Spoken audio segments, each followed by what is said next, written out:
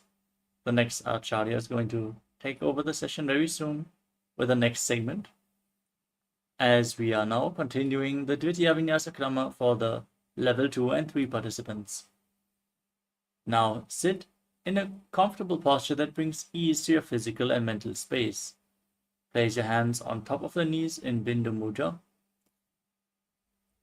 Visualize Swamiji in your inner space. Breathe in Samana Kumbhaka into your stomach. Visualize a flame being kindled, rising up, and perform the Mula Bandha in Yathasana Ishtasana. पर्यन्तं तत्समाख्यातं यदसंस्तं यथा स्थितिः. Next up is Samasana. Sitting cross-legged with your hands on the knees in Bindu Mudra. Inhale deeply and exhale deeply again and again in this asana as you visualize Swamiji in Samasana. इदानीं गर्भिणीनां योगाभ्यासो यथा लघु.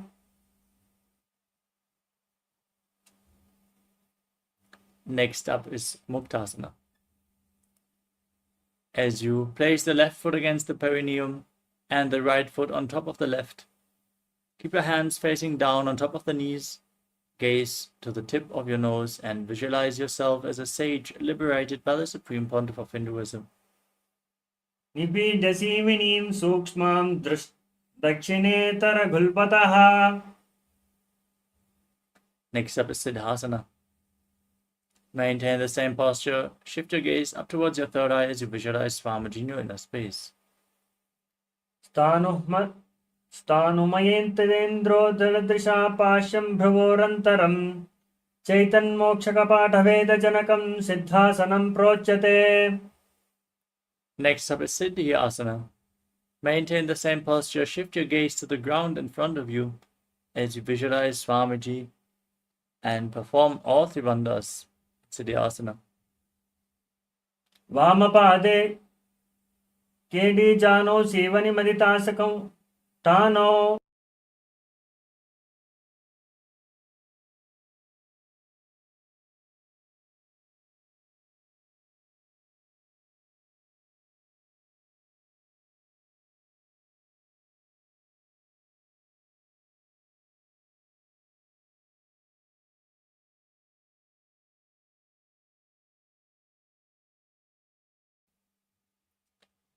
Keep your feet stacked and place your hands on the knees in Bindu Mudra as you gaze to your third eye. Visualize yourself as Lord Rudra, the fierce dimension of Shiva, and Rudrasana too.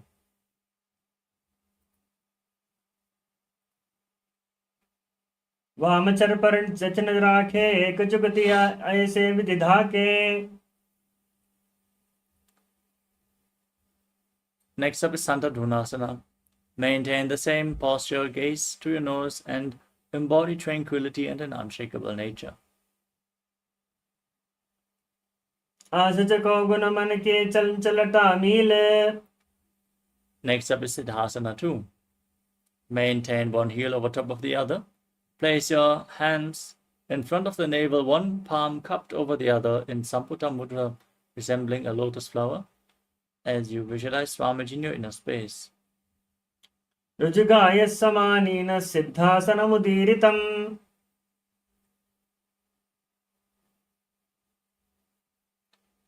Next up is Bandha Yoni Asana.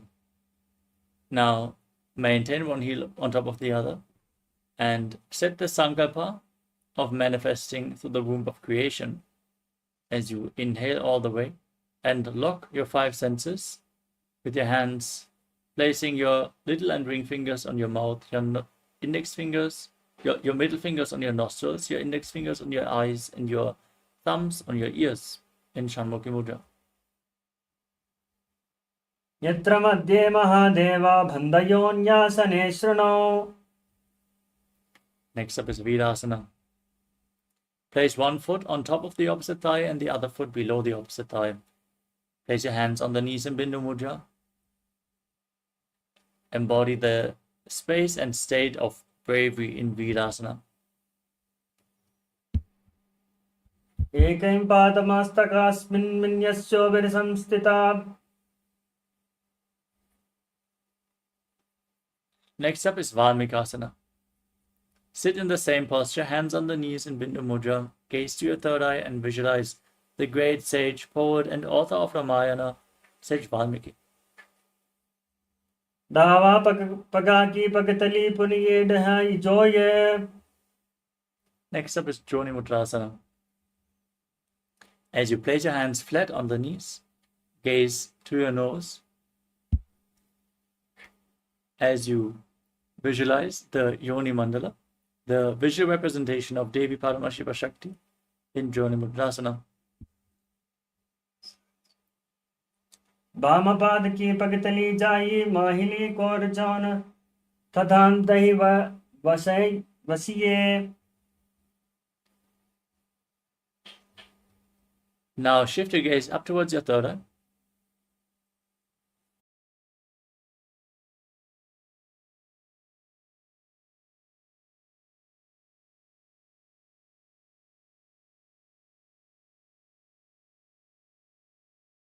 Like, can you give a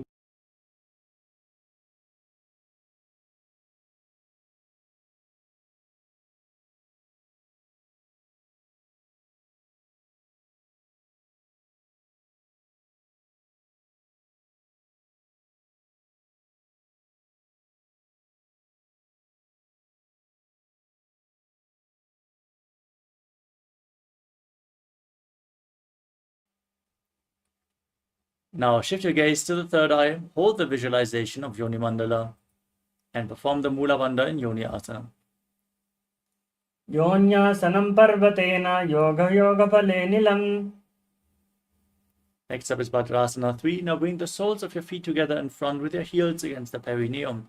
Open your knees wide, bring them as close to the ground as you can. As you perform Uddiyana Bandha and Mula Bandha, pull your stomach in and up.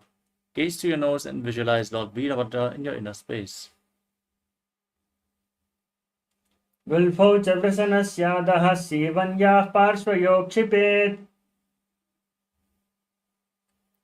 Next up is Aghorasana. Now maintain your heels against the perineum and place your hand on your mouth as you close the left nostril with your index finger. Inhale through the right nostril. Close both nostrils. Hold your breath. And exhale again through the right nostril. Exhale through the left nostril. Now inhale through the left nostril. Hold your breath. Exhale through the right, alternatingly in Abhyantara Kumbhaka. As you gaze up towards your third eye, press your tongue upwards in Kechari Mudra and visualize yourself as an Aghori in Aghorasana. Purvakaho Bishika joyi vahi vidicho gije soyi. Next up is Kanari Pavasana. Now keep your toes together and the heels apart. Press your elbows onto your heels as you rest your chin on your hands. Gaze to your nose. Engage Uddiyana Bandha and Mula Bandha. Exhale deeply in Hrichaka Kumbhaka again and again as you visualize yourself as a female elephant drinking water in Kanari Pavasana. Kaneri pavasana gwali pavasana kahyo hai jaise. Next up is Padasana. Now raise your knees and bring your hands in between the legs. Interlock the fingers in front in Padasha Mudra as you gaze to your nose and visualize Swamiji in your inner space.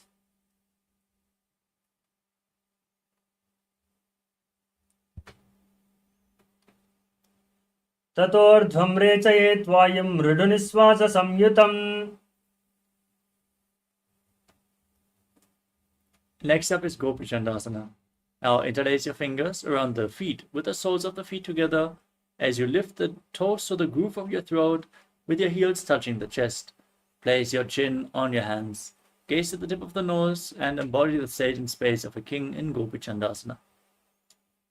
Purva vidipaka ka angutha kitaku parashe.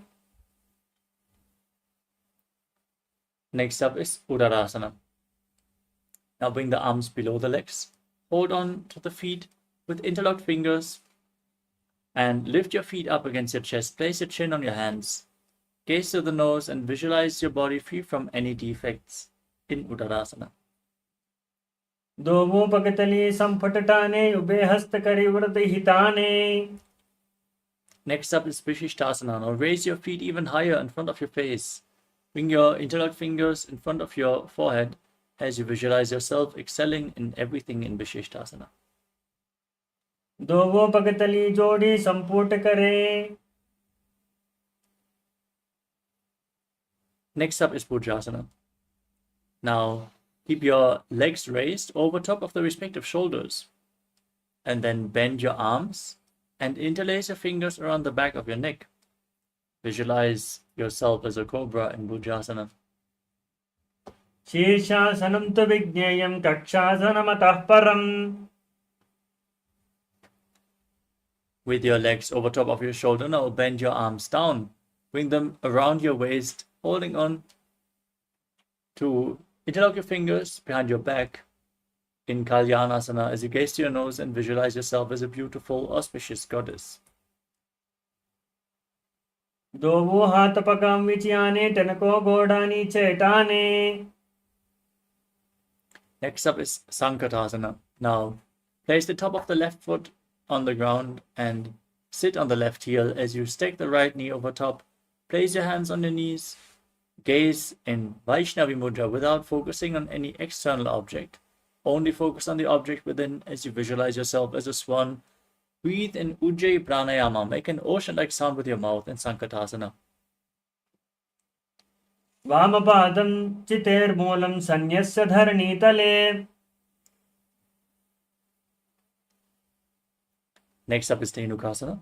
Now slide the left foot outside the hip, sit on the ground as you place both hands on the top knee. Visualize a cow in your inner space and perform Uddiyana Bandha and Mula Bandha.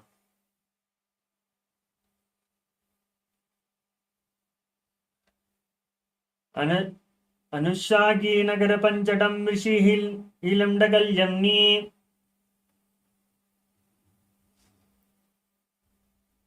Now place the right foot onto the left thigh and the left foot on the right knee. Bring your left arm behind your back. Twist your spine to hold on to opposite thighs. Once you catch a hold, twist your spine even further. Gaze up towards your third eye. Keep your spine straight. Visualize Swamiji in your inner space in Machandrasana. वामजंगे पदं दाचिताने वामहस्त दिशाने. Next up is Machandrasana 2. Untwist your spine. Keep your feet in the same position. Hold onto your feet as you lean forward and down. Place your forehead on the ground, your navel on your heels, as you visualize Swamiji in your inner space. प्रथमजी मनोकर्ण जुजोई वामजंग परिझाके सोई. Now rise up. Keep your legs in the same posture. Interlock your fingers and place them on the top knee as you engage all three bandhas and visualize Swamiji, your Guru, in Guru Asana. ऊर्मूले इतरपादस्य कनिष्ठिका प्रदेशे गुल्फं संस्थाप्य तदेव जानु इतरपादपार्ष्णि संस्थाप्य तिष्ठेत्. हस्तौ सम्मील्यते गुरुआसनं भवति. Now place the top of the right foot on the mat. Sit on the right heel and stack the left knee over top. Keep your hands on opposite knees. Visualize yourself as a swan in Sankatasana on the other side. वामपादं चितेर्मूलं सन्यस्य धरणीतले.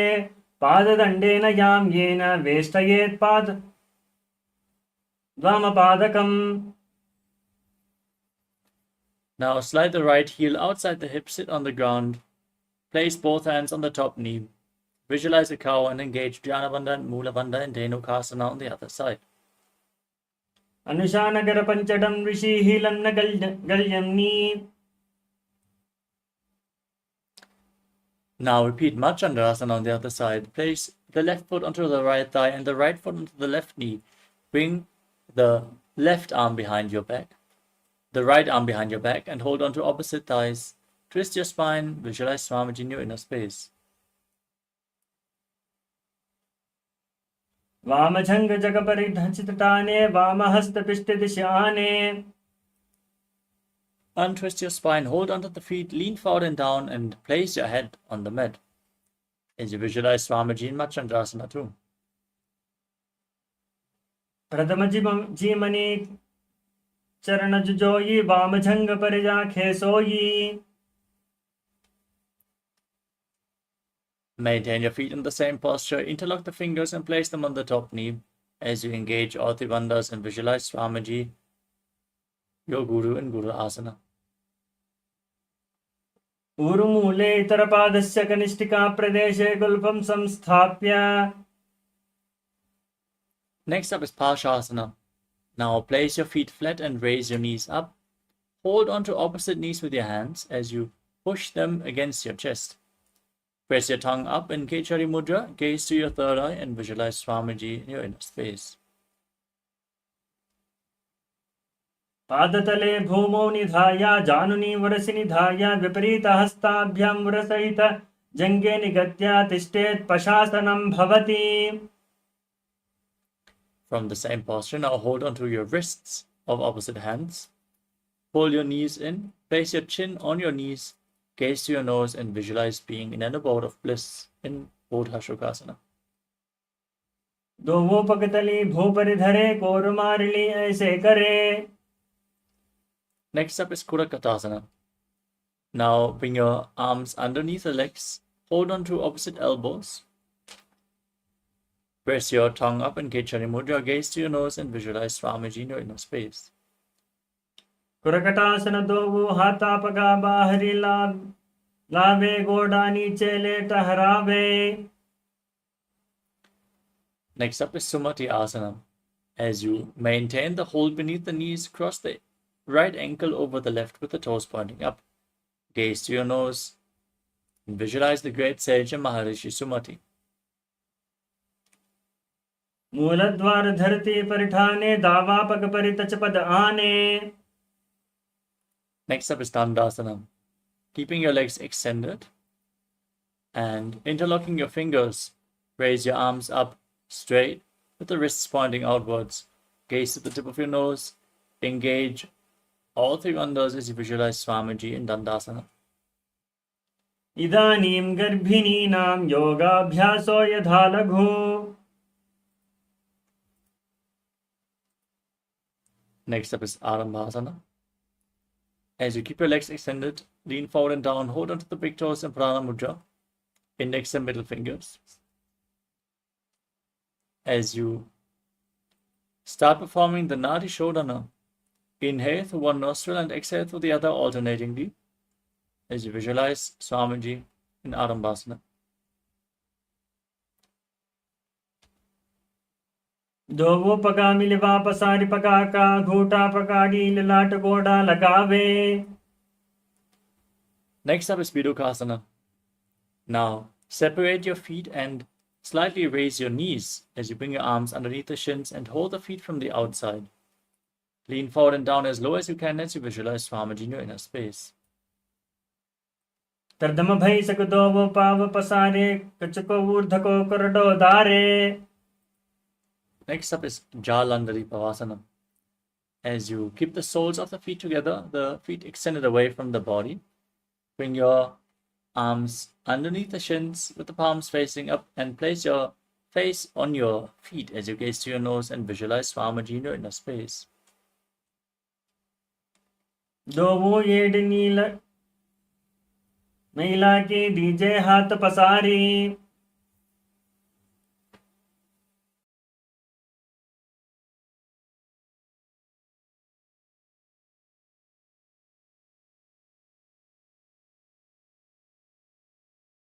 Next up is Urdhva Paschimottanasana. Keeping your legs extended, bring one leg behind your head and lean forward and down, holding onto the front foot with both hands. Breathe in Pratyahara Pranayama. Visualize that the prana is flowing through the 9 points of your body as revealed by Mahadeva, starting with the feet, then the regenerative organs, the navel, the heart, the throat, the uvula, the center of the eyebrows, the top of the forehead, and then the Brahmaranda, the crown of your head, in golden light, in Pratyahara Kumbhaka. Visualize Swamiji in your inner space and perform the Mula Bandha.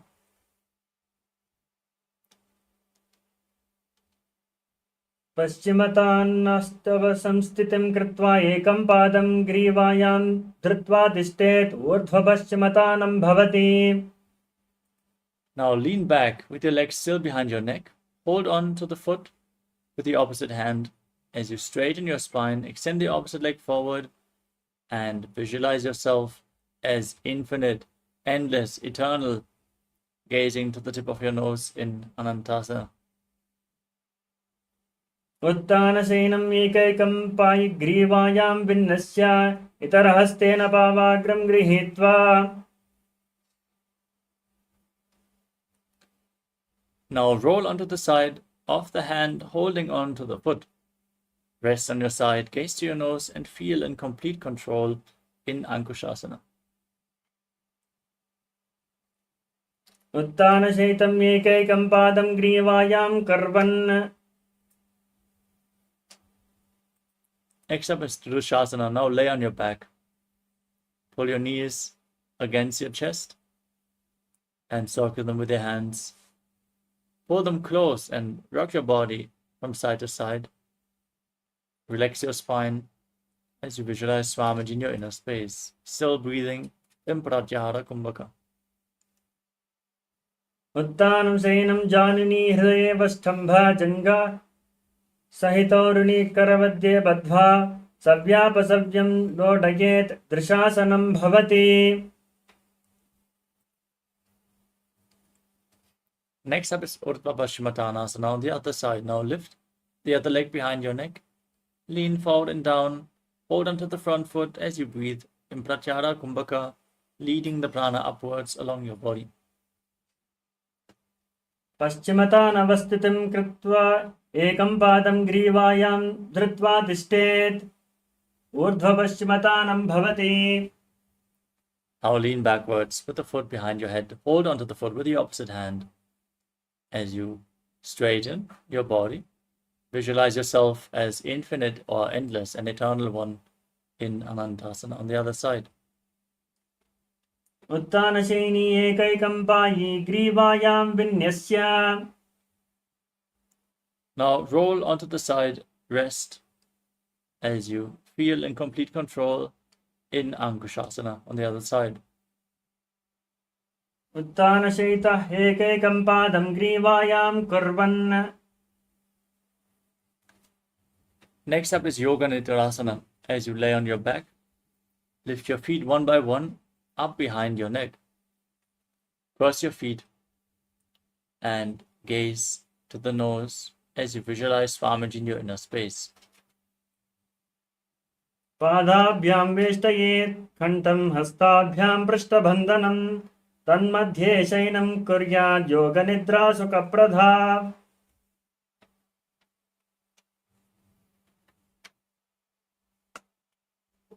Next up is Atmaramasana. As you lay on your back, raise your legs towards your head and wrap your hands around the legs. Interlace your fingers behind the neck as you gaze to your nose and visualize Lord Vishnu blessing you within. Perform the Mula Bandha and still breathe in Pratyahara Kumbhaka. आत्मारामासन प्रथम सदो सोवे पगा उचे आगाने आने दोवा पग बचे हाथा करी कहोनी की माहिली.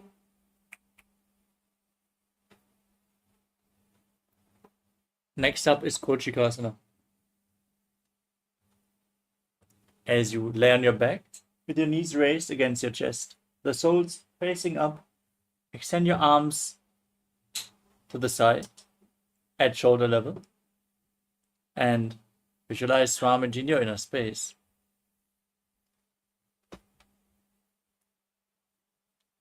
दो वो हाथा चीड़ा सा करे तनको उभय से पा करे. Next up is the Jatara Parivritti. This asana consists of 3 steps. We're going to perform all 3 steps on one side and then repeat them on the other side. Now, pull your knees up towards your chest and extend your arms out to the side. This is the neutral posture. From here, drop one knee to the side and extend the opposite leg down. Step 1. Bend both knees to the side. Step 2. Extend both legs to the side and hold the feet as you gaze away from the feet. Visualize Swamiji and form the Mula Bandha. Now return to the center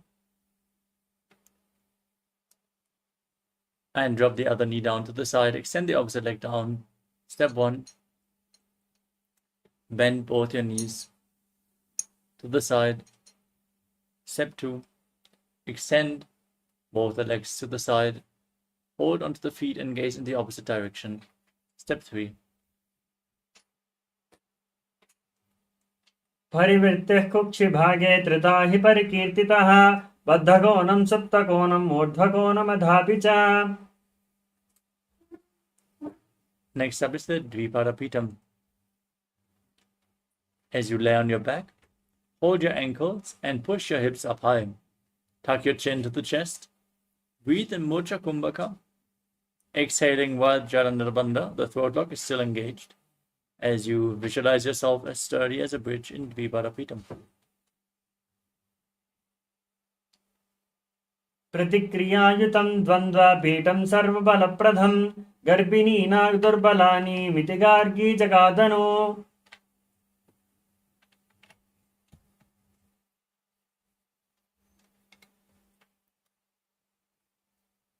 Next up is Paryankasana. As you keep the feet flat, bring your hands over top of your shoulders, palms down, fingers pointing towards your feet, and lift your entire body up. Push your hips up high, walk your hands closer towards your feet as you visualize yourself as sturdy as stone furniture, and breathe through your nose in Sahasrara Kumbhaka and Paryankasana. उत्तानं शयनं हस्ततलाभ्यां भूमिमवस्थाभ्याम्. Now lay down on your back. Pull your knees up towards your chest. Place your hands on the respective shoulders as you move your hips in a circular motion, visualizing yourself as a dog playfully rolling around on its back in Shvotanasana. शववच्छरीरं संस्थाप्य जानुनी सम्मील्य नाभो आम्नीय अस्ताभ्यां करद्वयं बद्ध्वा भ्रामयेत् स्वोत्थानं भवति. Next up is the Viparita Karani. Now, place your arms flat on the mat by the side of your hips and raise your hips and legs upwards. Point your toes up and move your legs in a circular motion. As you visualize Swamiji in your inner space, keep breathing in Mocha Kumbhaka.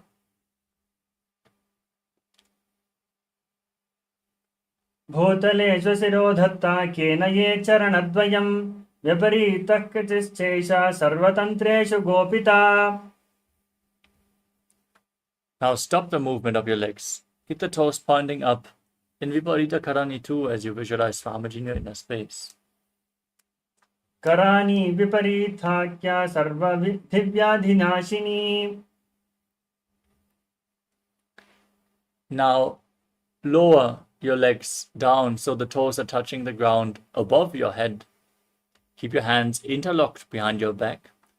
Place them flat on the mat in Parashamudra as you visualize yourself as a plow in Langalasana. ग्रीवाकण्ठेन भूमिमवष्टम्भ पादाग्रद्वयम् ऊर्ध्वमुन्नयेत् नरकासनं भवति. From the same posture, now hold on to the feet above your head. Keep the toes on the ground, arms and legs straight. This is one of the 84 different asanas revealed directly by Lord Paramashiva himself. Shaita Paschimottanasana. स्थानं शवित कुर्वीत सहितः पश्चिमतानकम्. As you hold onto your feet, bring your hips above the shoulder level and then open your legs wide in Supta Konasana. As you visualize Swamiji, keep Jalandhara Bandha and Mula Bandha engaged. Breathe the Mocha Kumbhaka. परिवृत्तिः कुक्षिभागे त्रिधा हि परिकीर्तितः भक्तकोणं सुप्तकोणं ऊर्ध्वकोणमधापि च.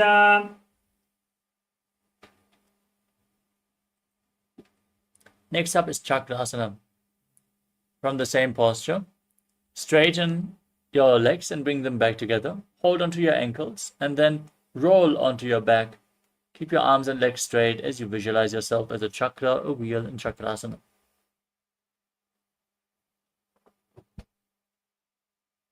शवावस्था द्वौ पादौ कुर्यान्मस्तकः परौ.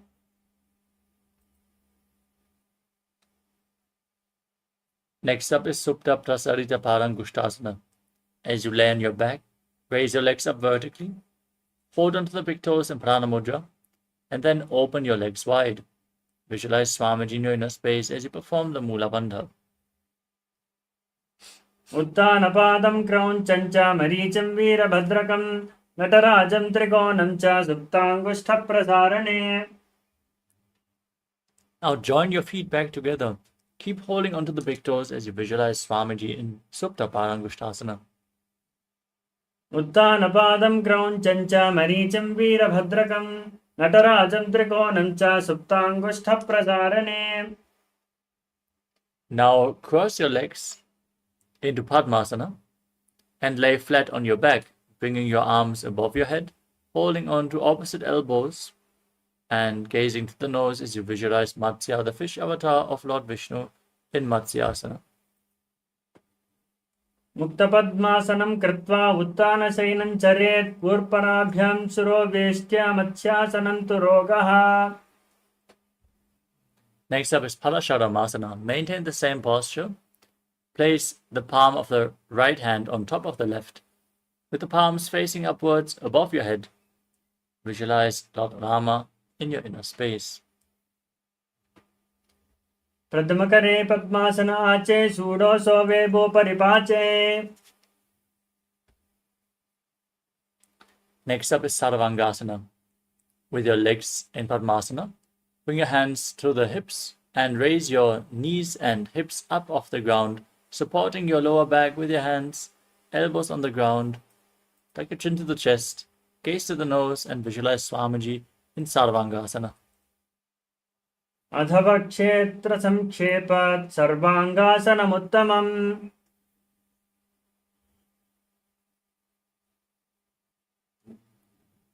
Next up is Vrishchikasana. As you lay on your back, place one foot on top of the opposite thigh. Pull the opposite knee up towards your chest as you extend your arms upwards above your head. Hook the fingers forward. Visualize yourself as a scorpion in Vrishchikasana. प्रथमशयन सूडो शीर्षकेश संधि सुधाके. Now place the other foot on the opposite thigh. Repeat Vrishchikasana, the scorpion posture on the other side. प्रथमशयन सूडो शीर्षकेश संधि सुधाके. The next asana is Vrishaparakshipasana. Laying on your back. Keep your legs flat and interlock your fingers behind your neck as you lift your legs and head off the mat and alternate, bringing your knees in towards your chest back and forth. Visualize Swamiji and breathe calmly through your nose in Sahadra Kumbhaka and Vrishaparakshipasana. उत्तानं शयनं कृत्वा अनुलिप्त कंदरां भद्वा. Next up is Maruttanasana. As you lay on your back, with your palms flat on the ground next to the hips, pull your knees up and alternate touching your ears with your knees as you visualize Swamiji in your inner space. स्वोत्थानं मस्तिष्ठः कृत्वा जानुनिद्वय पर्यायेन कर्णयोः संस्पृशेत् मारोत्तनं भवति. Next up is Vrikasana. As you lay on your back, place your feet flat, stand up, and lay back down as you visualize yourself as a wolf. शयनं कृत्वा पादतलाभ्यां भूमिं धत्वा उत्तिष्ठेत् वृक्षासनं भवति. Next up is Lutasana. As you lay on your back, kick your legs up and roll over again and again. Finally, finish in a prone position as you visualize Swamiji in your inner space. उत्तानशयनं पादौ शिरमुल्लङ्घ्य भूमौ स्थापयित्वा नुब्झं भूयति नुब्झं शयनम्.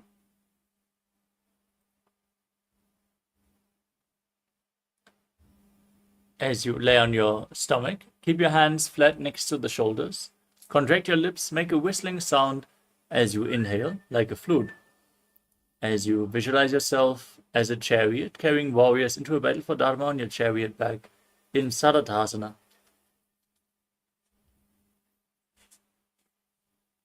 युद्धशयनं कृत्वा नाभिं भूमिं निधाय स्तम्भाधस्ताभ्यां भूमिमवष्टम्भ. Next up is Dehali Ulanganasana. Now keep your hands flat and push your body up into the plank position. Jump your feet in between the hands back and forth as you feel yourself go beyond the body and mind. And breathe calmly through your nose in Sahaja Kumbhaka and Dehali Ulanganasana. हस्तद्वयं बद्ध्वा तन्मध्यचरणद्वयम्. Next up is Jatyasana. Rise up and then bend forward and down, placing your hands on the mat. Walk around on hands and feet as you visualize yourself as a wise 60-year-old elephant. जाड्यासनं वक्षे येन जातिस्मरो भवेत्. Next up is Sarapasana. Now tie your feet with a rope if you have a rope available, and then stand erect on the mat like a rod. Keep your arms close to your body, hands on your thighs, and visualize your Kundalini Devi raising and curling upward around your body.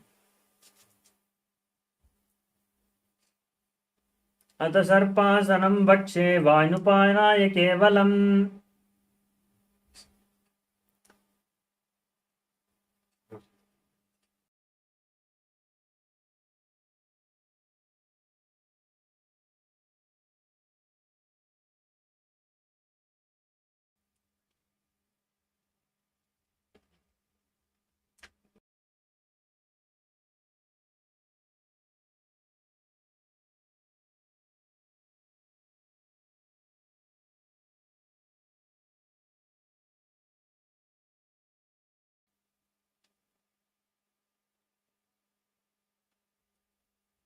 The next asana is Ushta Saranasana.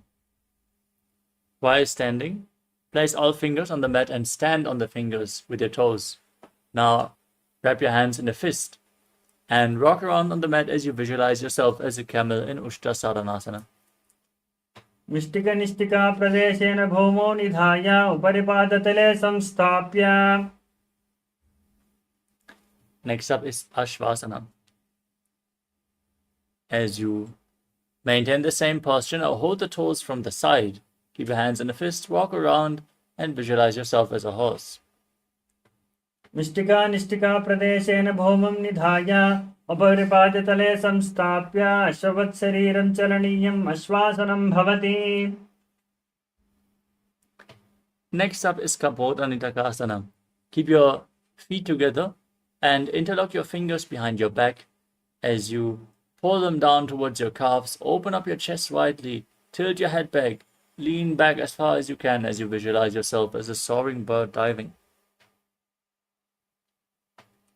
पादतले भूमौ निधाय पृष्ठभागेन हस्तौ जङ्घा पर्यन्तं नीत्वा कपोतनिटकं भवति. Next up is Tala Pushpaputam Karana. Stand in Adimandi posture, heels together, toes pointing outwards, and your knees bend. Join your hands in Namaskara Mudra. As you bow down to one side, open up your palms and raise the respective heel. Again and again, as you visualize yourself holding a bouquet of flowers and offering it to Paramashiva.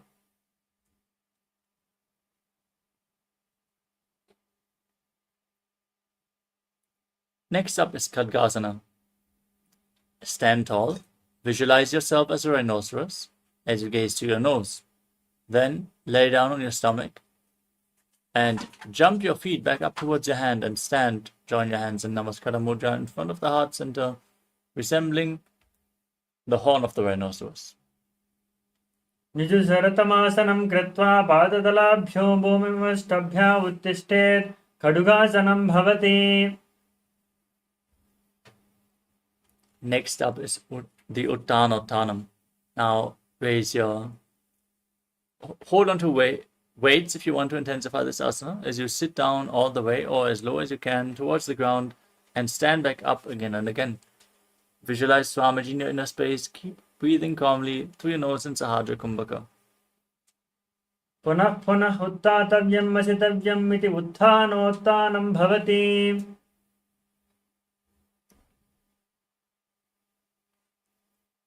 Next up is Musalasana. Now raise your arms up above your head and stand as you jump repeatedly, visualizing yourself as a mace. चरणं स्थित्वा ऊर्ध्वं बाहु नयेत् वारं वारम् उड्डानं कृत्वा नयेत् मुशलासनं भवति. Next up is Utshirshakasana. As you stand on one leg, raise the other foot towards your chest with both hands. Sit down and stand back up, alternatingly, as you visualize Swamiji in your inner space. हस्तद्वयेन धृत्वा तिष्ठेत्. Next up is Parshvajanukarana. As you keep the toes of one foot pointing out to the side, raise the opposite knee up against your chest and circle the leg with your hand and a fist. As you place the other hand onto the inner respective thigh.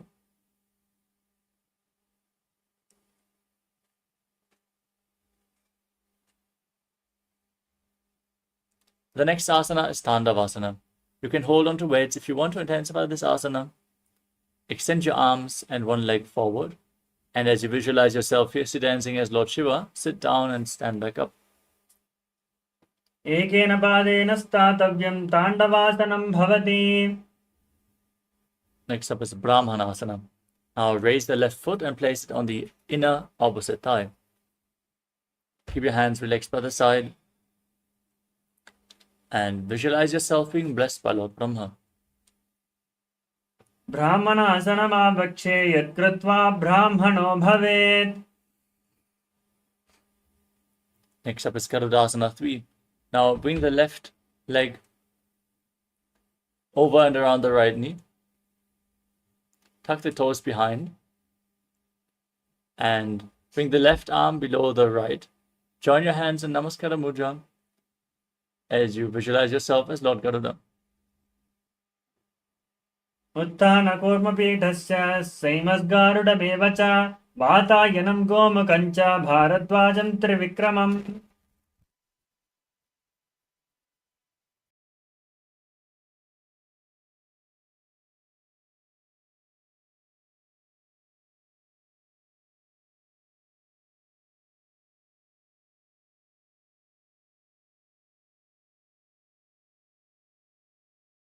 Is Ekapadasana. Now place the left foot onto the right thigh.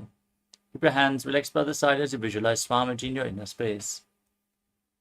दक्षाङ्घ्रिं वामपादस्य जङ्घोपरि निधाय च.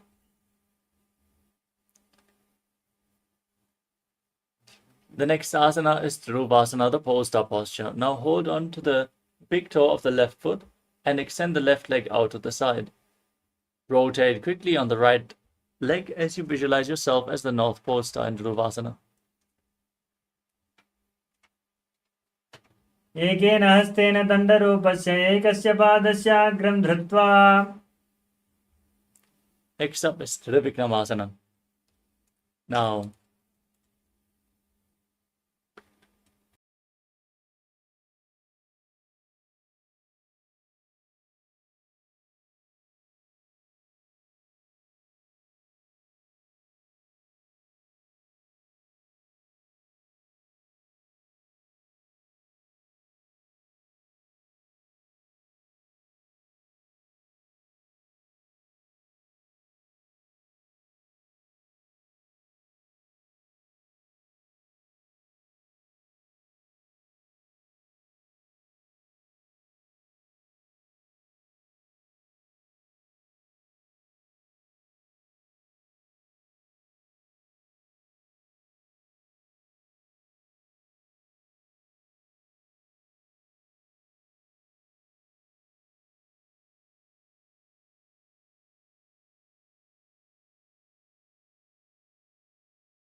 bless you all. Let you all open all your three eyes and manifest the powers of Mahasadashiva.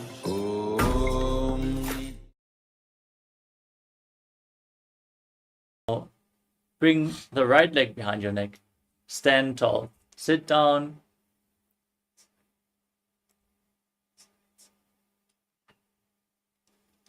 And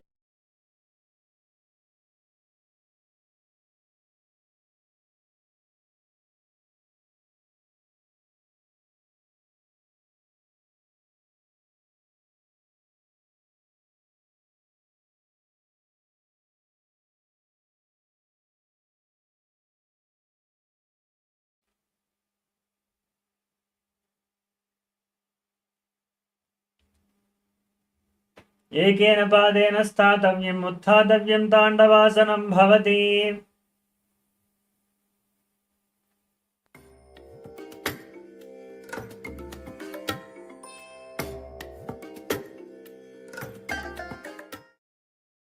now stand with your heels together, toes slightly pointing outward. Keep your arms slightly extended away from your hips. As you point your fingers one by one, stand in this natural posture. After this intense sequence of asanas, let us now move on to the final 100 asanas of the sequence, starting off with Godak Anjali Asana. Now stand erect and then bend forward, interlock your fingers as you bring your arms in between the thighs and calves. Bring your interlocked fingers towards your navel as you visualize the great sage Goraknath, the founder of the Natha Yoga Hindu Sampradaya. Breathe in Jivachala Kumbhaka. Inhale deeply, hold your breath, and freely move the prana within your system by the force of your will in Jivachala Kumbhaka. प्रथमहि उपोहोये बाहुरी नीचोपनिहोवे. Next up is Kanchi Asana. Now squat down all the way and interlock your fingers behind your back. Visualize Swamiji in your inner space as you perform the Mula Bandha.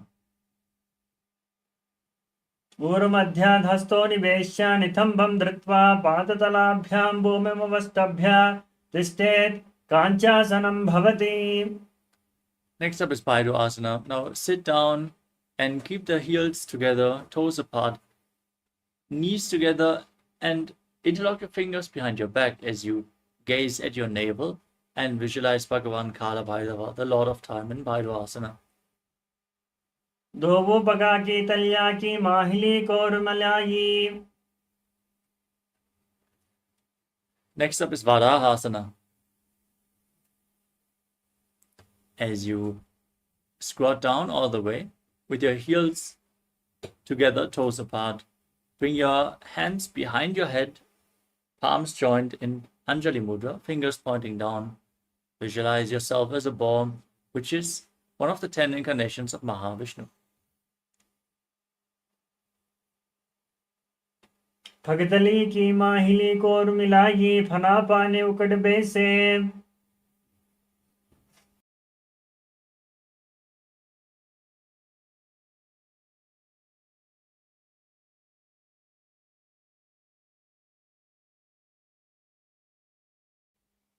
Next up is Prapittasana. Now hold onto the big toes in Prana Mudra and raise your hips to the same level as your knees. As you visualize Swamiji in your inner space, perform the Mula Bandha. अथ उत्थाननासनानि पार्श्वनिद्वा सम्मील्या स्थित्वा नितम्बं जानुप्रदेशे आनीय तिष्ठेत् प्रप्रियासनं भवति.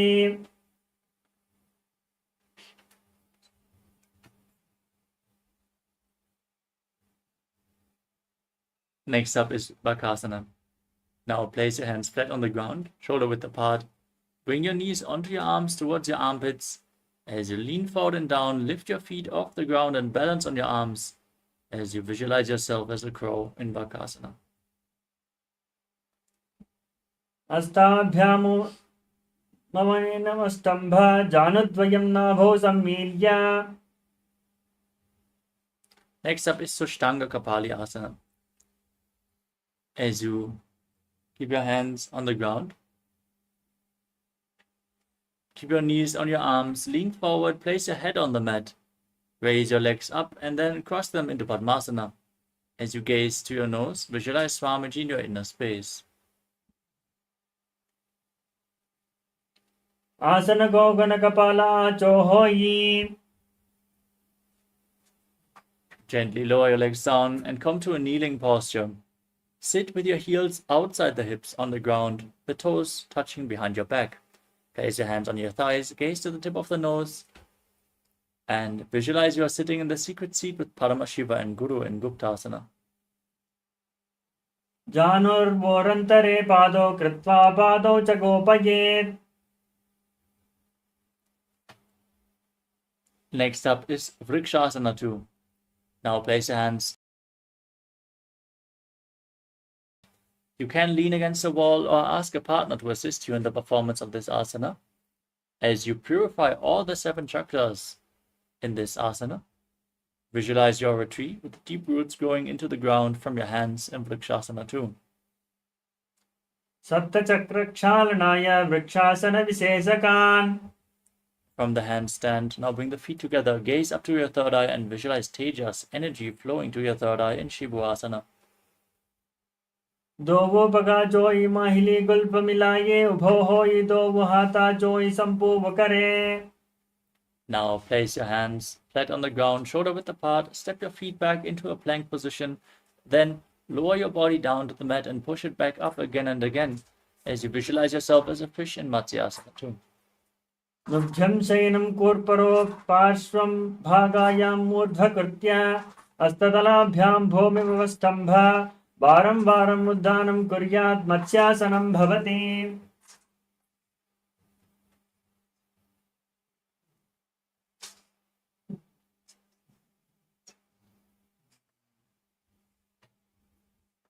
Next up is Sadapasana 2. Lay flat on your stomach, toes pointing back, place your hands on your hips, and raise your head and chest from left to right as you visualize and move your body like a snake. Nubhyam Sayanam Kritva Hasto Nitambham Samstapya. Next up is Niralambanasana.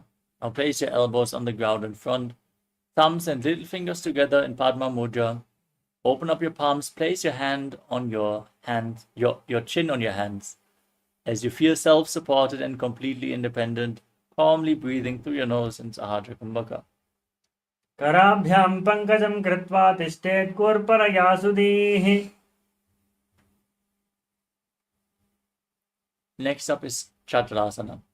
As you lay on your stomach, place your hands flat and straighten your arms, bend your knees, bring your feet up towards your upper back as you tilt your head back and visualize yourself as an umbrella protecting your Guru from the sun rays.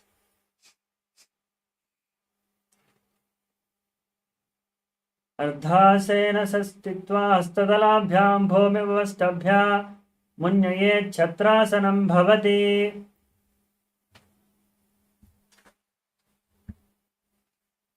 Next up is Vajrasana.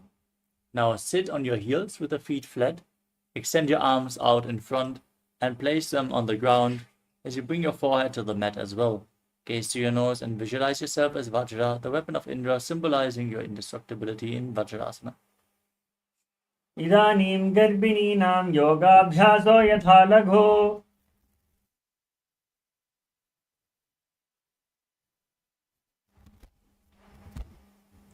Next up is Meshasana.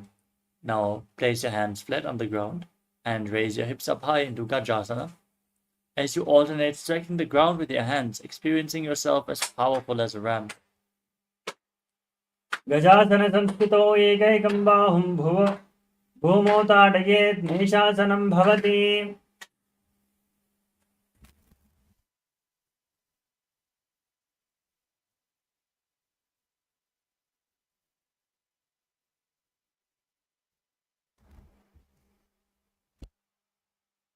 Next up is Ajasana.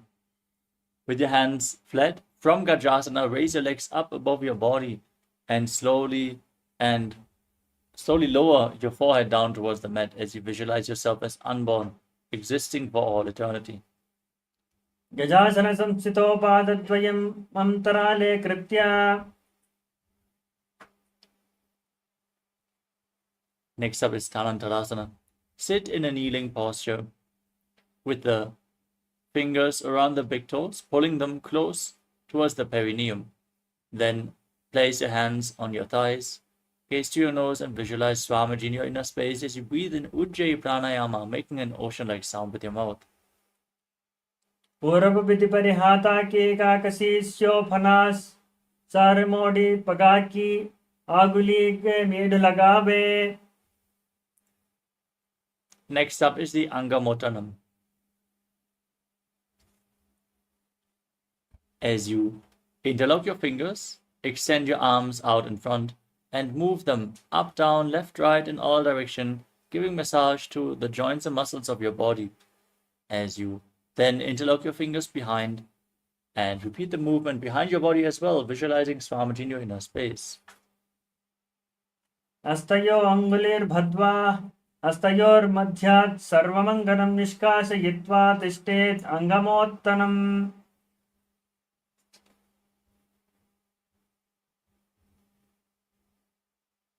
Next up is Garudasana form. As you sit on the heels with the toes pointing outwards, hands on the knees. Visualize yourself as Lord Garuda, flying Lord Vishnu and Lakshmi on his back in Garudasana form. जंगोरुभ्यंतरां पीढ्या स्थिरकायोद्विजानुना. Next up is Ananda Mandirasana. As you bring the toes pointing back, the knees opened wide, and hold onto your ankles. Place the front of your buttocks on the ground and gaze up towards your third eye as you visualize yourself residing in the blissful space of a temple. अधवक्षे वीरनाथा आनंदमंदिरासनम. Next up is Mandukasana form. As you cross your toes with your knees open wide, sit on your heels and place your hands underneath your knees.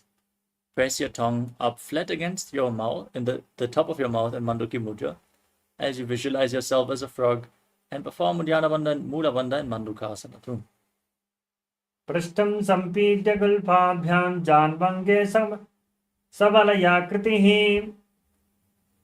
Next up is Narasimhasana. Now tuck the toes and sit on raised heels. Keep your knees open wide and placed on the ground as you place your hands flat on the mat, thumbs touching, fingers spread. Gaze to your nose and visualize Narasimha, the lion man avatar of Lord Vishnu in Narasimhasana. दो वो फना पानी हो ये वैसे ये D मेलरे गुडानी वैसे.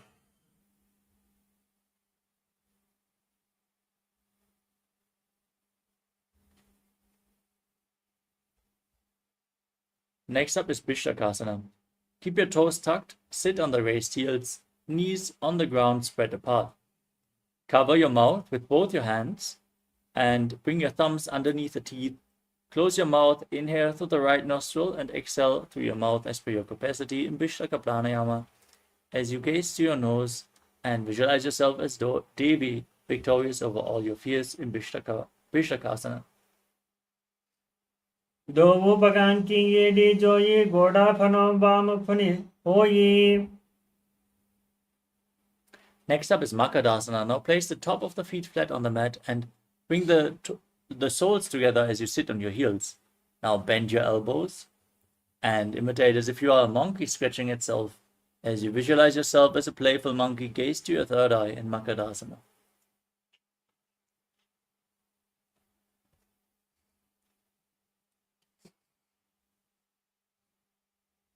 दो वो पगतली संपुट आने तनकी पिष्टिबू परिठाने.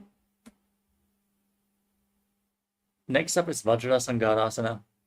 Now tuck the toes and bring the soles of the feet together as you lift your knees off the ground and open your legs wide.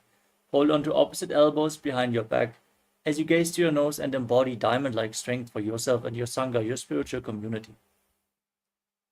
प्रथम फना पानी हो ये वैसे दो वो ये डी गुडानी वैसे.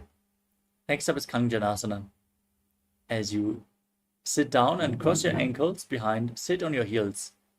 Now, keep the knees down, place your hands flat on the ground next to your body. As you gaze to your nose and visualize perfect health beyond any and all physical or mental ailments, and perform Uddiyana Bandha and Mula Bandha. खञ्जनासनमावक्षे यत्कृत्वा सुस्थिरो भवेत्. Next up is Kurmasana. From the same posture, place your hands on the knees.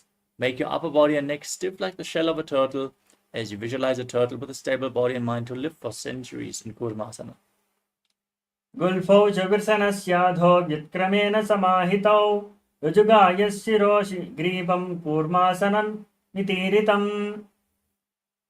Now relax your upper back and neck. Keep your hands on the knees. Maintain the same posture. Gaze to your nose and visualize Swamiji in Yogasana.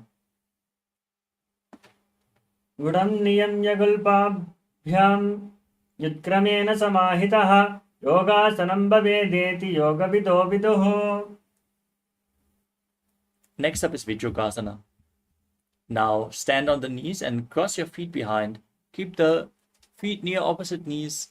Hold your calves with your hands, with your fingers inside, thumbs outside, as you gaze to your third eye and visualize a space of eternal oneness, Advaita, with your Guru in Vijyogasana.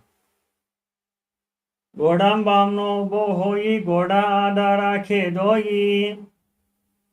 Next up is Ushtrasana. Now stand on your knees with the feet flat on the mat. Hold on to your heels as you lean back, push your hips forward, tilt your head back, and visualize yourself as a camel in Ushtrasana too.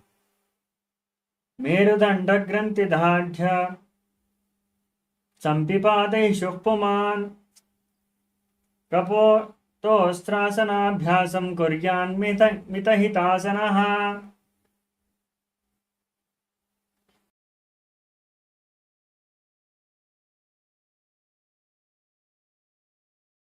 Is Jadyasana. As you hold the soles of the feet, lean back, place your elbows, and then the back of your head down on the ground. Visualize yourself as a lotus blooming. As you gaze to the tip of the nose. दोवो येडी संपूत करे सोले मूलद्वारिटिकी धेरे. Next up is Viratasana. As you keep the top of the feet flat, lean back, place your back on the ground and raise back up again and again. You can use the support of your hands if needed. As you gaze to your nose and visualize the healing and liberation of all causal, subtle forms of your body in Viratasana. जंघाति भूमौ निधाय जंगोदरयोः पूर्णी संस्थाप्य पृष्ठिवं संवारं वानं स्पृशेत् विराटासनं भवति. Next up is Kapotasana. As you lean back,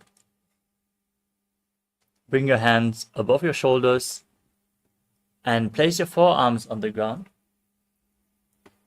Bring your head in between the knees as much as possible as you visualize yourself as a beautiful dove.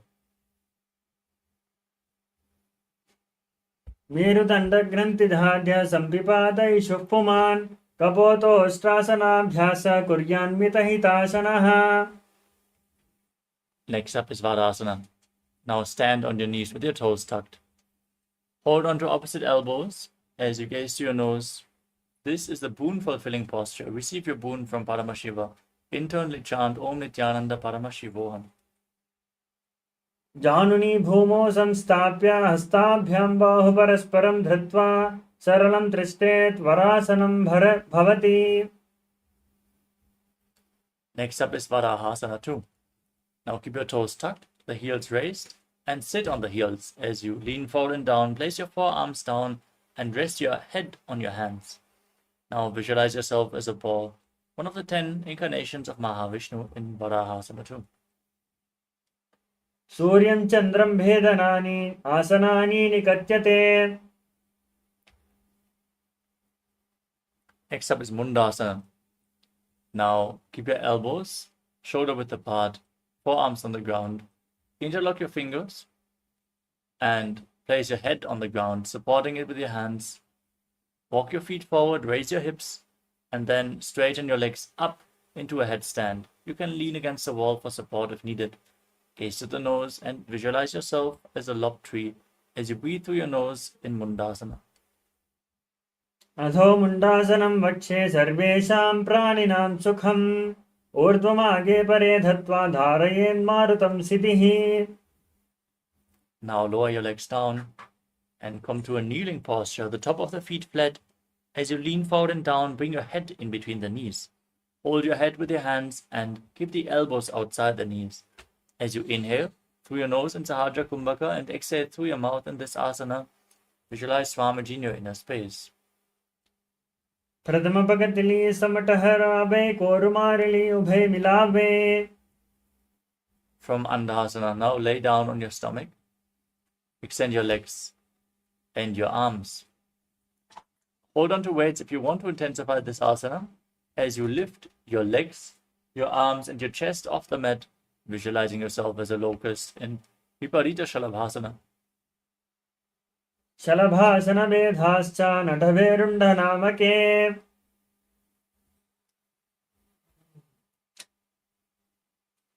Next up is Kapalasana. As you keep your hands at the side of your hips, palms facing down, place your forehead on the ground, and then lift your legs up off the mat together. Visualize a skull, which is representing the mind with purified thoughts and the strong will to attain enlightenment. In Kapalasana, the skull posture. कपालं भूमौ निधाय ऊर्ध्वं पादौ नयेत् कपालासनं भवति.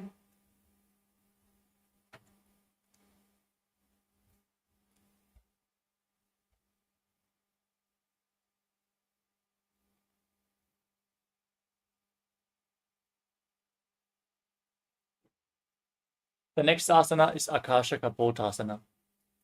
As you keep your arms flat on the ground, push them into the mat and lift your hips and feet up. Place your feet in front of the head as you visualize yourself as a free and open dove in Akasha Kapotasana. उष्ट्रासने स्थित्वा चारुणो भूमेरुत्थाभ्या मस्तकोपरि नीत्वा पृष्ठप्रदेशेन भूमौ स्थापयेत् आकाशकपोतं भवति. Next up is Chatakasana. As you place your forearms on the ground, lean forward and down, bring your navel on the knees. As you visualize yourself as a sparrow, breathe calmly through your nose in Sahasrara Kumbhaka. पूर्परपर्यन्तौ हस्तौ धरामवष्टम्भा जानुनी नाभौ संकुच्य तिष्ठेतं चटकासनं भवति. Next up is Vrishikasana. With your forearms on the ground, raise your hips up above your body, bring your legs up and bend your knees. Try to touch your head with your feet as you visualize yourself as a scorpion. यश्चैव पुच्छ प्रतिमाङ्घ्रिपाश्नी धृत्वा स्वशीर्ये चिबुकं विधार्यकौ. Next up is Vrishasana. Now sit down onto the right heel and keep the left foot outside the hip. Keep the toes pointing to the side, hands in front of the knees. Visualize yourself as a bull as you start breathing in Antaranga Kumbhaka. Inhale forcefully through your nose, hold your breath for a short while, and then again slowly exhale through your nose. याम्यगुल्पे पादमूले वामभागे पदेतरं विपरीतं स्पृशेत् भूमिं वृषासनमिदं भवेत्. Next up is Lolasana. Now place your hands on the mat, shoulder width apart, and lift your knees off the mat. Cross the toes of the left foot over the right and balance as you visualize Swamiji in your inner space. लोलासनं सदा कुर्यात् वायुलोलापघातनात्.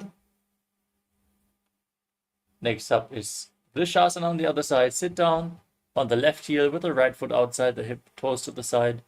Visualize yourself as a bull as you breathe in Antaranga Kumbhaka.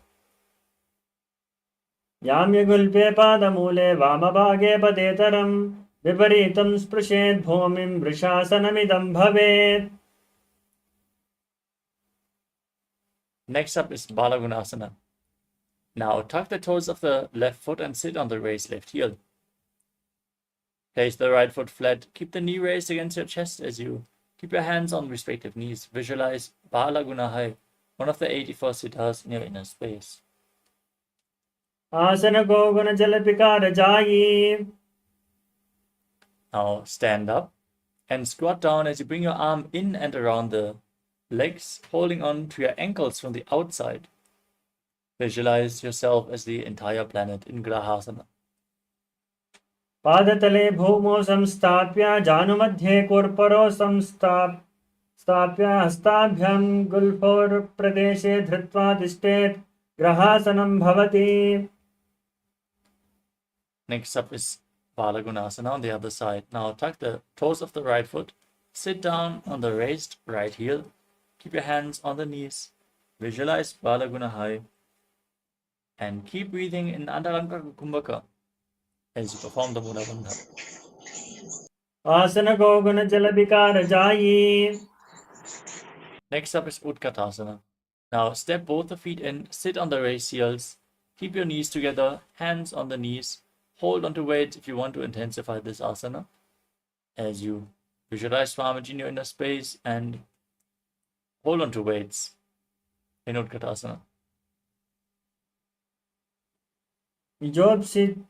जो स्थियता ऊर्ध्वजानुयत्रासने पादतलद्वयोपरि.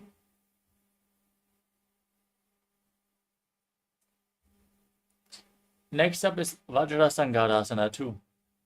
Keep the soles of the feet together and open your knees wide as you lift them off the ground. Hold on to opposite elbows behind your back as you visualize Swamiji in your inner space. प्रथम पाना पानी हो ये जैसे दो वो ये डिगुदानी वैसे.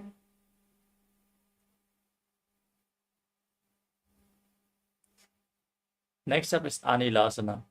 As you place your hands flat on the mat, step your heels onto the back of your hands. Keep your arms straight, squat down all the way as you gaze to your nose and visualize you are able to consume and live off of air alone in Anilasana. दो हाथ भूपम परिठाने कहुनी जाडिना belong आने.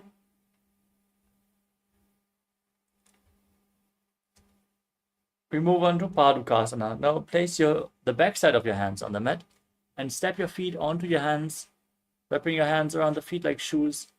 As you start walking around on the mat, visualize yourself wearing padukas walking across India. हस्ततलयोः पादतले कृत्वा तिष्ठेत् गच्छेत् पादुकासनं भवति. Next up is Kukkutoddanasana. As you place your hands on the ground shoulder width apart, jump your legs up again and again, letting them fall back down as you visualize yourself as a rooster. हस्ततले भूमौ कृत्वा पादतले च ऊर्ध्वम् उड्डानं कृत्वा भूमौ पतेत् इत्थं पुनः पुनः कुर्यात् कुक्कुटोड्डानं भवति.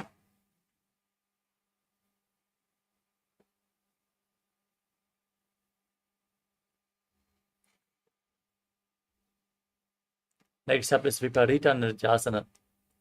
With your hands flat, now raise your legs up into a handstand and move around on two hands dancing as you feel yourself become free of all inhibitions. हस्ततलाभ्यां भूमिमष्टभ्या ऊर्ध्वं पादाग्रे कुर्वन्.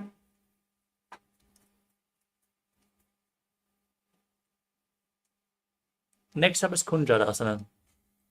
As you keep your feet separated, place one palm flat on the mat with the arm straight, the other hand on your respective ear. Now visualize Swamiji in your inner space and breathe calmly through your nose in Sahaja Kumbhaka in Kunjarasana. अथ वक्षे महादेव कुञ्जरासनमुत्तमं करेण इकेन पादाभ्यां भूमौ तिष्ठे शिरः करः. Now place the other hand on the mat. Keep the opposite hand by the ear. Visualize Swamiji as you repeat Kunjarasana on the other side. अथ वक्षे महादेव कुञ्जरासनमुत्तमं करेण इकेन पादाभ्यां भूमौ तिष्ठे शिरः करः.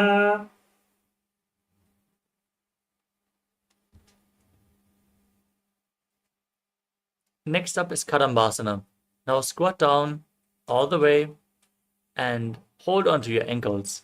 As you lift your feet off the mat, visualize yourself as a Kadamba tree, a pious tree that promotes a long life. पार्ष्णिभ्यां भूमिमवष्टभ्य हस्तद्वयेन घुल्पो धृत्वा तिष्ठेत् कादम्ब भवति. Next up is Pavana Muktasana. Keep your knees against your chest and your feet flat. Pull your knees closer with opposite hands as you visualize that any excess vata is being released from or balanced within your system. Calmly breathe through your nose in Sahadra Kumbhaka. पवनमुक्तासनं द्वयोस्तु पादयोः पाणिं नात्वा स्वस्वनितम्बके. Next up is Chakodasana. Now,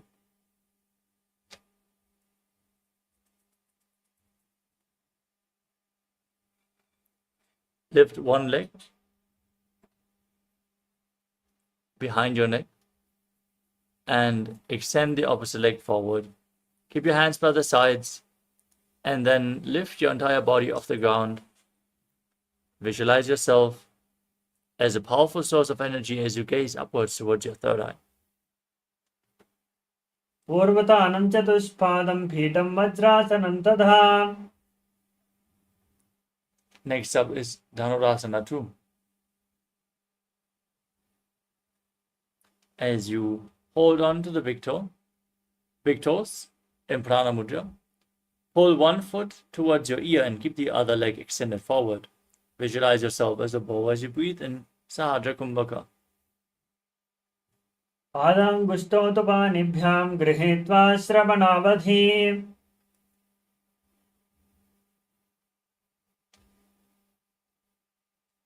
Next up is Ashtavakrasana. As you bring the left leg over the left shoulder and hook the right foot over the left foot. Extend both your legs out to the side, lean forward and down, find balance, and visualize yourself as a flying crane in Ashtavakrasana. वासिष्ठमधकौण्डिन्यं ऊर्ध्वकुक्कुटमेव च अष्टावक्रमतोत्थानं मयूरं सेतुबन्धनम्. Next up is Pranasana. Now place the right foot onto the left thigh and the left foot flat on the ground with the knee raised. Bring the left shoulder below the raised knee, hand on the ground, push the other knee to the mat, gaze to your third eye and visualize you are immortal, able to exist solely from prana. एतत् प्रवेदं वक्ष्यामि करोतु यः स चामरः. Next up is Parshvamatsindasana. Now bring the right foot outside the left hip and step the left foot over top of the right knee.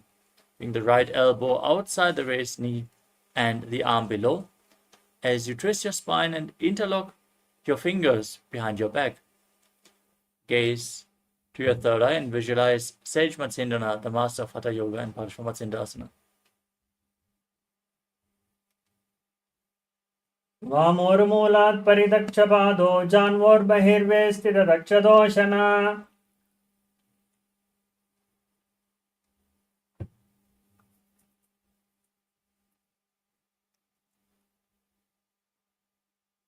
Now repeat Chakodasana on the other side. Lift the other leg behind your neck. Extend the opposite leg forward. Lift your entire body up as you gaze up and visualize yourself as a powerful source of energy. पूर्वतानं चतुष्पादं पीठं वज्रासनं तथा. Next up is Dhanurasana 2 on the other side. Now pull the other foot against your ear as you extend the opposite leg, holding onto the big toes in Prana Mudra, visualizing yourself as a bow. पादाङ्गुष्ठौ तु पाणिभ्यां गृहीत्वा श्रवणावधि. धनुराकर्षकाकर्षं धनुरासनमितीरितम्. Next up is Ashtavakrasana on the other side. Now bring the right foot over the right shoulder and hook the left foot over the right. Extend the legs out to the side as you lean forward and down. Balance on your arms and visualize yourself as a flying crane. वासिष्ठमदकौण्डिन्यं ऊर्ध्वकुक्कुटमेव च अष्टावक्रमतोत्थानं मयूरं सेतुबन्धनम्. Now repeat Pranasana on the other side. Place the left foot onto the right thigh. Bring the right shoulder underneath the right knee. And gaze to your third eye as you visualize you are immortal, able to exist solely from prana. एतत् प्रवेदं वक्ष्यामि करोतु यः स चामरः. Now repeat Parshvamatsyendrasana. Bring the left foot to the right hip, the right foot over top of the left knee, and twist the left arm around the raised knee as you interlock your fingers behind and visualize the great sage and yogi Matsyendranath, the master of Hatha Yoga. वामोरुक्म्यूलात् पिटदक्षपादो जान्वोर्बहिर्वे स्थितरक्षदोषणा.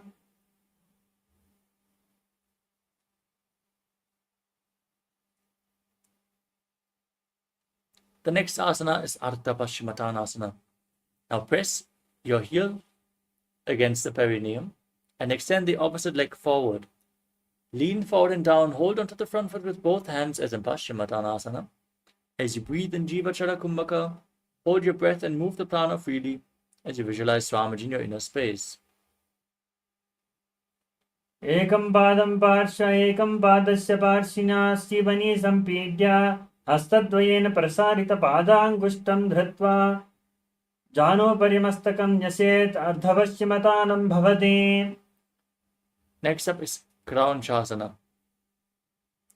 As you bring the left foot outside the hip, place the top of the foot flat and hold onto the right foot, extending it up in front of your face. Now visualize yourself as a crane, Crown Cha. वासिष्ठमदकौण्डिन्यम् ऊर्ध्वकुक्कुटमेव च अष्टावक्रमतोत्थानं मयूरं सेतुबन्धनम्.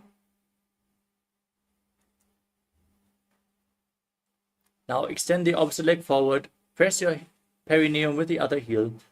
As you lean forward and down, hold onto the foot and visualize Swamiji in Ardha Paschimottanasana on the other side.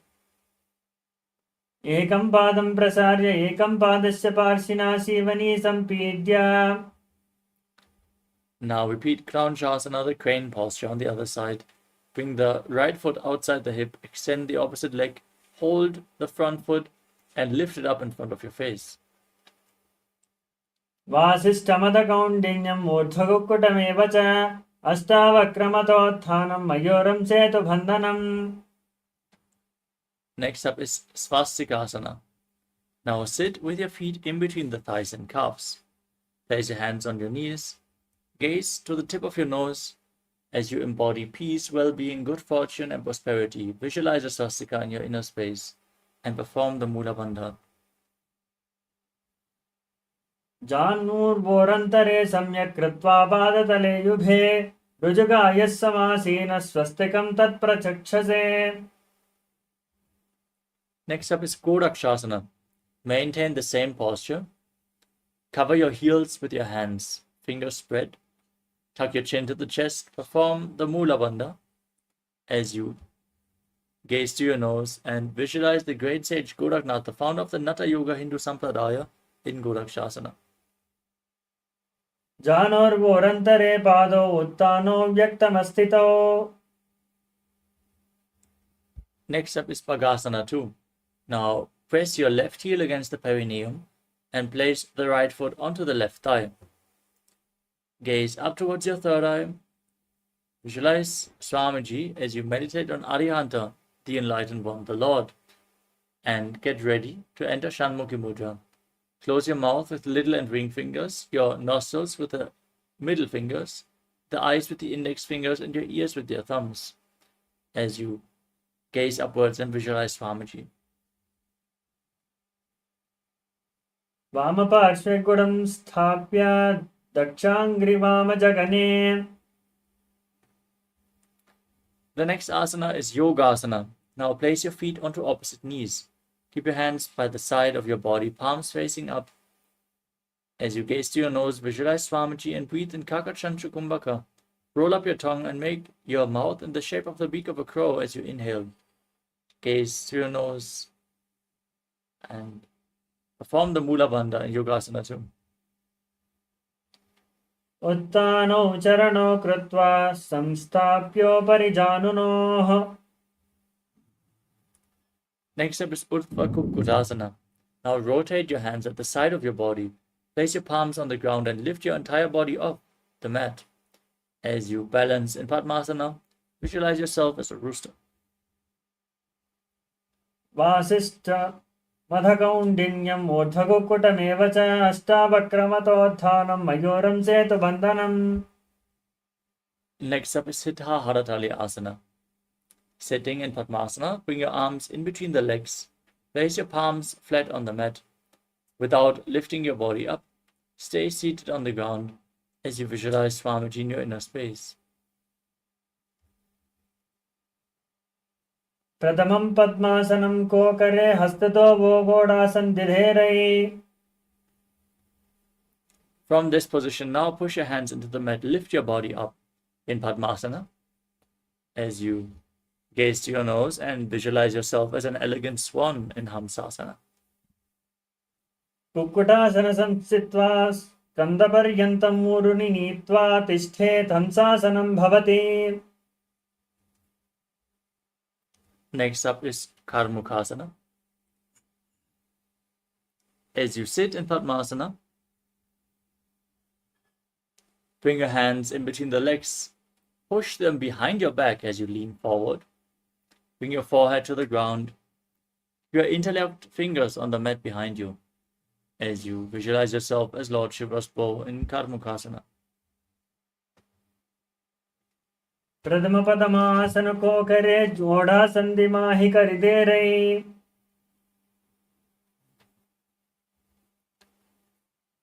Next up is Kurmasana too. As you bring your hands in between the legs and bend your elbows, hold on to the respective shoulders with your hands. Balance in this posture as you visualize yourself as a turtle with a stable body and mind to live for hundreds of years.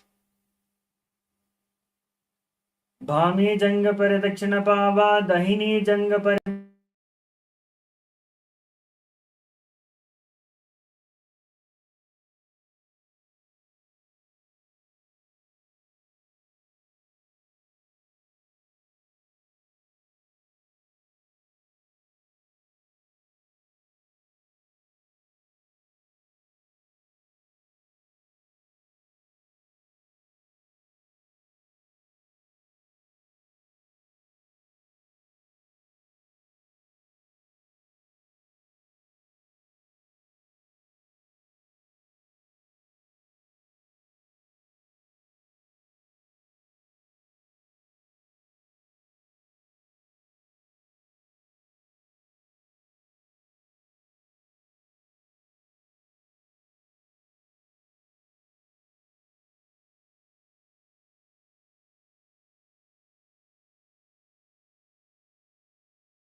Nithyananda, everyone. After the session of Nithyananda Yoga, it's now time for us to enter into the Gnana as well as the Shakti Pradarshana, the power manifestation. So let's begin. Please sit straight with your head, neck and spine in a straight line. Hands together in Atmanjali Mudra. Let's begin with the Sadguru Vandanam. Nithyanandam Paramasukhadam Kevalam Gnanamurtim Dvandvatitam Gagana Sadrusham Tattvamasyaadidaksham Ekam Nityam Vimalamachalam Sarvadhi Sakshi Bhutam Bhavatitam Trigunarahitam Satgurum Tam Namami. Welcome all of you into today's session in Paramashivoham Level 1.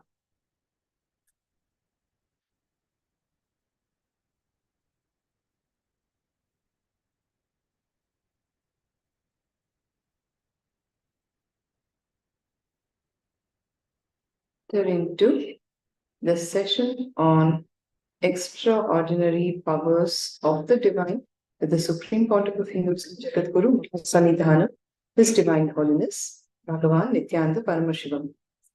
Nithyananda Yoga is all about experiencing oneness with Paramashiva, continue to be in that space of oneness so that we can go on to manifest all the Shaktis. Understand, every Gnana, when mapped into your Prajna, consciousness, manifests as Pragnana, that is possibility and power of every being. Any truth, when it gets mapped into your very consciousness and becomes your cognition, has to express as power and possibility. So, Paramashiva is the Panchakritya, the primordial divinity in Hinduism, the ultimate reality and cause, which is self-effulgent, Swayam Prakasha, all-pervading, unchanging beyond time, space, form, and causality. As the fundamental base of the unmanifest, the Avyakta, and the manifest existent, Vyakta, he performs the 5 cosmic acts of Srishti, Sthiti, Samhara, Throbhava, and Anugraha. That is, creation, maintenance, rejuvenation, pulling out of delusion, and liberating grace for all the living entities. The great rishis, munis, and siddhas who know the signs of incarnation as per Hinduism predicted and recognized the Supreme Pontiff of Hinduism, His Divine Holiness, Nithyananda Paramashivam, as an incarnation of Paramashiva and Parashakti. So the 5 phases of Paramashiva, which we have already spoken about. So with this background, we'll now enter into manifesting powers. I request all of you to please open your copy of Living Enlightenment book if you have, flip through the pages. If not, the soft copy of the same can be accessed here at paramashivoham.org/gifts. Open the page of Living Enlightenment and take out any one truth that you would want to map to your consciousness so that you express a power. So I request all of you to please share the truth that you want to work with here on the chat box.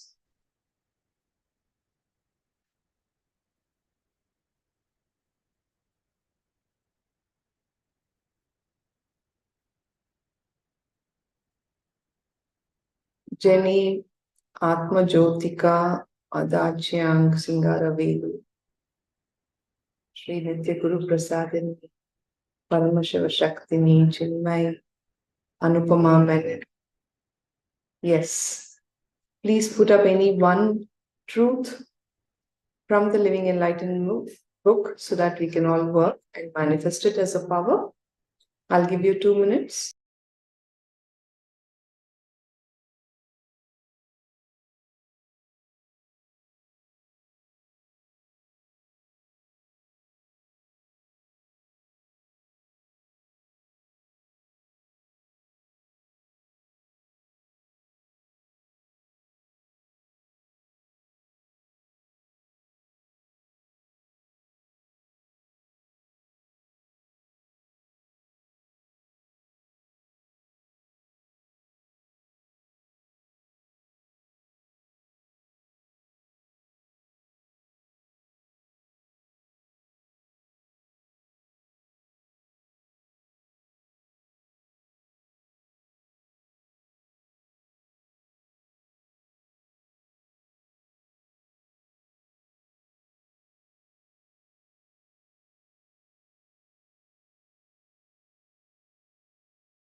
Yes. Sri Nitya Guru Prasadani shares, when you act in tune with the cosmos, it blesses you. Beautiful. Beautiful truth. What about the others? Manupama, I see you with a copy in your hand. Please go ahead and share. Working with the power of the third eye, an awakened third eye, by blindfold reading. So, as you continue to share the truths here in the chat box, please do pick up your eye bands.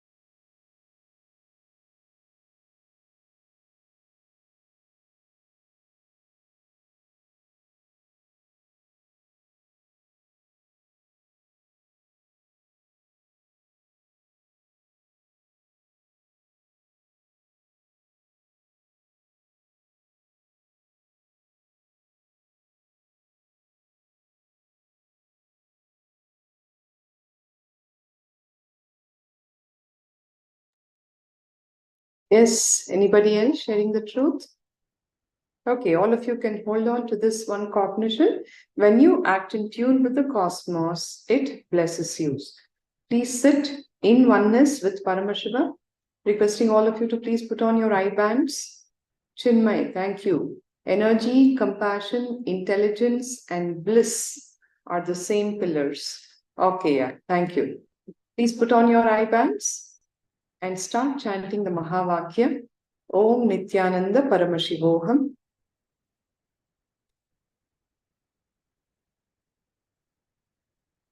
I will be displaying a picture for all of you to be seeing with your third eye. Before that, please get into oneness with Bhagavan.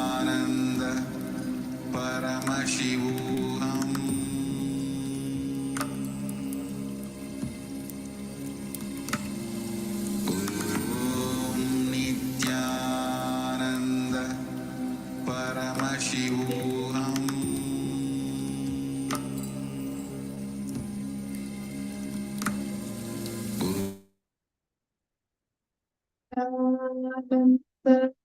Paramashivoham. Om Nithyananda Paramashivoham. I put up the picture for all of you to chant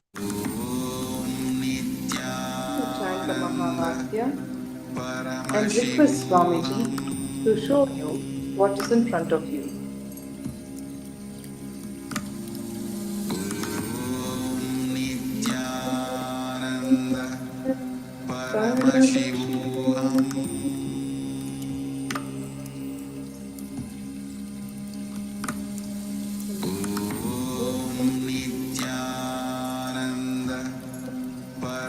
Paramashivoham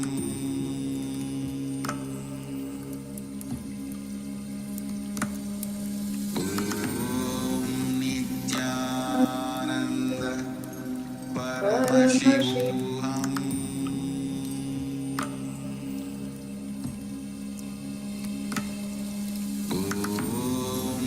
Nithyananda Paramashivoham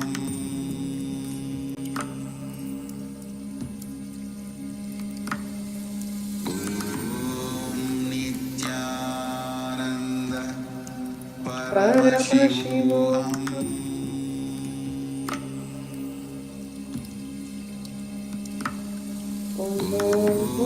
Nithyananda Paramashivoham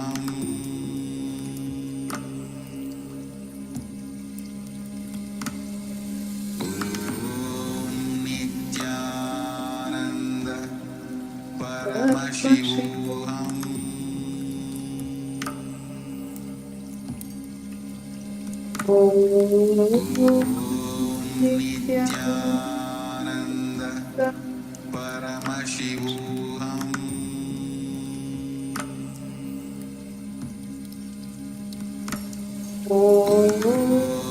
Nithyananda Paramashivoham Nithyananda Paramashivoham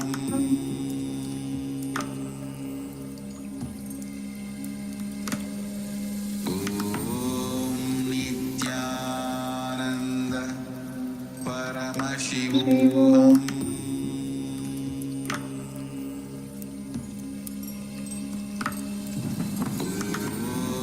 Nithyananda Paramashivoham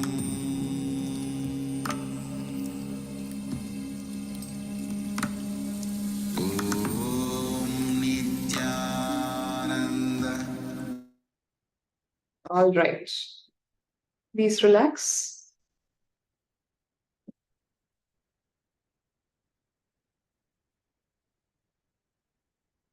Please relax.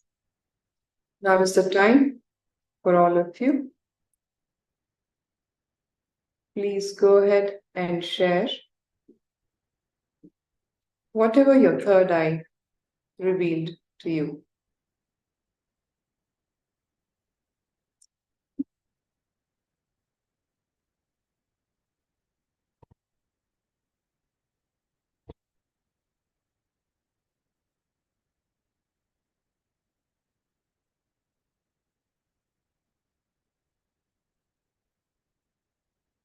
Yes, I am. Sri Nitya Prasadani Anupama Menon. Thank you for abiding by the request of the session by putting on your blindfolds. All right. You saw red flowers. Interesting. Yes. Anupama Menon. What did Paramashiva show you, ma? No, I didn't see anything. Okay. Didn't see you. You didn't see anything for now. All right. Colorful flowers and puja is what Paramashiva Shaktini saw. And the picture that I had displayed was a hand gesture of love, which for most of human beings is signified with a red rose. The red flowers that you saw, Nitya Prasadaniyaya, is related to this gesture of love. All right. So the third eye actually shows beyond your logic. Many a time, if what I has shown you might be water, the third eye will actually give you the sound of gushing water. So don't try to fix it with your logical mind. Just be open to whatever Paramashiva is showing you at that point in time. So with that, we will now enter into the Jnana session. Today, we will be working on pain. What is pain?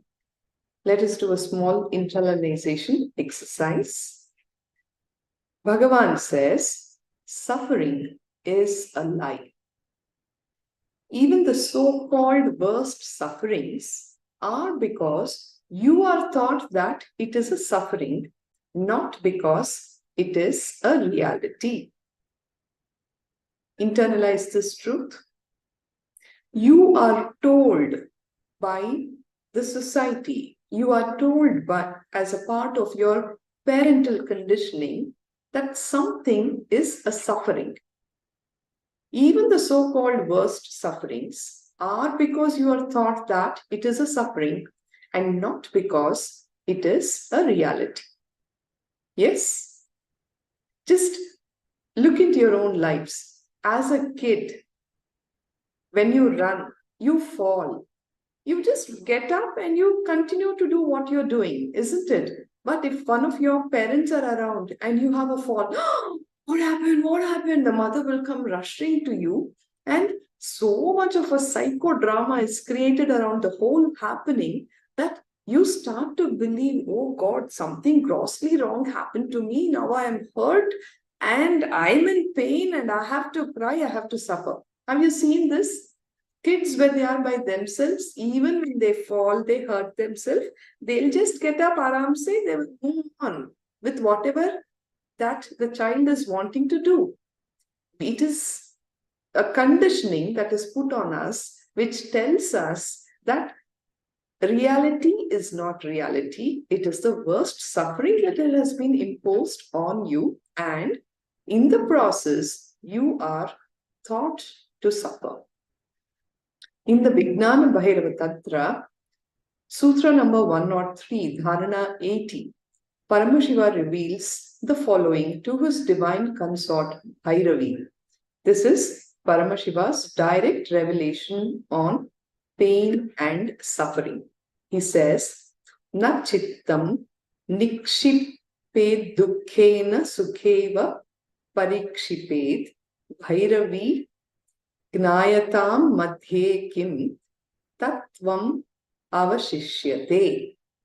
The translation goes, neither dwell nor place your awareness on sorrow, pain, nor on joy or pleasure. Okay? Do not dwell in any of these. Sorrow, pain, joy, pleasure. Don't place your awareness on these emotions, O Bhairavi.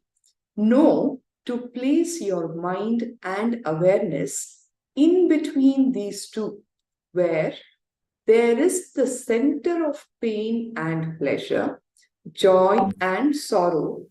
Then you will see the existential reality will be revealed to you.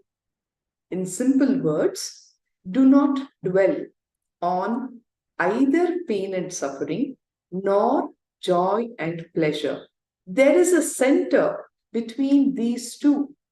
Just dwell there. When you are there, when you place yourself in that center, you will see the reality as it exists. That will be revealed to you, says Paramashiva to Devi. From the life of the Supreme Pontiff of Hinduism, a life beyond pain, Bhagavan says, your pleasure and what you consider as pain will become different if what you consider as you changes. I repeat, your pleasure, your pain will become different if what you consider as you changes. My gurus made me realize I am a principle, a tattva. I am the manifestation of a principle, tattva. I am not an individual. Before even any identity or desire or fear of an individual developed in my system, my gurus made me realize I am a principle. He is Guru Tattva.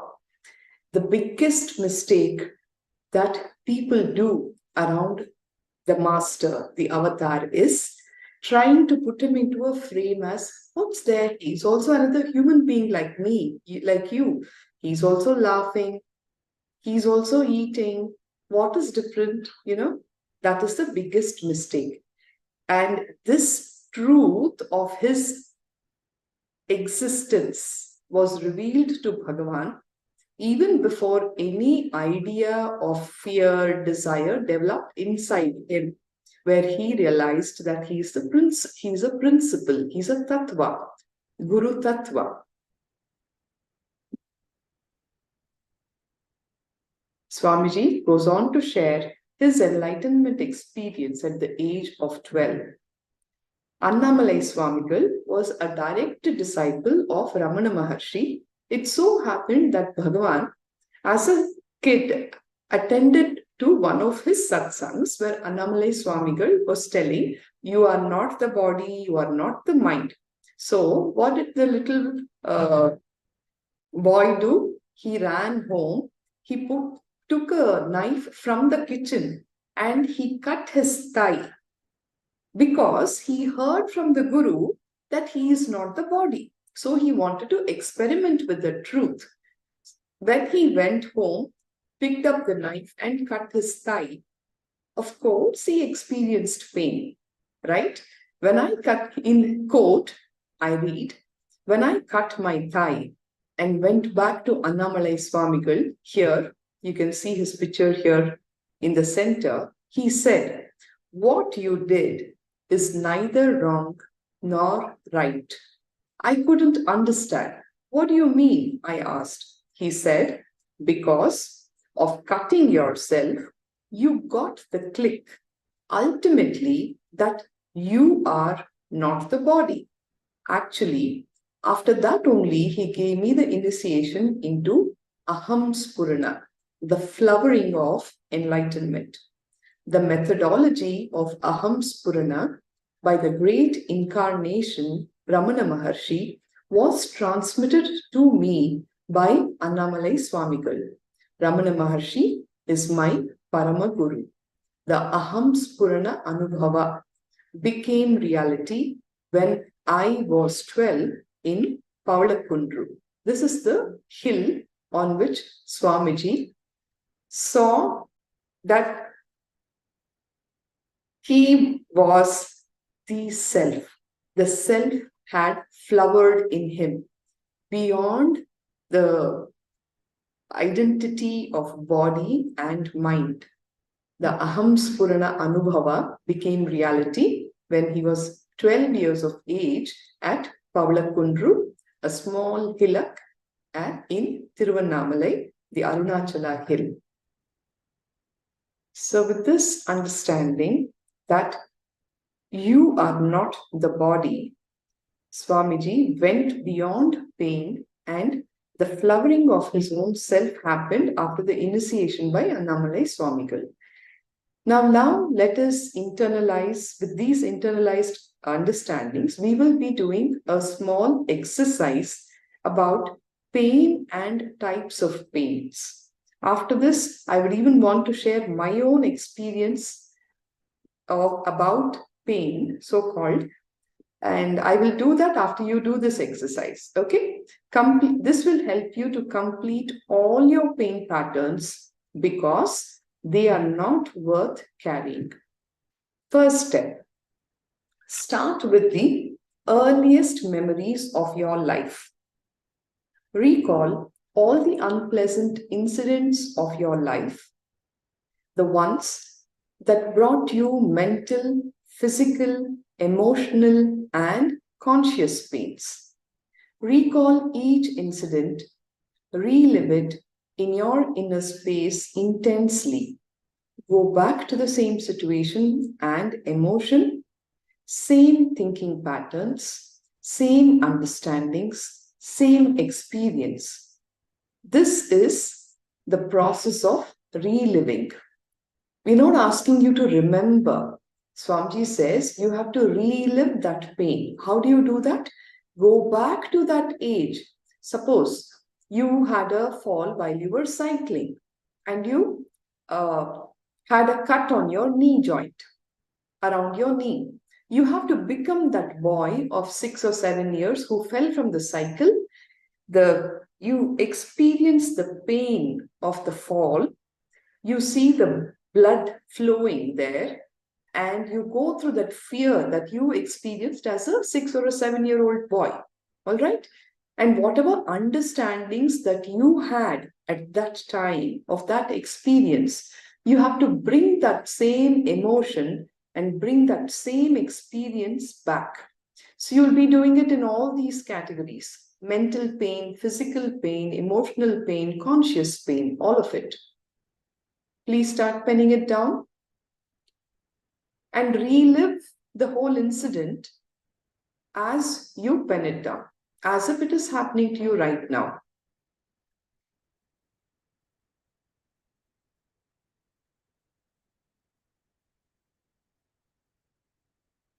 You can do it under the 4 categories: physical, mental, emotional, and conscious pain.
Relive the whole experience by becoming that child.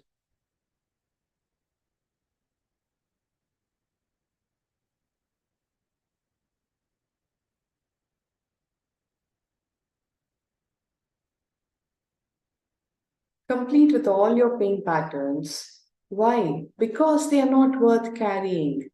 Your life is here to celebrate your existence. Why waste it with your pain patterns?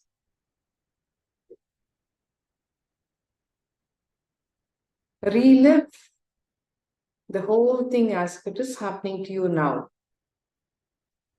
What happens is, unless you relive, you're not going to walk out of the pain and the pain pattern.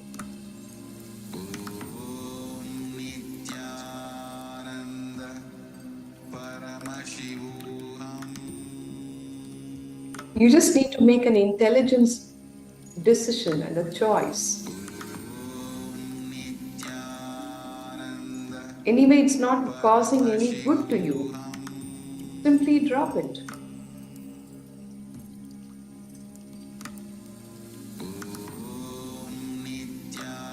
Relive the pain and write down each incident clearly as if you're writing a story. Do it for every incident and you will see that the pain will melt away.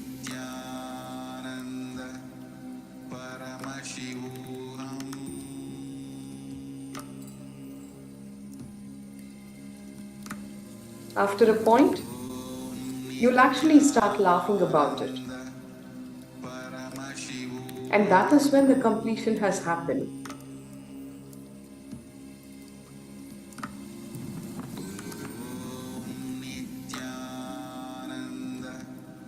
It could be a mental or an emotional pain that happened to you because you didn't fare well in exams and your teacher told you that you're good for nothing.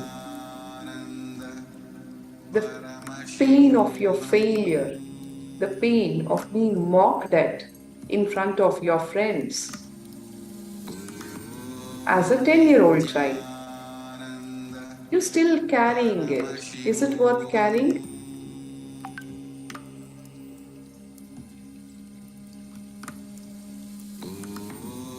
Nithyananda Paramashivoham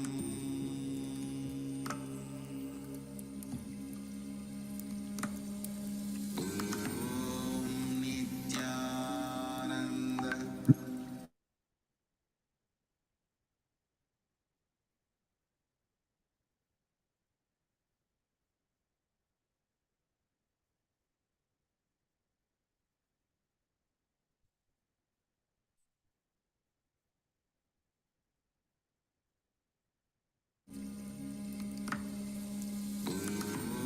Nithyananda Paramashivoham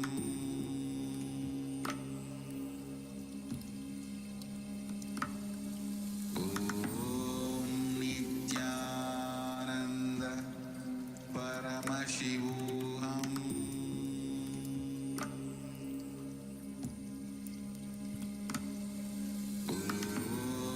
Nithyananda Paramashivoham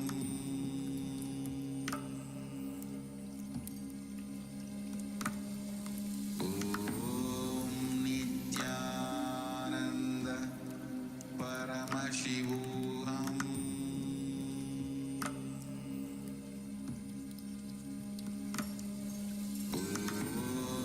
Nithyananda Paramashivoham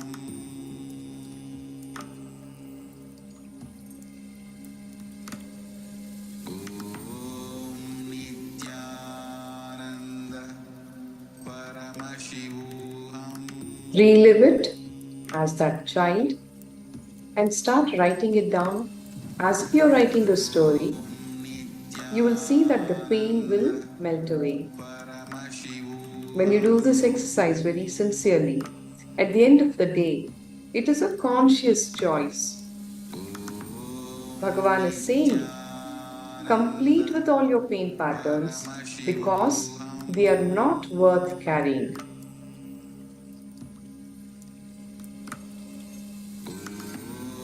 Nithyananda Paramashivoham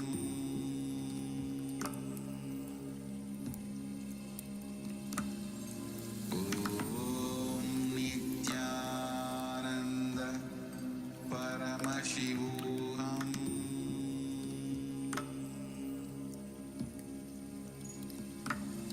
I'll give you a few more minutes. Nithyananda Paramashivoham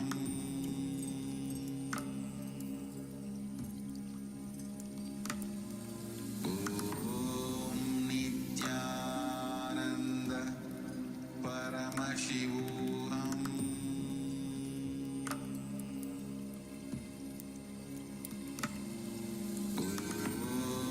Nithyananda Paramashivoham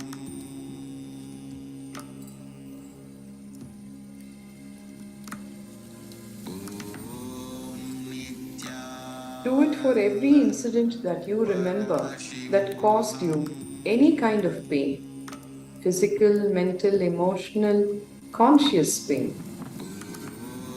Nithyananda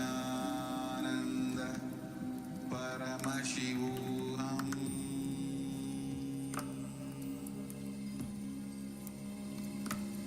You are consciousness. Nithyananda Paramashivoham When you park yourself into that space, that existential reality that you are consciousness, all the undulations of the mind, the ups and downs of the body, the pains, none of that will impose any kind of suffering on you. Paramashivoham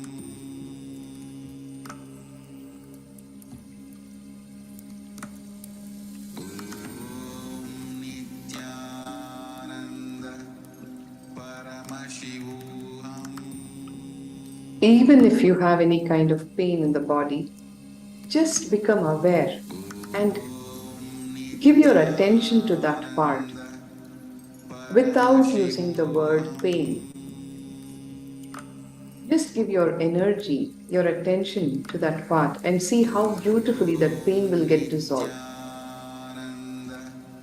When you become more conscious and more aware and establish in the truth, I am consciousness, there's no more suffering of any nature.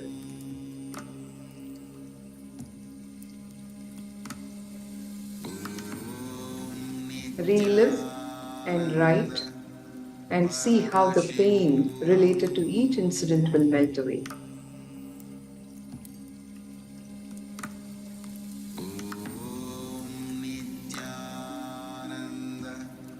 Paramashivoham.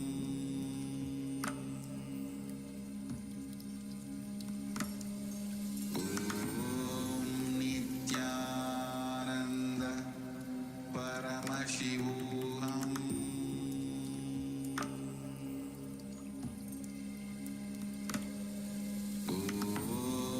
Nithyananda.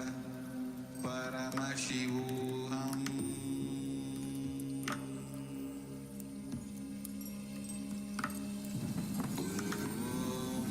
Nithyananda. Paramashivoham.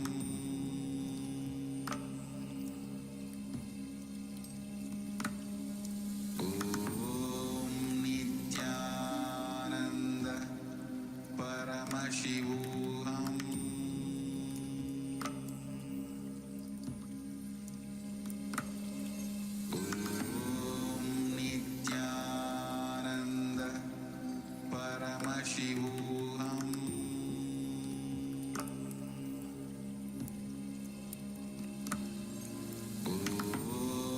Nithyananda. Paramashivoham. Nithyananda.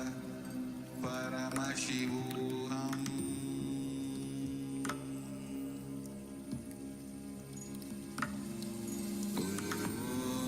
Nithyananda. Paramashivoham.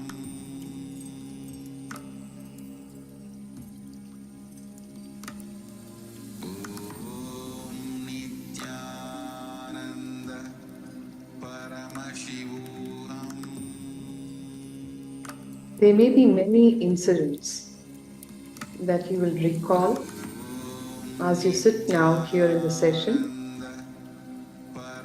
Just make a note of them all so that you can actually continue to do this exercise at a later stage and complete with all your pain patterns by reliving and writing down about those incidents.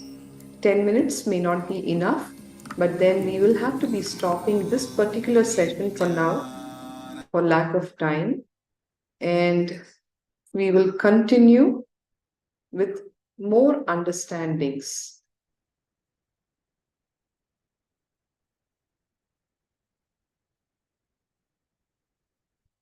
On truth,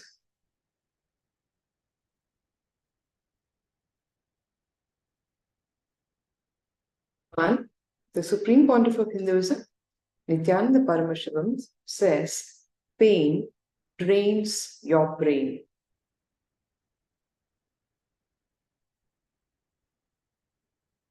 Pain drains your brain. If you are conscious, you have to be happy. Pain needs unconsciousness to exist. The unconscious hanging, the unconscious craving for pain is one of the worst engram which humanity is suffering with. This is the truth. Understand. Any kind of pain that you're going through, just know that you are hovering in unconsciousness. If you are conscious, you have no choice but to be happy. You have to be happy. And one of the worst engrams which humanity is suffering with is this unconscious craving for pain, unconscious hanging for pain. You should know pain needs unconsciousness for its existence. If you are conscious, pain cannot live inside you. If you are conscious, you have to be happy. Nothing can be done about it. If you are unconscious, you have to be in pain and nothing can be done about it. It works both ways. If you are conscious, you have to be happy. If you are unconscious, you have to be in pain. Nothing can be done. That is the truth. Pain cannot be driven out of your system by attending to one part of you. If you have knee pain, you attend to that. It will become stomach pain. If you have stomach pain, you take medicine and do what you want. It will become some other pain, neck pain. If you drive that also out, it will become back pain. Why? Because you have not attended to the most important part, which is your consciousness. Because you're in unconsciousness, there is pain. You may be just driving it out from one corner of the body to other. That's all. Nothing more than that. Constantly, we all crave for suffering. It's a hard-hitting truth. Just know, all of us constantly crave for suffering for so many reasons. First reason, to get attention from others, isn't it? In this very busy, fast-paced life, who really has the time to even look at you, say hello, care for you? No, everybody is running. So only when you fall sick, they'll even come and ask, oh, what happened? Are you okay? You see that? When I was a child in school, I would always wish, oh, I wish I have a fracture. Because, when you get the cast, all your friends will come and visit you in the hospital. They will come and write all kind of healing statements on the cast. So it's like that. Children will fall sick for mother's attention, else she is also too busy to give attention. So attention need is one of the reasons why we are constantly craving. By and by, our unconscious mind understands that by falling sick, we can get attention. Even without your complete conscious engagement, your unconscious mind will start understanding this, that by falling sick, I can get attention. And you not only falling sick for attention from others, you also gain attention from your own self, isn't it? How often are we expressing our love and gratitude to our body? We don't do that.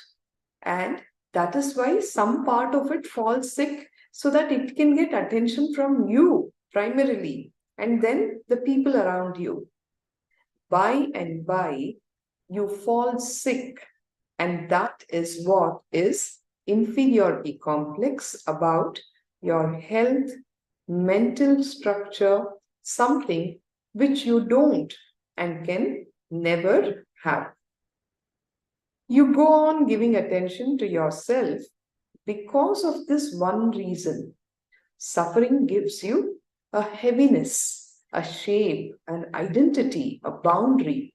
Joy always gives you a boundarylessness, isn't it? When you're very happy and you have a good laugh, you are in that boundaryless space where your solid ego, your pain, your heaviness, your suffering, all of that has been dissolved, at least for those few moments, isn't it? Whereas our mind will thrive on dictating a certain heaviness to our own identity and existence. When you have a certain boundary, it feels very solid, and that is the game of the mind. Whereas the mind which directly gives you suffering. Joy, on the other hand, always gives you a boundarylessness. Only when the joy permeates your backbone, your very biomemory, you become first psychologically light and physically light. Just know, when you are suffering, the lady, the woman, the female gender eats and fills, and the male gender drinks and fills the self, said Swamiji in the earlier days. Now everybody is eating and drinking. That's a different story. But then when you are in that suffering space, you are physically also too heavy. Whereas when joy permeates your backbone, your biomemory, you become first light psychologically and then physically light. When the Ananda happens in your biomemory, the Kundalini Shakti gets awakened and you even start experiencing levitation. Under every air pore, there is an airbag which fills the subtlest air force that is called the samana. When this gets filled, the first thing that happens is joy. Even when you physically work out, if you have joyful memories, more air will fill you. Have photos and memories of people who create pleasant feeling in you when you work out. Then your samana will get filled and not the violent memories. Understand? The subtlest air force, samana, gets filled in your body when you experience joyful memories, joyful moments. So Swamiji recommends, even when you're doing a physical workout, like say you're in the gym, on the treadmill, lifting weights, whatever, just have pictures, photographs of the people who create a pleasant feeling in you. Then your samana will get filled and not any violent memories. Understand? The unconscious hanging, the unconscious craving for pain is one of the worst engram with which humanity is suffering. Learn the art of prana pratishtha, that is, giving life to what you want. Prana pratishtha. Prana is life, pratishtha is establishing. When you can actually learn that art, where you will just live life in a conflict-free space. Greg Braden is one of the very famous scientists and researchers who has worked with the DNA, where he gives evidence on how emotions can change our very DNA. He says, in the case of gratitude, love, and appreciation, the DNA responded by relaxing. The length of the DNA expands and it becomes longer.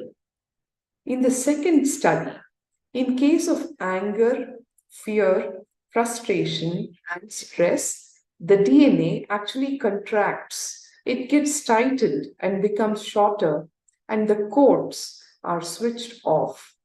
It means almost partial death becomes an experience in you. So remember, anger, fear, frustration, and stress will impact your life more than your enemy. Even if you are nourishing enmity, anger, fear, frustration towards the other person, in the process, it is your life that is getting impacted. You are shortening your own life by having these kind of partial death experiences where your DNA is getting shorter and shorter. Literally, it is like you are drinking poison and expecting your enemy to die. Is that going to happen? No way, right?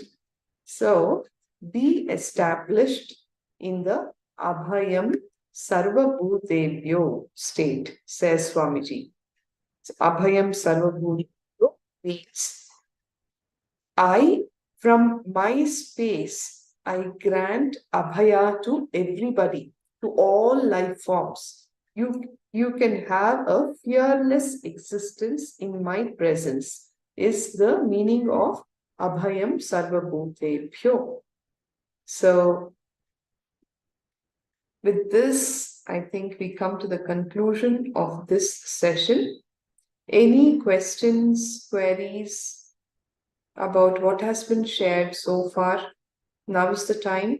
Please go ask. I can also give you 5 more minutes to complete with that exercise that you were doing earlier, so that you will have an experiential click, even with respect to your own physical pains, emotional pains, all of that. If there are no questions, continue to do that exercise. Meanwhile, see, when Swamiji is saying pain is a lie, pain is suffering, you are not the body, you are not the mind, we will tend to believe that, oh, he is an avatar, so for him it is possible. I'm an ordinary human being. I go through all this kind of statements. Yes or no? Many of the Gurukul kids, when they are playing around, they fall, they have a fracture, they do not experience pain. The child will just get up and say, hey, see, there's some problem here. I think we just need to go and see a doctor. No pain, absolutely.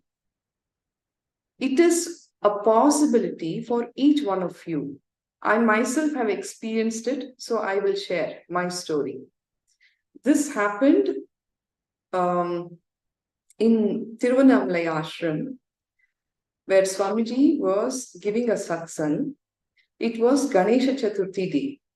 And our family, me, my husband and my daughter, all of us went to Tiruvannamalai because Swamiji was there. And I got into some volunteering activity in the ashram. It so happened in the kitchen, I was trying to grind Gandham for Ganesha. The Gandham, Swamiji would be offering in the Alankaram to the Ganesha there, and that had to be ground into powder. And there was this heavy duty mixie out there in the kitchen, which I was using to grind the powder.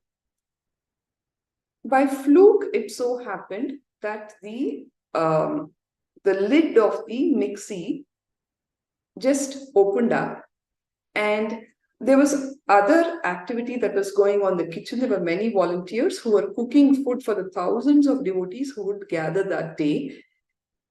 I didn't want the Gandham to jump out on the food that was being prepared. So I just kept my hand on the top of the mixie to prevent that gush before I could switch off the mixer. All right. It so happened that suddenly I see that 2 of my fingers got cut in the mixie. I was in that space of deep gratitude to Swamiji at that moment when it had happened, and it has happened in Bhagavan's physical presence. The Swamiji was just a distance away, where he was sitting with the ashramites and conducting a meeting after the satsang. Believe it or not even for a second, I had any kind of pain. I just knew, oh, one finger got cut and it just flew off. The other one was fractured and it was dangling. Believe it or not, zero pain. And I just told the people around me, see, my finger is cut, I got to look for it. Literally, this was the expression. Swamiji got to know about it, and he started walking towards the kitchen, and he said, don't worry, I will take care. And I'm telling Swamiji, I don't have any pain. And he stopped the bleeding immediately. You know what? This is not to say anything that I am great. I am only sharing this incident to tell you that when you are in the divine presence and he has gifted you that space of higher consciousness which takes you beyond the body and mind, these kind of miracles can happen even to ordinary people like you and me. Look at this. You see here? This finger cut half, and this was cut and it was dangling. This finger actually had, was minced meat and it was lying somewhere. We picked those both up and we drove back to Bangalore and got it fixed. Even when I went into the operation theater, the doctors who did the surgery for me, they were in shock because I was actually smiling, laughing. My daughter was just about 4 years old, and I am telling her stories of Ganesha, Kartikeya, and joking around with her. This is a possibility that exists for each one of us, and I shared this story only to tell you pain is a lie. Pain is a lie which has been told to us. Suffering is a lie which has been told to us that, oh, this happened, you have to suffer. No, everything is a part of life's flow. And post this incident, Swamiji, in one of the satsangs, even spoke about it, and he said, when an individual is established in the space of higher consciousness, this is exactly how the experience will be. No pain, no suffering, no bleeding, nothing. Right? So, this is a possibility for all of you, where you can dissociate yourself from the pain of any sort. All right, with that, I will now conclude with the Purna Mantra. I thank you all. Please put your hands together. Sit straight in the space of deep gratitude. Om Purnamada Purnamidam Purnat Purnamudachyate Purnasya Purnamadaya Purnamevavashishyate. Om Shanti Shanti Shanti Harihi Om Tat Sat Sarvam Bhagavat Shri Nithyananda Paramashiva Padukarpanamastu. Om Nithyananda. Thank you.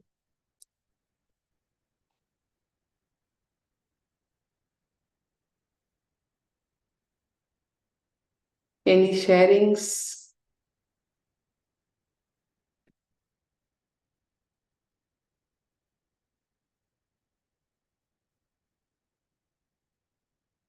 Yes, the next Acharya will be taking over from here. Thank you.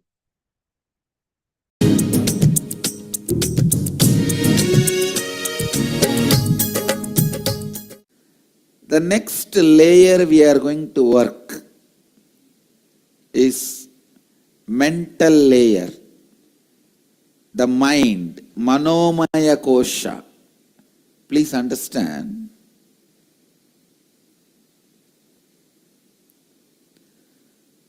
the inner chattering which goes on inside you, which you are not able to switch off, which takes over you, overpowers you. I can give you the example. Late night you are not able to fall asleep.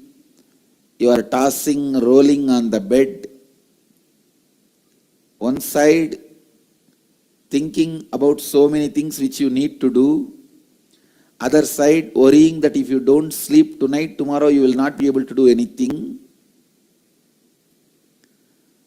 But various things which you are supposed to do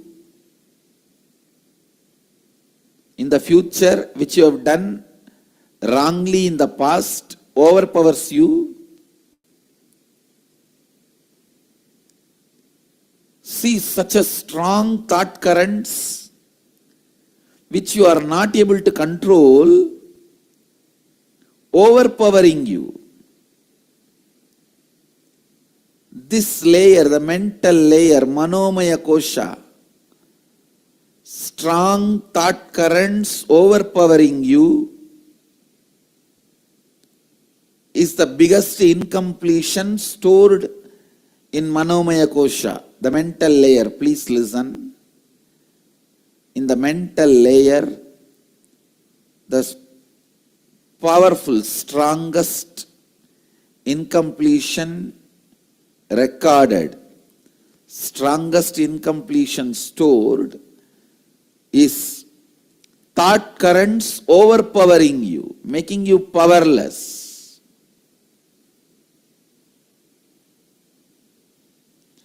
In this layer, we store all the pain patterns.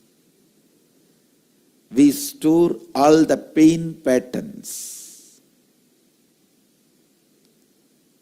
Physical pain, mental pain, emotional pain, spiritual pain. All the pains are reduced to mental pain and recorded in your being. Please understand, physical pain also, when it is recorded in your mind, it becomes only mental pain. It is the mental pain about physical pain, that's all.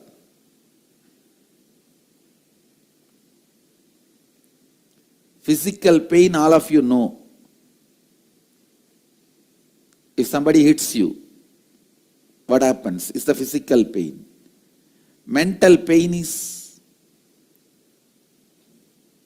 if you are not respected somewhere the way you expect to be respected.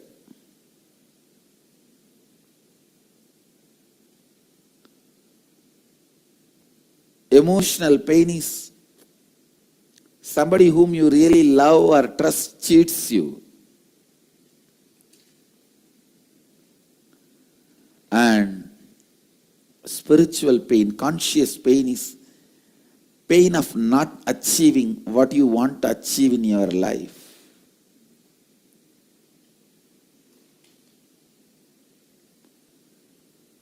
Listen.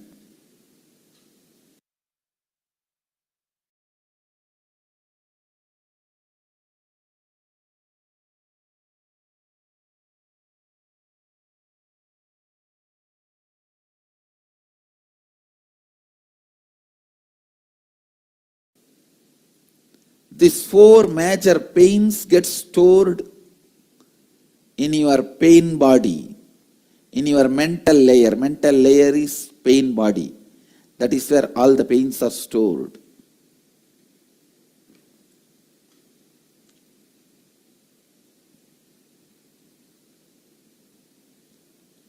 I'll lead you into a very powerful process to get you out of this mess you created for yourself. Each thought current overpowering you and torturing you, even though you don't want them. Now I tell you, sit, recall each and every incident, relive them in your inner space. Write them down. I commit with you today with this Samskara Dahana Kriya, I'll complete all your pain patterns because they are not worthy of carrying. You have a stupid U-Haul service. Constantly your pain being transferred wherever you go. This U-Haul service does its job even if you don't call them. That's the problem.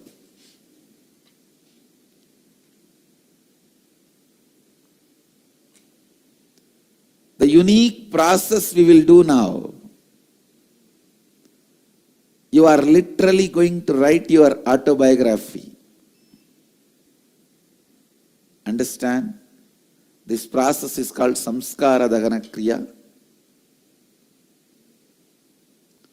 Start with the earliest memories of your life.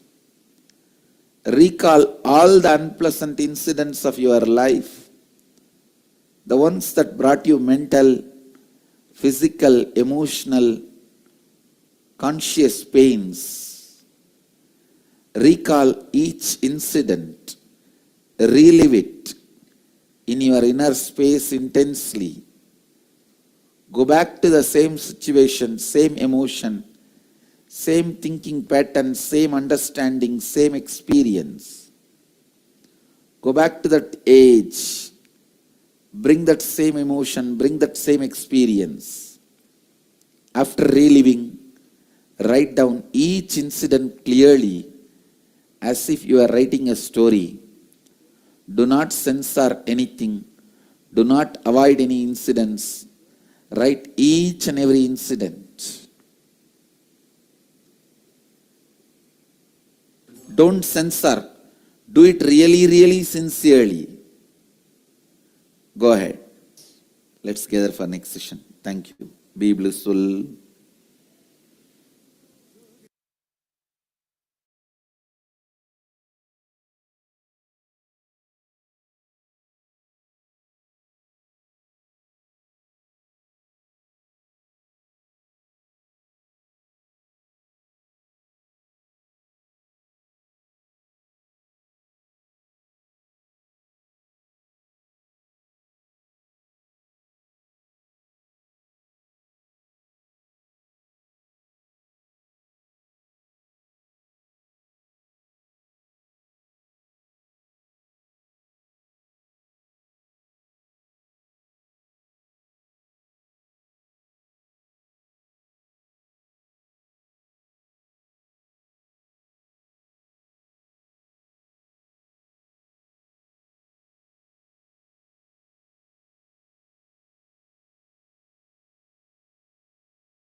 Connecting with the divine with your eyes closed is meditation. Connecting with the divine with your eyes open is darshan. Come, let us all now move from meditation to darshan. Slowly, very slowly, please open your eyes.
अब देखो ये कैसे देखे पट्टी बंद कर आंखों पे हर बाधा हटा कर सब दूर दूर जो है कह जाएंगे कि सब देख देखते रह जाएंगे। त्रिनेत्र जागरण जो इसे कहते हैं कथाओं में जो सुनने को मिलते हैं कहने में जो लगे नहीं इतना आसान चिल इतना भी नहीं मुश्किल बात बनेगी संपूर्ति जब साथ है तो आओ एक दीक्षा की तो बात है सारी दुनिया में मगर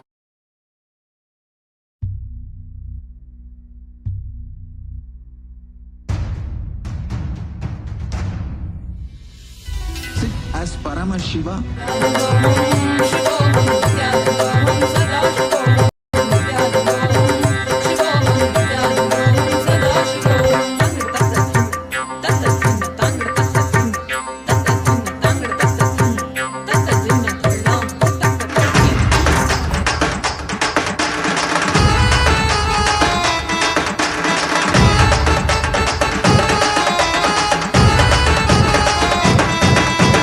அண்ணாமலையில் பிறந்தான் புவி எண்ணாத யோகமே கொண்டிட நித்யன் ஈரேழு லோகத்திற்கெட்டா ஈசன் முக்தி நெறி அருளவே நித்யனாய் பூலகிற்கு வந்தம்மை ஆட்கொள்ள தேவர்களை காத்திட வைத்தான் தாயாய் பேரருள் புரிய உடல் ரோமம் சிலிர்த்திட நித்யனாய் வந்து அண்ணாமலையில் பிறந்தான் புவி எண்ணாத யோகமே கொண்டிட நித்யன் ஈரேழு லோகத்திற்கெட்டா ஈசன் முக்தி நெறி அருளவே நித்யனாய் அண்ணாமலையில் பிறந்தான் திருவண்ணாமலையில் பிறந்தான்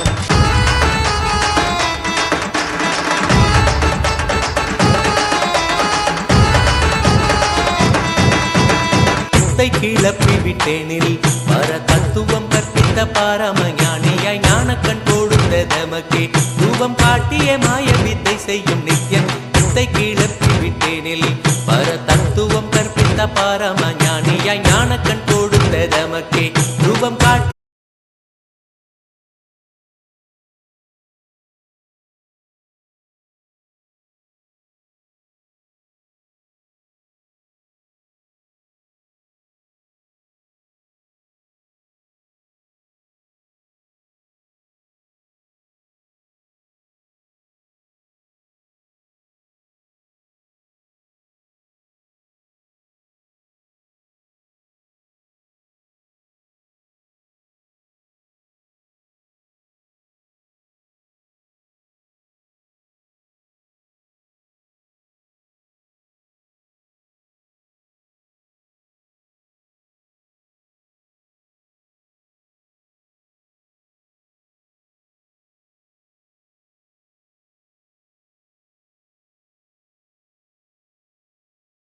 திருவண்ணாமலையில் பிறந்தார்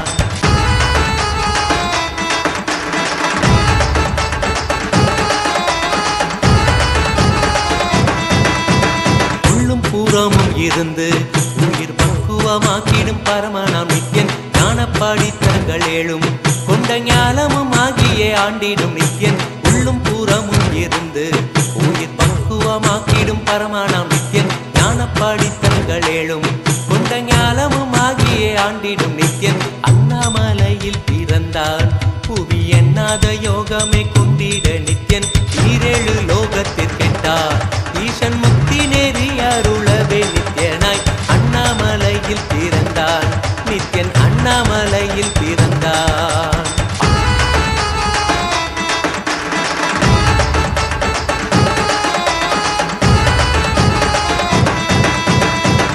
வாக்கியங்களான அருள் கவிதைகள் நித்யனின் மகிமை சொல்லிடும் மகிமை அர்ப்பித்த பின்னே சிவசக்தி ஸ்வரூபமாய் தோன்றிடும் நித்யன் ஆப்த வாக்கியங்களான அருள் கவிதைகள் நித்யனின் மகிமை சொல்லிடும் மகிமை அர்ப்பித்த பின்னே சிவசக்தி ஸ்வரூபமாய் தோன்றிடும் நித்யன் அண்ணாமலையில் பிறந்தான் புவி எண்ணாத யோகமே கொண்டிட நித்யன் ஈரேழு லோகத்திற்கெட்டார் ஈசன் முக்தி நெறி அருளவே நித்யனாய் அண்ணாமலையில் பிறந்தான் திருவண்ணாமலையில் பிறந்தான்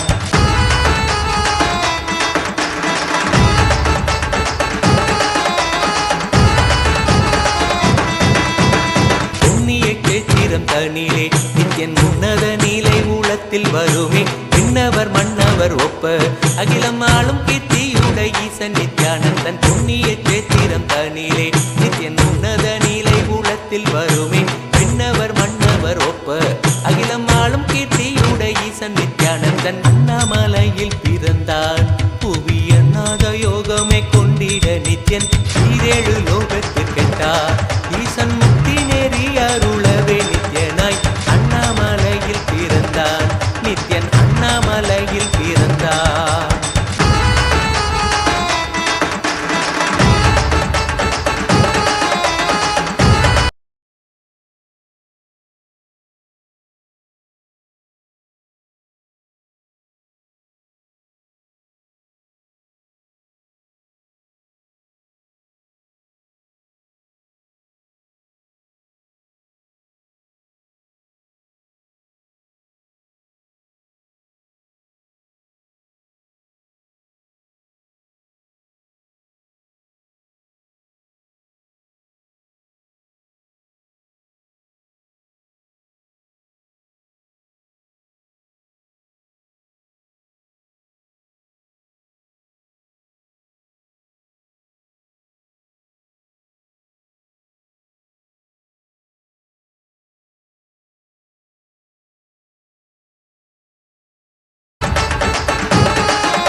அண்ணாமலையில் பிறந்தான் நித்யன் அண்ணாமலையில் பிறந்தான்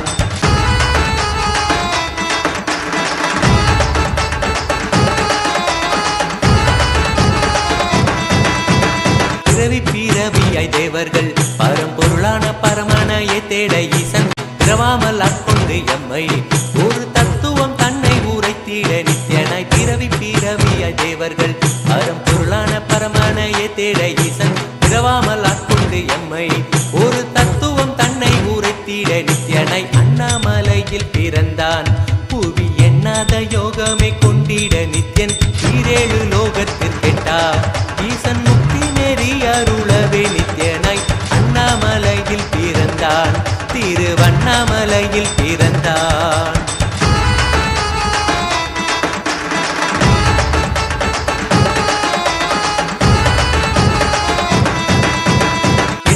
வடிவமுடையவன் என்னும் எண்ணம் கடந்த முதற் பொருளானவன் பிறவி எடுத்தே சலிக்க அருள் தாகத்தை தீர்த்தன் வீணைகள் களைந்தான் வடிவமுடையவன் என்னும் எண்ணம் வடிவமுடையவன் என்னும் எண்ணம் கடந்த முதற் பொருளானவன் பிறவி எடுத்தே சலிக்க அருள் தாகத்தை தீர்த்தன் வீணைகள் களைந்தான் அண்ணாமலையில் பிறந்தான் புவி எண்ணாத யோகமே கொண்டிட நித்யன் ஈரேழு லோகத்திற்கெட்டா ஈசன் முக்தி நெறி அருளவே நித்யனாய் அண்ணாமலையில் பிறந்தான் நித்யன் அண்ணாமலையில் பிறந்தான்.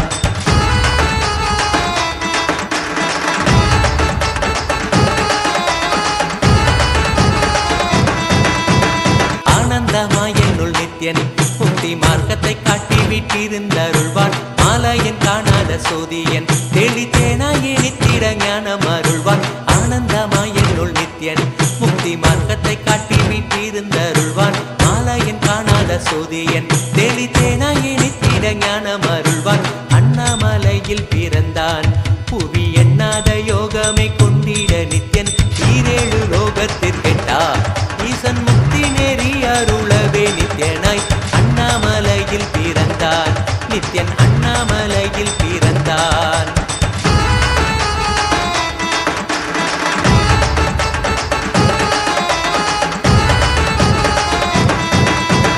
வெற்றி குதிரை எதியே அடியார்கள் கூரைகளை ஏற்கின்ற நித்யன் சூழும் உறவினரோடு வந்த பாசந்தானை யாரு தேயம்மை காப்பான். வெற்றி குதிரை எதியே அடியார்கள் கூரைகளை ஏற்கின்ற நித்யன் சூழும் உறவினரோடு வந்த பாசம் தானை யாரு தேயம்மை காப்பான்.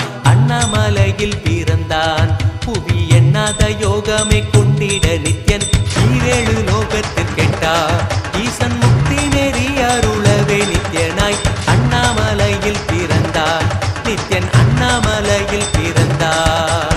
நித்யனை பற்றுவதொன்றே உபாயம் என்பதானால் பற்றி பிடித்தோம் நித்யன் பாதம் ஒன்றே சதம் அவன் நாமம் சொல்லியே நித்யானந்தம் கொள்ளுவோம். நித்யனை பற்றுவதொன்றே உபாயம் என்பதானால் பற்றி பிடித்தோம் நித்யம் பாதம் ஒன்றே சதம் அவன் நாமம் சொல்லியே நித்யானந்தம் கொள்ளுவோம். அண்ணாமலையில் பிறந்தான் புவி எண்ணாத யோகமே கொண்டிட நித்யன் ஈரேழு லோகத்திற்கெட்டா ஈசன் முக்தி நெறி அருளவே நித்யனாய் அண்ணாமலையில் பிறந்தான் திருவண்ணாமலையில் பிறந்தான்.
கைலை இறையென உரைபவன் அருணையில் குருவென மலர்ந்தது புகழ் பாடி அருள் பெறவே திருப்பதம் தனில் அடியவர் சாற்றி மகிழ்வுறும் பாமாலை.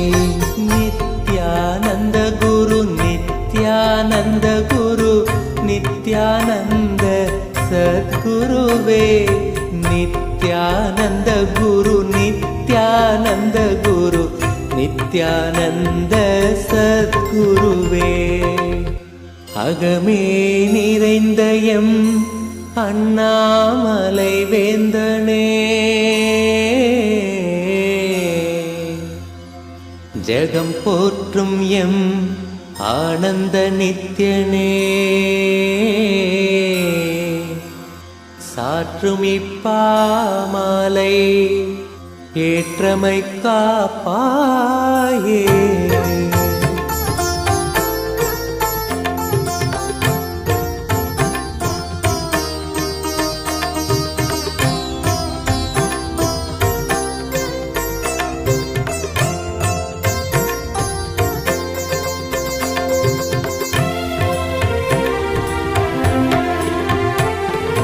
நித்யானந்த குரு நித்யானந்த குரு நித்யானந்த சத்குருவே நித்யானந்த குரு நித்யானந்த நித்யானந்த சத்குருவே.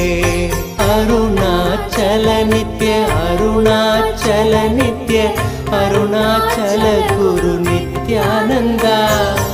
அருணாச்சல நித்ய அருணாச்சல நித்ய அருணாச்சல குரு நித்யானந்தா.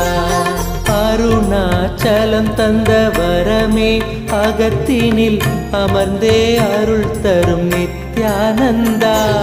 குருவாய் மலர்ந்திங்கு உணர்வாய் கலந்தெமக்குயர்வாழ் வழித்திடும் நித்யானந்தா. அருணாச்சல நித்ய அருணாச்சல நித்ய அருணாச்சல குரு நித்யானந்தா. அருணாச்சல நித்ய அருணாச்சல நித்ய அருணாச்சல குரு நித்யானந்தா. புவி மேல் பிறந்தது எதனால் என்பதும் அறியா பதர்யாம் நித்யானந்தா. துதிப்பாடிடும் வரம் அளித்தே குறைதனை களைந்தாய் கணம் தனில் நித்யானந்தா. அருணாச்சல நித்ய அருணாச்சல நித்ய அருணாச்சல குரு நித்யானந்தா. அருணாச்சல நித்ய அருணாச்சல நித்ய அருணாச்சல குரு நித்யானந்தா.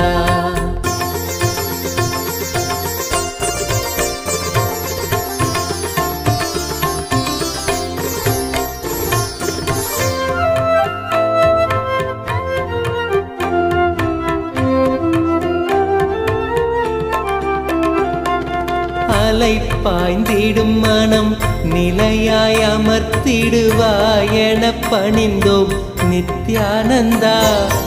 மனம் தாண்டிய மலை மகனே புயலென புகுந்தாய் மனந்தனில் நித்யானந்தா. அருணாச்சல நித்ய அருணாச்சல நித்ய அருணாச்சல குரு நித்யானந்தா. அருணாச்சல நித்ய அருணாச்சல நித்ய அருணாச்சல குரு நித்யானந்தா. இக வாழ்வே பெரும் பிணிதானென உணர்ந்தே உனை அடைந்தோம் நித்யானந்தா. ஜகமாயையில் இருந்தமை மீட்டே தடுத்தாட்கொண்டிடுவாய் நித்யானந்தா. அருணாச்சல நித்ய அருணாச்சல நித்ய அருணாச்சல குரு நித்யானந்தா. அருணாச்சல நித்ய அருணாச்சல நித்ய அருணாச்சல குரு நித்யானந்தா.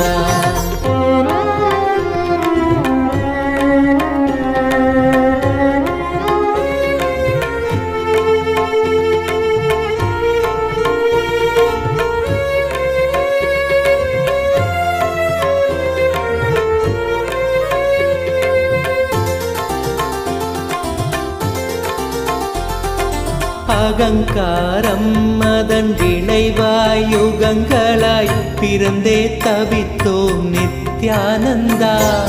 நிலையானது ஆன்மாவென உணர்ந்துந்தன் பதம் சரண் புகுந்தோம் நித்யானந்தா. அருணாச்சல நித்ய அருணாச்சல நித்ய அருணாச்சல குரு நித்யானந்தா.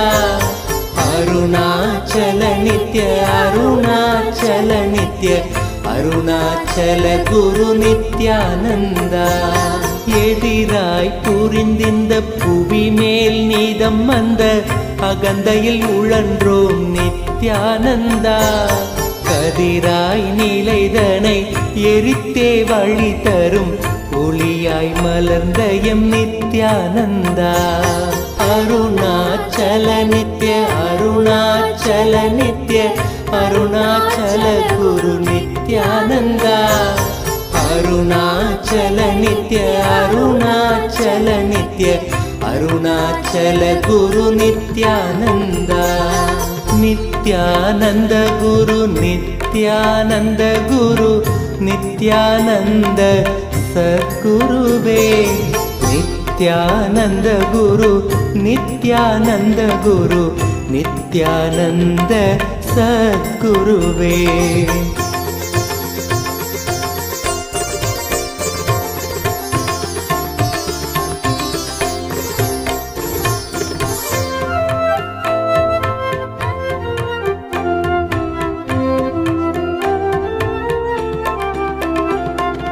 பிடிவாதம் எனும் சிறையில் பிடிப்பட்டே பிணி அடைந்தோம் நித்யானந்தா. இறை வடிவாய் பிறந்தங்கள் பிணி போக்கிட பெரும் மருந்தாய் மலர்ந்த எம் நித்யானந்தா. அருணாச்சல நித்ய அருணாச்சல நித்ய அருணாச்சல குரு நித்யானந்தா. அருணாச்சல நித்ய அருணாச்சல நித்ய அருணாச்சல குரு நித்யானந்தா. காற்றினிலே பெரும் கோட்டைகள் கட்டியம் காலங்கள் கரைந்தது நித்யானந்தா. தேற்றியம் வாழ்வினை மாற்றிடும் கூற்றினை காட்டினையே குரு நித்யானந்தா. அருணாச்சல நித்ய அருணாச்சல நித்ய அருணாச்சல குரு நித்யானந்தா. அருணாச்சல நித்ய அருணாச்சல நித்ய அருணாச்சல குரு நித்யானந்தா.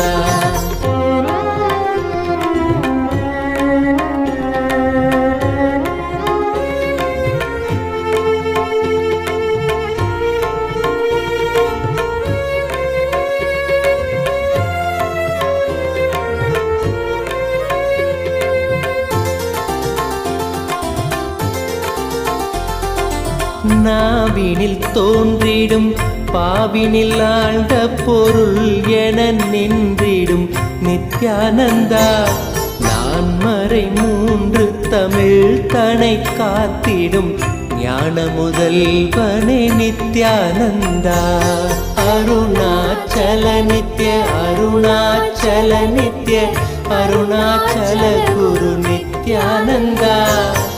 அருணாச்சல நித்ய அருணாச்சல நித்ய அருணாச்சல குரு நித்யானந்தா.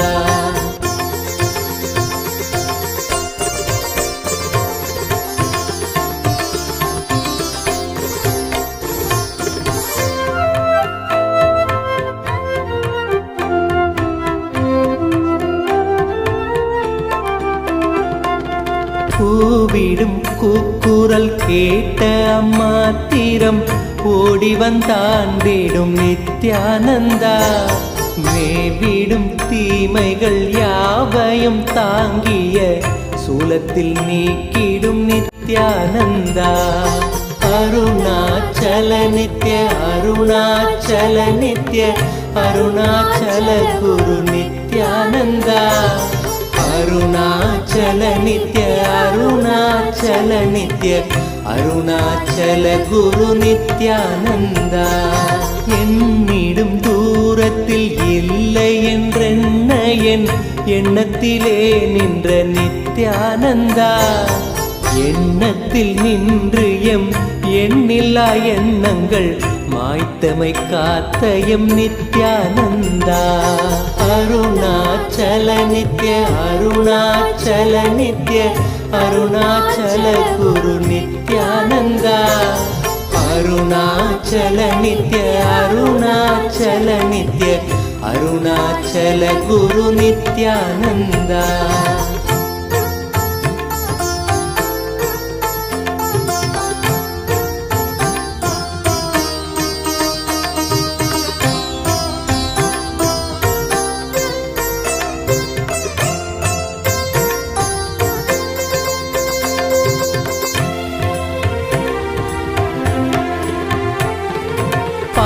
மனமும் பல ஆயிரம் கேள்விகள் தாங்கிய தவித்தது நித்யானந்தா.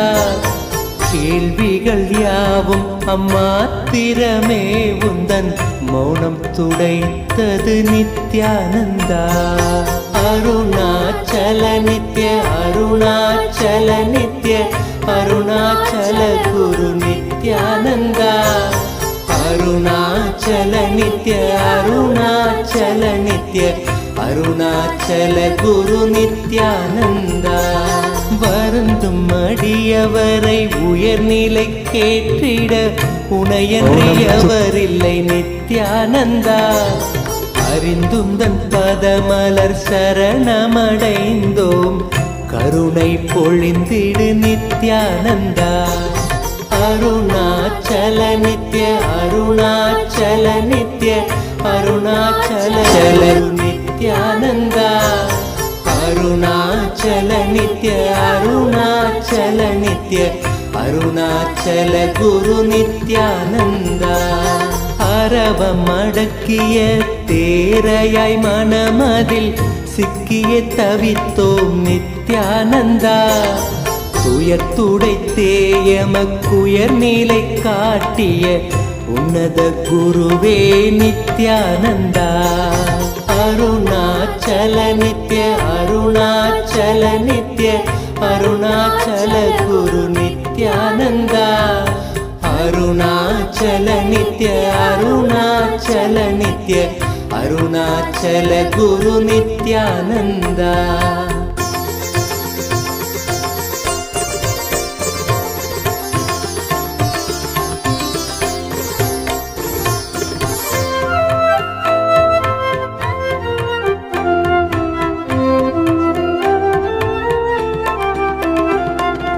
ஆணவத்தால் இங்கு அறிவை இழந்தயம் வாழ்வொரு வாழ்வோ நித்யானந்தா. ஆனந்த வாழ்வினை அருளிட அருணையில் அவதரித்தனையோ நித்யானந்தா. அருணாச்சல நித்ய அருணாச்சல நித்ய அருணாச்சல குரு நித்யானந்தா. அருணாச்சல நித்ய அருணாச்சல நித்ய அருணாச்சல குரு நித்யானந்தா. அகத்தினை மூடிய பனியாய் எண்ணத்தில் உறைந்து கிடந்தோம் நித்யானந்தா. ஜகத்தினிலே பனி அகற்றிடும் ஞாயிறாய் ஒளிர்ந்தமை மீட்டாய் நித்யானந்தா. அருணாச்சல நித்ய அருணாச்சல நித்ய அருணாச்சல குரு நித்யானந்தா. அருணாச்சல நித்ய அருணாச்சல நித்ய அருணாச்சல குரு நித்யானந்தா.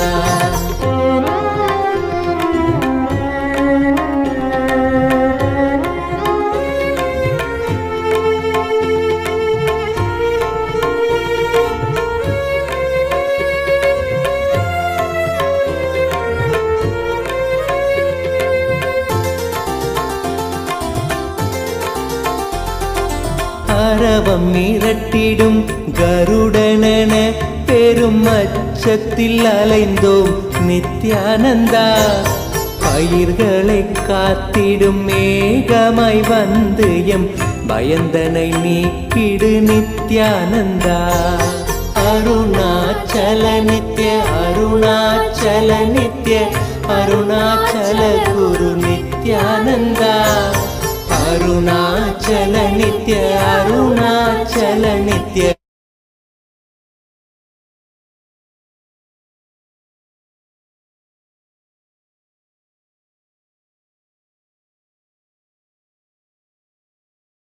श्री सर्वदेव देवी स्वरूपाय भगवते श्री नित्यानंद परमशिवाय नमः। अमृतं महानैवेद्यं निवेदयामि।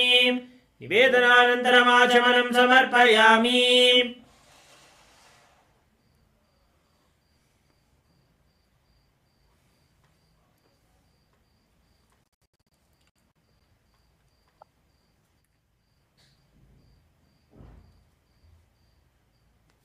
नीराजनम् ॐ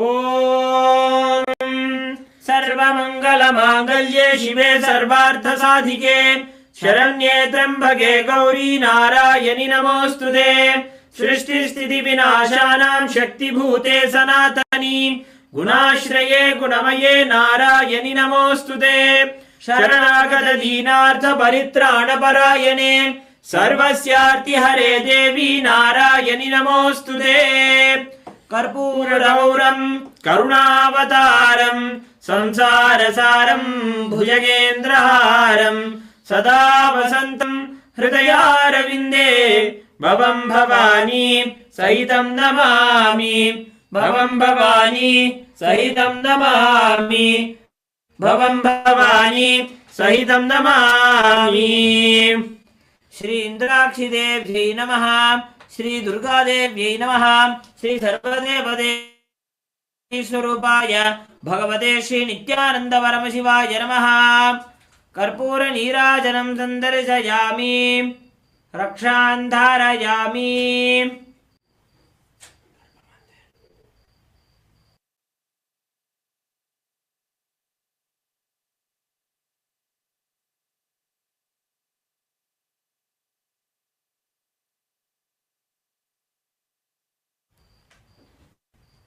शोणाद्रीशवताराय ज्योतिस्तंभस्वरूपिणे श्रीकैलासप्रधानाय नित्यानन्दाय मङ्गलम्।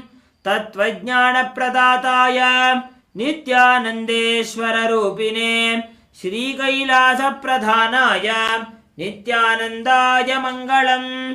मूलप्रकृतिरूपाय परमशिवशक्तिस्वरूपिणे श्रीकैलासप्रधानाय नित्यानन्दाय मङ्गलम्। दण्डत्रिशूलहस्ताय कालकालस्वरूपिणे श्रीकैलासप्रधानाय नित्यानन्दाय मङ्गलम्। आदिपूज्याय देवाय सकृत्पूर्णत्वरूपिणे श्रीकैलासप्रधानाय नित्यानन्दाय मङ्गलम्।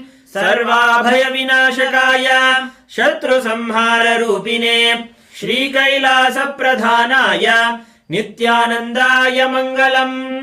योगपट्टाभिषिक्ताय राजसन्न्यासधारिणे श्रीकैलासप्रधानाय नित्यानन्दाय मङ्गलम्। सार्वभौमैकवत्याय राजराजार्चिताय च श्रीकैलासप्रधानाय नित्यानन्दाय मङ्गलम्। मङ्गलं कल्पवृक्षाय मङ्गलं ज्ञानदायिने परमशिवाय श्रीनित्यानन्देश्वराय मङ्गलम्। मङ्गलं श्रीविद्याम्बायै मङ्गलं कामदायिन्यै सर्वमङ्गलदात्री नित्यानन्देश्वर्यै मङ्गलम्। मङ्गलं गुरुदेवाय मोक्षमूलाय मङ्गलम्। परमावताराय नित्यानन्दाय गुरवे मङ्गलम्। त्वं स्मृतमहं धन्य मम प्राणमहेश्वर गंगाधर नामेति स्तोत्रस्थानं ददाम्यहम्। हरि ओम् तत्सत्। सर्वं भगवत् श्री नित्यानन्द परमशिव पादुकार्पणमस्तु। ओम् नित्यानन्दम्।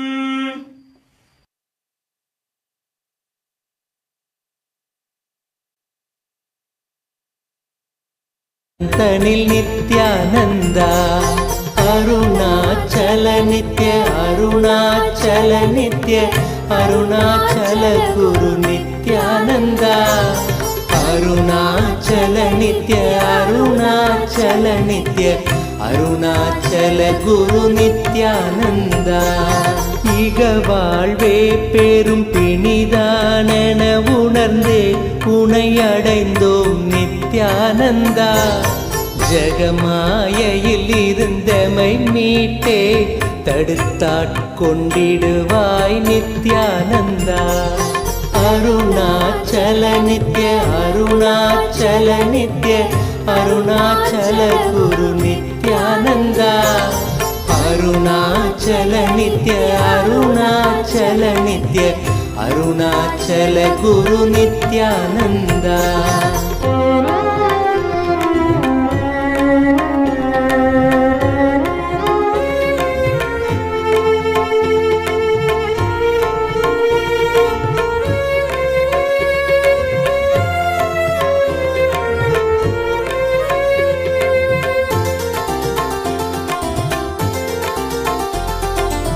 அகங்காரம் அதன் விளைவாய் யுகங்களாய் பிறந்தே தவித்தோம் நித்யானந்தா. நிலையானது ஆன்மாவென உணர்ந்துந்தன் பதம் சரண் புகுந்தோம் நித்யானந்தா.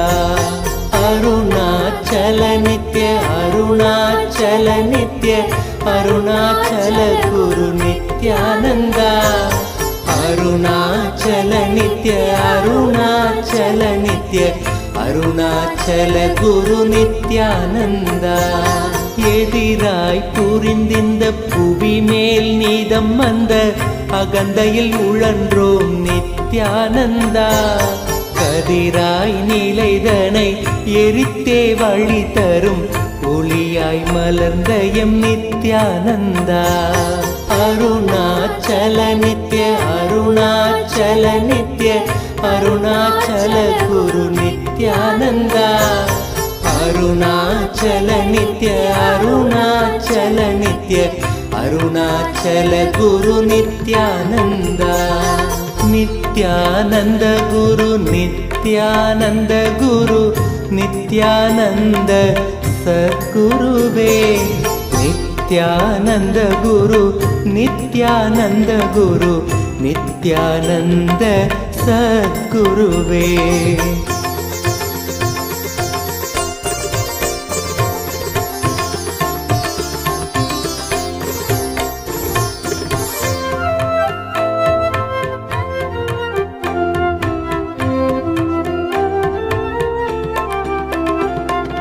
பிடிவாதம் எனும் சிறையில் பிடிப்பட்டே பிணி அடைந்தோம் நித்யானந்தா.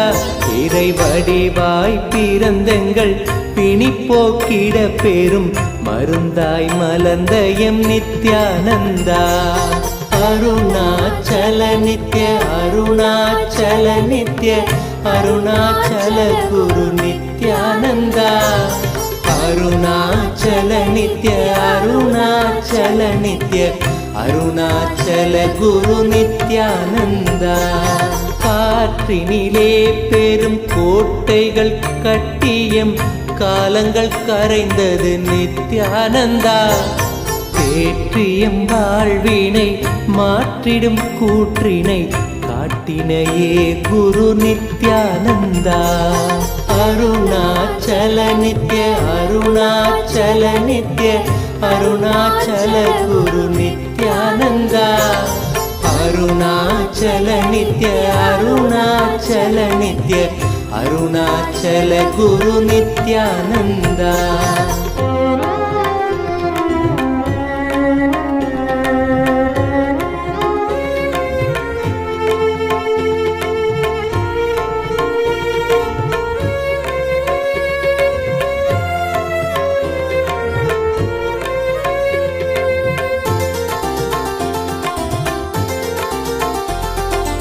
நாவினில் தோன்றிடும் பாவினில் ஆழ்ந்த பொருள் என நின்றிடும் நித்யானந்தா. நான் மறை மூன்று தமிழ் தனை காத்திடும் ஞான முதல்வனே நித்யானந்தா. அருணாச்சல நித்ய அருணாச்சல நித்ய அருணாச்சல குரு நித்யானந்தா. அருணாச்சல நித்ய அருணாச்சல நித்ய அருணாச்சல குரு நித்யானந்தா.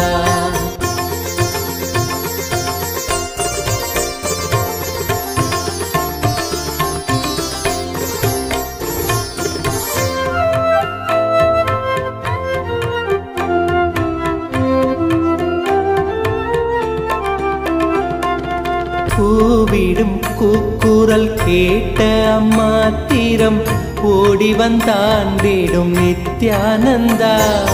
மேவிடும் தீமைகள் யாவையும் தாங்கிய சூலத்தில் நீக்கிடும் நித்யானந்தா.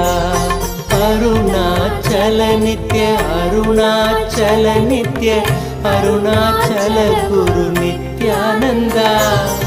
அருணாச்சல நித்ய அருணாச்சல நித்ய அருணாச்சல குரு நித்யானந்தா. என்னிடும் தூரத்தில் இல்லை என்றென்ன என் எண்ணத்திலே நின்ற நித்யானந்தா.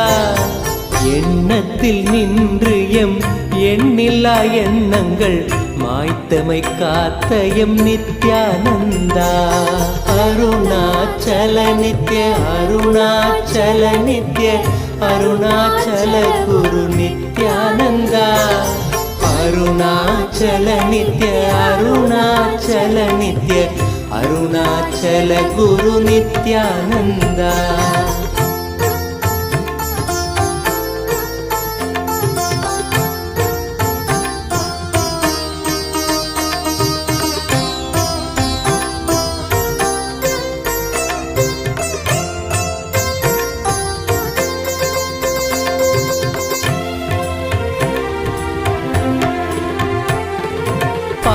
மனமும் பல ஆயிரம் கேள்விகள் தாங்கியே தவித்தது நித்யானந்தா. கேள்வி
Nithyananda, after this very powerful and beautiful darshan that we all had, where we all had the glimpse of seeing Swamiji enjoy Arunachala, enjoy his manifestation, his own Arunachala, his love. And we all got to witness the beautiful darshan of Kailasa Sri Nithyananda Janmabhoomi. This is the very place where the avatar descended, and every single brick of this building, every single place here has witnessed the grand leelas of the avatar in his childhood, and every grand things that we know about, the historical events took place in this very walls, in this very place, in this very house. This is the birthplace of the Supreme Pontiff of Hinduism, Kailasa Sri Nithyananda Janmabhoomi. Today, we are witnessing how this place is serving thousands of people with Annadan and various other services that have been initiated from Kailasa, Tiruvannamalai. I hope all of us enjoyed having this auspicious darshan. We are going to be having one more darshan today evening. This is for the Paramashivoham participants, level 1, level 2 and level 3. So today evening around 7 p.m. Eastern Standard Time, we are going to be having the live darshan. And today we have too many important initiations, so do not miss. Please be stay tuned. And all the others, we request every one of you, all the Paramashivoham level 1, 2 and 3 participants. Today evening also we have another special darshan, the darshan of Ashvaruda Murti and Guru Murti.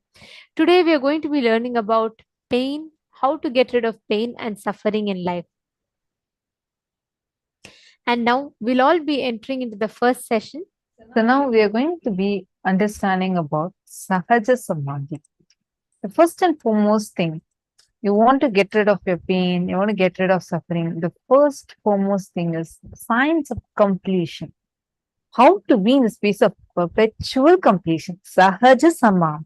That is what we are going to be learning. Let's listen. to the revelation now.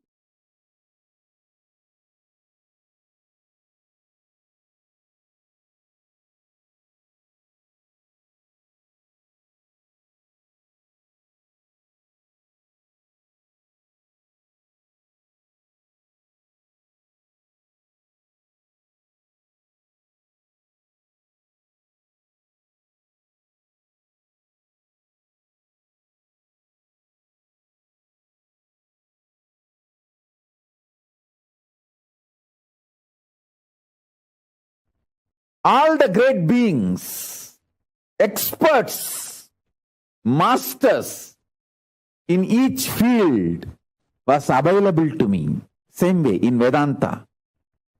I can't even imagine somebody beyond Annamalai Swamigal in Vedanta. He can just sit in Nirvikalpa Samadhi and Sahaja Samadhi forever. Unbroken Sahaja Samadhi.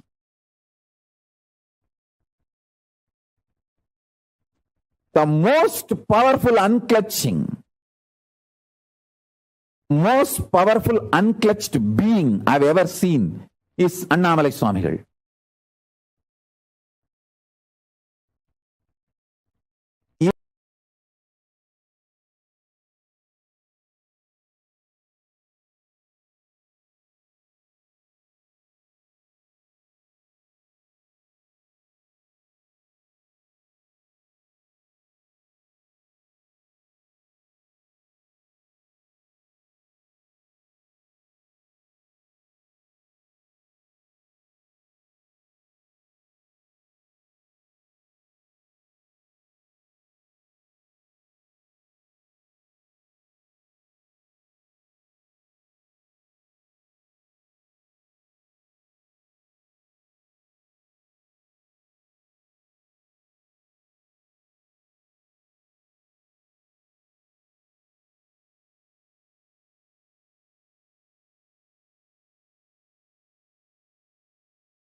Vande Guru Paramparam.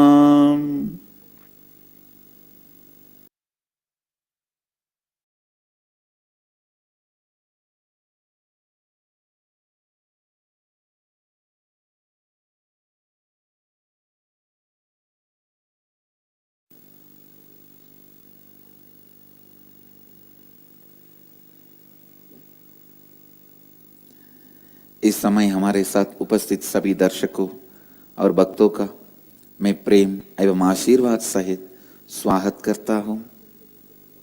I welcome all the devotees, disciples, samajis, satsangis sitting with us all over the world through Nithyananda TV, Lotus TV, Sadhana TV and two-way video conferencing.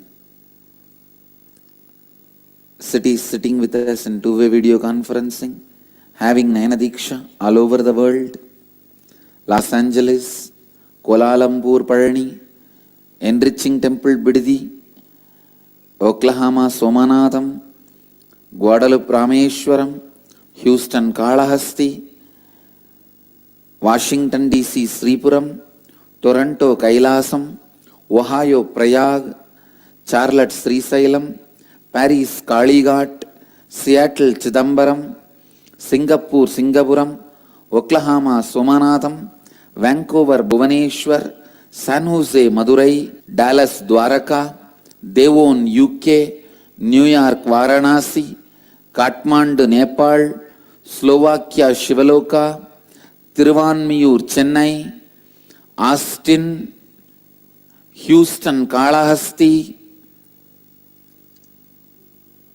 Hong Kong, Sirgari, Hyderabad, Guptakashi, Port Washington, New York, Mill Valley, Vairavan Goyal, San Diego, Tirualabai, Dubai, Vaidyanatham, East London, UK, New York, Varanasi, Devon, UK, Netherlands, Philadelphia, Slovakia, Shivaloka,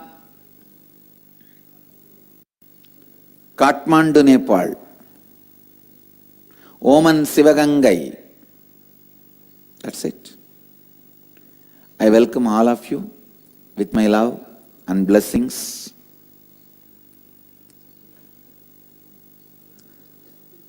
Today is 960th Nitya Satsang, excluding all the satsangs I delivered before 2010 and evening satsangs. 20th batch Inner Awakening 4th day, 17th batch Ingenious 4th day, 19th batch Nirahara Samyama Level 2 1st day.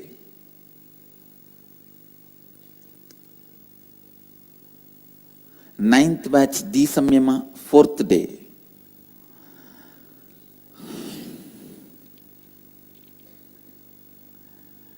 I'll move to the morning satsang, the Nitya Satsang. Today I'll expand on pain body. Why we human beings keep the pain body alive and continue to suffer with it. In the Inner Awakening, today's session is about pain body. Today, whole day we will be working on completing with all the pain samskaras, pain patterns. See, pain pattern is the expression of root pattern. Root pattern is the root, but pain pattern is the tree. Today, we will be working on the tree. Yesterday we worked on the root. Means we poured the acid in the root of suffering. Today, we will burn the whole tree of suffering. It's a whole day process, very powerful process, but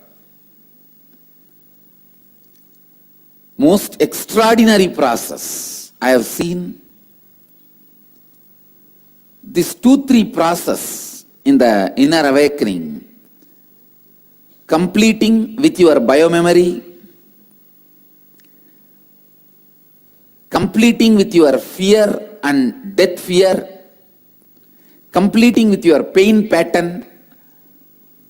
These sessions literally awaken your whole Kundalini energy and consciousness.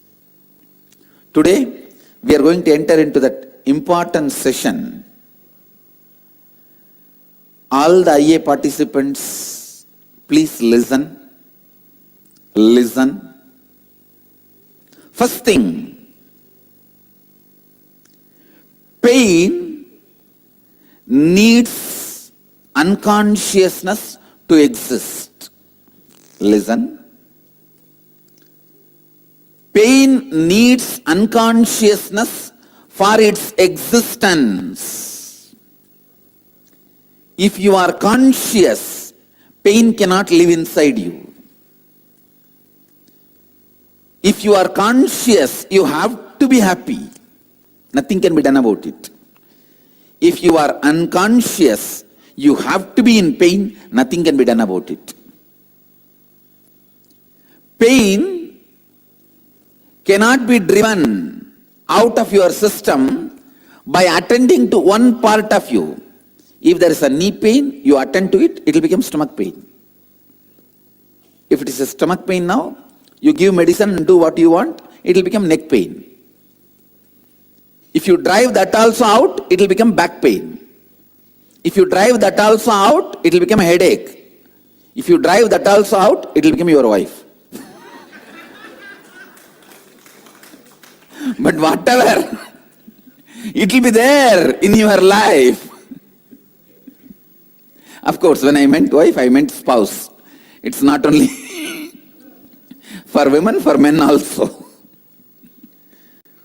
But please understand, pain cannot be attended partially. That's the law of life. Pain cannot be attended partially. Please understand, any attempt to attend the pain partially leads to more and more powerlessness.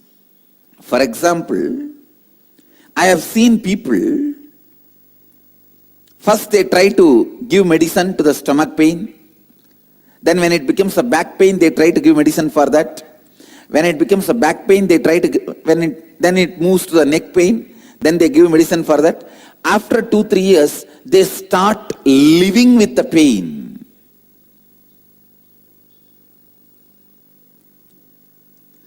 They start living with the pain. It is now almost like they are experienced. Pain became their life and experience.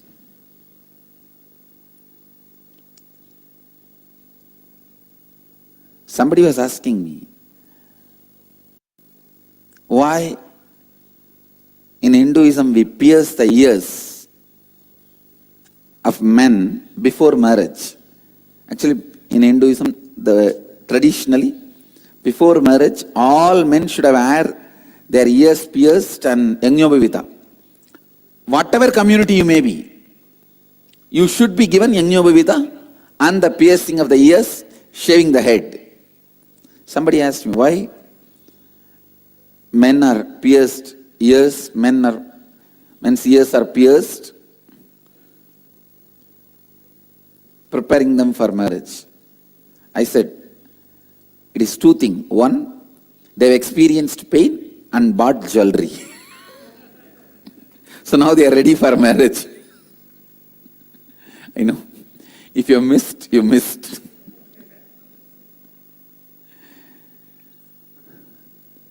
Unfortunately, we get settled with pain.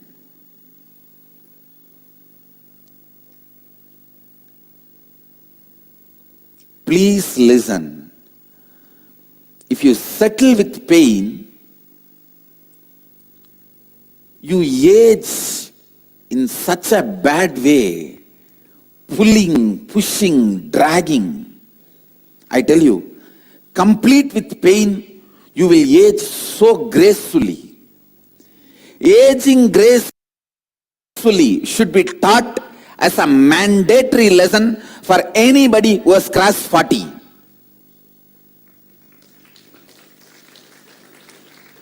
Actually, we should have a clear, the universities, this should become a compulsory education. By the age of 7, 1 year the child should learn about life and living with completion. By the age of 14, 1 year the child should learn completely about the next level root patterns. Please understand, the preliminary root pattern will always be based on fear and anxiety.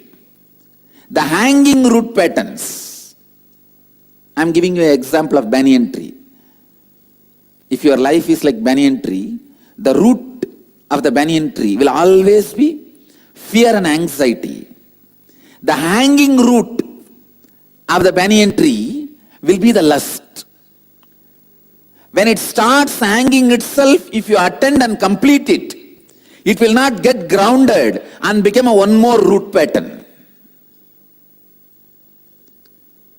So at the age of 14, child should be taught about this hanging root pattern. See, when the hanging root, if you attend to them immediately, they will not get rooted in the ground. They will not become one more root pattern. But if you don't attend to them properly, if you don't complete with them, they will reach the ground, they will get rooted, and they will become one more root.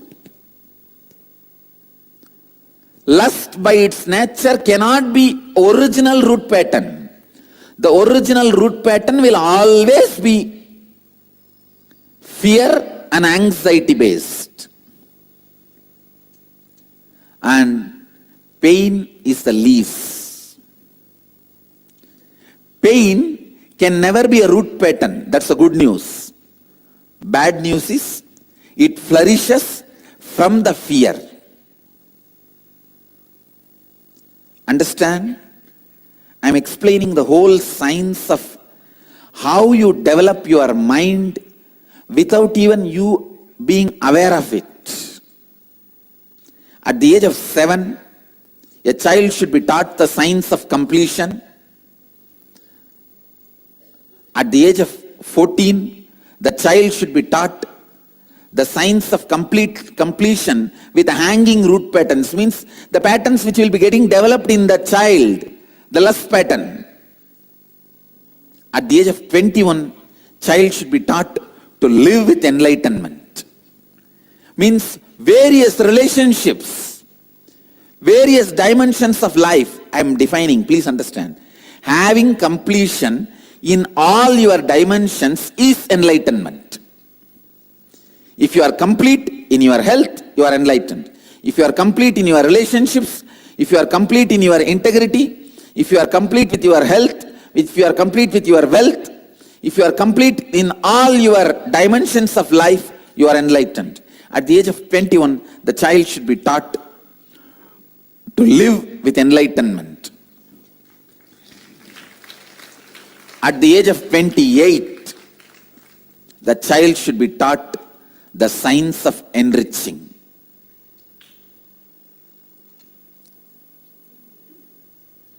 Please listen. At the age of 35, the child should know life has no other purpose than enriching. And at the age of 42, child should be taught to complete with the pains, pain patterns, so that he ages gracefully.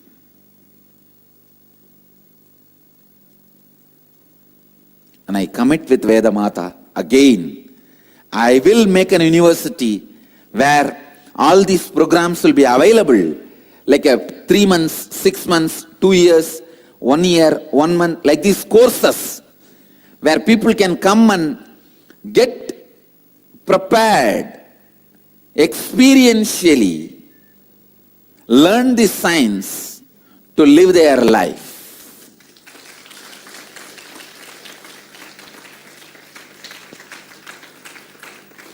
We Indians are so foolish. Just for this nonsense cricket, we have boards and crores of property is getting wasted.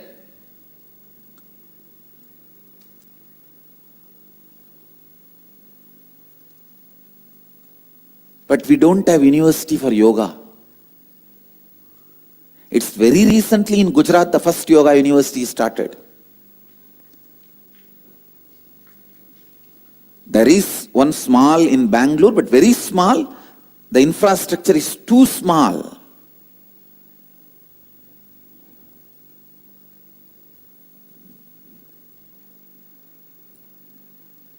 It is time we create university for inner sciences.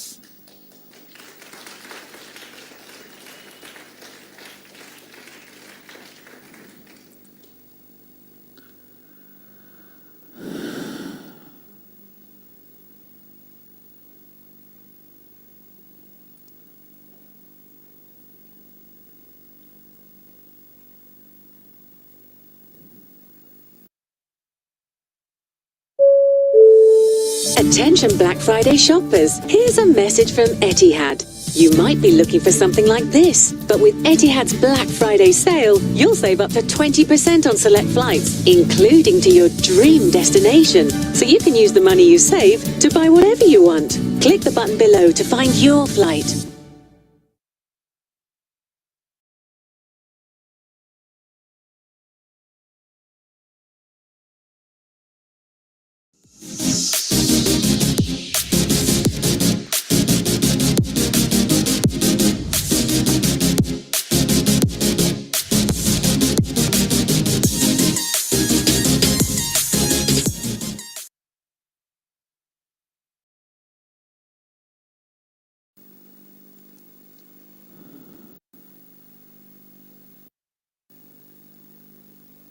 Completing with the pain helps you to age gracefully. Aging gracefully, I tell you, I always tell all my disciples, when you are young, go wherever you want. Go to any country you want. Go to any state you want. Go anywhere, make money, hold big posts. Go and become judge in US Supreme Court.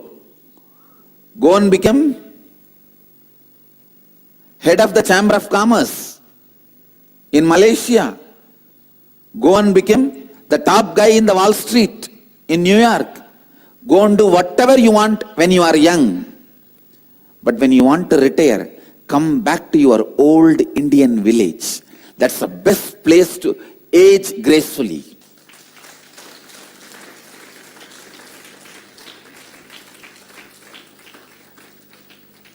That is the best place to age gracefully. I tell you.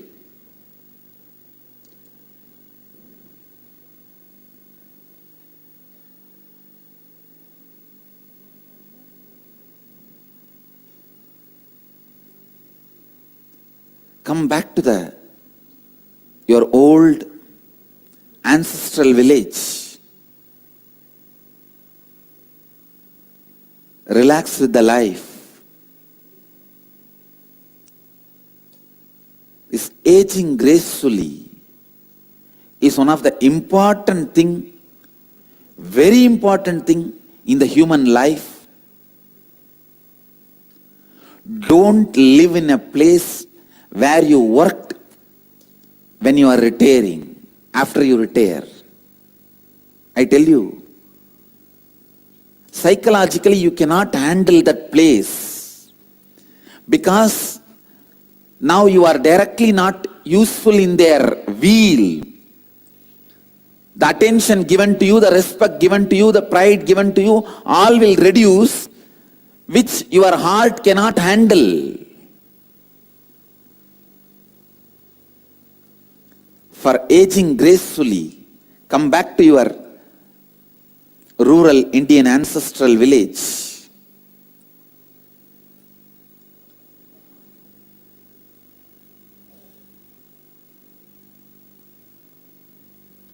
And I always tell people, to age gracefully, Indian villages are the best places. Indian villages are the best places to age gracefully.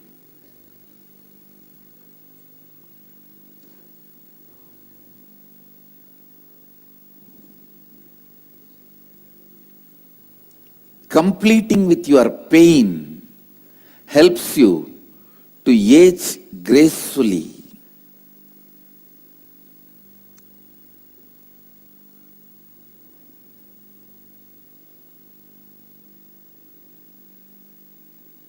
I have a story about aging gracefully.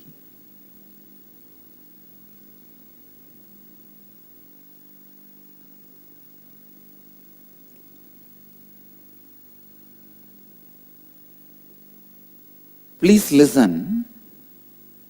The pain, when you don't complete with the pain body, you do not feel you lived. So naturally, aging gracefully does not happen.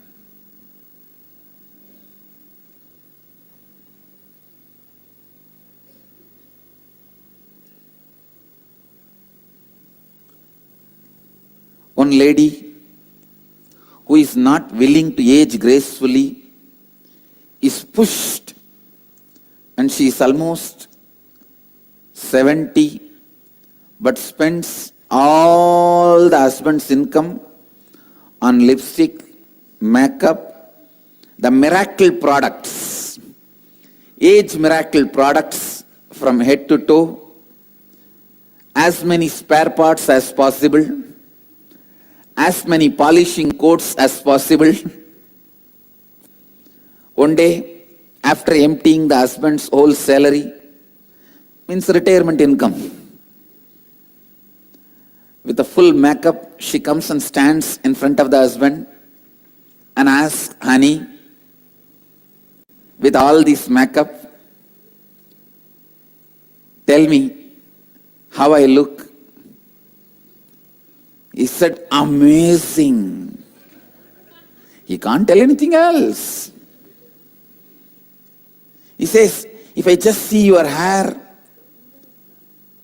you are only 20. If I just see your cheek, it's only 25. If I just see your skin, you are less than 18. If I see your eyes and the lips, less than 20. She was floored and blushing. She said, stop, honey, you are too much. He said, wait, dear, I have not counted everything together. I have not added all.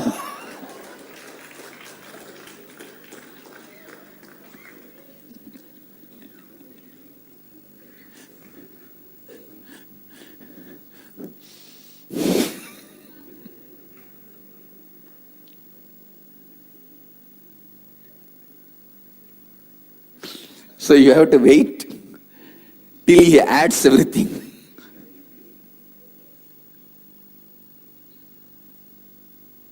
Aging gracefully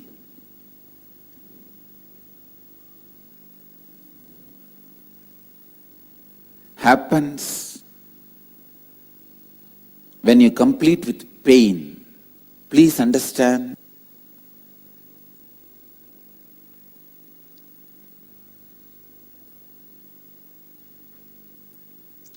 Completion with the pain body is one of the basic requirement for any adult, which we will be doing today.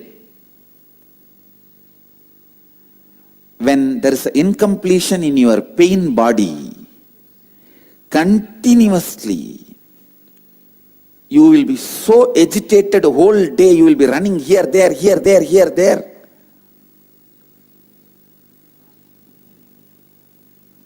Literally like a headless chicken.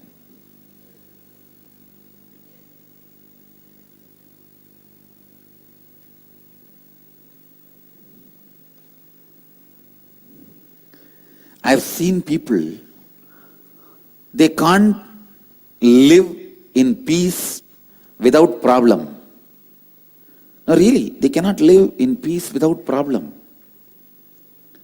Problems are basic requirement for them.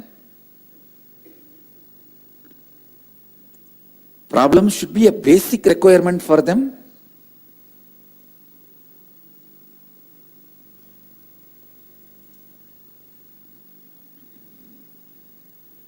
They cannot live without problems.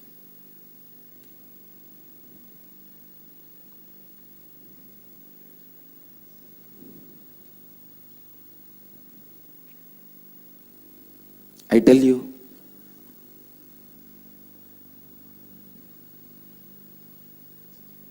you don't need problem as your basic survival need. Complete with your pain body. Completing with your pain body will bring so much of fulfillment inside you, such joy inside you. When you don't complete with your pain body and leave it, aging will become more and more difficult and complicated. As I said, aging in the downtown New York will be very difficult. Aging in the downtown Mumbai will be very difficult. Aging in the downtown Bangalore or Delhi is very difficult. Any country, the downtown, aging will never be graceful. I have seen some of my own disciples telling, Swamiji, you are talking about makeup. 60, 70-year-old ladies, they say, Swamiji, what to do in this country? We have to compete with youngsters. I tell you, the need to compete with youngsters is the most disgrace thing can happen to the elders. In India, I can guarantee, this one we have not given up. The elder is always respected.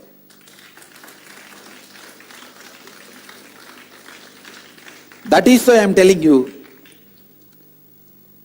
to age gracefully, come back to Indian village. I have already decided, I am going to age only in Thiruvannamalai.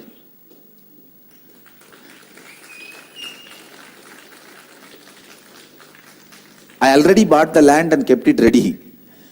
Now I bought the land far away from the city, because by the time the city will grow,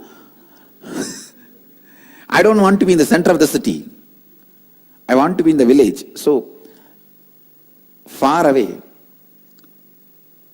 Where my Akshardham will be, I have not decided. Where this body will reside forever, I have not decided. But where I will age, I have already decided.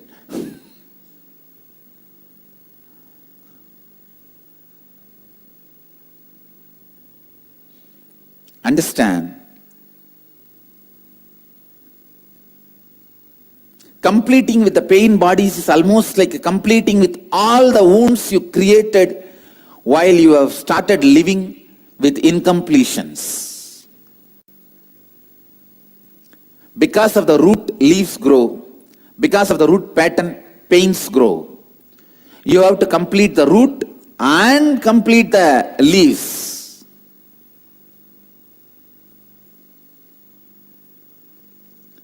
Your words are the seeds which puts more and more incompletion in others.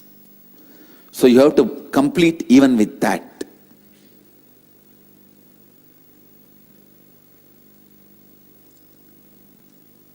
आज मैं दर्द और पीड़ा शरीर पर बात करूंगा.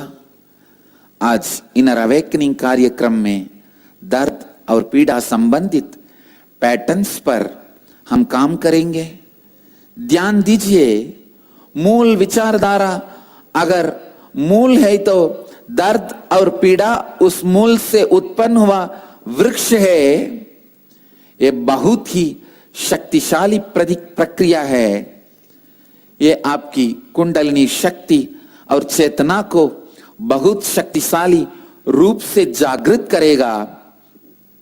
दर्द और पीड़ा को जीवित रहने के लिए अचेतना की मूल आवश्यकता है. यदि आप सचेत अवस्था में हैं, तब आप में दर्द और पीड़ा जीवित नहीं रख सकता है. ध्यान से सुनिए, आपको सचेत अवस्था में आनंदित रहना अनिवार्य है. सुशोभित रूप से वृद्ध होना आवश्यक है. और ये तभी संभव है जब आप दर्द और पीड़ा के साथ पूर्णत्व लाते हैं. मूल विचारधारा भय और चिंता से संबंधित है. दर्द और पीड़ा कभी मूल विचारधारा नहीं हो सकती है. दर्द और पीड़ा पत्तों के समान है जो बाई के मूल विचारधारा को प्रोत्साहित करने से उत्पन्न होते हैं. जीवन के सभी पहलुओं के साथ पूर्णत्व लाना ही जीवन मुक्ति है.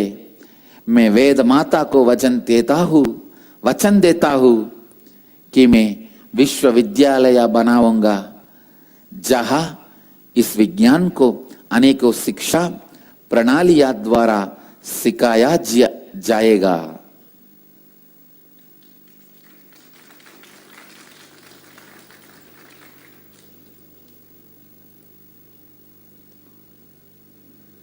Listen. Allowing the pain body inside you is like allowing the ghost to live inside you. You will not know why you are doing what you are doing. Otherwise, why will you steal in your own house and destroy your future? I have seen people just plan for foolish few hundred rupees, sometimes crores, and destroy their great future possibility. Understand? Pain body takes away your intelligence. Pain drains your brain. Pain drains your brain.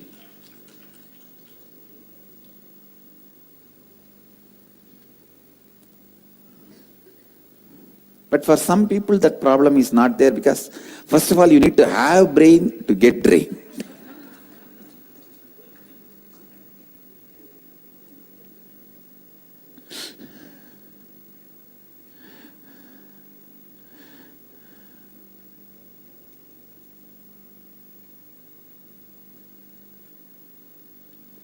All the inner awakening participants, get ready for a powerful session.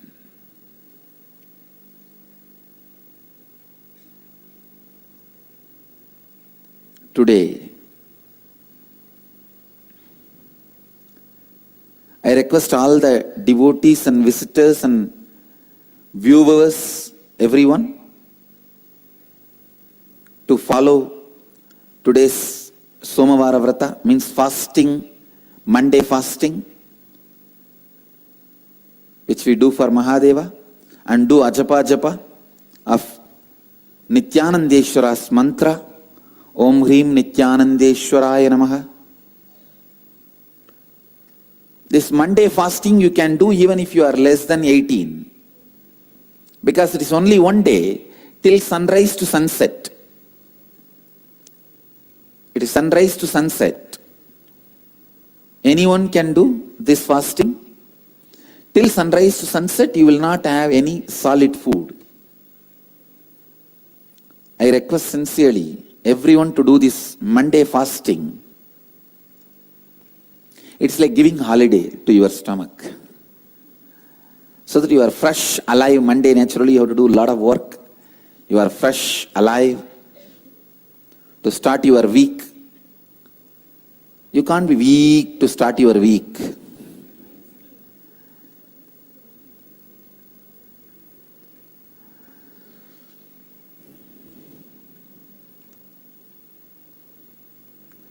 सुशोभित रूप से वृद्ध होने के लिए अपने भारतीय गांव को वापस आइए।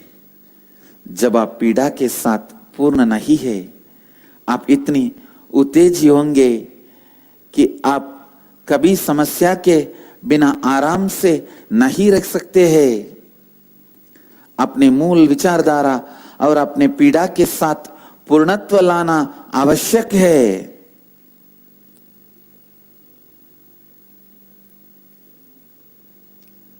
So today, in the inner awakening, we will complete with our pain body, all the pain experiences.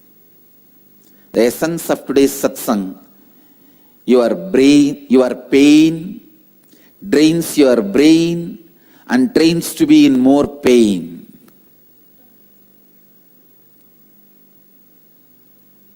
Your pain drains your brain and trains your heart to be in more pain.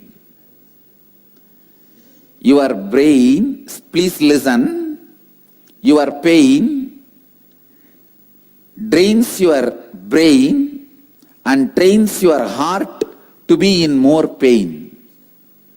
Let you all achieve, experience, live, express, radiate, share and explode in eternal bliss. Nithyananda. Nithyananda Dhyanapitham, Nithyananda Nagar, off Mysore Road, Bidadi, Bengaluru. Phone 080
I welcome all of you. Welcome everyone.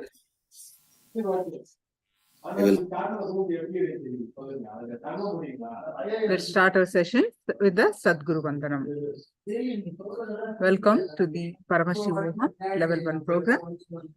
We just had a beautiful darshan of Swamiji. Now let's start with the Sadguru Vandanam. Nithyanandam Paramasugadam Kevalam Jnanamurtim Tandvatitam Gagana Sadusham Tattvamasyaadilaksham Ekam Nityam Vimalamachalam Sarvadi Sakshi Bhutam Bhavatitam Triguna Rahitam Sadgurum Tam Namami.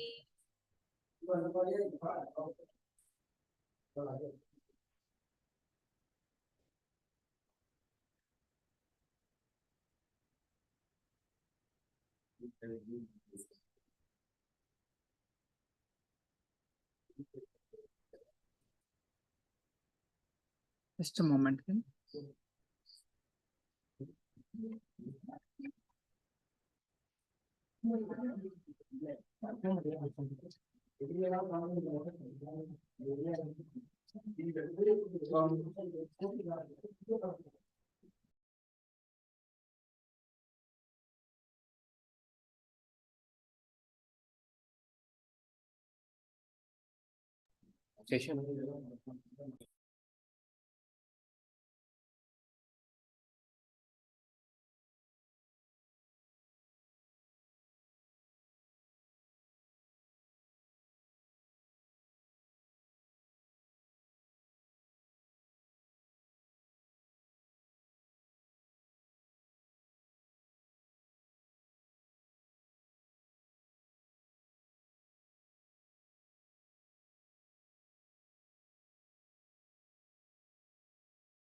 Sorry about the technical glitch. Yes. So today you're going to learn about the completion with the self. What are the things that we constantly suffer? Our pains, our guilts, our sorrow, our challenges, so many things. So many incompletion. So how do we complete with the self?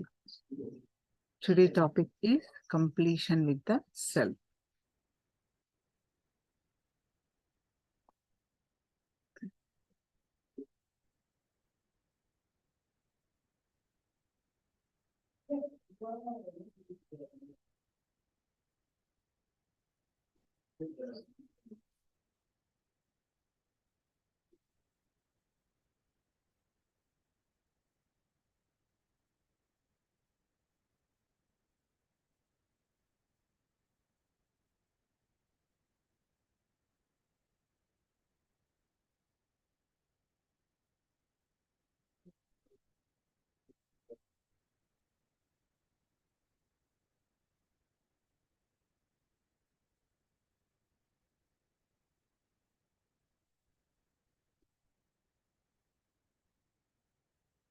So now we're going to, what is pain? So we're going to what is actually a pain?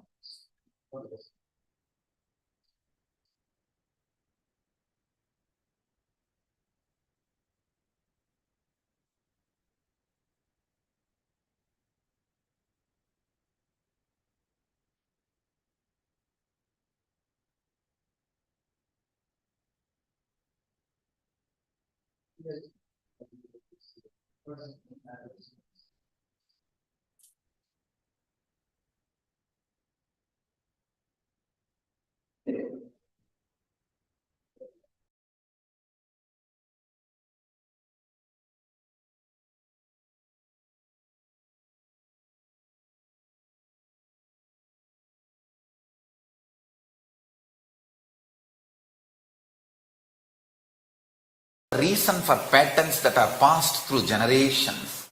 What is the best way to get out of this? First thing, the fundamentally human being learns the basis of their identity. What is right, what is wrong, what is good, what is bad, what is pleasure, what is pain. From your past generations, from your parents, family, people around you who taught you. I still remember very clearly one incident. Let me tell you. It really happened.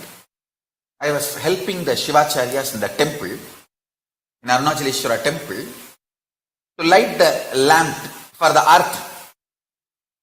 So once the Shivacharyas, they do two puja. Means the puja is done inside Garbha Mandir and then in Ardha Mandapa. Till the level of Ardha Mandapa, anybody can go and help them and light diyas and give them during the puja, arti. In those days, temple did not have so many staff.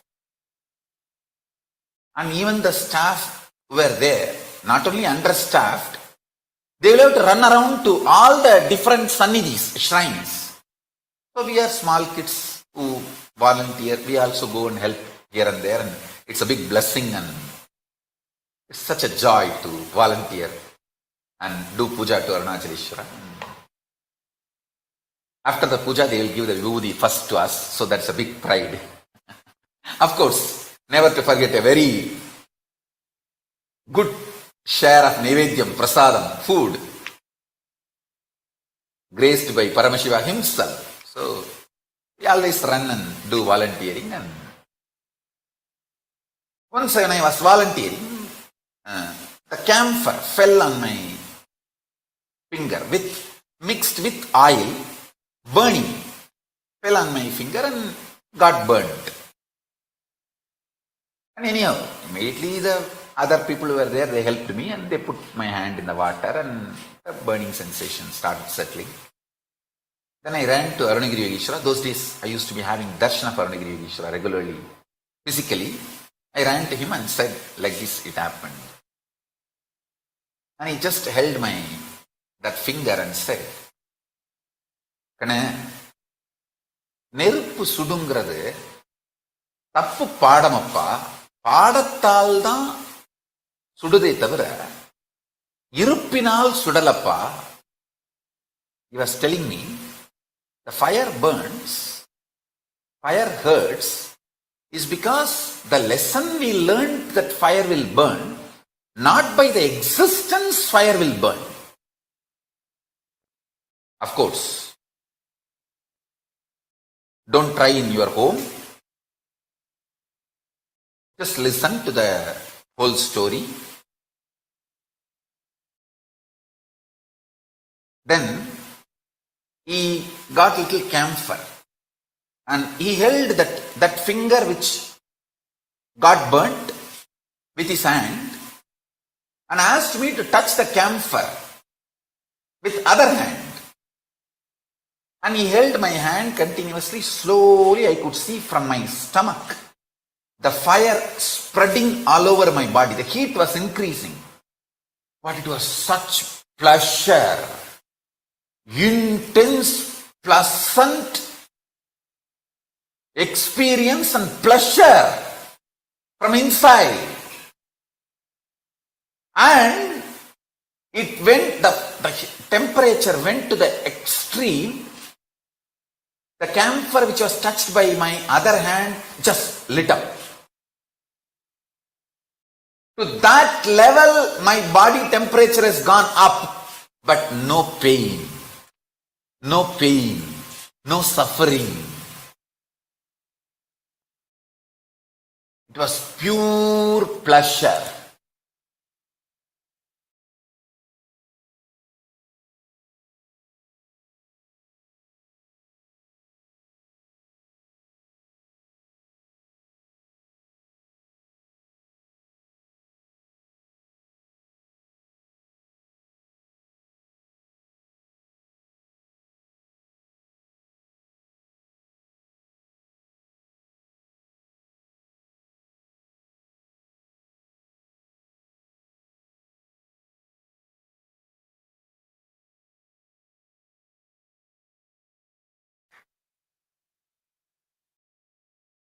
I still remember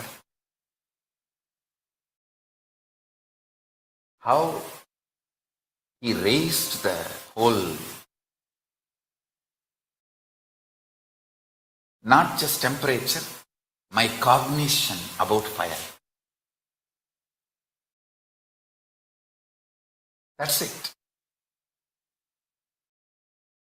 I realized even the so-called fundamental experience, like fire burns, is because you learned that way. You are delusory learning, not because of its existence. He said, hey, Agni, தத்துவமப்பா, அது வயத்துக்குள்ளேயே தான் இருக்கு. நம்ம வயத்துக்குள்ளேயே இருக்கிறது எப்படி துக்கம் கொடுக்கும்? He was trying to teach me in Tamil. I am trying to repeat the words as it is. Fire is a principle, fundamental principle of existence, and it is there inside our stomach. Anything which is inside our stomach, how can that destroy us or burn us or disturb us? Skin is the Prithvi, the earth component of you.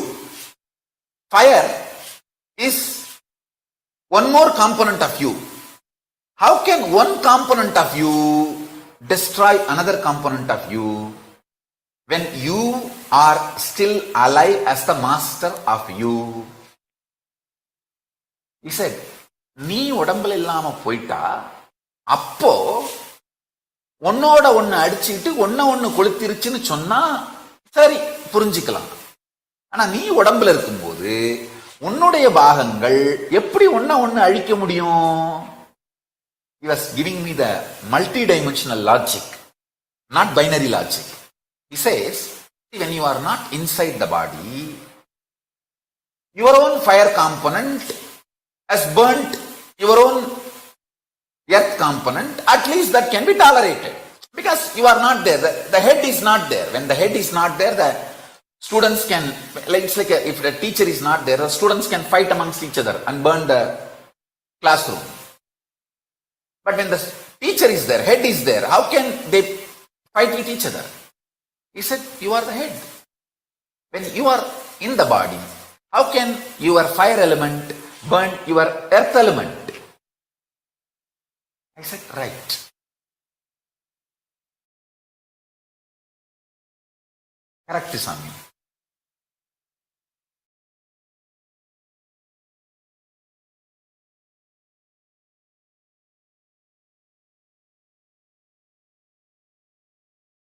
That one lesson he taught me, I realized multiple things. First thing, even the so-called worst sufferings are because you are taught it is a suffering, not because it is a reality. That's first lesson. Second,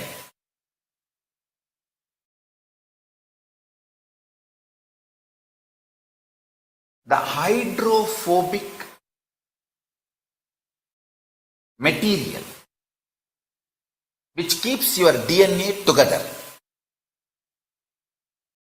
That hydrophobic material is filled with sound. See, being becomes identity through sound. Identity becomes physical expression of a person through fire. The person manifests is good, bad, right, wrong, everything through earth, the Prithvi element. See this satsang again to understand what I am saying. The sound component, Nada Tattva, sound principle,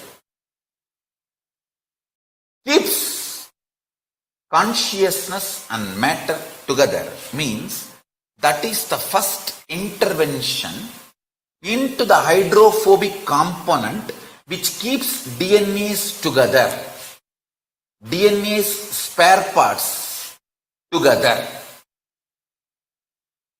Guru, by giving the right sound, vibrations, cosmic principles in the form of Anagata Dwani, he gives new birth and breaks all the patterns passed through the generations inside you.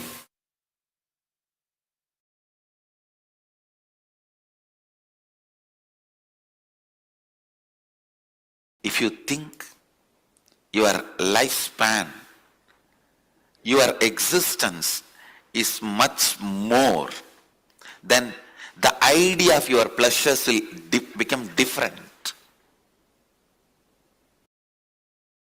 The ideas about your pleasure will become different. Understand? If you think you are going to be having births and deaths, that's the truth. Till you are enlightened, the births and deaths is going to be your life cycle. Then simply you know what is going to be your pleasure, what is going to be your pain, what should be your pleasure, what should be your pain. Having a larger vision, more clear vision about you. Actually, when you have more clear vision about you, all your actions will be aligned to that.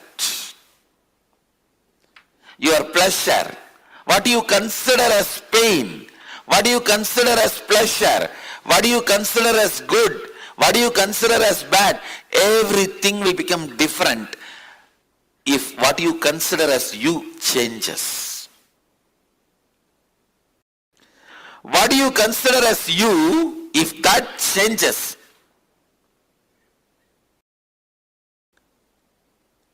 if you start understanding what you consider as you is little more than the immediate life you are observing. A common man looks at only that 20-25 years he is supposed to live healthily with all the so-called pleasure. By the time 25, he will have little money and freedom to do what he wants. And by the time he is 50, over everything. So this 25 years only you consider as life.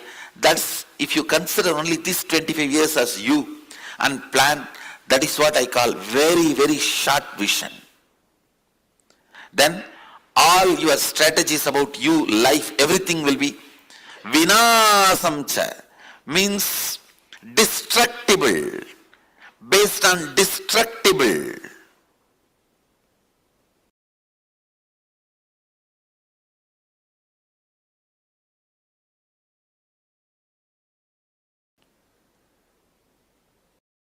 If your strategies are based on something destructible, do not enjoy, do not expect long-term peace or bliss, because your strategy itself is not for that. When you are building your house itself, you are building with bamboo concrete, which lifespan is only 20 years. And then you expect your fourth generation to live in that house? You make a wall. This is for the photograph of all my first generation. Then this is my sons and daughters. That is for my grandsons and granddaughters. That is for my great-grandsons and great-granddaughters. The house itself is going to live only 20 years.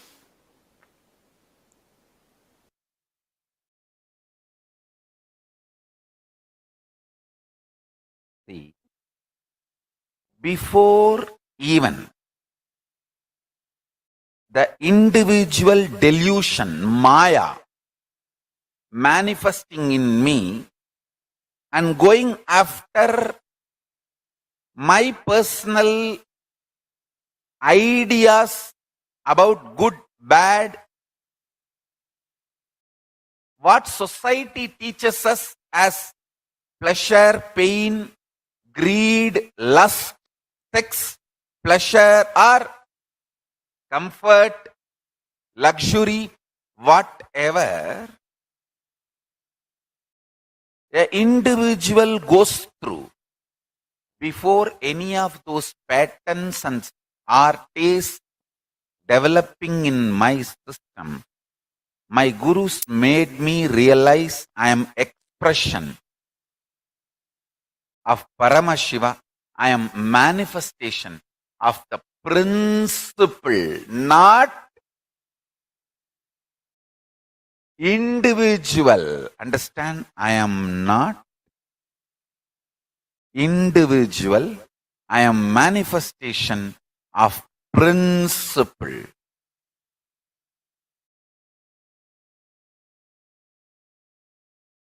You need to understand. I am a manifestation of principle. Tattva, not an individual. Before even any identity or desires, fears of individual developing in my system,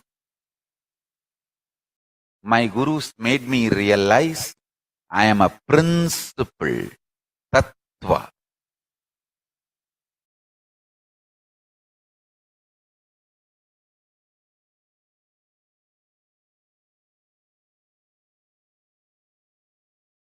Now I want to tell you, for living enlightenment, you need vision, not sacrifice. As long as you don't get the right vision, you need to have sacrifice. Till the vision is not clicked, you need sacrifice. Once the vision clicks, you don't need sacrifice. When I cut my thigh and went back to Annamalai Swamigal, he said, what you did is neither wrong nor right. I couldn't understand. What do you mean?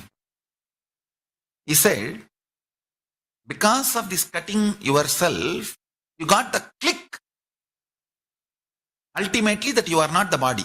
Actually, after that only he gave me the initiation into that Aham Spurana.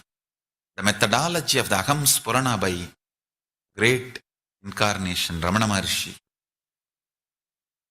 It was transmitted to me by Annamalai Swamigal.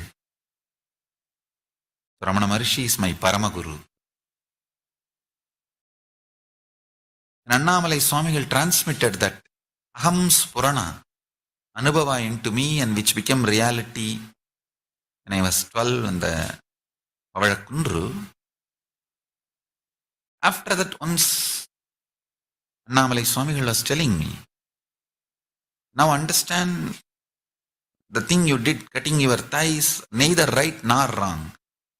Because you got the vision, you don't need sacrifice. You don't need to cut yourself again. If Annamalai Swamigal said cutting yourself is right, I would have been continuously doing that everywhere. And all of you will be sitting and cutting yourself. It is not right. Same way it is not wrong. You need certain kind of a ferociousness to do sacrifice till the vision clicks. That kind of a ferociousness is required. for the vision to click. So because the ferociousness is required for the vision to click, the experimenting on yourself, cutting yourself, your thigh was not wrong. Because it is not required regularly, once the vision clicks, it is not right.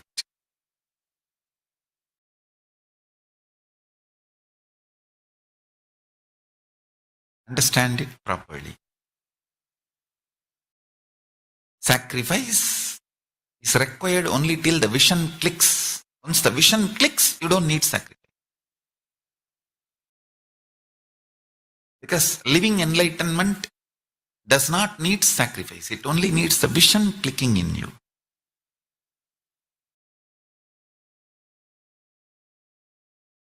But till the vision clicks, you need to have the patience and perseverance, will, persistence. For that you need sacrifice.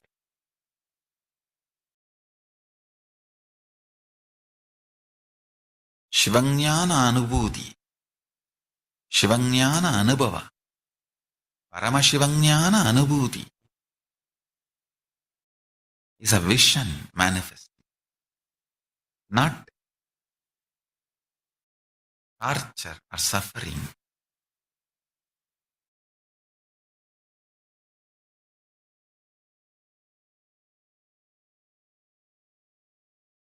The sacred truth of the source of seeking, please understand. Your very biomemory vibrates. Your very biomemory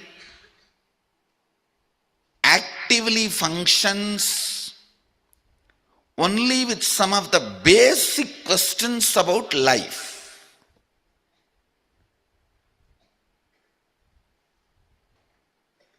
What is pleasure? How can I have more? What is pain? How can I avoid that? What is life? Is this understandings help me? Is this understandings going to help me? What is joy?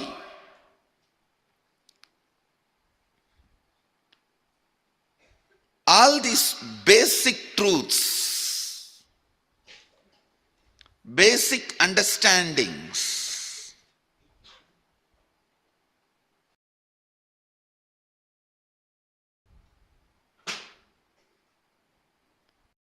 how can I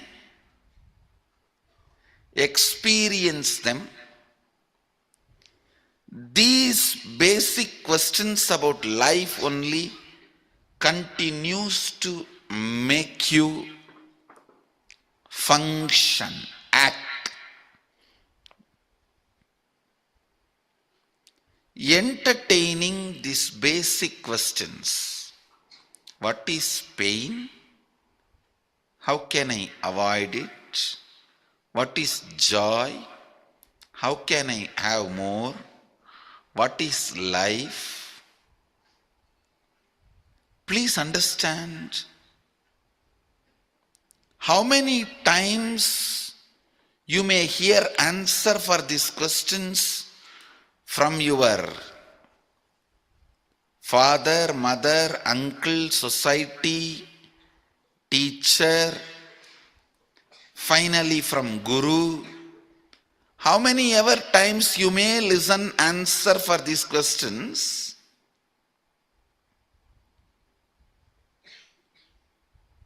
Listening to better and better answers for these questions and clicking with them is maturity. Listening your own answer and experiencing once for all is enlightenment. Understand? It's nothing but basic questions. What is life? What is death? Why suffering? Why pain? What is bliss? What is joy? How can I have more joy? How can I have less pain? What is it that is living inside me?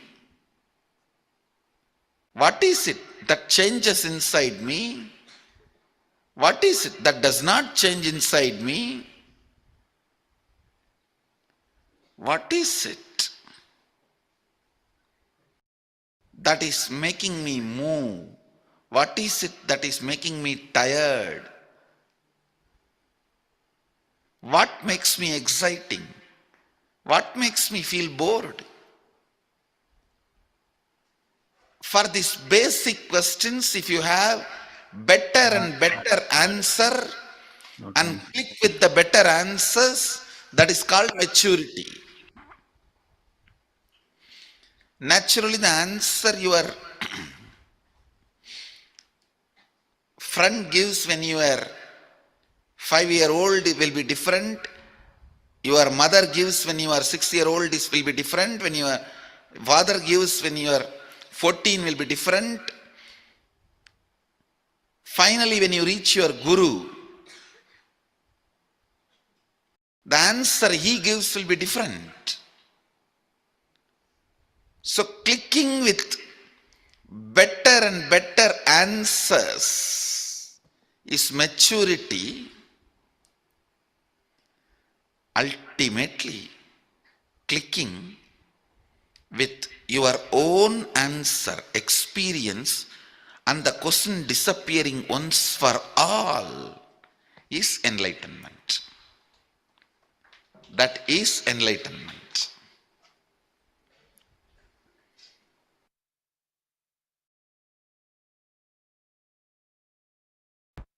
Understand the principle, cosmic truth, listen carefully. Swadhisthana, fear-centric chakra. If you decide to get involved consciously in your fears, there will be one point you will reach God. Nothing more worst can happen to my existence externally or internally. There can't be any more pain. Possible collapse for my external existence or internal existence, you will reach that and drop. That is the moment the beautiful, powerful cognition will rise in you. From now, every second I am alive internally and I feel I am alive externally. Itself is a blessing. Nothing more is needed. I neither need bliss, joy inside me to be blissful, to feel fulfilled, nor I need something externally to feel fulfilled and complete. That experience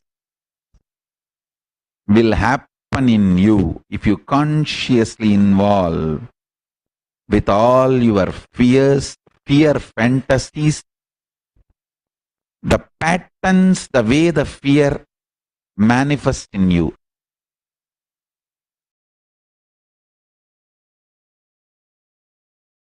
Overpowering you. This layer, the mental layer, Manomaya Kosha, strong thought currents overpowering you is the biggest incompletion stored in Manomaya Kosha, the mental layer. Please listen. In the mental layer, the powerful, strongest incompletion recorded, strongest incompletion stored is thought currents overpowering you, making you powerless.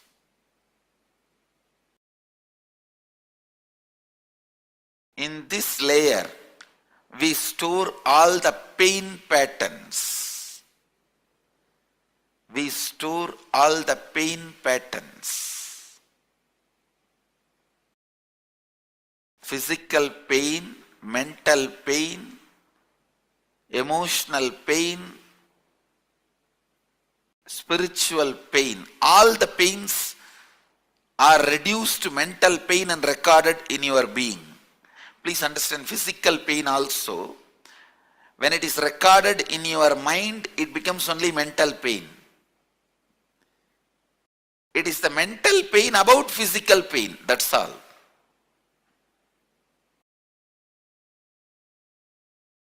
Physical pain, all of you know. If somebody hits you, what happens? It's the physical pain. Mental pain is, if you are not respected somewhere the way you expect to be respected.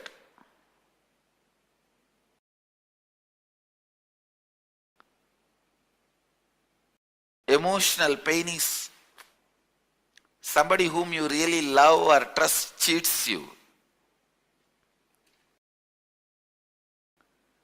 And spiritual pain, conscious pain is pain of not achieving what you want to achieve in your life.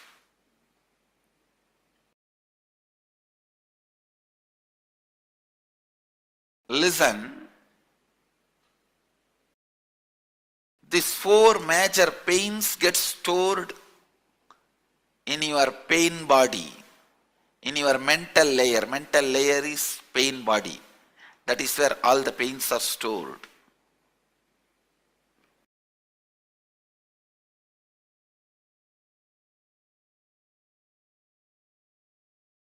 I'll lead you into a very powerful process to get you out of this mess you created for yourself. Each thought current overpowering you and torturing you, even though you don't want them. Now I tell you, sit, recall each and every incident, relive them in your inner space. Write them down. I commit with you, today with this Samskara Dahana Kriya, I'll complete all your pain patterns because they are not worthy of carrying. You have a stupid U-Haul service. Constantly your pain being transferred wherever you go. This U-Haul service does its job even if you don't call them. That's the problem.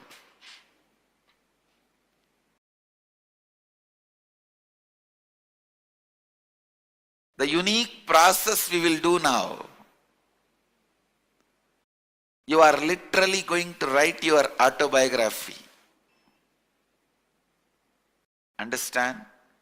This process is called Samskara Dahana Kriya. Start with the earliest memories of your life. Recall all the unpleasant incidents of your life. The ones that brought you mental, physical, emotional, conscious pains. Recall each incident.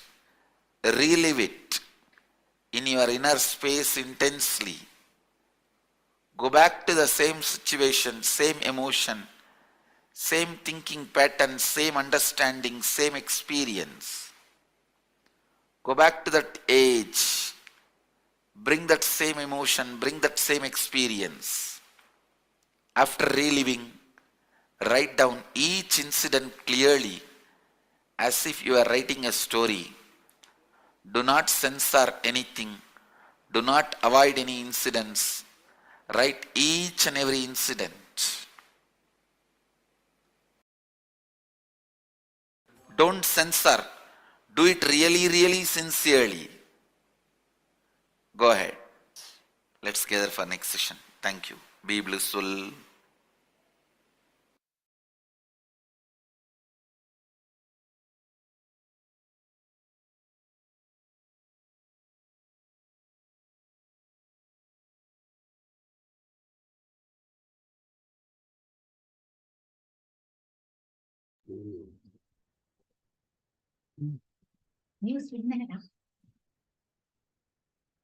Nithyananda, everyone. Yes, now let's move on to the internalization exercise.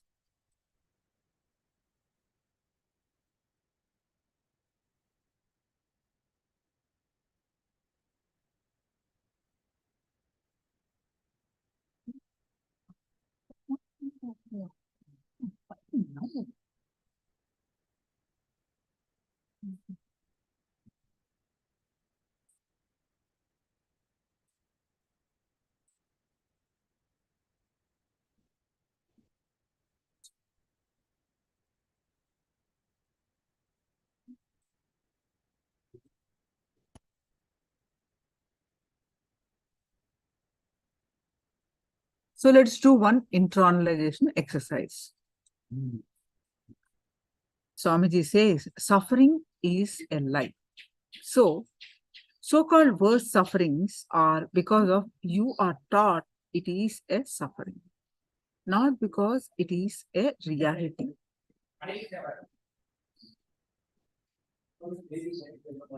In Vijnana Bhairava Tantra, this is the scriptural reference. In Vijnana Bhairava Tantra, Sutra 103, Dharana 80. The Paramashiva reveals the following to his consort, Devi. The meaning of this verse is, neither dwell or place your awareness on sorrow, pain, nor any joy or pleasure. O Bhavani, know to place your mind and awareness in between these two, where there is the center of pain and pleasure, joy and sorrow. Then you will see the existential reality will be revealed to you.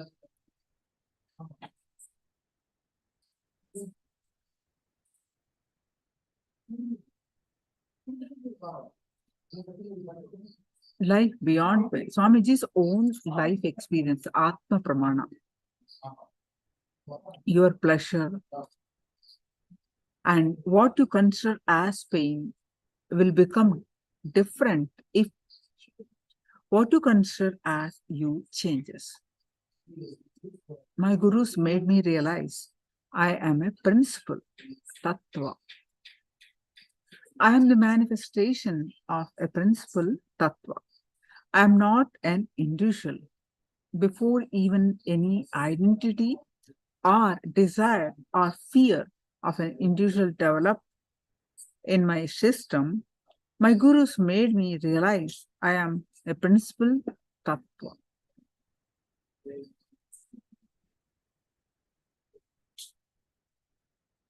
When I cut my thigh and went back to Annamalai Swamigal, see, there is this beautiful incident from young Swamiji's life where Swamiji is so intense.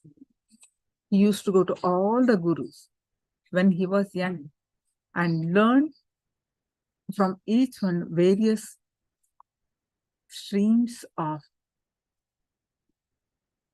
the knowledge. Annamalai Swamigal, one of Swamiji's guru, he used to go to Annamalai Swamigal very frequently around the age of 10. So one day, Annamalai Swamigal was saying, I am not this body, I am not this mind. And Swamiji heard intensely and he wanted to experiment with this truth. So he went and I am not this body, so my body do not have pain. So Swamiji wanted to experiment this. See, he went and he cut the thigh, his own thigh.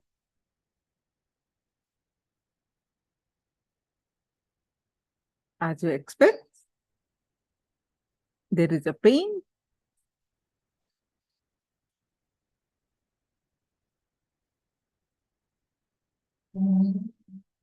And he was taken to the hospital, stitches were done, and then Swamiji did not stop there. He went to Annamalai Swamigar again and asked, when I cut my thigh and went back to Annamalai Swamigal,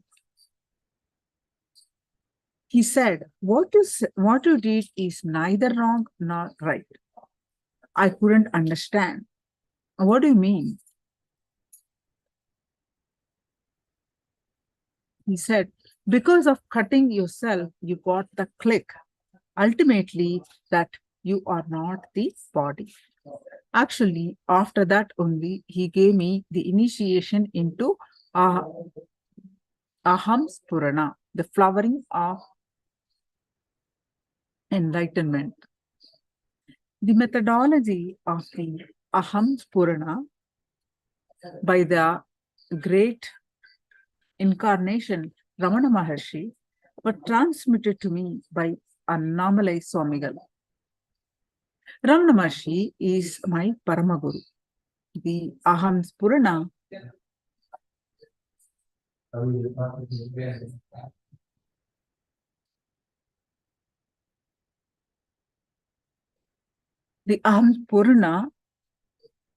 Anubhava, that means the experience, become reality when I was 12 in Pavalakundru, Tiruvannamalai.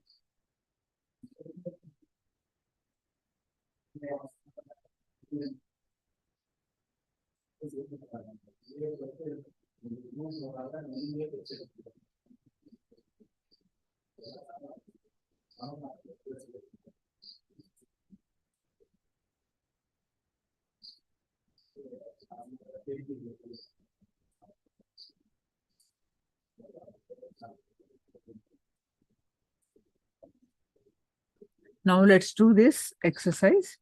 Pain and types of pain. Complete all your pain process. Okay, sorry.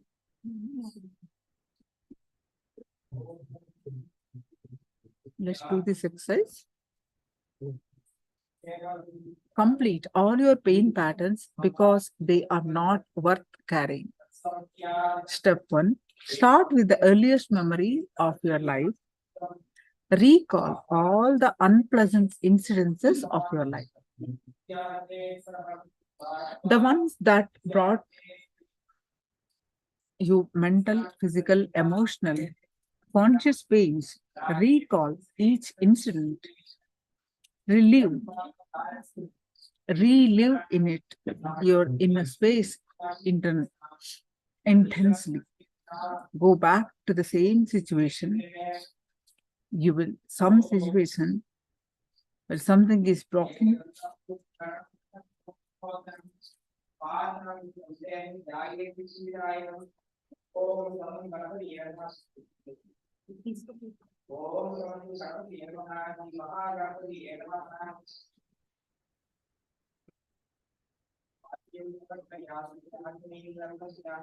Please take a few minutes and do this exercise.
let's move on to the power manifestation. So please go ahead and post your powerful cognitions from Living Enlightenment book.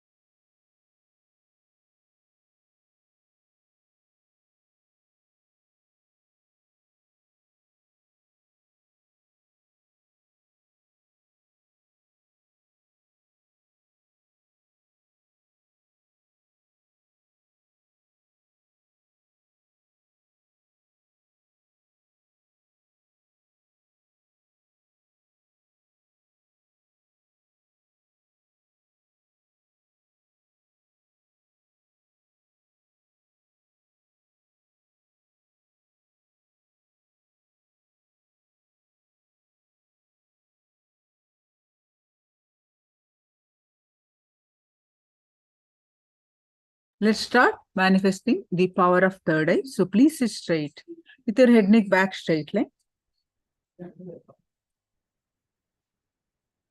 Please close your eyes.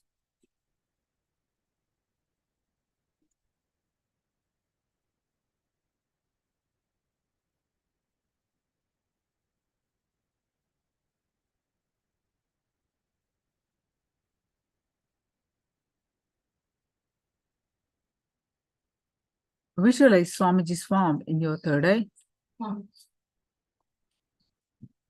And start chanting the Mahavakya.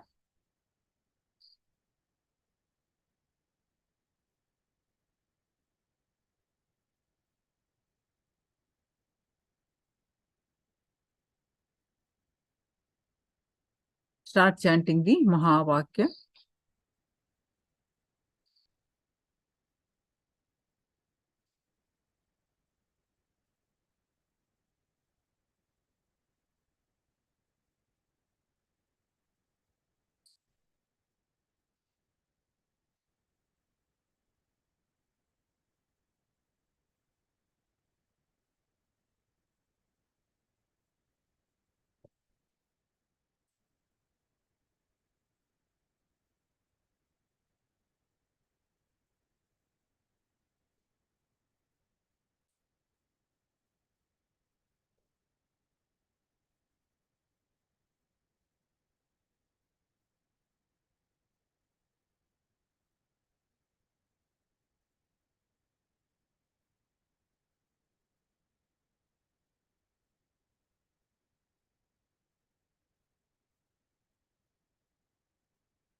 Start chanting the Mahavakya and experience the space of oneness.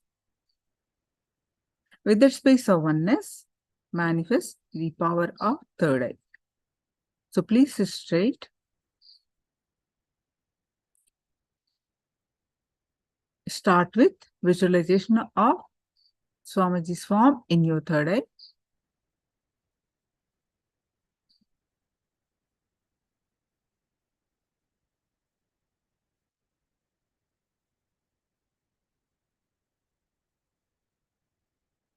I'm projecting the picture now. Yeah.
Yes, I'm projecting the picture now. Scan through your third eye and manifest the power of third eye.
Now, all of you, please post your whatever your third eye revealed in the chat.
Anyone else? Please quickly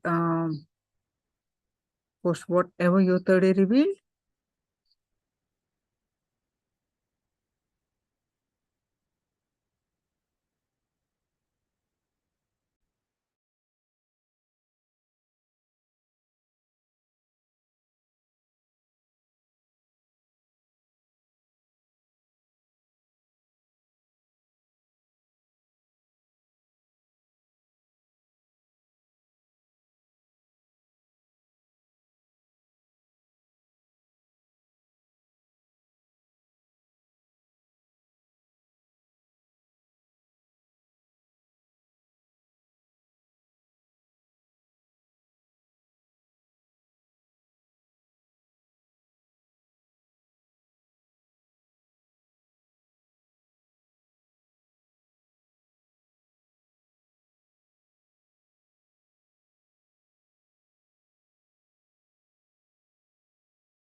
in this session, we'll be understanding completion with victimhood.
Nithyananda, everyone. So are you able to hear me?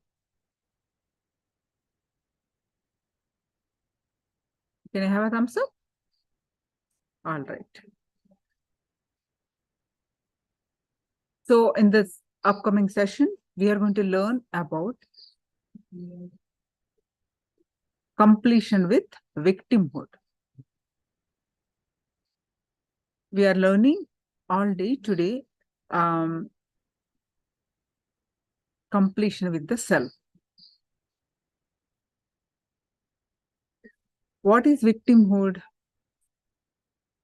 Glorifying our powerlessness. Poor me. Feeling victim of life. Everybody out there to get you. And not taking responsibility to come out of it. Continue to stay stuck with that pattern and blaming others for the problem. So, let's learn from this session how to complete with the pattern of victimhood. With the blessings of the Supreme Pontiff of Hinduism, let's learn from him how to complete with the victimhood.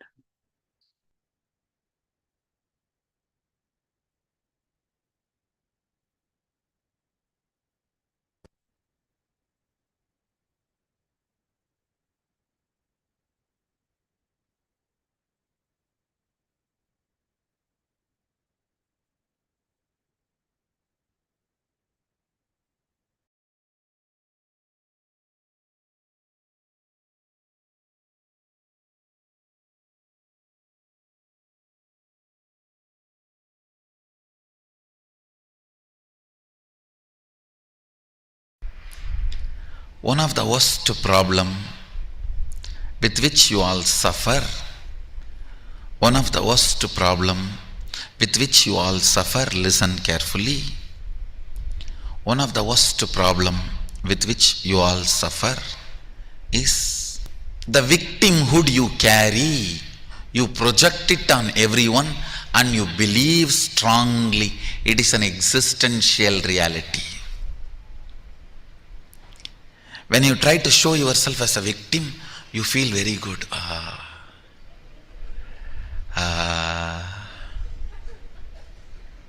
That is what I call powerless pornography. Cheapest pornography. Cheapest pornography a human being can enjoy is the taste of showing themselves as victim. enjoying the victimhood. That's the cheapest pornography any human being can enjoy. Because you enjoy that, you do not want to deny the existence of it. You want to project that on everyone. And whole world there is so much suffering. You mean to say there is no suffering? I mean, there is no suffering. After going through so much of attack from all corners of the world, I mean, there is no suffering. Understand, ask the question in right way. If Sadashiva made all of us in his own sea, don't ask why there is so much suffering, then how can there be delusion of this suffering? Ask the right question. Don't ask why there is so much of suffering. The moment you say why there is so much of suffering, you put the anchor on the delusion and you are trying to question the Turyatita. Put the anchor on Turyatita and ask, then why am I feeling there is so much of suffering? Because you enjoy cheap victimhood pornography most of the time. You want to prove you are trying your best, you don't want to make it happen. Understand? Making it happen is different. Collecting all the arguments to prove I am really trying my best to happen, make it happen. If you establish you are really trying your best to make it happen, you may get medal but not result.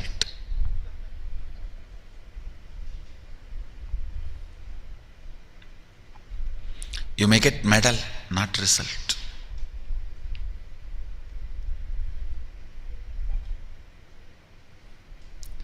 Understand, most of the time, because you enjoy victimhood, you project that on others.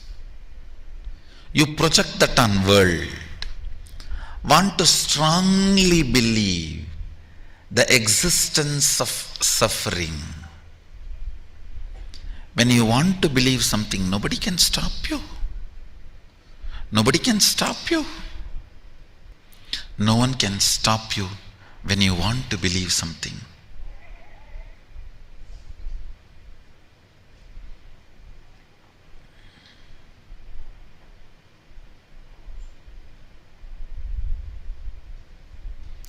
Listen to this truth again. Sadashiva made all of us in his own sea. S-E-E. I don't want to conclude it as seeing or seeing. See. Because one more understanding I want to share with you. Only if some matter is connected to you, you feel that as me. For example, as long as your hands are connected to you, you feel that as you. You can handle it. You can do what you want with it. You can stretch, push, pull, up, down, all. But if your third eye is awakened, you enter into the next frequency. Everything you see, you know, is the material out of which you are made, is the same material out of which whatever you are seeing is also made. So, you just know how to deal with the matrix. You just know the matter becomes your own extension. Anything you see becomes your own extension. Looks too big. I know for most of you, even understanding is so difficult. How is it going to happen to me? When is it going to happen to me?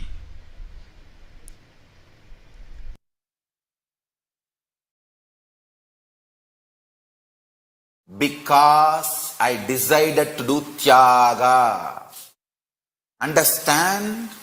You can always sacrifice the achievements, pleasantness, bliss, joy related to your past.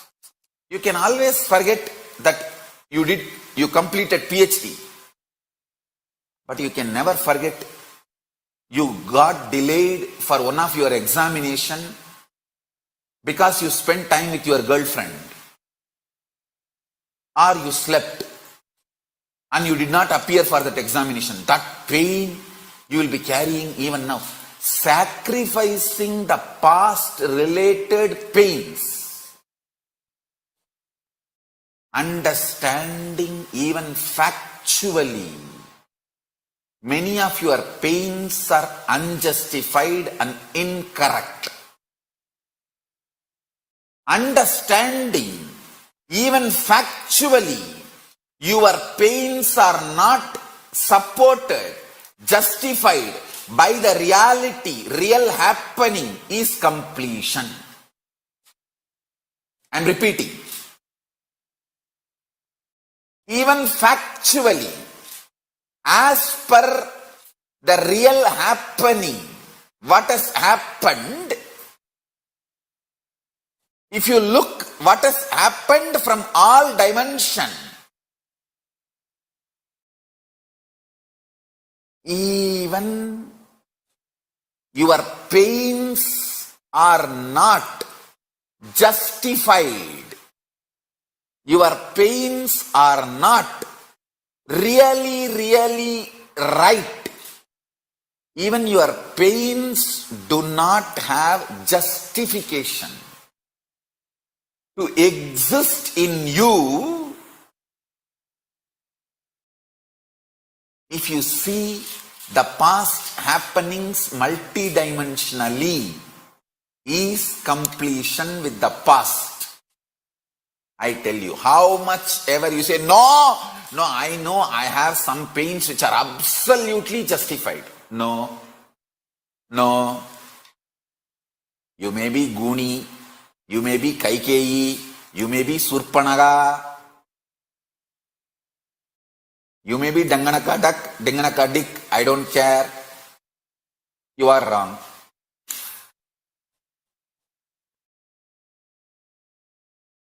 Listen carefully.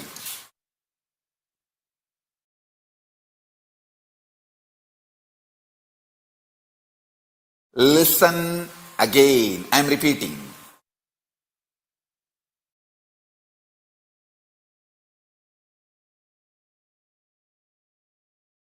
Looking at your past with the multidimensional logic and understanding,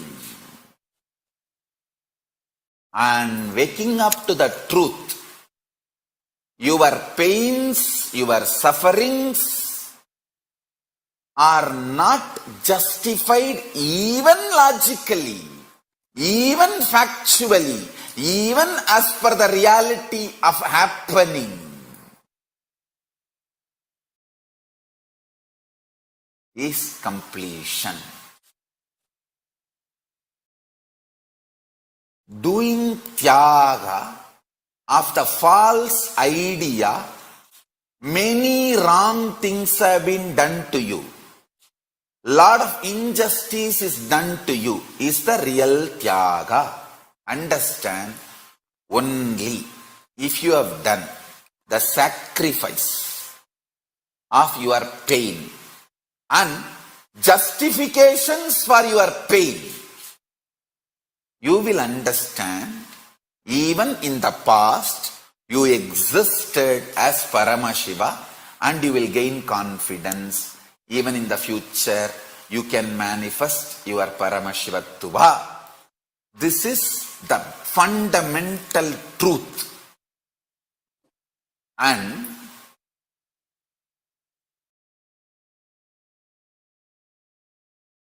there will be gap between what I am saying, what you think as your reality. I know there will be few people saying, no, Swamiji, you don't know my life, Swamiji. You don't know my life. I have pain. I had pain. And it is justified. I can sit with each one of you individually and make you understand every incident, every time you felt you have been wronged, injustice is done to you, you have been given pain, you have been a victim. Every situation, I can take it out and show you multidimensionally and make you understand you have not been wronged. Even the facts, you got it wrong. That is why you feel you have been wronged. Understand?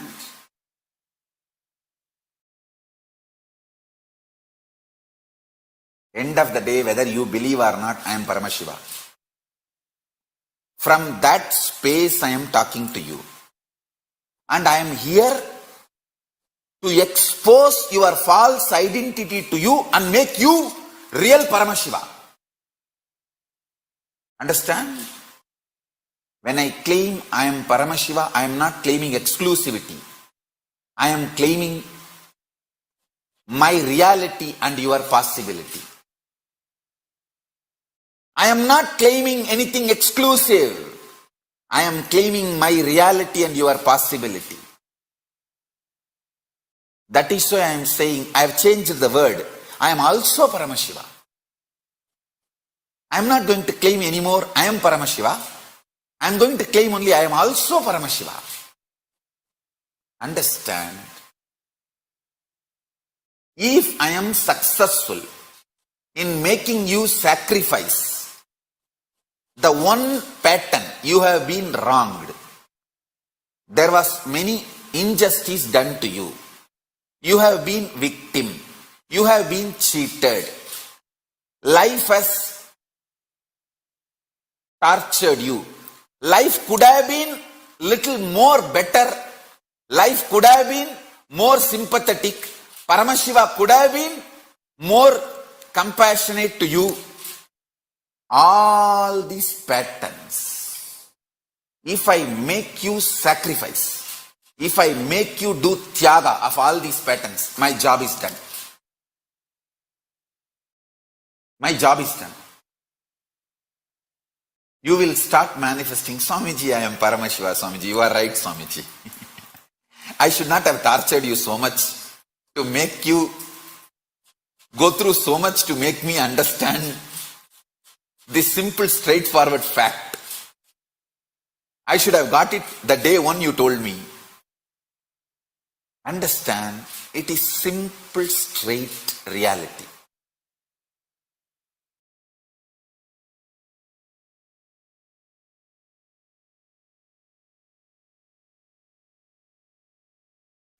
Only the conscious, ferocious decision can make you powerless, can make you get out of powerlessness, can make you free from powerlessness. Understand? I tell you.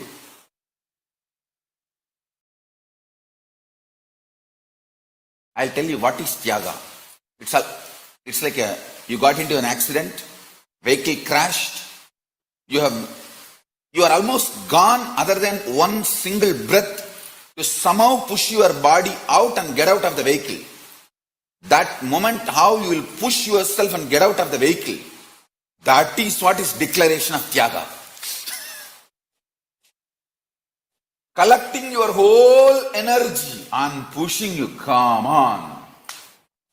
I am declaring tyaga of this old mind and identity. The whole thing.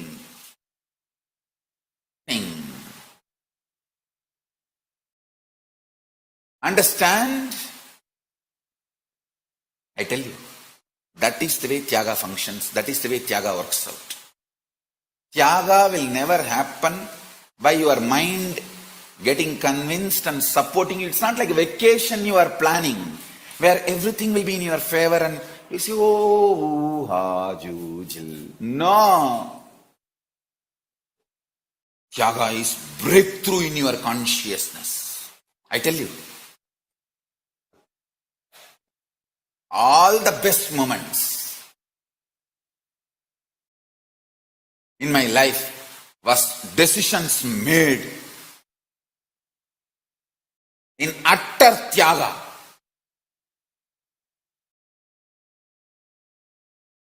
Never go back to what you vomited.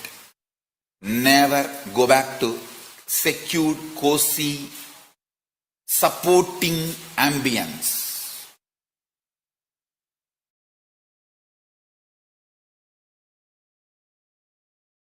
Renounce higher and higher. The moment you go higher, renounce that also. When you go next level, renounce that also, but never come down.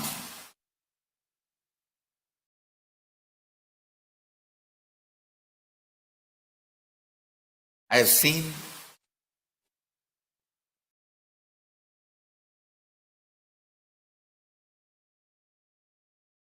how the tyaga works.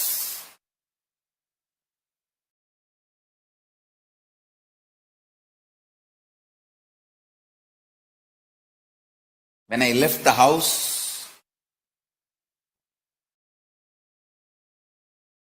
to build one ashram, before even I completed that one ashram, see, I left the house to build one ashram in Tiruchengodu. Before even I completed that one ashram, I left Tiruchengodu to build a huge sangha to Bangalore. Before even I completed the building of the big sangha organization, I renounced that too to build this Kailasa nation. But nothing has left me. I have not renounced anything. End of the day, see that still the first ashram is getting constructed, getting completed. Second one is evolving in a full-fledged way. The third one is already happened. In tyaga, you change the whole space inside. I tell you, I am giving you small examples. In tyaga,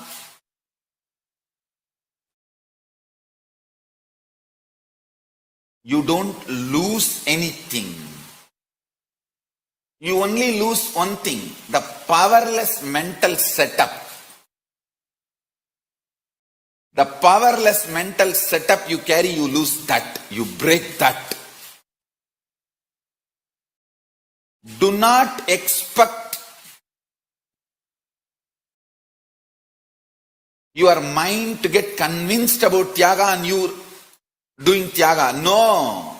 If your mind is convinced, then it is a cunningness. It's a trap. You just decide, hey, I heard about Paramashiva. I don't have a complete route to become Paramashiva, but I am deciding.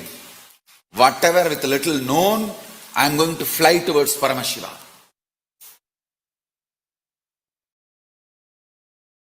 The power to take absolute risk is tyaga. Power to take absolute risk consciously, ferociously, and then stick to it. No question of turning back. No question of turning back.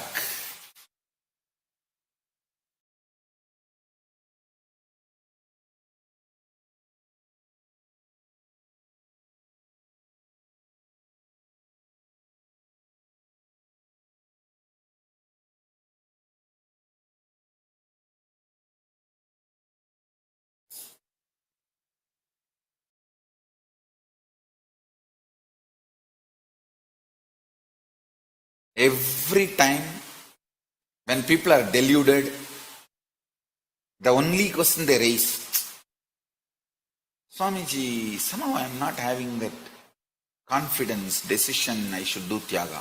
Only then you should do Tyaga. You are now sick, deluded.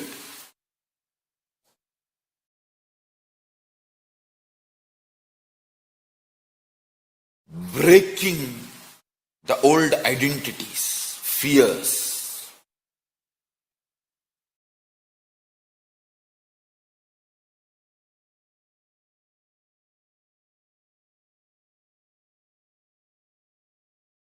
Throwing away all the so-called securities, plan Bs, backups.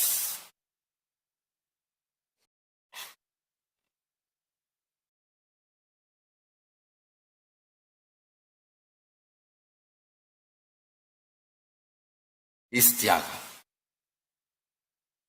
That is Tyaga. Tyaga gives absolute fresh life. It breathes fresh life into you.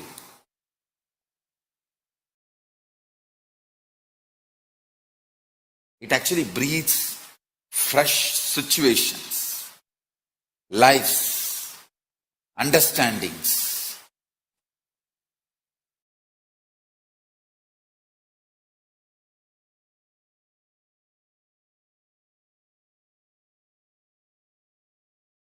Fresh energy.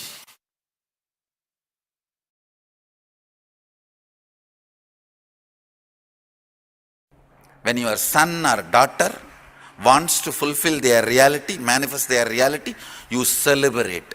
That is what the meaning of the real son or real father, real daughter and real father. Cosmos celebrates your will's completion. The good news I have for you, planets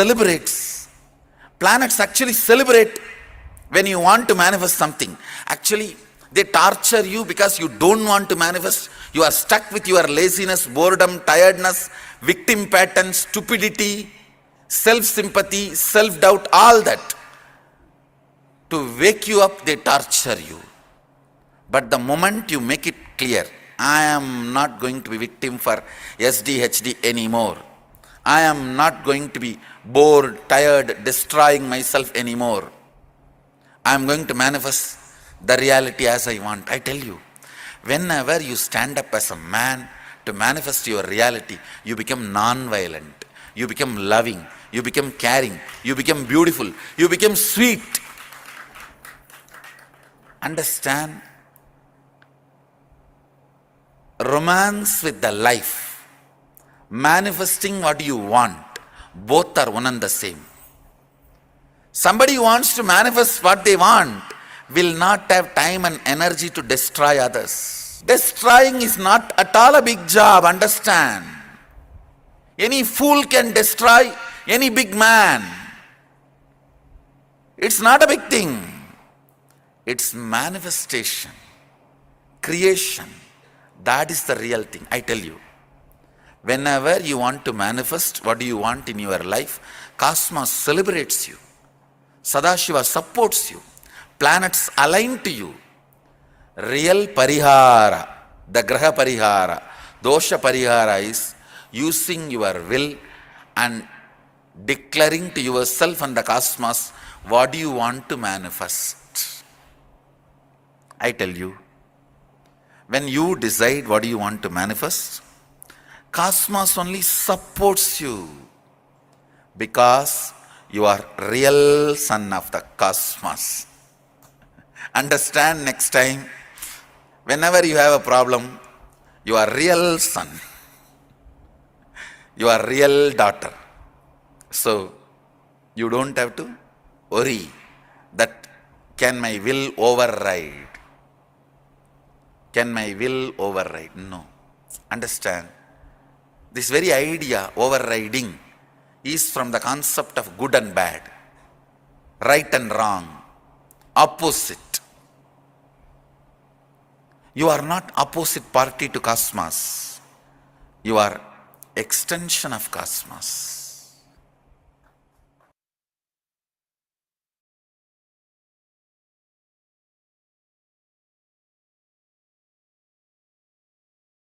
Understand?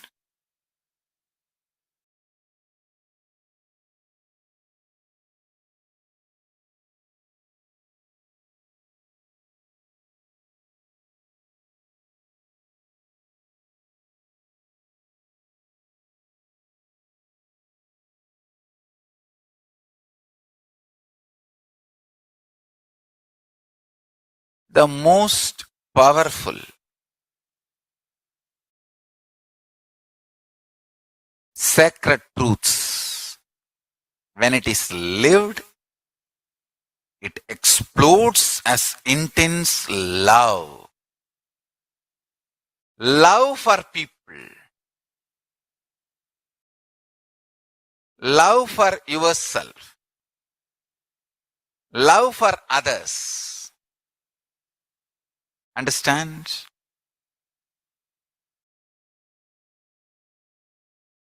People who try to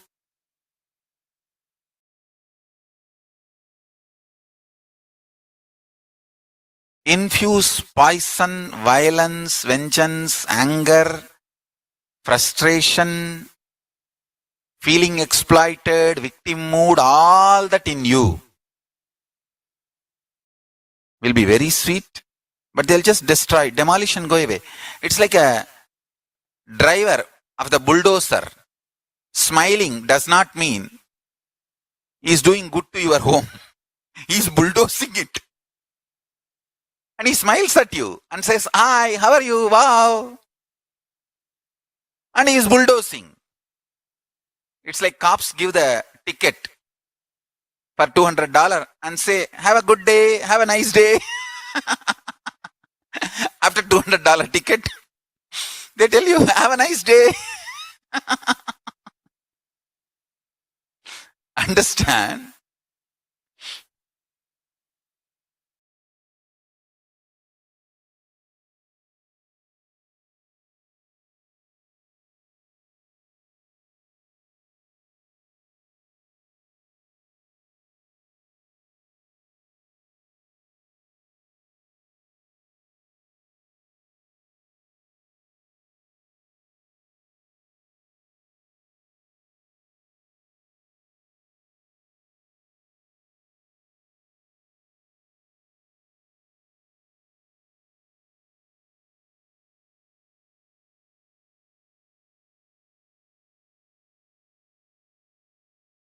Anyone wants to achieve whether power manifestation or enlightenment,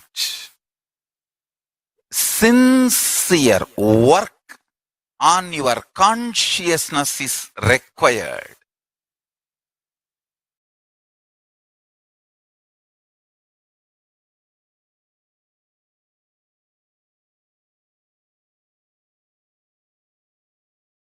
Consistent, persistent.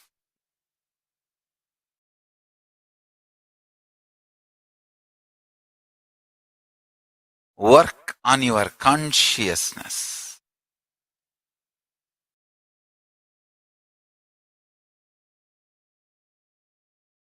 I strongly recommend all of you every day try to read the Bhagavad Gita commentary I wrote. See, the whole Hinduism is based on Vedagamas. Essence of Vedagamas is Upanishads, Brahma Sutra and Bhagavad Gita. Prasthanatraya, we call it. All acharyas, all sampradayas write their own commentary for this three book. But this three book is the core. Everyone accepts that non-controversially. Whether you are a Shaivite or Vaishnavite, Shakta or Gaumara, Yogi, Vedanta, Siddhanta, Agamanta, whatever sampradaya you may be, all accept authority of the Vedagamas and all accept non-controversially this three book Prasthanatrayam, Upanishads, Brahma Sutra, Bhagavad Gita, this 3 book is accepted as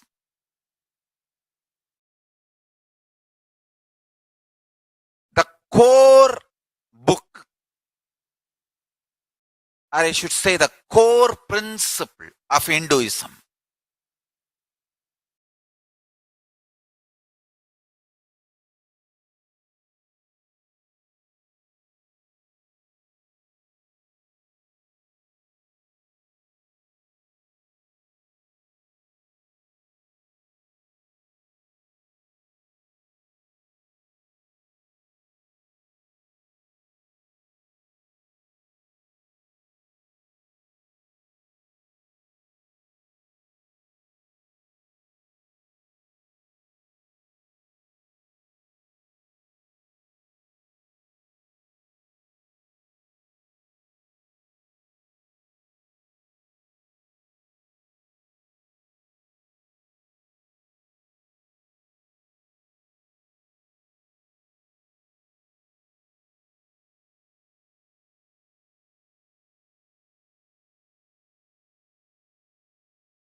நானும் அப்படிதான் பண்றேன்.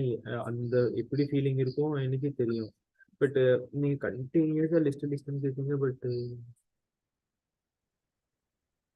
பார்க்கணும் சரி, இப்போ என்ன பண்ணுங்க payment போடுறதால பே பண்ணிக்கிறீங்க. இது என்ன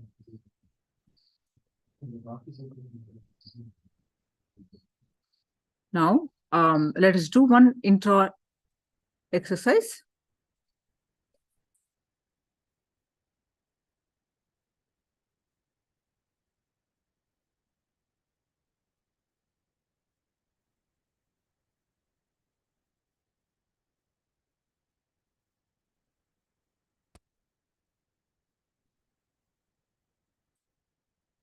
Completion with victimhood. The internalizing exercise.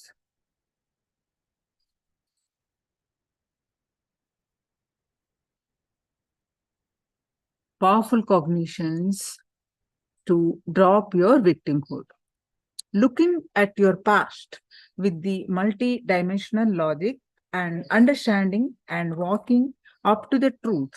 Your plans, your sufferings are not justified even logically, even factually, even as per the reality of happening is completion.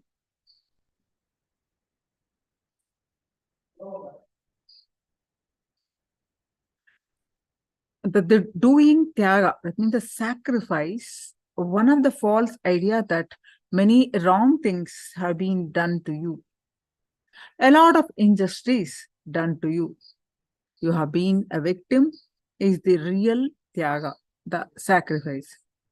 Only if you have done the sacrifice and justifications of your pain, you will understand that even in the small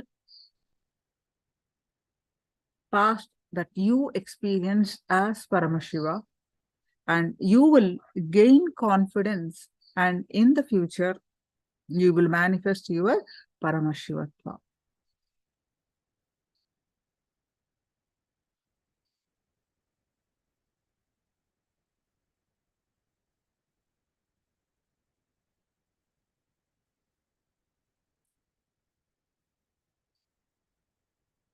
You are the real son or daughter of the cosmos. You are the extension.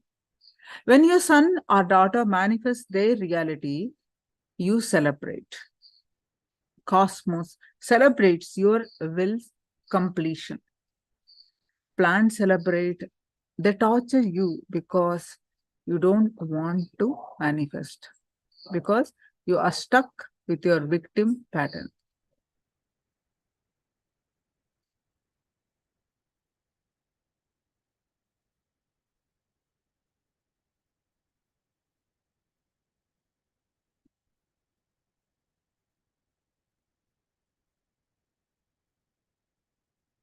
If you see the whole existence celebrate, plants celebrate,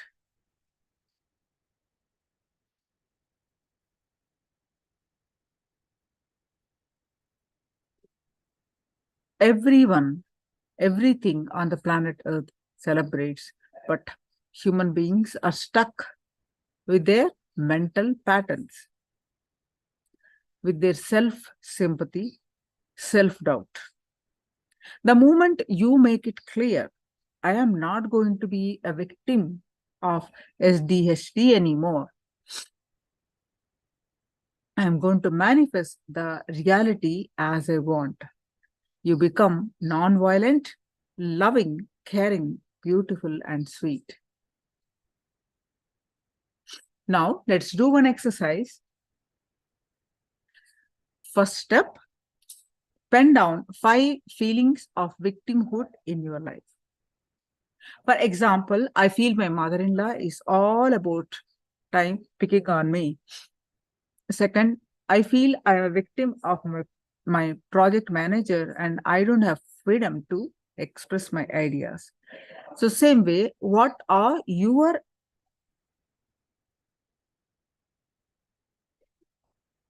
victimhood points in your life? So please pen them down. We're going to do how to do the completion with this exercise.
Yes, now write down powerful cognitions to drop the victimhood in each case. For example, I am mapping her words to my I and mine. Therefore, this feeling. Second, I am Paramashiva. If I radiate my peak authenticity with this truth, no one can stop me. Third is contemplate on the powerful cognitions and recognize and drop the victimhood. So let's continue this for next 10 minutes. Do this.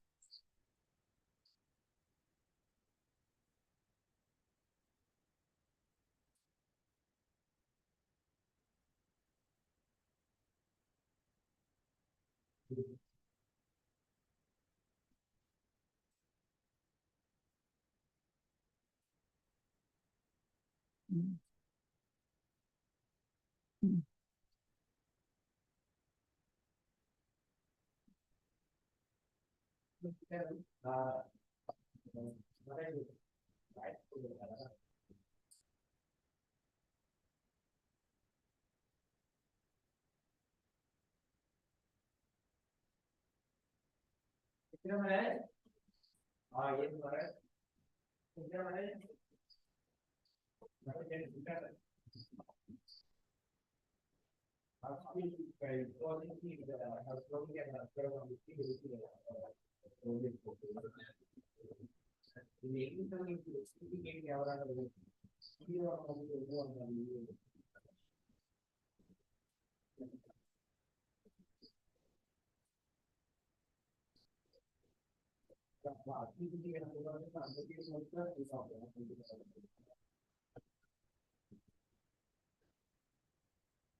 Right now, I got the conflict manpower for verification, Alankar, timing, handling this.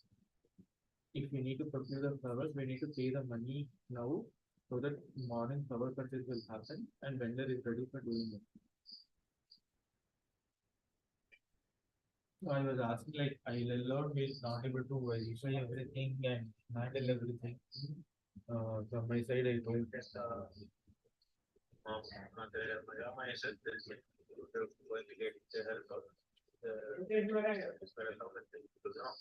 whereas actually she told vendor to do it.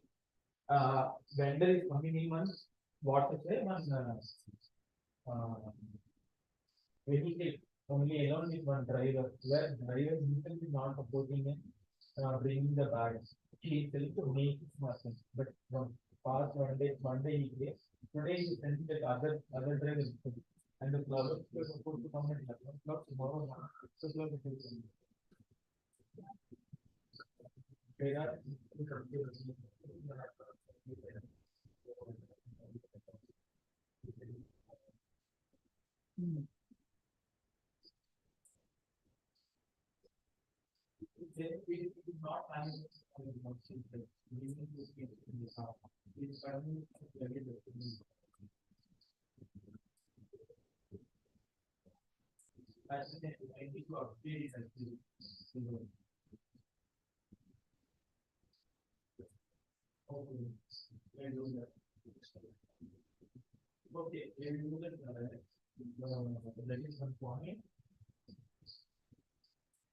Yes, now let's do the power manifestation of consciousness over matter. So all of you, please go ahead and post your powerful cognitions from Living Enlightenment book. For those of you who do not have the soft copy, please let us know.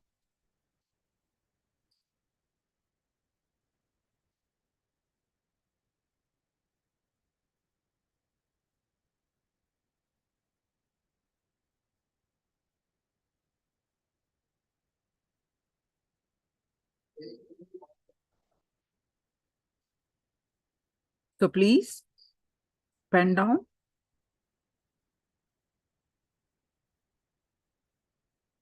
The powerful cognitions from Living Enlightenment book.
Just accept it and celebrate whatever you are, and you will see that you slowly realize the real self.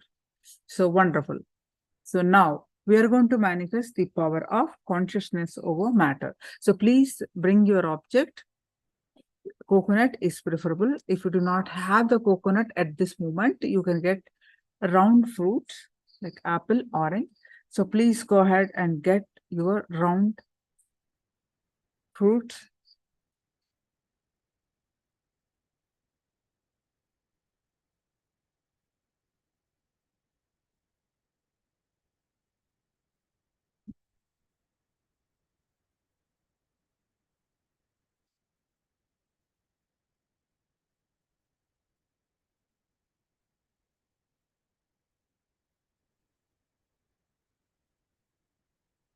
Another powerful cognition, be very clear. If you want to really serve society, the first thing you need is intensity in your purpose. Wonderful.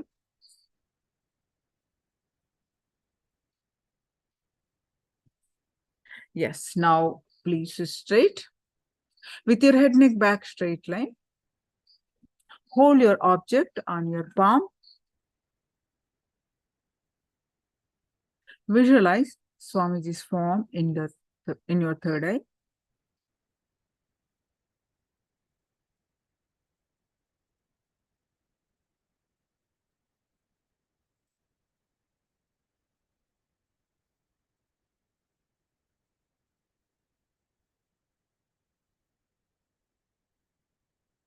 Now intensely start chanting the Mahavakya. Om Nithyananda Paramashivoham. Start chanting the Mahavakya and experience the space of oneness. With that space of oneness, declare the object in your hand moves and you manifest the power of consciousness over matter. With your power of consciousness, you move the matter. Please start chanting the Mahavakya.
परमशिवोऽहम्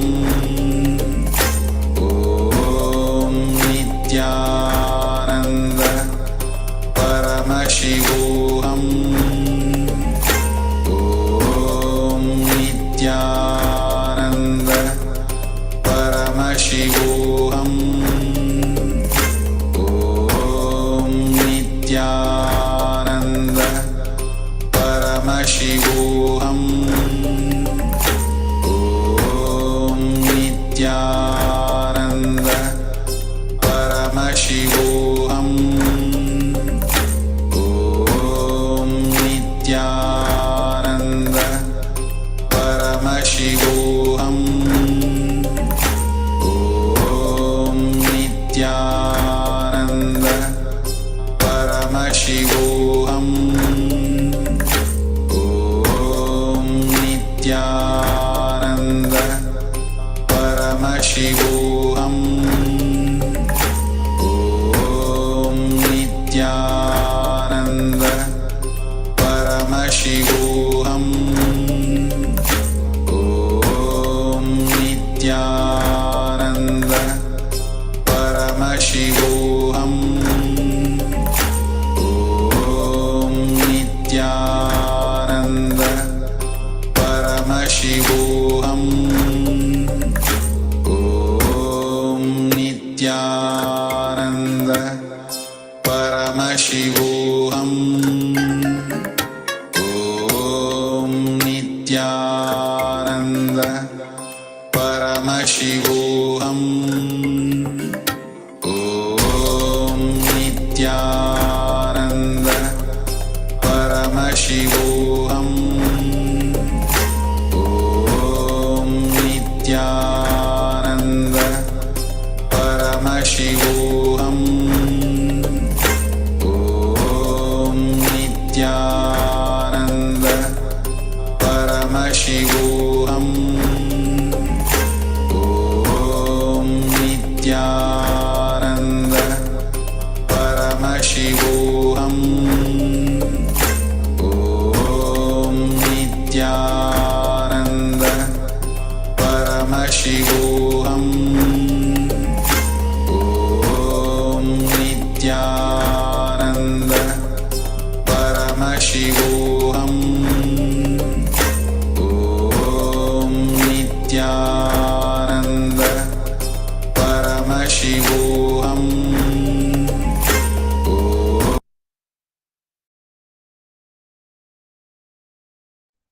Yes. Now, please go ahead and post your experience of consciousness over matter for manifestation result.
So, Ma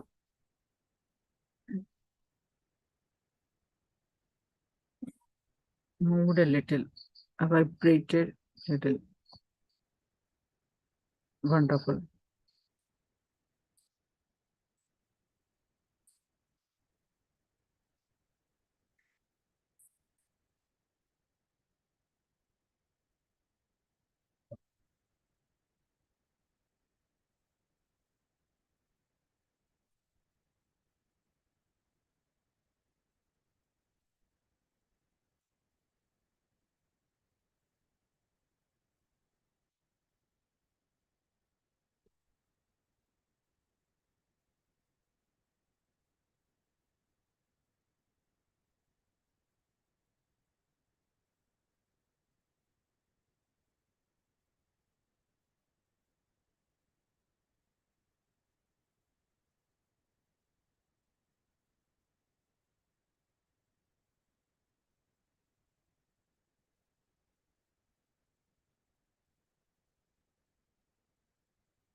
Now, the next session is going to be on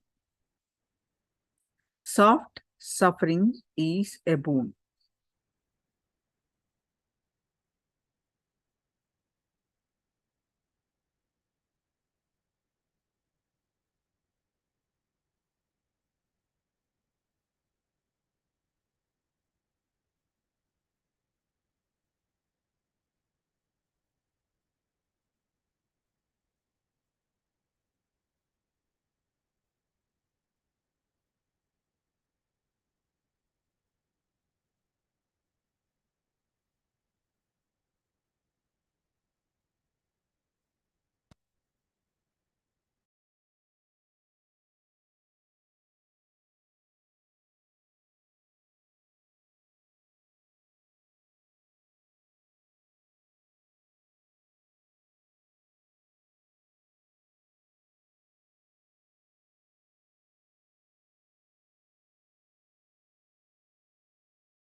Listen intensely. Life is neither suffering nor joy.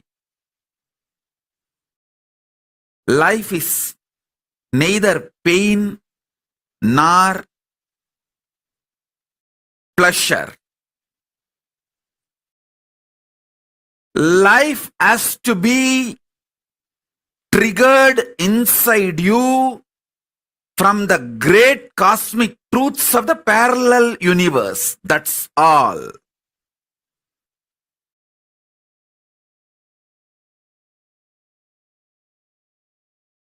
The moment you feel the suffocation, liberation starts in you. Okay. It is like a gold touching the mercury.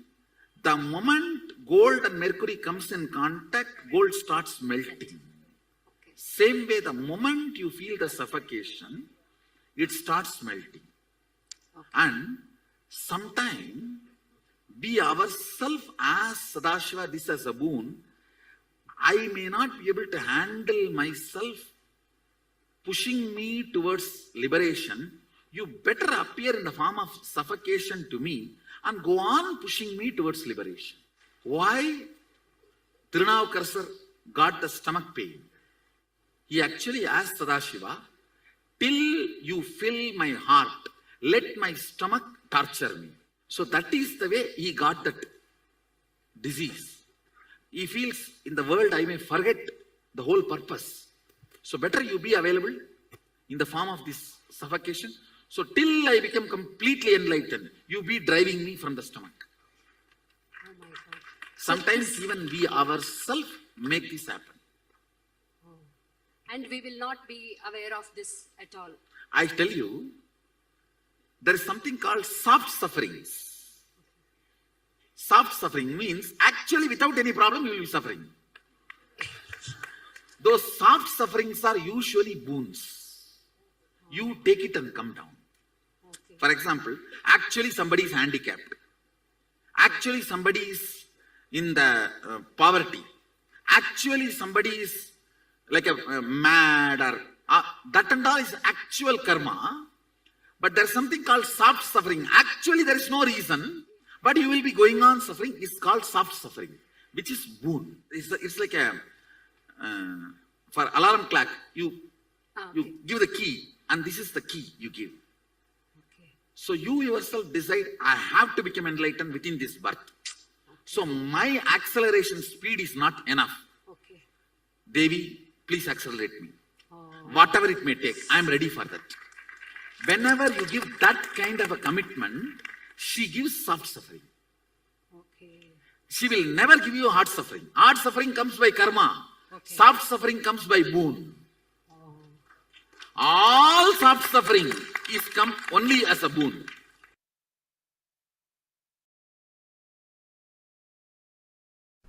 If I have the body which gets tired, then I know the signs to get out of tiredness. Understand?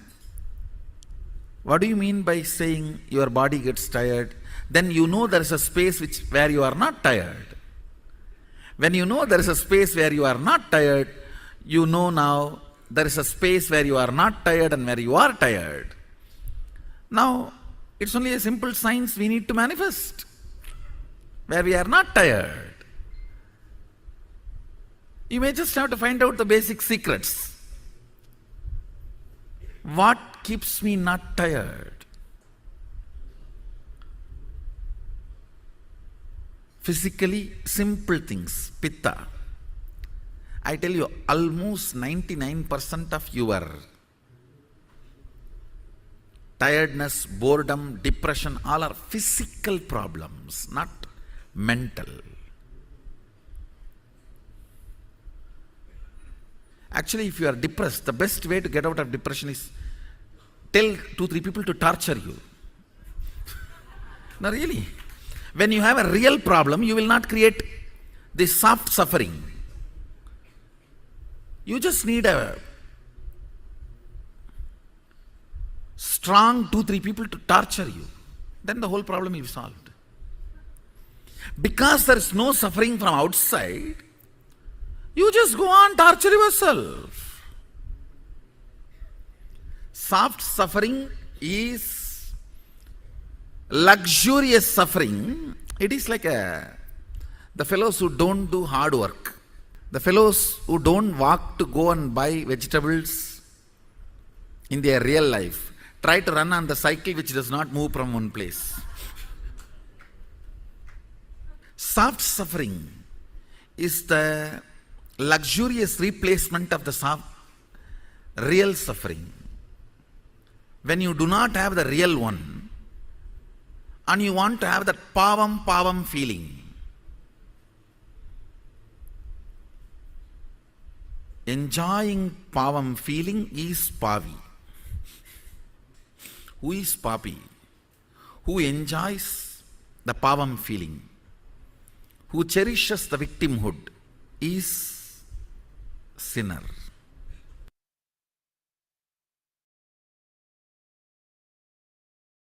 I'll tell you one small incident. One guy came to my guru, Isaki Swamigal, who talks very less usually. I still remember this incident. He came to Isaki Swamigal for stomach pain, some constipation or some stomach pain. And he was complaining because of that stomach pain. All his joy is lost. He used to be all the time joyful, smiling. Because of the stomach pain, everything is lost. Isaki Swami just gave a little vibhuti and asked him, apply it on your stomach and sleep. Come back after 24 hours. That guy was filled with doubt and frustration, saying, oh, I am suffering with this stomach pain for last 80 years and you are giving me little vibhuti and asking me to apply it on the stomach, not even giving something for me to take inside as the medicine. In Indian villages, I have seen, only if you do big treatment, you are a big doctor. You have to make that fellow lie down, put many injection, and if possible even IV. If you do big, then you become a big doctor. Isaki Swamigal is a Hindu doctor, Hindu Vaidya. He knows all the methodology, even modern medicine. He used to even give injections if needed. He has made himself as a self-taught. Even in modern medicine, of course, the traditional Vaidya Shastra he learnt from his Guru Parampara, very traditional way.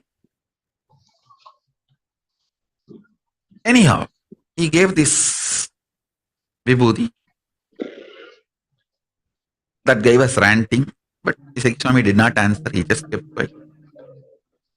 That fellow went and tried applying on the stomach and sleeping as usual as it is supposed to happen.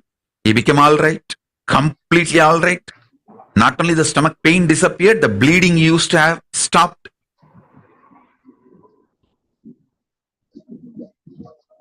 He ran and came back. He said, I'm completely all right.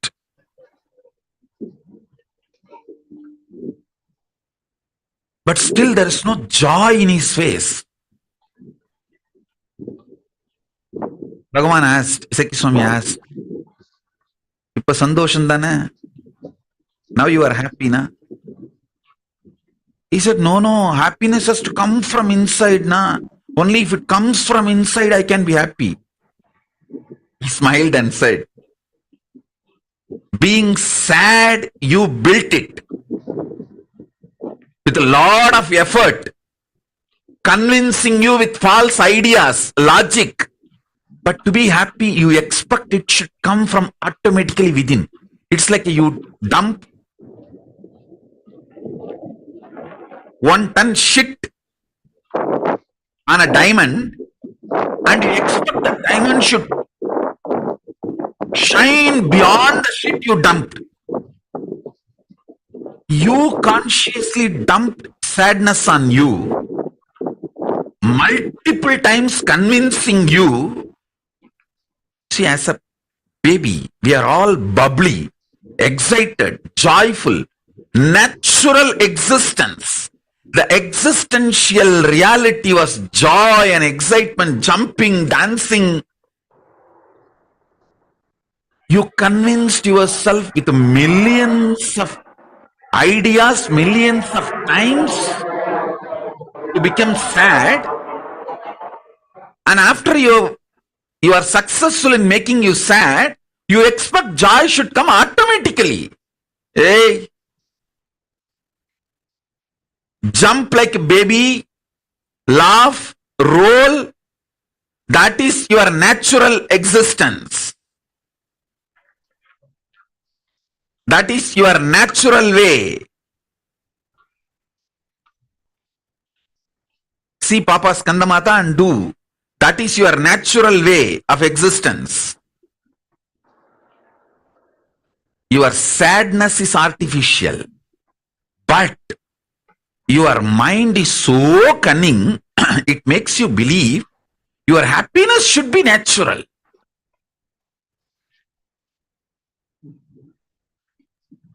Your happiness is natural. But you dumped so much sadness on you, you made your sadness like natural. Then natural, you have to break it and reclaim your joy as natural.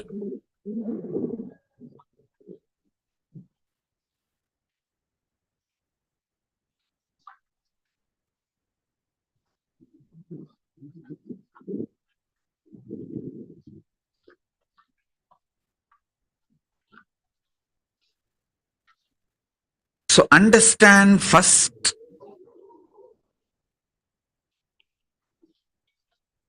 your joy, jumping, excited, inspired state is your nature. You made it disappear from your life and you made sadness natural. So now it is your responsibility to reclaim your original nature and jump. That's what they call it. They say in English, there is a proverb, fake it till you make it. You don't even need to fake it. It is your original status. Jump, dance, it's your original status.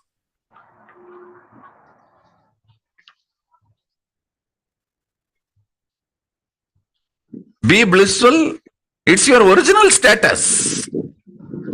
You just need to reclaim.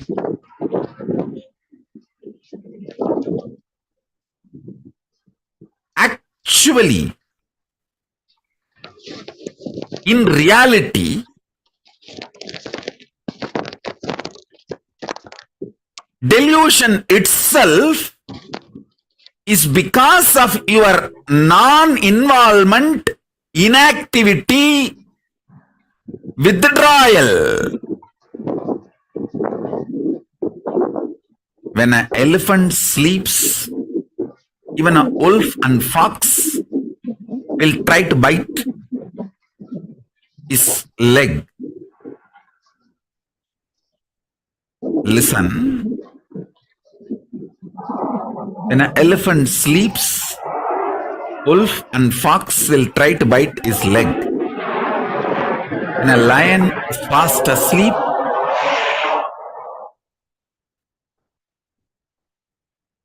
even wolves and foxes will try to eat the meat. Listen carefully. I'll repeat. Because the lion is sleeping, wolves and foxes get the courage to come near the lion, try to eat the leftover meat. Because the elephant is sleeping, wolves and foxes will try to come and bite the feet of the elephant, try to take a bite. Because you are not involved with yourself, even your delusion is invited upon you. Listen. Why you have nightmare? Because you fell into the lower conscious identity. Your decision to fall into the lower conscious identity naturally invites nightmare in you. Your decision to wake up to the higher identity not only will throw away the nightmare, it can throw away all delusions and illusions.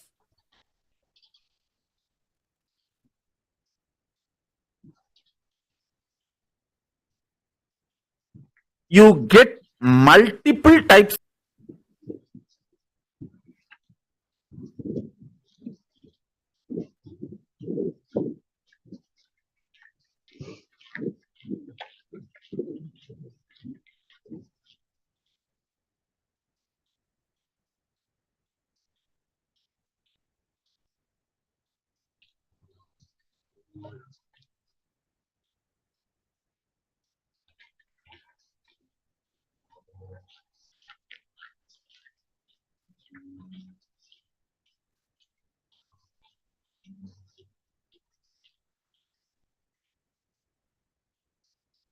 of emotions. Almost all emotions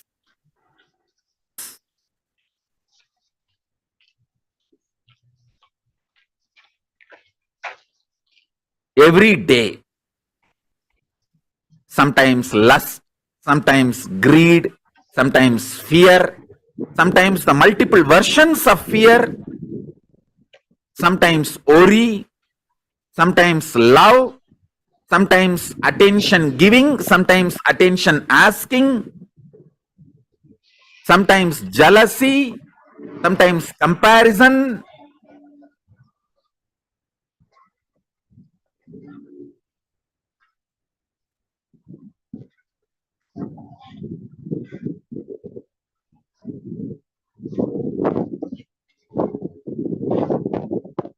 Various emotions, sometimes willpower, sometimes arrogance, sometimes frustration, different emotions I can describe. All kinds of emotions you get. But logically, through your conscious decision, the thought currents or emotions which you cherish stays inside you and starts getting fermented. The good news is, no emotion gets fermented inside you. No fermentation of emotions. happens inside you without your conscious support.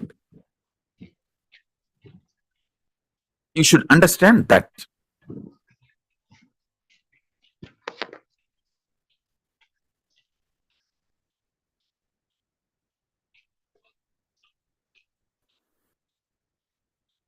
Due to the unconscious lifestyle, you collect many addictive patterns and empower them with your parasites. And those parasites nicely getting empowered, sitting inside you, literally not just rule your life, ruin your life. Haritaki is the most beautiful way to get rid of.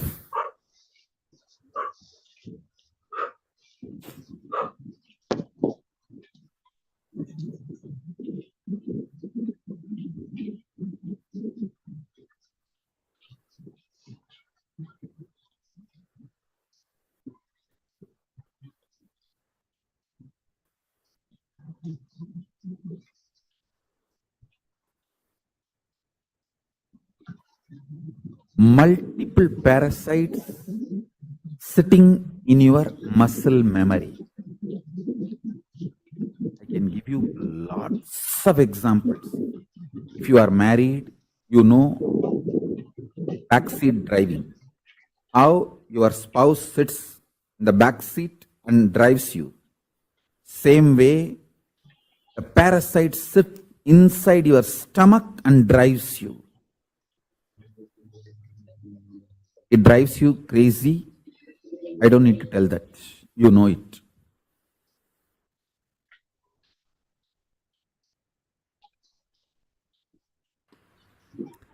You are not negligible part of the existence. When you consider you are a negligible part of the existence, or you are an accident, or you are cursed, these are the multiple identities you try to associate due to the frustration and low self-identity. You give life to that identity. Because you give life to it, that becomes reality. Listen. The good news I have is, unconsciously, if you cherish even 10,000 years, you are a cursed being. Consciously, if you declare even once, you are a blessed being. The conscious declaration overpowers 10,000 unconscious cherished thought current, because even if 10,000 years a room is in darkness, one matchstick is enough to light it in 1 second. Listen. All powerlessness, all fear related thought currents, and all low self inner image you are cherishing, which puts you in powerless, is not clutched to consciousness. You need to understand that.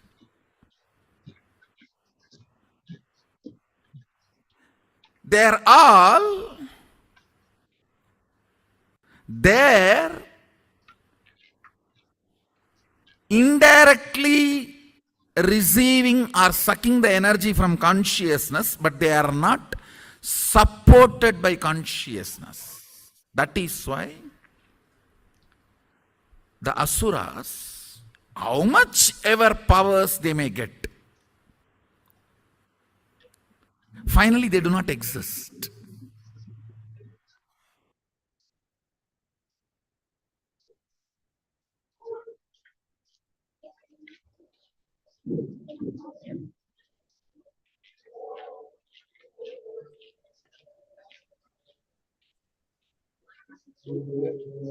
Want to share what is your understanding? So please post in the chat.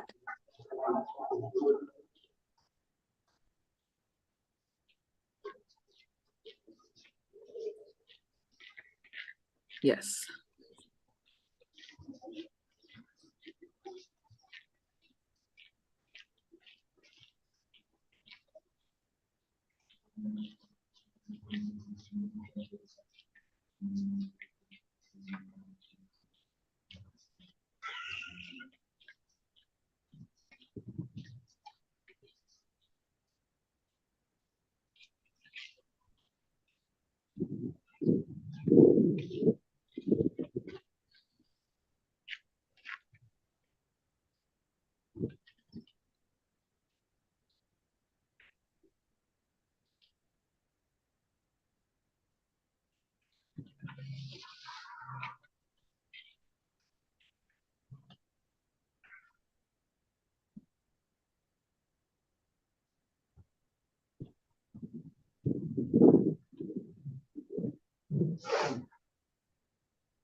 The next session is going to be very interesting.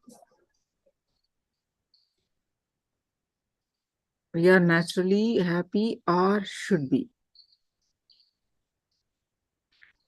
Stephanie, we are born to be happy is a small word.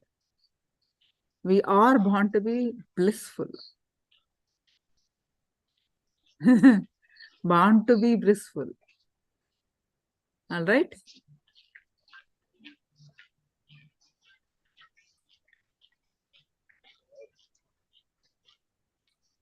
Yeah, next session is going to be on churning of the Milky Ocean. Let me tell you, for the interest of people who never heard of this story, at one point of time, the demons and the Devatas, they both churned the Milky Ocean to get the divine gifts and the Amrita.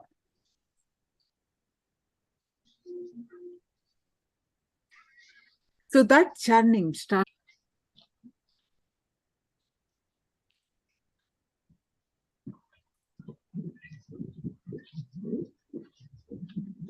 So how the demons one side and the Devatas one side, when churning the Milky Ocean, to get the nectar from the ocean. Same way, finally, the story says that finally nectar came and the many goodies came from that ocean, and finally nectar also came, and there is the story continues. So here, what I'm trying to understand, make you understand, is by churning our mind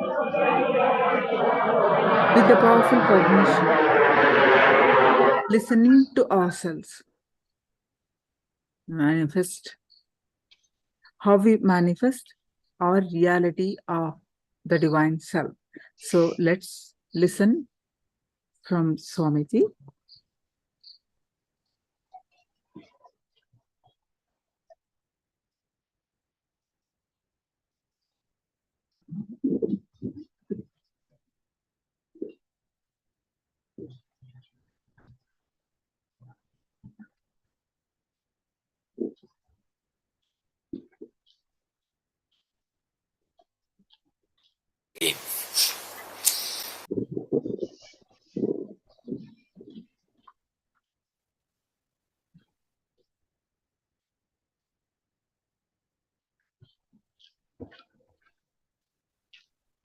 Have you heard the story of churning of the Milky Ocean in Hindu tradition?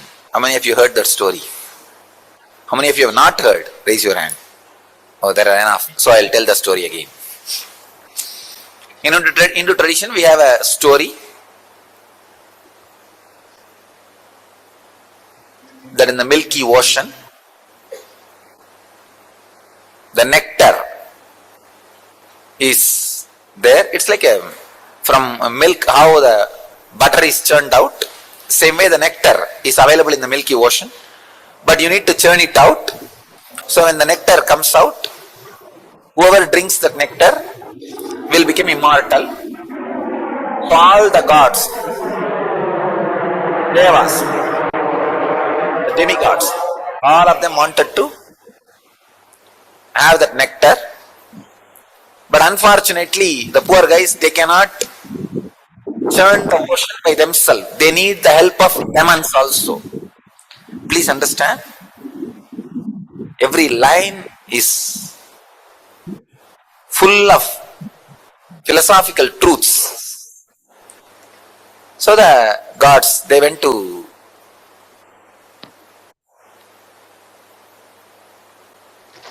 ask for the help of demons. Usually both of them always fight with each other. But the deal was struck that when the nectar comes out, half of 50-50 share.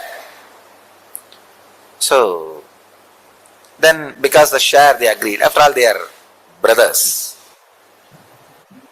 Both of them have decided, all right, we will do it together. Then both of them go to their father, Brahma, as Brahma, creator. We both have decided to churn the Milky Ocean and get the nectar out. Brahma was delighted and excited. Oh God, I have never seen both teams coming together. It's always an headache for me. One will come and snatch some boon from me and go and torture the other one. The other one will come and complain and take some other boon from me and go and torture the other one. This is a whole day is same work. First time both of you guys have come. Great. What do you want from me? They asked, we want your help and suggestion and guidance. How to go about. He said, you need the Shivas on which Shiva is sitting, the Meru hill, and on which Vishnu is lying down, the Vasugi, Adisesha, snake. You need the hill, Meru, Kailash as a spindle, and snake, largest snake in the world, on which Vishnu is lying down, the Adisesha as a rope. These guys thought, oh God, that's too much. How to go and ask? Brahma says, no, go and ask both of them, they will give you. It's not a problem at all. But they were not able to, these demons and demigods are not able to trust the Shiva and Vishnu. They directly went and struck a deal with the Kailash hill and the snake. They said, you guys come, cooperate, you will have one share of nectar. Finally, without the Shiva's blessing, Kailash came. Without the Vishnu's blessing, snake also came. And they started the churning. And the Kailash is the spindle, the snake is the rope, and one side the demons, other side the demigods. Even before starting the churning, the fight started. Who will be in the head side? Because head is always special.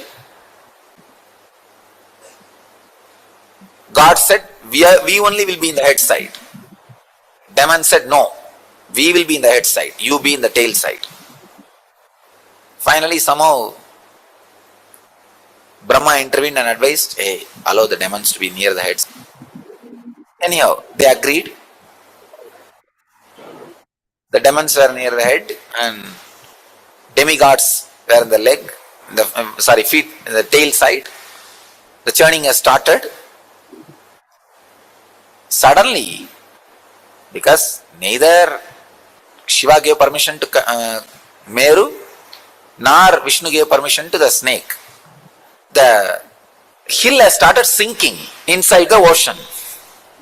How many of you have seen that churning in when they churn the milk for butter?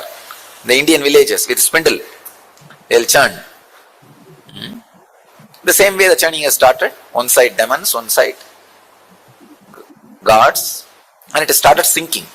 That spindle. Now big problem. What to do? They ran to Shiva. Shiva is just in Samadhi. Nothing can be done. They ran to Vishnu. Vishnu thought it's too much, because not only that spindle is sinking, it is dragging the whole crowd inside the ocean, because all these guys are holding that rope. When that is sinking, naturally what will happen? The whole world is sinking, and there will be no population, no fun. What to do? Vishnu is supposed to be a protector. He rushes and he becomes a huge tortoise and lifts that spindle and holds that spindle on his back so that they can continue the churning. The hill will not be drowning and the people will not get drowned. Because he is a protector, he has to protect.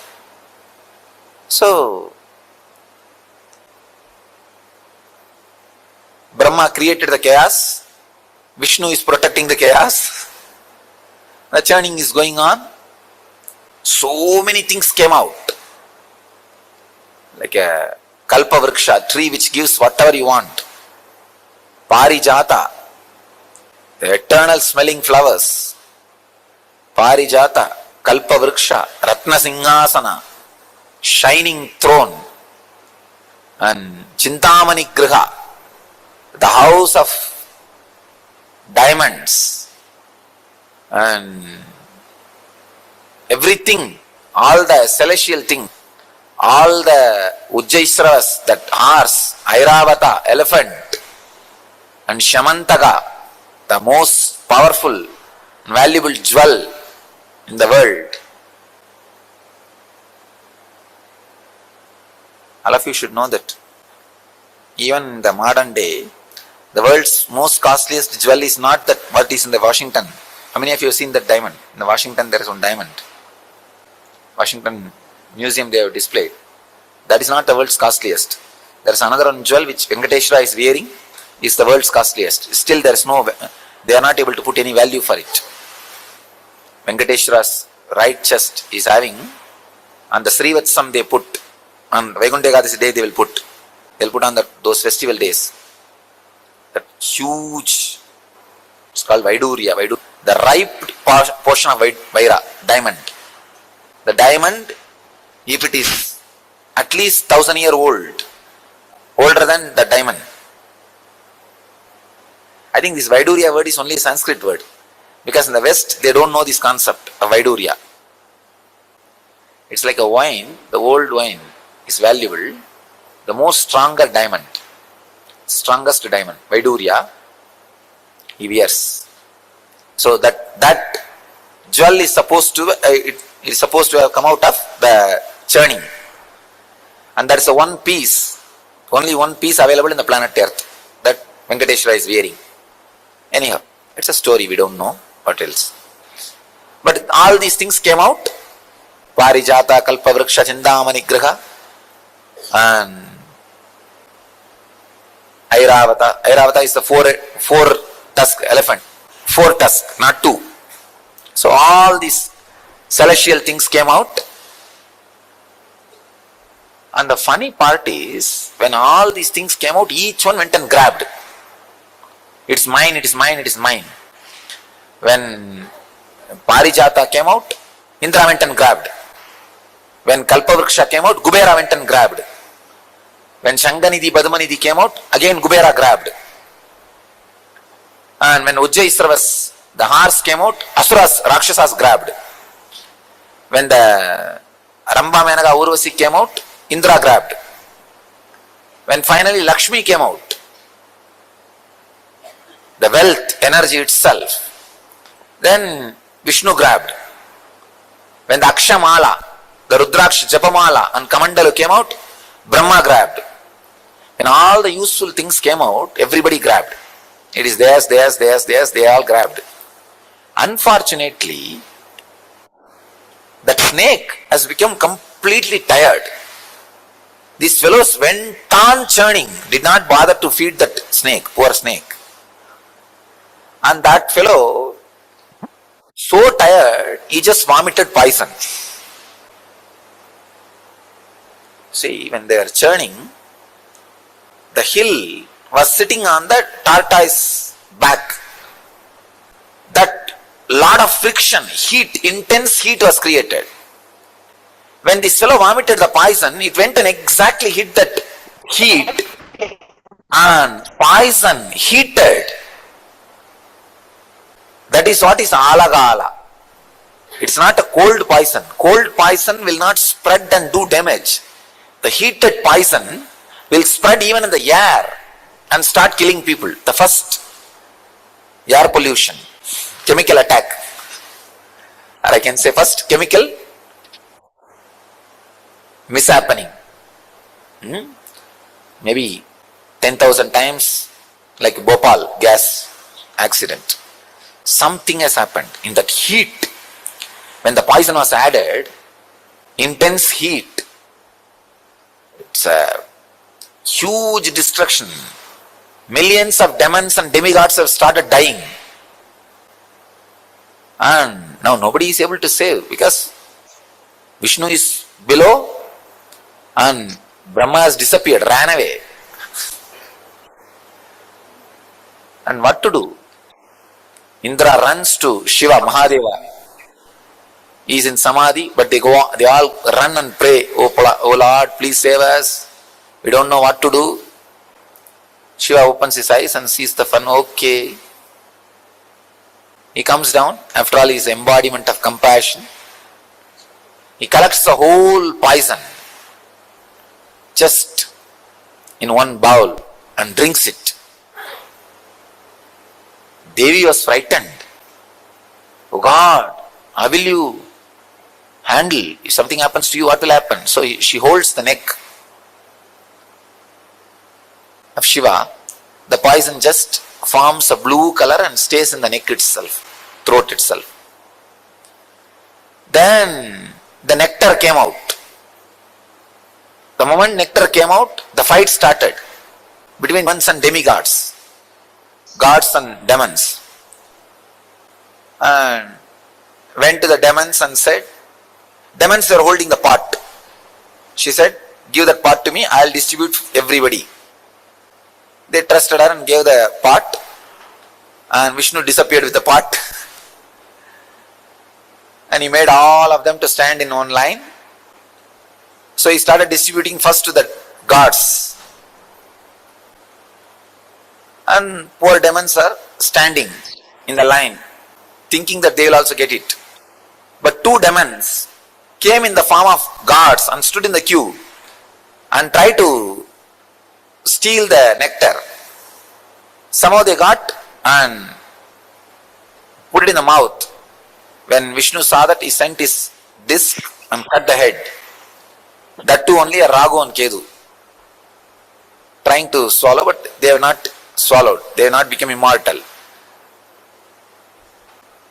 Finally, all the gods got the nectar and became eternal, and demons, without getting the nectar, and not only the tiredness of that hard work churning, they all died and disappeared. This is the story. Now the philosophy part.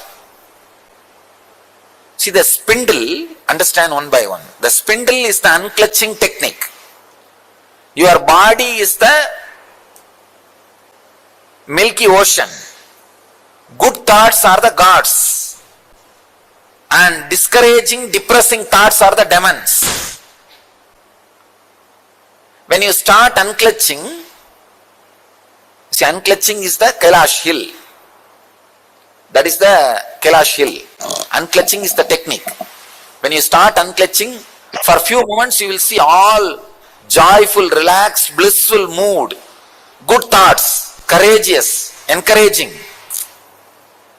Within 5 minutes you will see depressed. No, impossible, I can't do this, all foolishness. Who will know? Who knows what will happen? The discouraging, that is, means demons are pulling. When the discouraging things are going on in you, demons are pulling. When the encouraging things are happening, gods are pulling.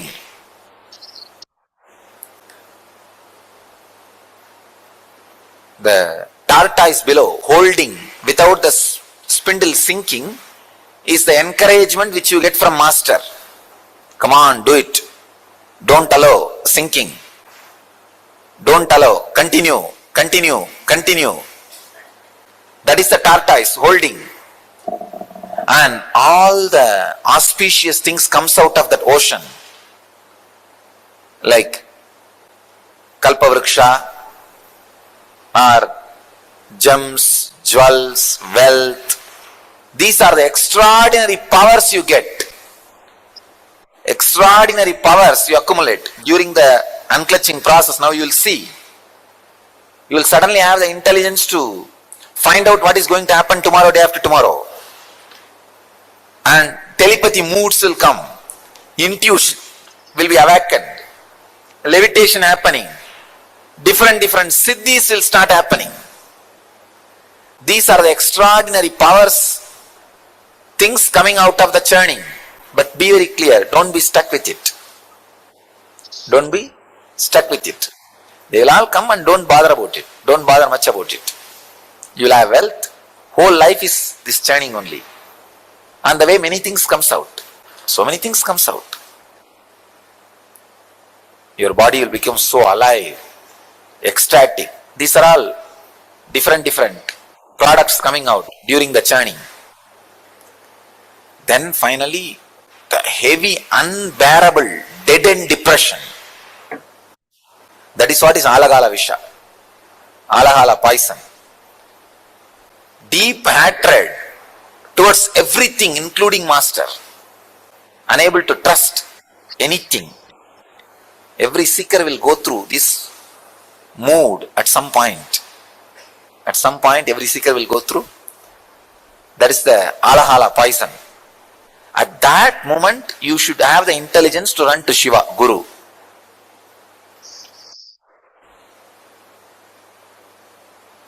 Then, Guru swallows it, digests and clears it.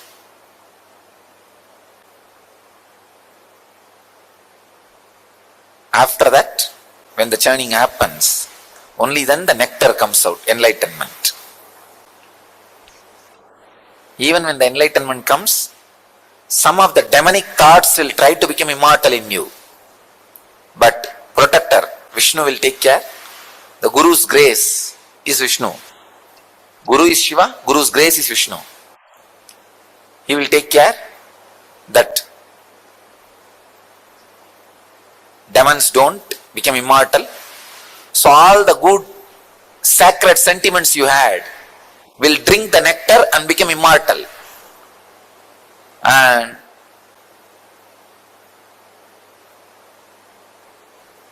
the experience of superconsciousness stays inside you eternally, like a person who has become immortal by drinking the nectar.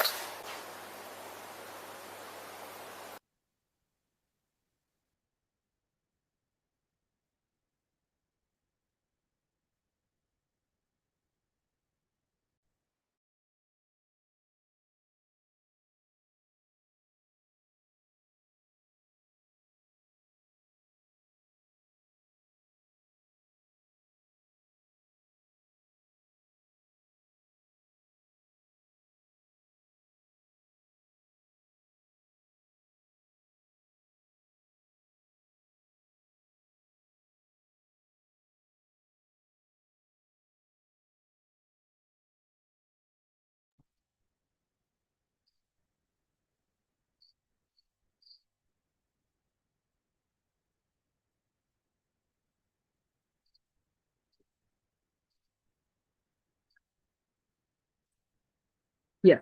Now, we'll enter into the power manifestation.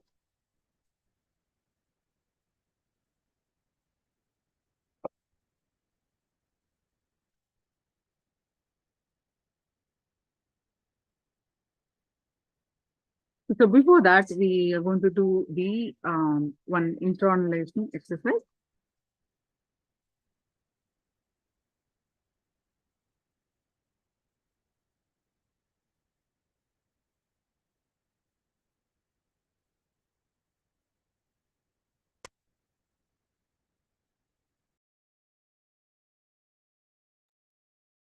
turning of the Milky Ocean.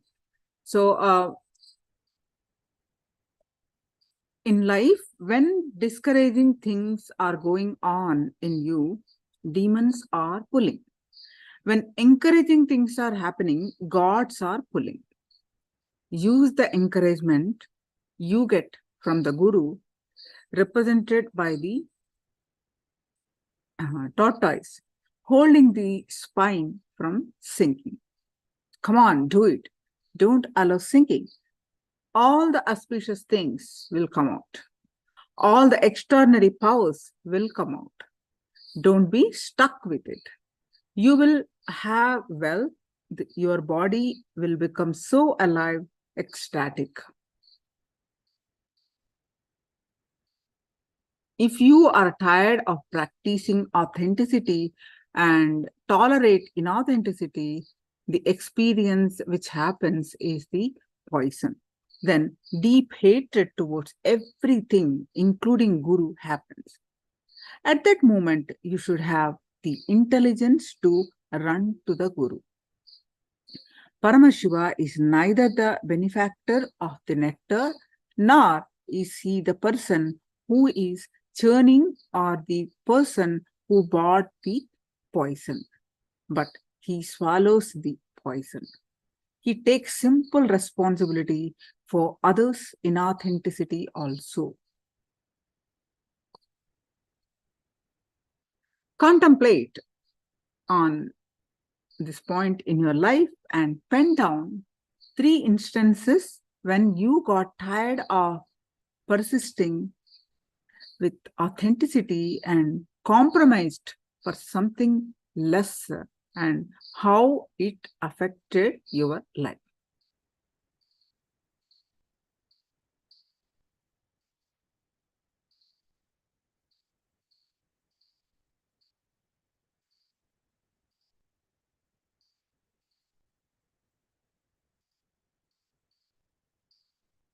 Please pen them down for a few minutes.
Yes, now let's move on to the power manifestation of consciousness over matter. So please post your powerful cognitions from Living Enlightenment book.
Yes, and there's so many powerful cognitions.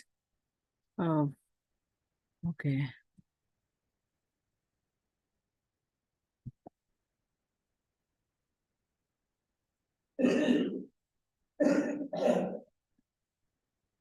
As long as you don't understand life is your choice, your living is just paralysis.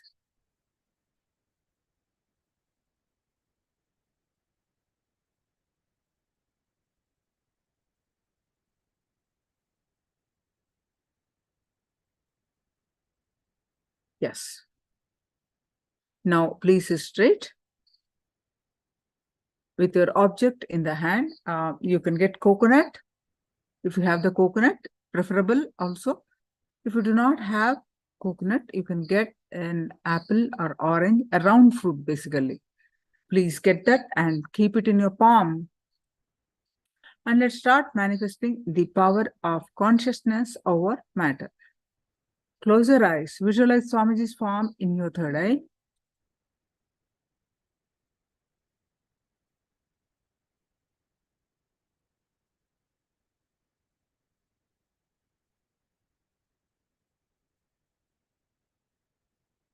Now start chanting the Mahavakya. Om Nithyananda Paramashivoham. Start chanting the Mahavakya and experience the space of oneness. With that space of oneness, declare the object in your hand to move.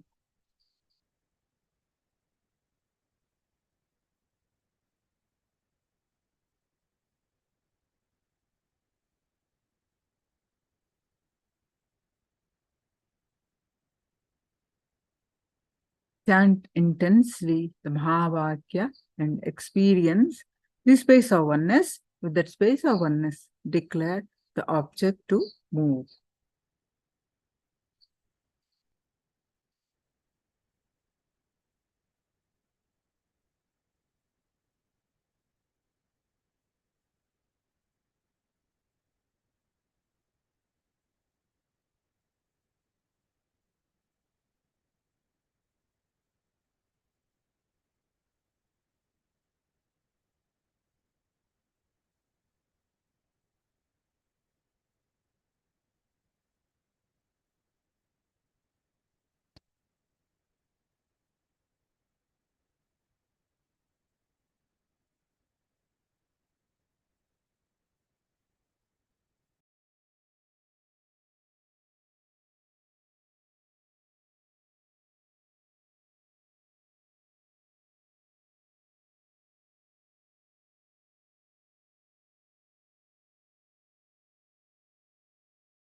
Yes, now all of you, please share your experience of the power manifestation of consciousness over matter.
It moved towards the direction I declared. Wonderful, Ma. Any others? Please post your experiences.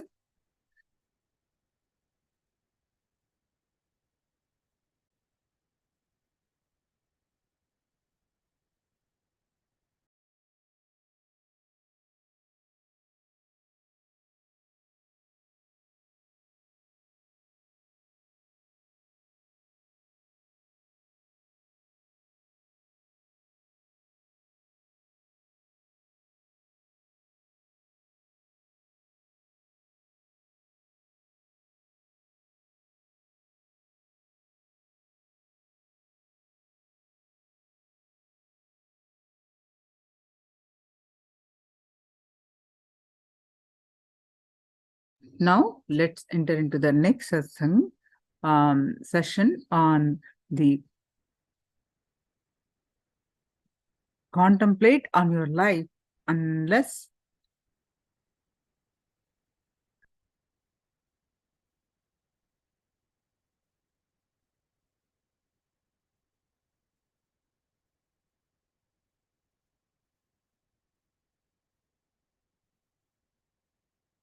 yes, now let's enter into the next session of the signs of making peace with yourself.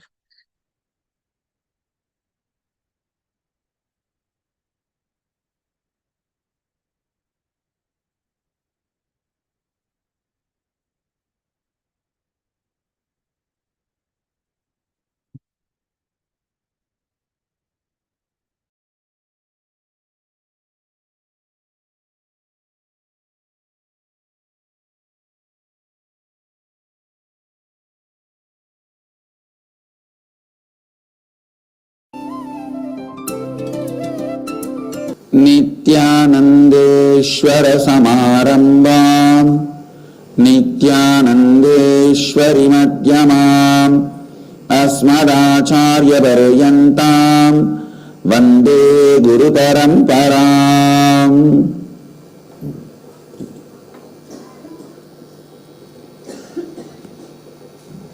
इस समय हमारे साथ उपस्थित सभी दर्शकों और भक्तों का मैं प्रेम एवं आशीर्वाद सहित स्वागत करता हूं।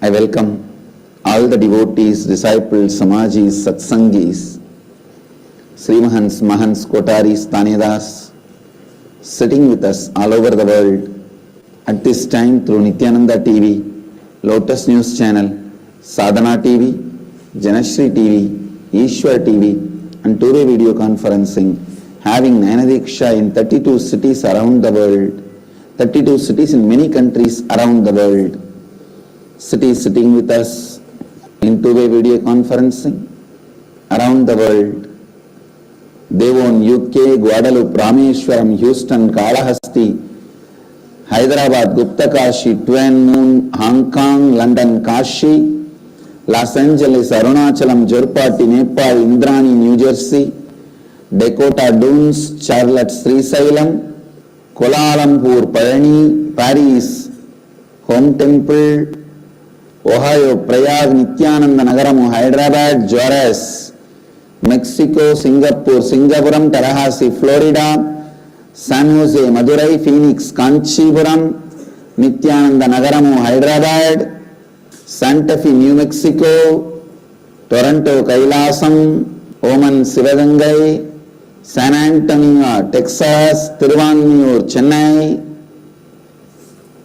I welcome all of you with my love and blessings. Tomorrow we are starting the 25th Inner Awakening program.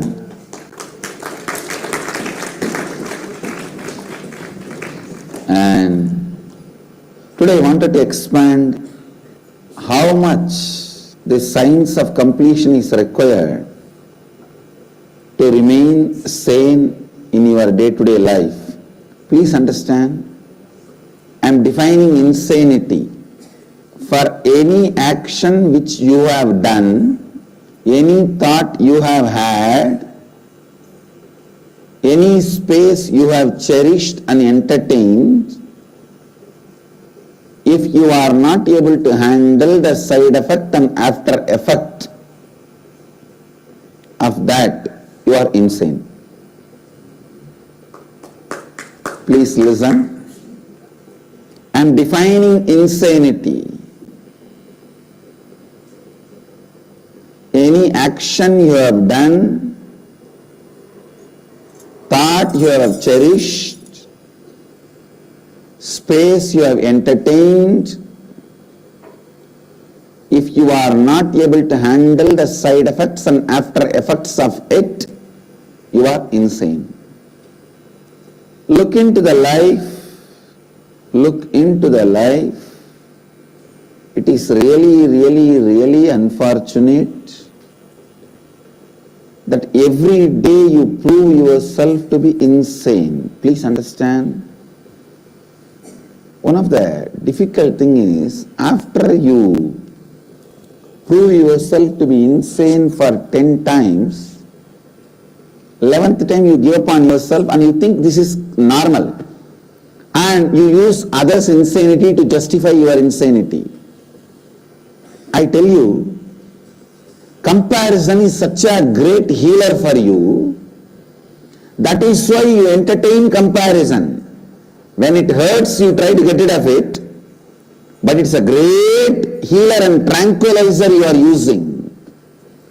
Comparison is one of the greatest tranquilizers human beings are using.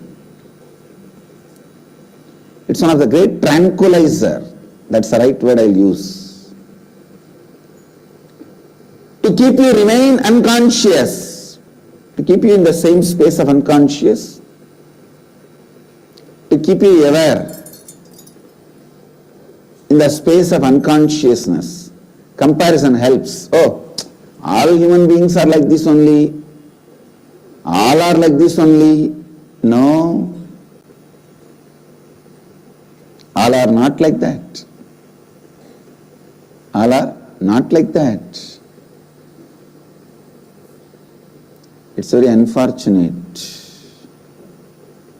It's really unfortunate.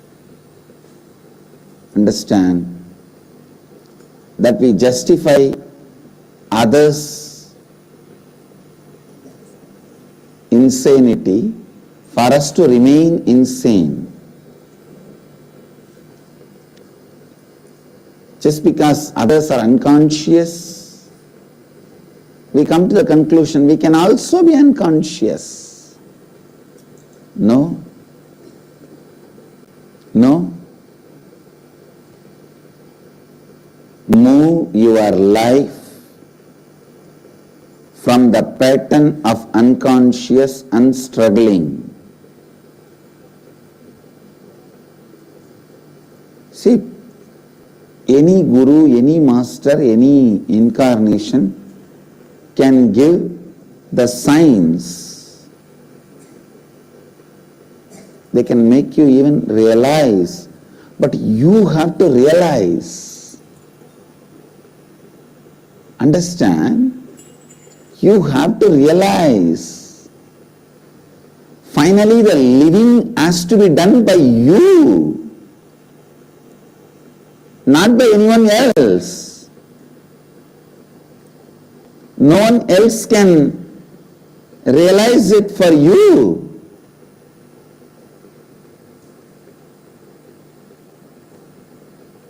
You have to realize it. You have to live it. You have to radiate it. Last few days I am sitting and working on a complete syllabus up to doctorate on samyamas, on the whole yoga system. There are major 12 streams of yoga. The Natha yogis, Koraknatha, Matchendranatha, the Navanatha yogis, one sampradaya, Siddha Yoga sampradaya, the South Indian great Siddhas, Shaiva Siddhas, Agatyar, Pulipani, Pogar, those great Siddhas, they have a unique stream of yogic tradition. And the yoga tradition by Nandi, Nandinatha Sampradaya, Tirukkailaya Parambarai, Nandinatha Sampradaya, a great saint Tirumular, he brought it to the south. His tradition. And Patanjali's yoga tradition, totally major 12 streams of yoga is available. I am making a PhD course syllabus up to PhD. It's like a first diploma, then degree, post-graduation, then MPhil and doctorate. Collecting all the best of all these 12 traditions. It was never done before because unfortunately nobody had access to all this knowledge and access to the consciousness, enlightenment. There were few who had enlightenment, access to only Siddha Sampradaya. There were few who had enlightenment, access to only the Natha Sampradaya. There were few enlightened who had only access to Patanjali's Yoga Sampradaya. Fortunately, by the grace of all the yogis, first time the enlightenment and all these 12 traditions are meeting and merging in one brain and in one body. I am sitting and capsuling all these as the courses and programs thanks to some of the great modern day masters, acharyas, translators like Swami Satyananda Saraswati, Lakshman Ju, and Lonavala Yoga Institute,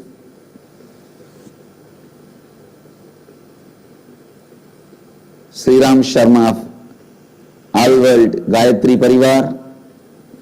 Thanks to all of them and their amazing translations and interpretations.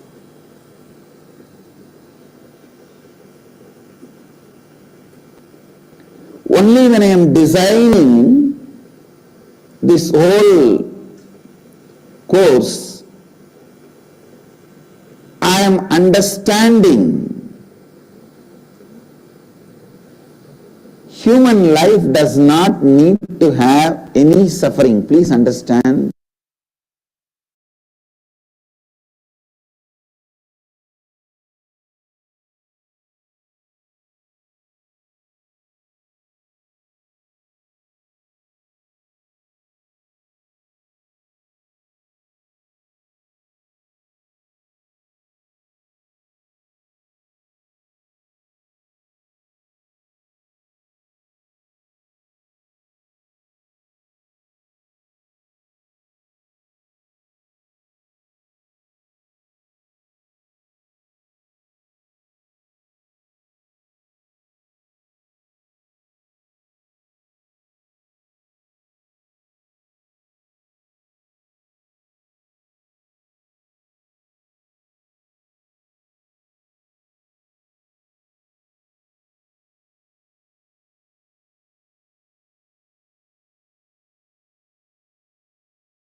of them.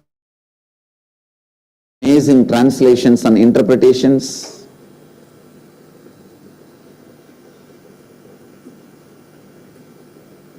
Only when I am designing this whole course, I am understanding human life does not need to have any suffering. Please understand. I used to tell this from my own experience and from various contexts. Human beings don't need to suffer, don't need to suffer. But when I look at this vast contribution by these great yogis,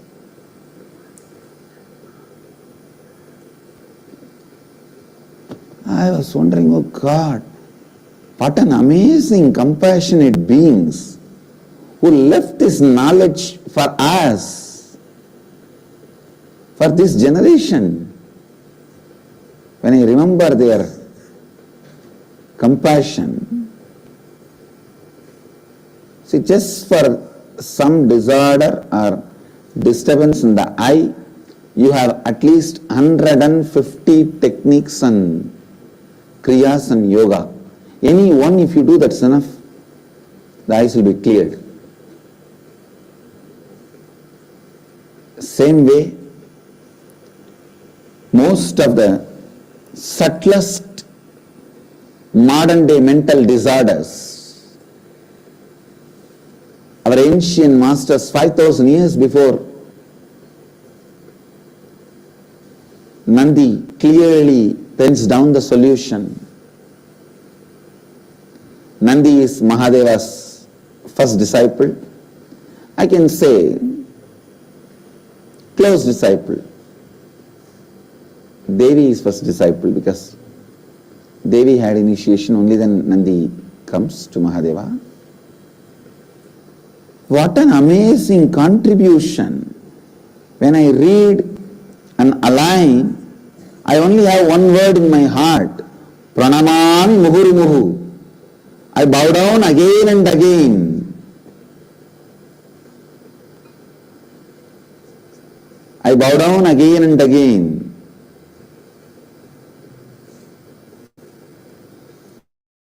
Swamis yesterday who came to see me, they said, you are just sitting in the midst of the books, because I am sitting encapsulating this whole science. You guys can expect. I've given so many commitments to all you guys. Still, I have to deliver all that. But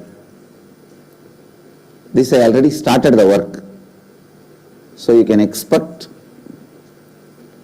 at least by Vijayadashmi, by Navaratri, on the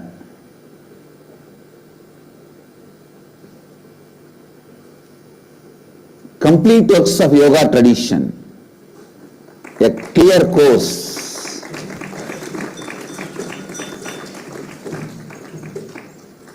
a thorough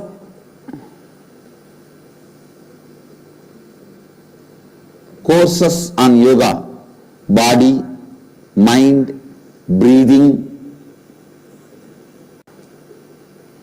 anatomy, physiology, everything as per the yogic tradition, diagnosis, cure, very authentically, which works even now for human beings. You can predict a person's death based on some symptoms. You can predict a person how long he is going to live, unless otherwise there is an accident. All this whole science which even now works,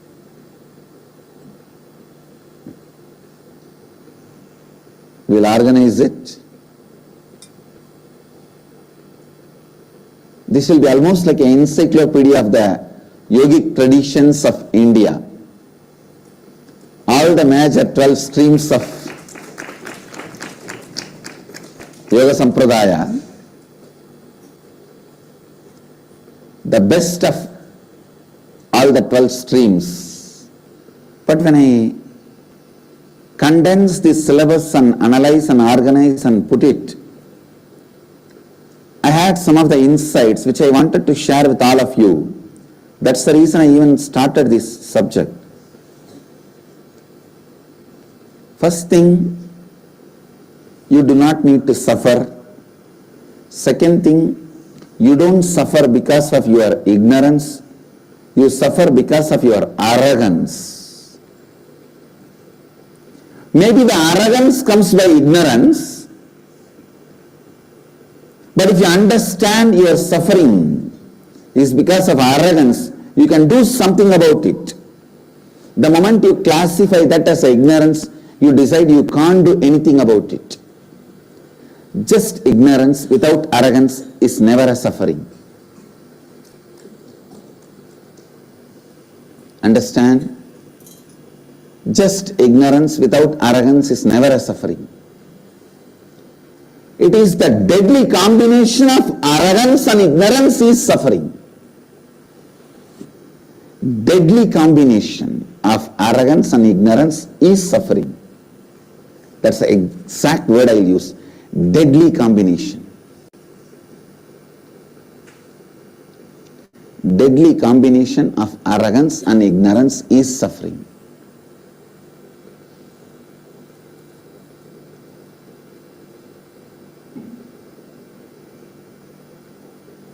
If you just give up arrogance, life will be completely new. It will not be insane. One great thing with our masters, our yogis,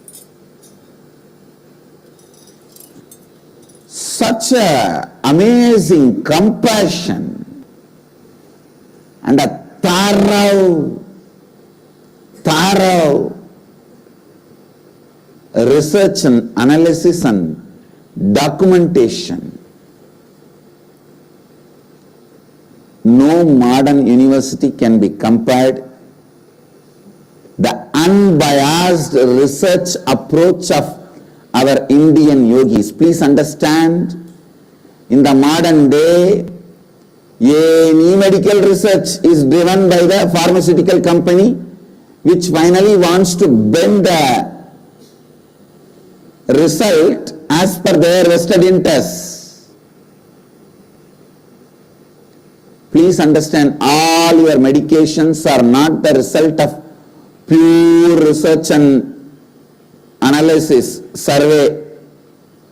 There is lot of mixture of economical reasonings, economical logic into your medications. I tell you, food and pharmacy mafia in the world.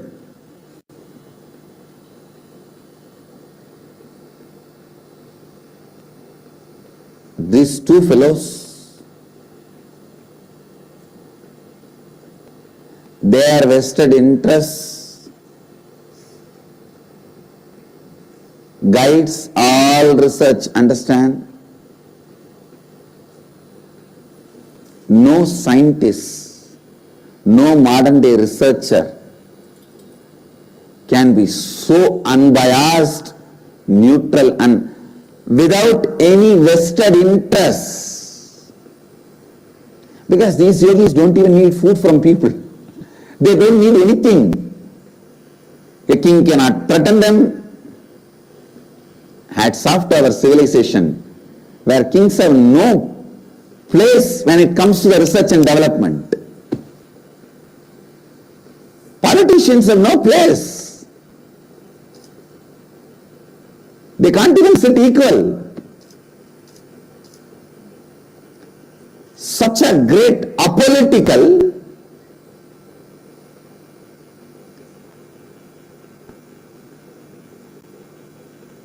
unbiased,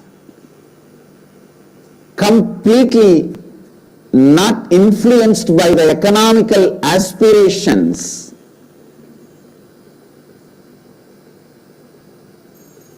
Because not only they kept themselves as poor, not wanting anything, they made it as a rule that their whole generation, their community will continue to remain poor, educating people.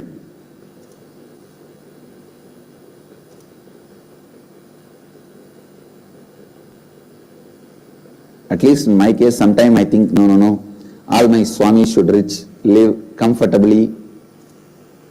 Our Indian yogis did not even think of this. They said, no, not only we will remain in the space of poverty, we will make sure our disciples also continue to remain in the space of poverty.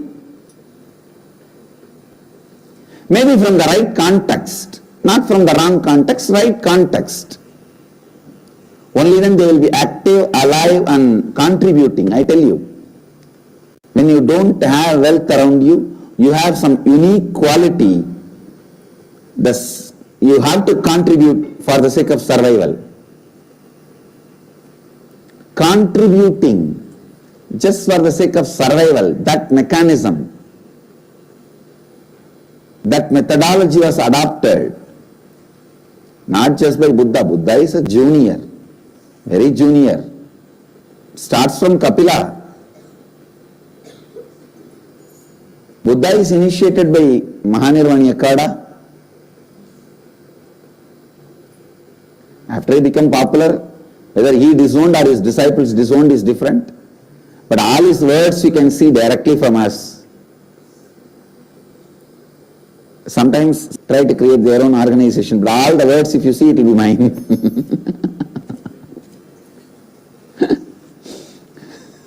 Completion, authenticity. This Shivratri also one fellow came.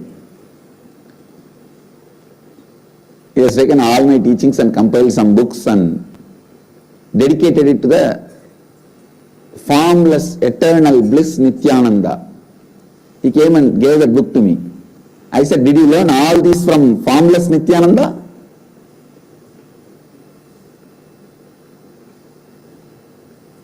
He did not have an answer. I said, this knowledge is free. Don't even bother. I am not going to question you. In our Sampradaya, in the Hindu tradition, knowledge is free, but gratitude to the master is compulsory. In the Western tradition, knowledge is not free, copyrighted. Gratitude to the master is not required. These cunning fellows, they use very conveniently in Hindu traditions, knowledge is free. Okay, great, take it. But gratitude to the master, what about that? This knowledge will not be helpful for you. Gratitude is very important. Acknowledging is very important. That is why you will see, even if I learnt something from somebody's translation, I don't forget to mention their name. I think even today's satsang, when I started, I mentioned few names. Just because I learned from their translation. Understand, our rishis were such an amazing yogic contributors.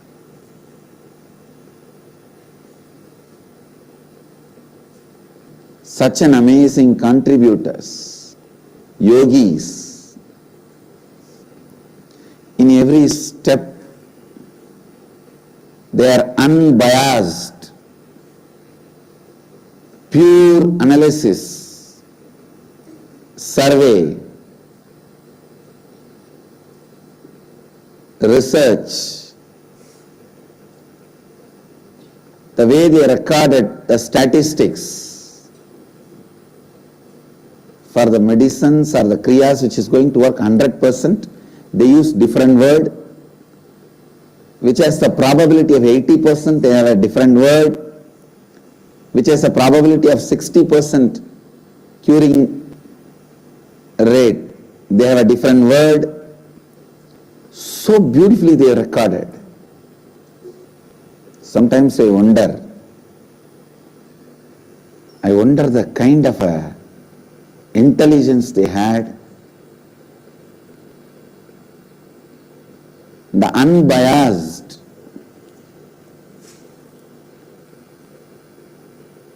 unaffected consciousness they had.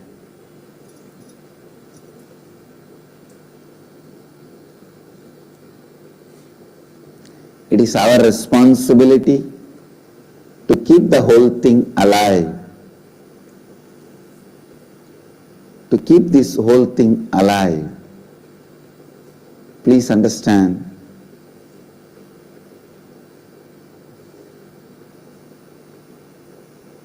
I was feeling, just only one stream of thought, yoga, I started organizing, already I am overwhelmed. Because the material is going to be almost like a encyclopedic volume. It will come around 80 to 90 volumes.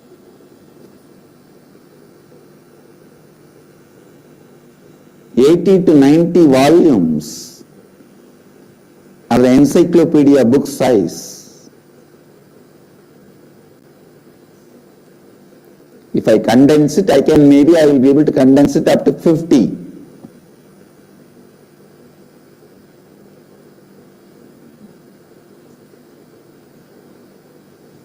I'm talking about diploma, degree, post-graduation, MPhil and doctorate. Still I have not touched the science of devotion, science of liberated thinking,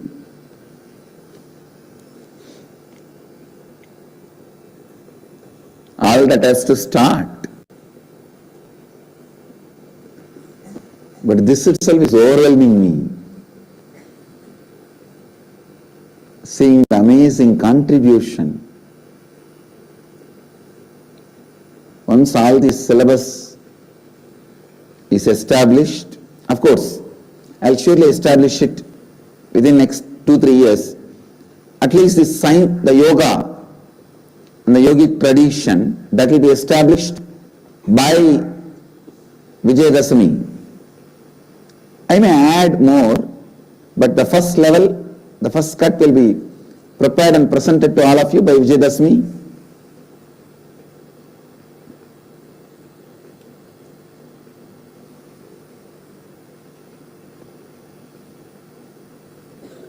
After that, I wanted in our Nithyananda Puri, one street dedicated to one tradition, where all those masters, deities will be created and kept, and their contributions will be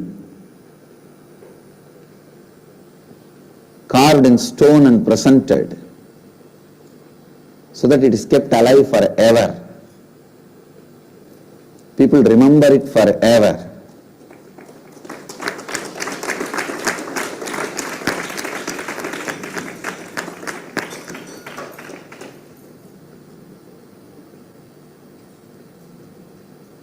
I wanted a huge library.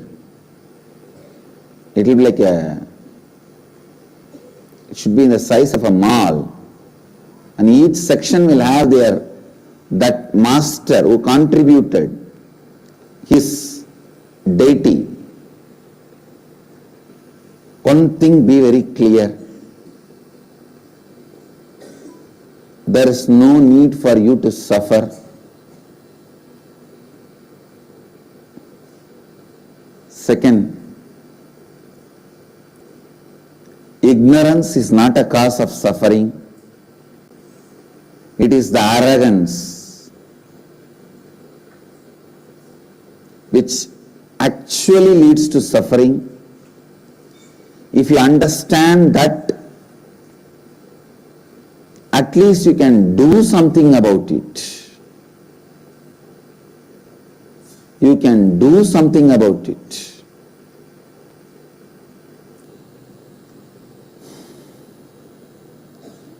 Essence of today's satsang. You do not need to suffer.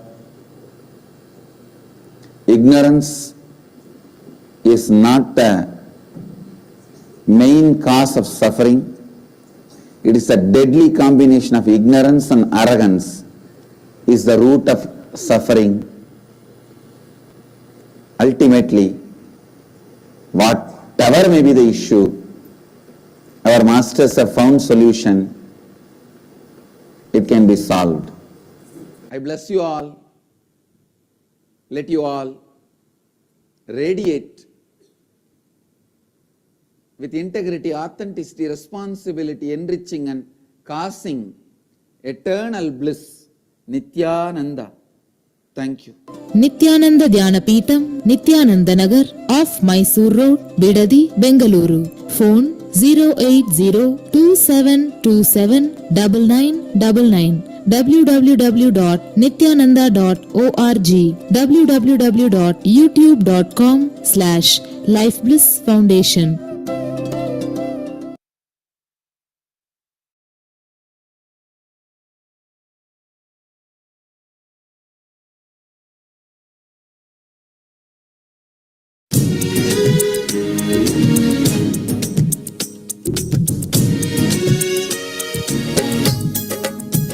Nithyanandeshwara Samarambam Nithyanandeshwari Madhyamam Asmadacharya Paryantam Vande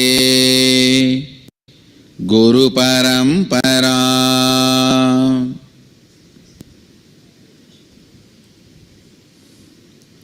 I welcome all of you with my love and respects.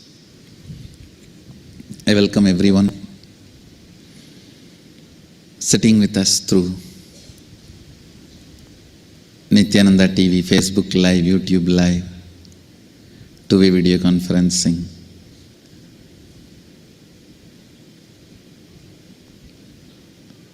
All over the world. Today I wanted to expand on this one statement I made in Sadashivoham, which has become Facebook status for many, but still many has questions. I made a statement. Some of the atheist philosophies say man made God in his own mold. Some of the Western religious and philosophical thought currents say God made man in his own mold. Both are not completely true. Listen to the ultimate truth, the supreme truth, the really real truth. I made this statement in glimpses of Sadashivoham. Listen to this statement. Sadashiva made everything and all of us in his own sea. S-E-E. Listen. Not seeing, not seen, not S-E-E-N-E, not S-E-A, no. S-E-E. I wanted to use some word which is immediate action and existentially happening. If I use the word seen, done, past. No. He has not created the world and gone to rest. No. No.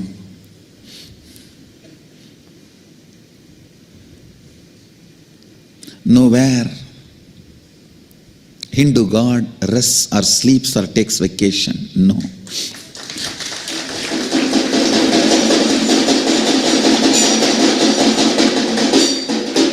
In Hinduism, God never works and neither asks for vacation.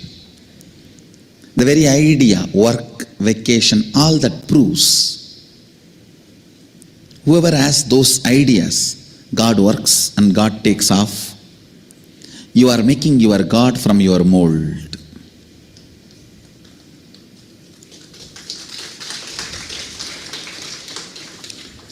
he neither works nor takes off. There's no working day and holiday in Hindu tradition, because in Hindu tradition God is a survival department which cannot rest.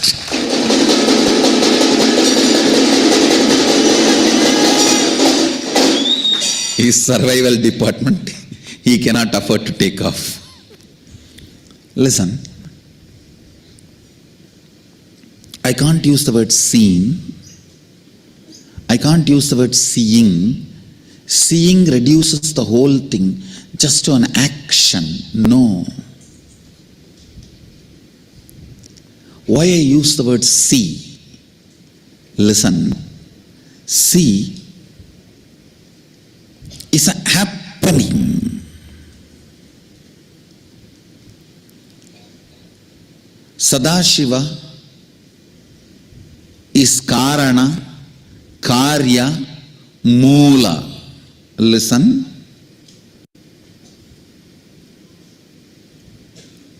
Karana, the cause. Karya, the effect. Moola, the source. If a part is made, clay, potter, and the force potter is using on the clay, and the knowledge potter has, which he applies on the clay, all that put together becomes a pot.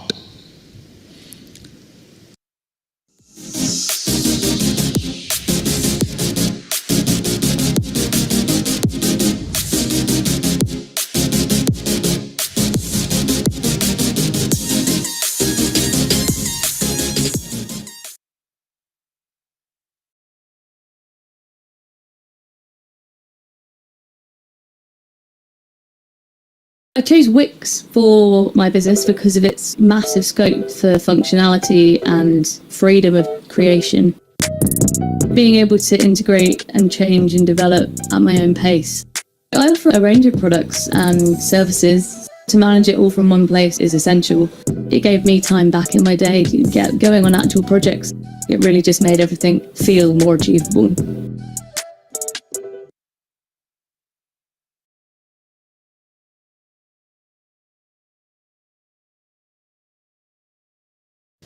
Understand,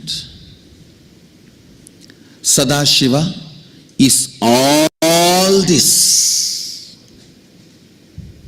for all of us. Listen carefully. Sadashiva is all this for all of us. He is the material out of which we are made. He is the material out of which we are made. He is the potter who is making us. He is the force which is put on us for us to stay as we are, and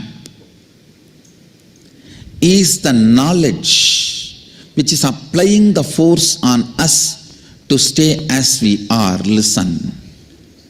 Listen. Immediately we all have a question. If He is everything, then why there is so much of sadness and suffering and wrong things? Stupid. Ask the question the other way. If He is everything, how can there be all this? It's all false. Put the question the other way.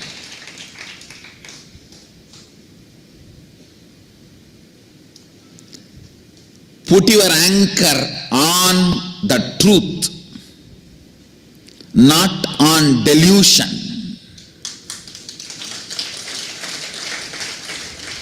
If He is everything, then why am I deluded as if all this exists? I am not insensitive. Don't try to bring all that matrix theories. Oh, he is so insensitive about poverty. He is so insensitive about poor people. Understand, All your so-called philanthropist, charitable fellows are running around only about either Nobel Prize or sainthood. No charity happens through them. No charity happens through them. Listen.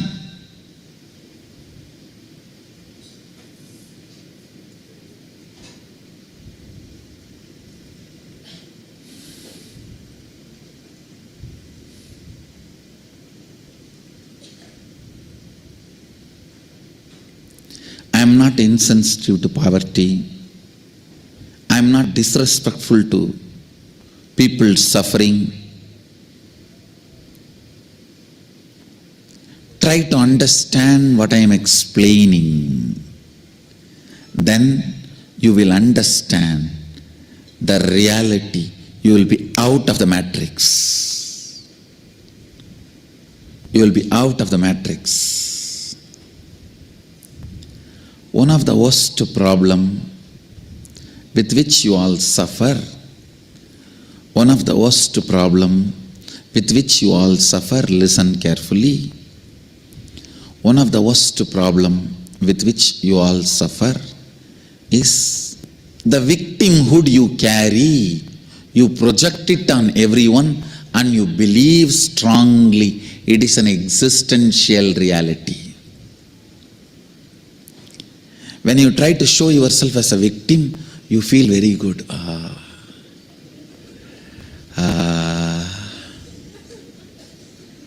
That is what I call powerless pornography. Cheapest pornography. Cheapest pornography a human being can enjoy is the taste of showing themselves as victim. Enjoying the victimhood. That's the cheapest pornography any human being can enjoy. Because you enjoy that, you do not want to deny the existence of it. You want to project that on everyone. And whole world there is so much suffering. You mean to say there is no suffering? I mean, there is no suffering.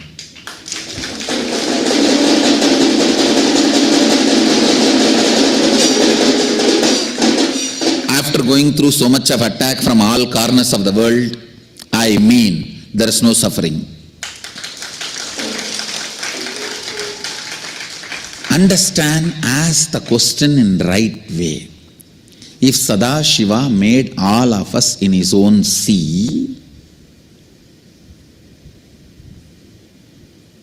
don't ask why there is so much suffering, then how can there be delusion of this suffering? Ask the right question. Don't ask why there is so much of suffering. The moment you say why there is so much of suffering, you put the anchor on the delusion and you are trying to question the Turyatita. Put the anchor on Turyatita and ask, then why am I feeling there is so much of suffering? Because you enjoy cheap victimhood pornography most of the time. You want to prove you are trying your best, you don't want to make it happen. Understand? Making it happen is different. Collecting all the arguments to prove I am really trying my best to happen, make it happen. If you establish you are really trying your best to make it happen, you may get medal but not result.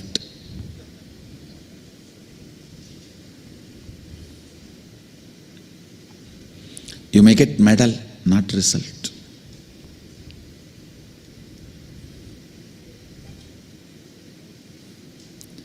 Understand, most of the time, because you enjoy victimhood, you project that on others. You project that on world. Want to strongly believe the existence of suffering. When you want to believe something, nobody can stop you. Nobody can stop you. No one can stop you when you want to believe something.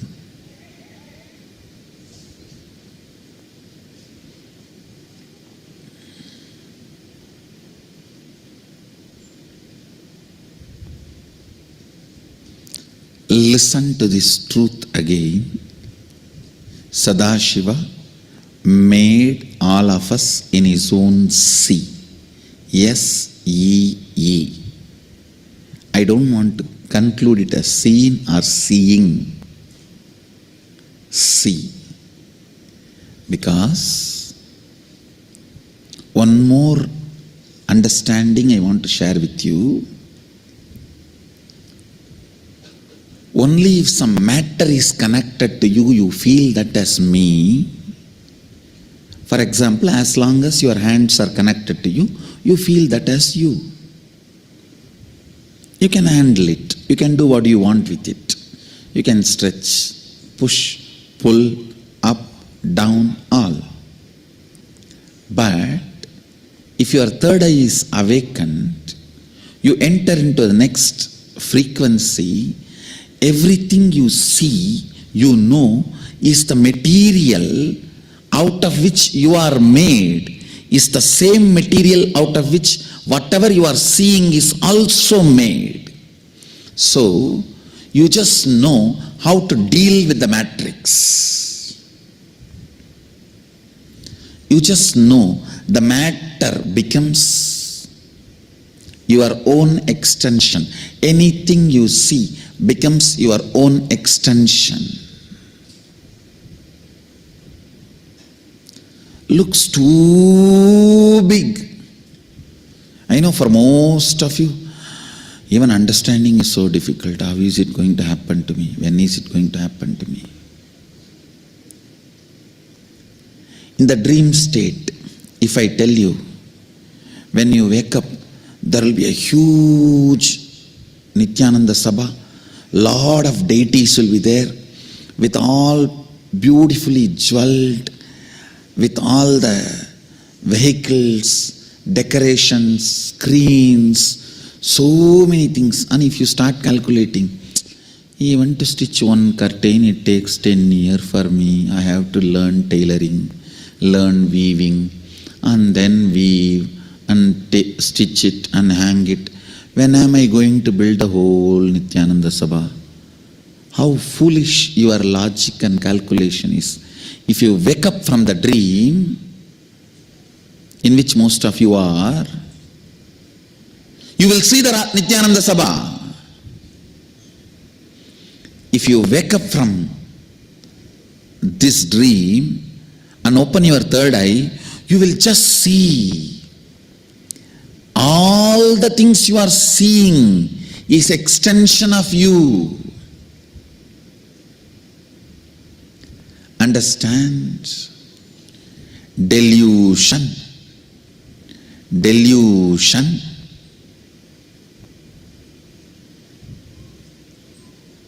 needs only awakening.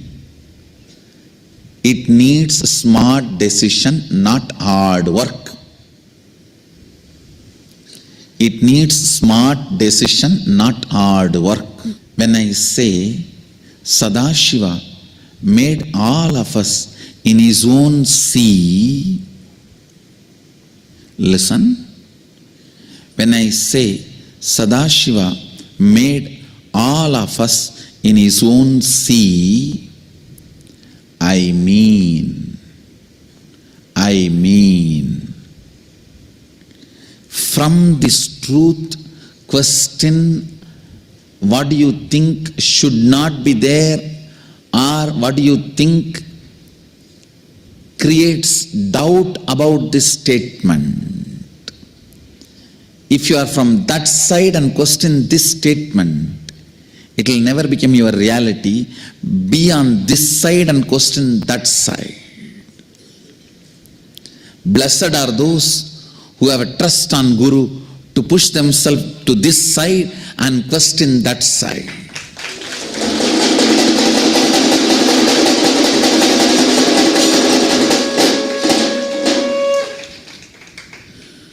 you can go on beyond that side and question this side, I am not the loser.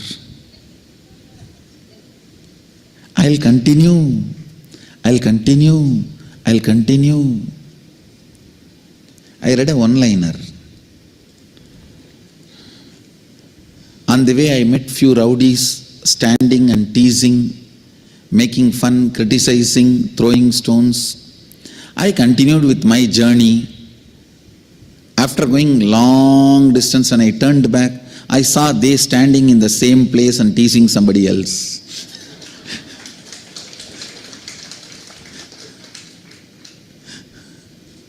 That is all his life.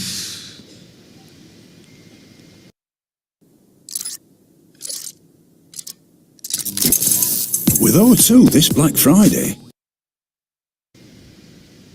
That is all his life. I'll go on, go on, go on. If you are fortunate enough, jump this side and question that side, you will realize it, you will wake up.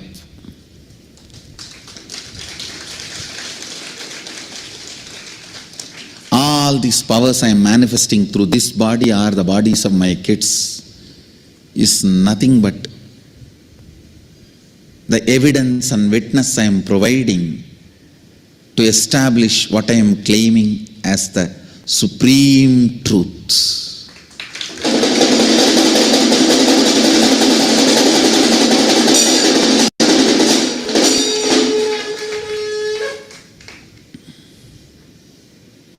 It is just an evidence to declare what I am claiming as supreme truth.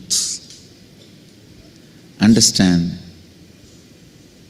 I'll give you further clarifications and explanations in further satsangs. Today again we have a long day. Samskara Dahana Kriya, a very powerful process, and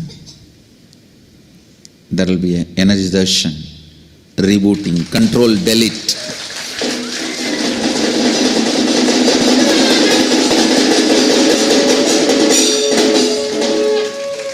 Whatever you can't delete, I'll do it finally. So it is called control, delete, energization.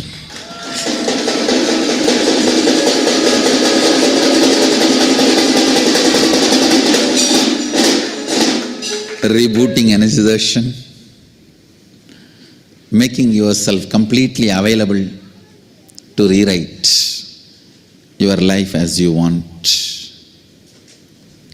So, we have a long day today. Let's get ready.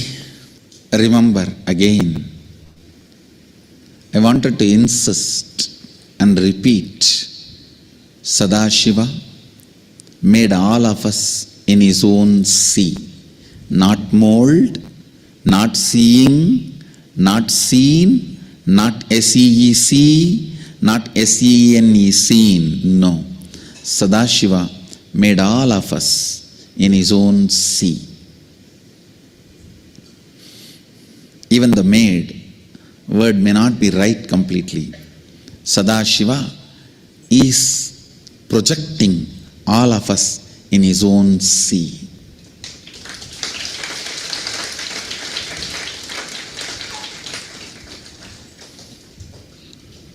Either I can use the word projecting, or I can use the word manifesting, or I can use the word making. Manifesting may be the best word. Sadashiva is manifesting all of us in his own sea.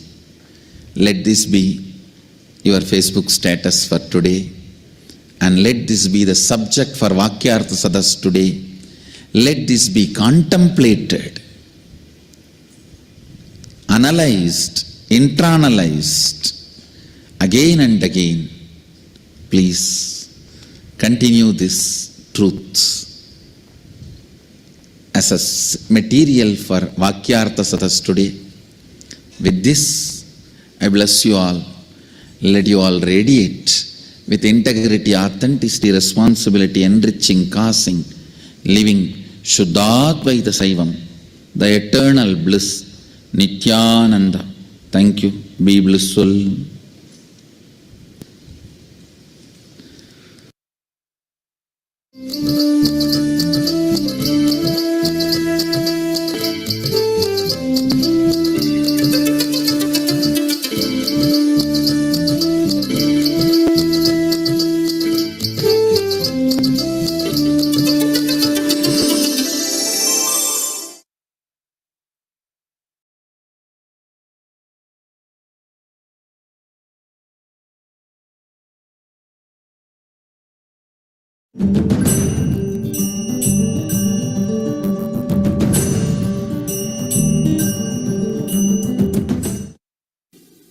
Now, I've introduced three things.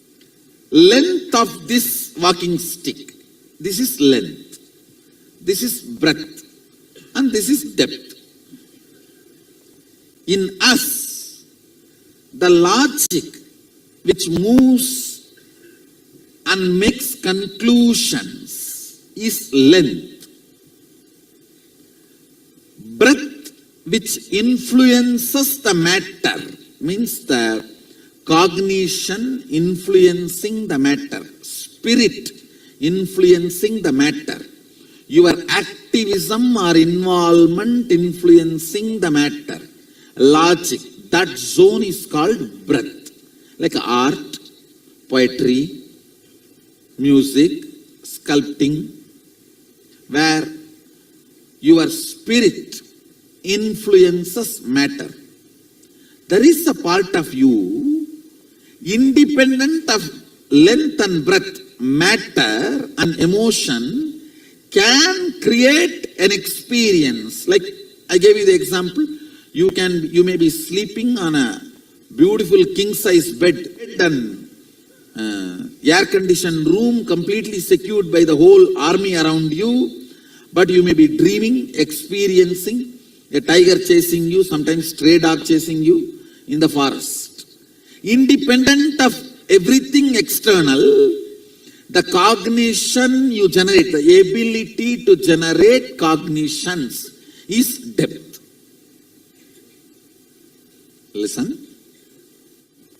Logic, which always concludes, is length in you. Your art, emotion, heart, which you can influence, that is breadth in you. The cognition, which is independent of all these, can create, generate experiences, cognitions, that is depth in you. Same way in the universe. All the forces submit themselves to a logical flow. The whole physics is length of the universe. All the artistic, where the consciousness influences the matter. For example, I give you a boon. You ask for healing or money, something, and I give a boon. Consciousness influencing the matter and altering. All those things are artistic, breadth dimension of the universe. Vishwamitra creating independent, complete new plane of existence for Trishangu is the depth of the universe. Now in this LBD, let's have question answer. You ask whatever you want to ask about the LBD. Then I'll talk about the time and space. Yes. So Swamiji, does it mean that dream is the depth? I should say, dream is depth, but it does not mean always the depth should be right. Wrong depth. Okay. See, here when I say depth, your power to manifest. Yes. It can be good or bad, right or wrong. Sometimes somebody may be in the platform, but he can manifest the experience is the palace. So Turyatita is depth. I should say, Turyatita itself is the source where the depth is manifested. From Turyatita, you never manifest bad depth. You only manifest conscious depth. For example, a $1 billion rich guy will never go to a shop and steal $10 and get imprisoned. Right. The material which is in Turyatita as a depth. But sometimes people do use that to make a cheap things like ordinary dreams. Right. Actually, your ability to make a dream and your ability to make a heaven is one and the same. When you have a low self-identity, you create some ordinary dream where you have a small bangla and the actor or actresses whom you want and all that. When you have a higher identity, you create Ramba, Menaka, Urvasi and Swarga. Otherwise, the stuff is one and the same. Many questions will fall in place when I merge all these three, this length, breadth, depth, this 11 dimension, 25 states of consciousness, 5 aspects of Sadashiva. When I merge all these three, tons of questions will become clear. You just know the whole, how things happen. Wherever you've been, we've been. Wherever you go, we go. Every step, every wall, every climb, we always have your back. For example, when you are having 5 ideas about you, somebody has 5 ideas about them, and their depth, if it becomes active, it creates a low dream. Whatever they know as a best, they try to have that. When that identity is 100 ideas, then he tries to create little better dream. When that identity is 1000, then he creates heaven. Trishang, the energy Vishwamitra used and created a Swarga for Trishangu is the same energy with which we also build a home for our worker and give. Nothing more than that. So Swamiji, if someone is in the depth, then is person A depth? How does it relate to other people, or is it just private reality? Does it really affect other people? What I am saying, as long as you have control only over you, your depth influences only you. Okay. When you master your whole biomemory and muscle memory, and even push that energy through your biomemory, muscle memory out, even the universe's depth listens to you. So how was Vishwamitra able to manifest? Because Vishwamitra's tapas, he has mastered himself and the nature around him. He can manifest anything he wants, not only for himself, even for others. It's just like giving a boon. It is the mastery of tapas. So when you have mastered your depth, you can also master the depth of somebody and create a different reality for them. Means which I am doing in Kalpadara Darshans and all when I give a boon. Swamiji, can you give one more real life example of length, depth and the breadth? Which way? As object or as a being or as a universe? As being. You logically think, calculate. If you work this many hours, this is the salary you will get. It's a logic. That's a length. How to get the salary without working is breadth. And how to take vacation and give a medical certificate and give the salary get the salary is depth. So one view of ourself is body, mind and intellect. Will that fit into just the length, or does the traverse? No. Body, mind and intellect are actually one and the same. I should say intellect, emotion, being. These 3 can fit into length, breadth, depth. I should say it's a rough equation. So depth is being, and breadth is Emotion. And length is Logic. Intellect. Intellect. Not intelligence, just intellect. Thank you. The difference between intellect and intelligence is that one scientist trying to make 2 holes in the door for cat and kitten. As per logic is right. As per the intelligence is wrong. This, the length, breadth and depth of a being is defined by the Panchakritya of Sadashiva. So, where is the question of ability that the Jiva has? Now please understand. You see, it is like you have been given 30-meter rope. You have the freedom to keep 3 meters as length, 5 meters as depth, remaining as a depth. Or all 30 as a length and cry that I don't have a breadth and depth. That freedom is with you.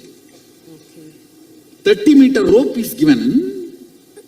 You can decide whether I want to spend more of my energy only in length, intellect, or only in the breadth, emotion, or only in the depth, being. The more amount goes to being, more alive you will be. If somebody rolls all 30 meters into being, he will be independent of anything of the external world. He will be the king. He will live like a god. Means, even his logic will be the expression of being. Depth. His breadth will be the expression of depth. See, unclutching, completion, all that is nothing but rolling more of you into depth.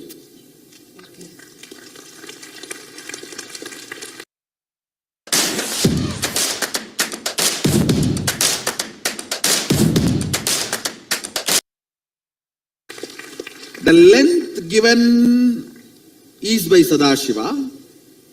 Decision to share is by you. Suppose the being doesn't know how much to allot where, because again that is coming under the Panchakritya, whether it's more of delusion, whether the being is deluded, in which part the being is resting. The moment you feel the suffocation, delusion loses power over you. 24 hours you have the freedom to be logically thinking constantly or emotionally influencing your life and living in breath, or spending more and more time to be sitting in your being, strengthening the depth. You do have freedom. Surely you have a freedom to play within that few meter rope you have. For example, that few hours you have, you do have freedom. That few hours, how you spend, you strengthen that dimension of you. That decides, are you going to have more freedom or not? When a child is given a knife and the child is very brilliant and it is nicely cooking, doing only the right job, he will be given a bigger knife. If the child is by mistake, knowingly or unknowingly cutting his finger or hurting himself, the knife will be taken away from the child. So, all of us surely are endowed with certain freedom. How we play with that freedom, are we using that freedom to hurt others and hurt ourselves? Then it is curtailed. If we are using that freedom to free us and free others, then it is expanded. So is that called free will? That is called free will. Okay. And surely we are all given enough free will to manage our life. And one more thing, whenever suffocation is felt by you, Sadashiva is Karunya Murti. The moment you feel the suffocation, liberation starts in you. Okay. It is like a gold touching the mercury. The moment gold and mercury comes in contact, gold starts melting. Okay. Same way, the moment you feel the suffocation, it starts melting.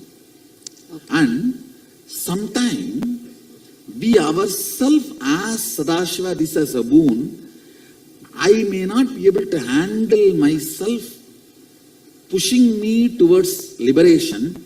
You better appear in the form of suffocation to me and go on pushing me towards liberation. Why Tirunavukar got the stomach pain?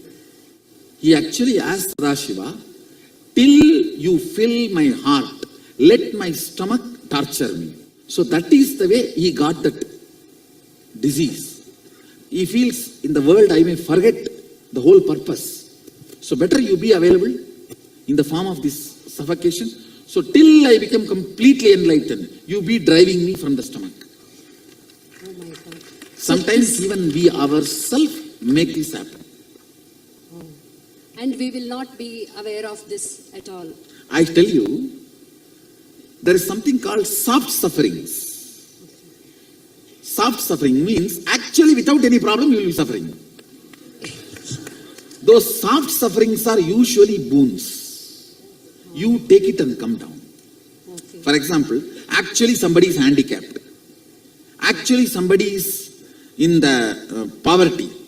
Actually somebody is like a mad or that and all is actual karma. But there is something called soft suffering. Actually there is no reason, but you will be going on suffering. It's called soft suffering, which is boon. It's like a for alarm clock. You give the key, and this is the key you give. Okay. So you yourself decide, I have to become enlightened within this birth. So my acceleration speed is not enough. Okay. Baby, please accelerate me. Oh. Whatever it may take, I am ready for that. Whenever you give that kind of a commitment, she gives soft suffering. Okay. She will never give you hard suffering. Hard suffering comes by karma. Okay. Soft suffering comes by boon. Oh. All soft suffering is come only as a boon. Swamiji, just before with the length, breadth and depth, just by having the depth, can we create even the matter? Just by See what I having am saying, listen. If you are just a sandalwood tree, naturally you will have a smell. So if you become fully depth, for example, 30-meter rope is given, all 30 you ended up and become a depth. Your smell itself will be length and breadth. Your presence will be breadth and length. I am telling you, no way I can be so logical from my background. I am a high school dropout. No, as per the international standard, I am a high school dropout. I never went to university. I created university, that's all. No, I am telling you practical. Never went to any university. Never know any protocols of the university. So, from logic, if you see, I cannot have this logic. It's my depth. And the smell of the depth is logic. So each of this session is one PhD thesis. And surely I am not exposed to any of these physics, quantum physics books and these, that, to catch the essence and chew and spit it out. See the morning satsang. Whether it is a quantum physics, chemistry or alchemy, everything just gets chewed and gets. So no way, logically it is possible. No way logically it is possible. Depth, if you wind the whole thing into depth, I tell you, bluntly if I have to put it, completion makes even your logic extremely beautiful, extremely sharp.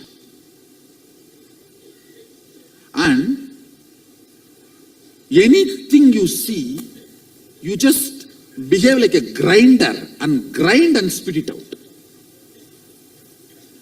For example, first time when I sat in the flight, I just looked and I know the whole circuit, how it is working. I know it looks like a too big claim, but what would I have to tell you? With all my integrity, I am telling you. First time when I sat in the flight, maybe I think it is 2002 or only at that time.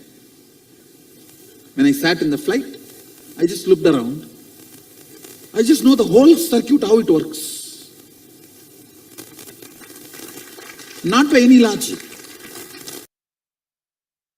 Don't even think about life insurance until you've heard this. You know, many people in the life insurance industry are absolutely Always try to entertain yourself with your depth, means completion. Unclutching, completion, all these are beautiful entertainments. A lot of time on unclutching, you will have amazing business strategies. Amazing business strategies. Amazing negotiation words. You will just know where the guy is sitting.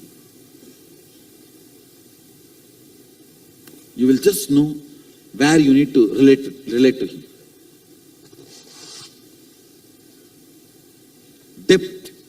Depth matters. This is the question regarding the teleportation. So this involves the matter and spirit. So would it be treated as a breath? All teleportation comes under breath.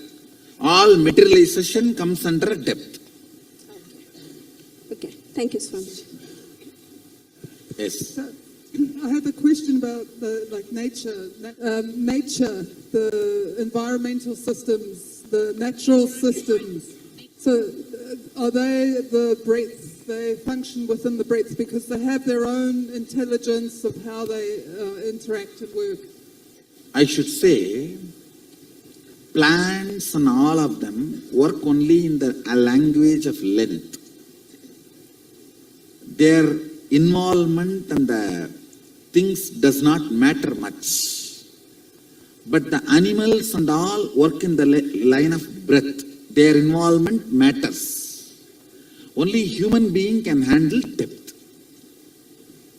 See, animals do not have the power to manifest something completely independent of length and breadth. For example, your dog can dream only what he has seen with a little alteration. But you can dream which you have never seen, completely independent of all your perceptions and the perceived informations. The relationship between the verbalization and visualization and the source of that, now that's in the unclutching and silence. Now, that is also related to, well, you access the God particle and the I. But now, is that related to source of depth too? Or please can you explain that? Actually, this can be related. Understand this way. Intense carbon. When the intensity increases, suddenly it gets a breakthrough of Swayam Prakasa, self-effulgent. Okay. It becomes diamond. Carbon by itself has no trace quality of self-effulgent. Yes. But when it becomes intense, it gets into the zone of self-effulgent. So your depth, by your length, breadth, depth, you have no possibility of enlightenment. But the depth, intense, it suddenly develops the quality of self-effulgent. Wow. It's ready for radiating Sadashiva. Wow, that's amazing. But now that breakthrough, yes, point is Satori. Wow. another thing just hit me now. But then we also use sound and light in like Shivoham process or mantra. Initial level, as I said, initially I have to silence your length and breath. Your length and breath is too much running around. Okay. And if I ask you to control, you will create another one mess. That's why I say use it, I will control. Yes. Okay, so the sound and light can only control length and breadth, but the... Listen. Sound and light I consciously generate. Yes. Nullifies your unconscious sound and light. Yes. The depth I consciously generate, Kundalini Shakti, nullifies your unconscious depth. Wow, that's amazing. Thank you so much. See, your dreaming is bulldozed and filled by the Kundalini I am awakening. Depth can be bad and good. The bad depth is the wild, the worst nightmare. Yes. Good depth is the Kundalini awakening. Kundalini awakening is the antidote for nightmare. Okay, thank you so much. The will of a human being, where would it fall? In the depth? It will fall in the depth only. Okay. It's a depth and will is actually proportionate. Thank you. Swamiji, so the component of listening, is it operating, it seems like it's operating in all three levels. No, listen. 30-meter rope is given. You have 20 meters as length, 5 meters as breadth, 5 meters as depth. But you start rolling all the 30 into depth. That process is called listening. Oh wow, thank you. Swamiji Satyajata. Swamiji, I have one more question. I've noticed many times when I'm waking up in the morning, I'm awake, but my body is dead as a stone. It's not moving. That is more of a breath, not depth. Okay. It is like a part of your imagination is not ready to settle with your body. Swamiji, it looks like that there is some correlation between the different states, what we have, like Turiya Atita and the depth. No. In every state, all these three are active in a smaller or higher level. For example, in the lower 9 states, more length, less breadth and almost no depth. Okay. Higher states, more depth, very less breadth and almost no length. Now, with all my integrity, I am telling you, I do not have any words inside. The words I uttered gave a break, no word inside at that time. Now I did not have word inside. Yes. Only for uttering it gets generated and gets uttered. Then back. So it's a combination of a state and your depth, Swamiji? State alters the length, breadth, depths, division of you. So state alters the length of the length and breadth of the breadth and depth of the depth. Yeah. So at a being level, we keep on floating basis our state into different dimensions. I should say, states influence dimensions, dimensions influence state. If you sit and unclutch before falling asleep, you will not have the nightmare. Yeah. If you have a nightmare, morning you will not be able to do unclutching. If you have a Kundalini awakening, you will not have nightmare. If you have a nightmare, then awakening your Kundalini will be a little difficult. So all of them are interconnected. So at Sadashivam, what we are experiencing is I am working on the unit of you. See, unit of you is, you feel I exist. That I. That's a unit of jiva. Yes. Unit of dimensions is a space which I am going to give you the experience. Unit of Sadashiva is Shakti, which I am already working on you and feeding you into which. Understand? More and more Shakti is fed in your mouth, more and more you will feel Sadashivatva. Like if you eat, whatever you eat, that only you will belch. True. So if you are fed Sadashivatva, you will belch Sadashivatva. That's it. With O2 this Black Friday, save up to £600 on the Samsung Galaxy S23. Now from under £33 a month. Black Friday deals now on O2. See what you... Unit of Sadashiva is Shakti. I think all of you are clear about these three units. Unit of Jiva is I. Unit of dimensions of the universe is space. Unit of Sadashiva is Shakti. So I am working with, actually all these three are one and the same. Shakti, space, I is one and the same. So awakening them and filling you with that Advaita is the whole Sadashivoham process. Actually, I am giving you some experience, then spending little time giving you logical understanding. Because of the strength of the experience, you understand it deeply. Because of the understanding's depth, you get into deeper experience. So this virtuous circle, because the experience has started, the virtuous circle is running. If the experience is not there, no listening, no experience, it will be vicious circle. Teachers put you in vicious circle, masters put you in virtuous circle. Yes. Swamiji, for the depth, you had used three expressions, I think: cognition, consciousness, and being. So all three different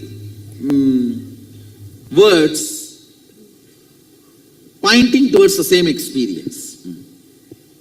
So, but cognition can be good and bad both. Being also can be good and bad. Depth can be good and bad. Okay. The same, when you have a nightmare, you are going through the depth only.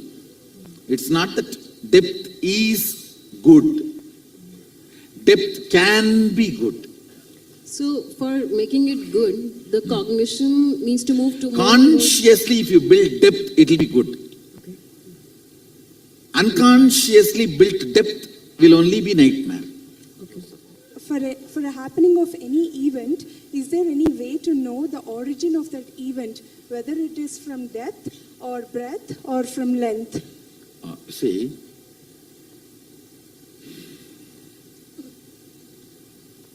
never take a decision when you have a mood swing or depression.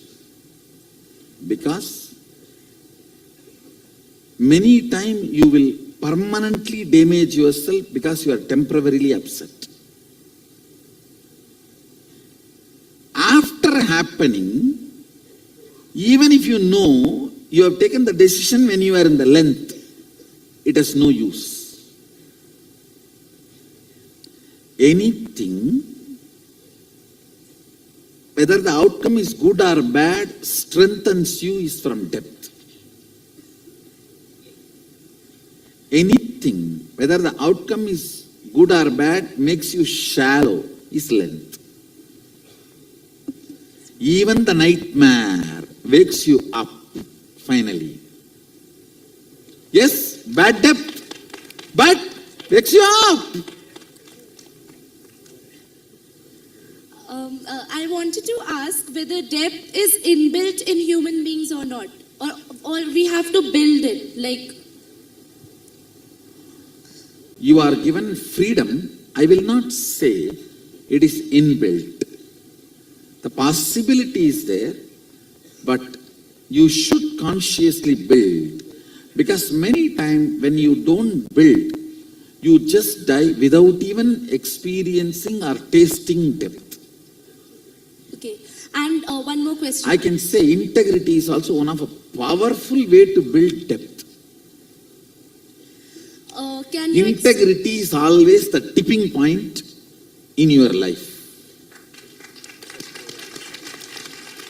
That's a tipping point, and I tell you, integrity also makes you enjoy life very deeply. For an integrated person, this coffee will taste 1,000 times more than an ordinary person who is superficial. Same coffee, 2 cups. For one it will be coffee, for another one it will be nectar.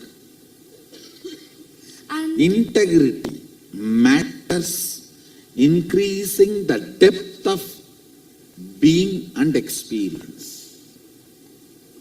And Swamiji, where do we put aggression and mood swings in?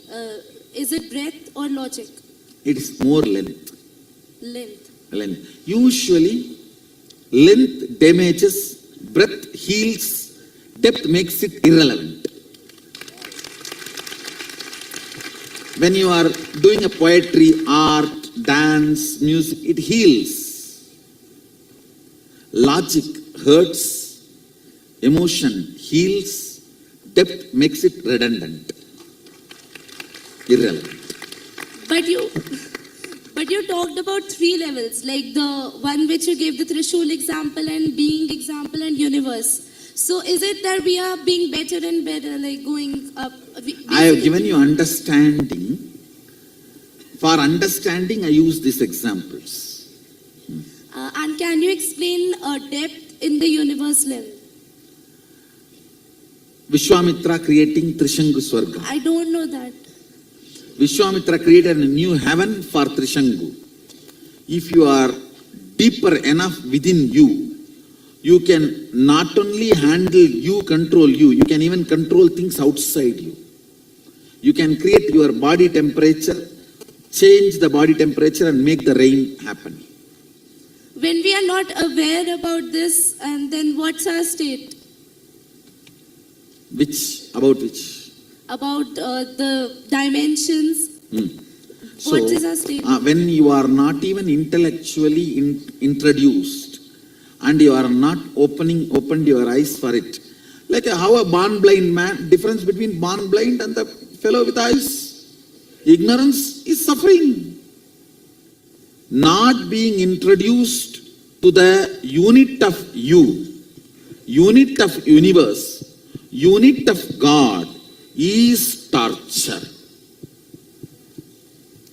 Being introduced to the unit of you, unit of God, unit of universe is a mandatory basic requirement. It is a owner's manual for a body. Along with every body, the owner's manual should come. See, it's like a saying, oh, if I have not introduced the owner's manual to my car, what will happen? What will happen? Anything can happen. A Gurukul, the first job of the Gurukul is introducing to every being unit of you, unit of universe, unit of Sadashiva. That's the first lesson. And then making them understand life from the unit. See, if you have to teach physics to the kids, you naturally teach unit of length, millimeter, centimeter. Same way, how you teach units of everything. Liter means unit of liquids. 1 milliliter, 2 milliliter. Like how you teach units. You need to teach the unit of being, unit of universe and unit of Sadashiva to every being. Not doing is the crime against humanity. Education is an education only if you are educating the units of life. These three are units of life. Nithyananda Swamiji. Swamiji, I want to understand this depth dimension, the equivalent of this from the modern physics point of view. My understanding might be very limited, but I think, see, for example, what these guys are telling us now is that when we observe certain phenomena, we change the result. See, they only gone up to the breadth of the physics. Breadth. See, length of the physics is A plus B is C, 1 plus 1 is 2. Now, this whole observer changes the result is only a breadth of the physics. Still the fools have not gone to the depth of the physics. Understood, Swamiji. Understand? Yes, Swamiji. Now I can move my hand and move the sun is the depth of the physics. Understood, Swamiji. All these mystical powers, all this is completely... See, I can move my hand here and move the sun there. Is the depth of the physics. Very difficult for the physics to grasp. Even the breadth of the physics they are catching only after so many hundreds of years. Yes, Swamiji. Understand? You see, length of the physics is Newton. Breadth of the physics is observer influences the observed. The depth of the physics will be quantum. Not this guys, the quantum word they are using.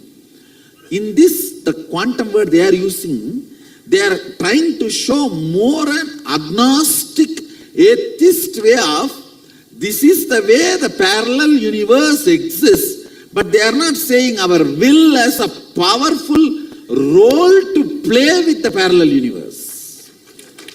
See, the moment you say there is certain will which plays, then the independent intelligence operating the whole mechanism need to be accepted, which is Sadashiva, which they don't want. That is why they are trying to keep the depth of the physics as agnostic as possible due to their unscientific stupidity. Understood, Swami. See, what is unscientific? Not exploring because of your vested interests. Agnosticism, removed from quantum physics, will make the scientist a genuine seeker, will lead them to enlightenment. Understood, Swamiji. Thank you, Swamiji. Anybody who has studied little quantum physics? Swamiji. You can, of course, there I know so many, it's agnosticism. Not letting the quantum physicists do the real scientific depth because of their vested interest of not letting the independent intelligence possibility of existence. They go on denying, not looking at that direction, that parallel universe as a possibility of the will's existence of manipulation and manifestation. The difference between the agnostics and the Agama. Agama is very clear. The depth of the physics as an independent intelligence playing the creation, maintenance, destruction, delusion, liberation part.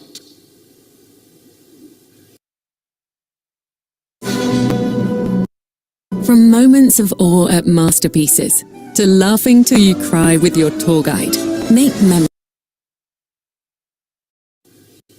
And understand, I am manifesting powers to establish theism of the quantum physics.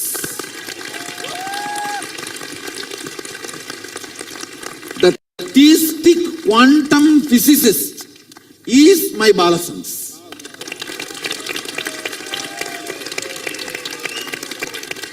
if I have to define my ballasans, theistic quantum physicists. Actually, I told some of my ballasans, hey, don't write 12th examination. I'll make big universities, give you honorary doctorate. When they bring it, tell them put it at the feet and go. Don't touch by hand. It's dirty.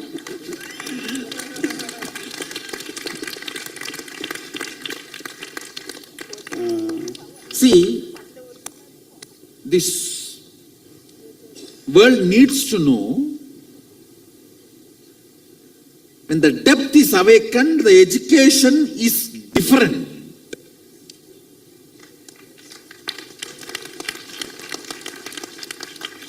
Actually, I am going through the fluttering period of my Gurukul. Means I am at crossroads. That is why I have to justify my Gurukul so much, and in few years, you will see 10 times longer queue. This middle class Indian parents will be standing here, like how they stand outside the US embassy for visa, for my Gurukul administration, for my Gurukul admission. Now I am going through the crossroads where I am yet to establish, see, I have established certain things, but I have not completely established the utility value of this in the regular life. Once I establish that, then these middle class Indian parents will be standing here in queue up to Bangalore. People will ask, what queue is standing?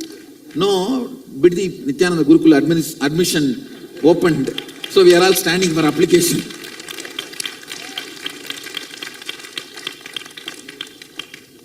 See, when the physics is looked at from the angle of depth, with the integrity to the scientific seeking, Atado Brahma Jignasat, let us inquire into the reality for the sake of reality.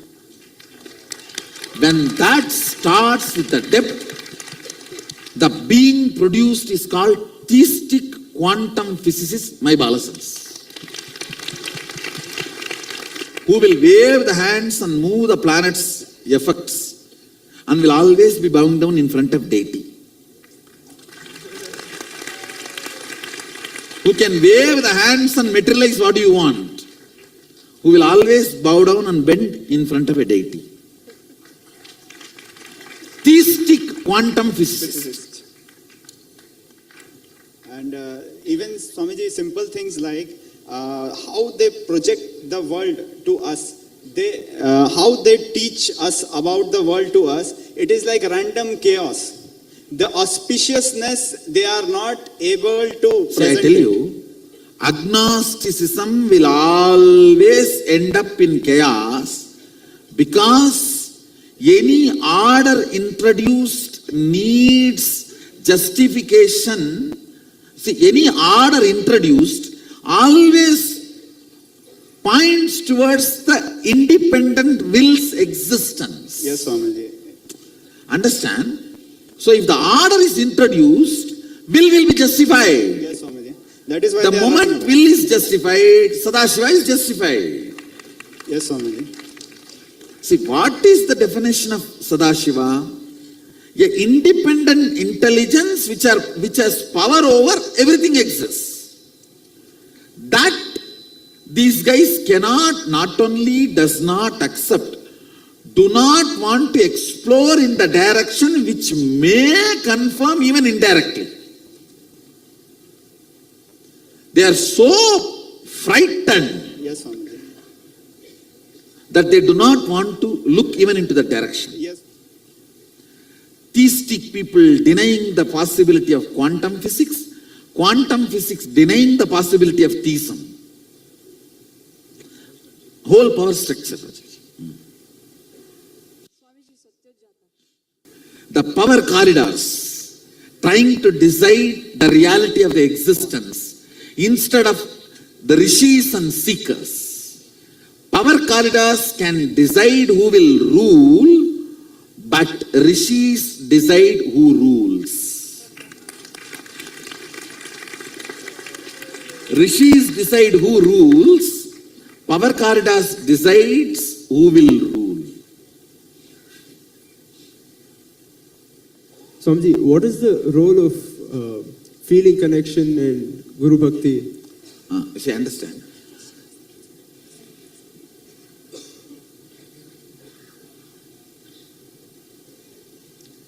With anything you feel connected, love, your biomemory starts meditating on it constantly and it becomes that.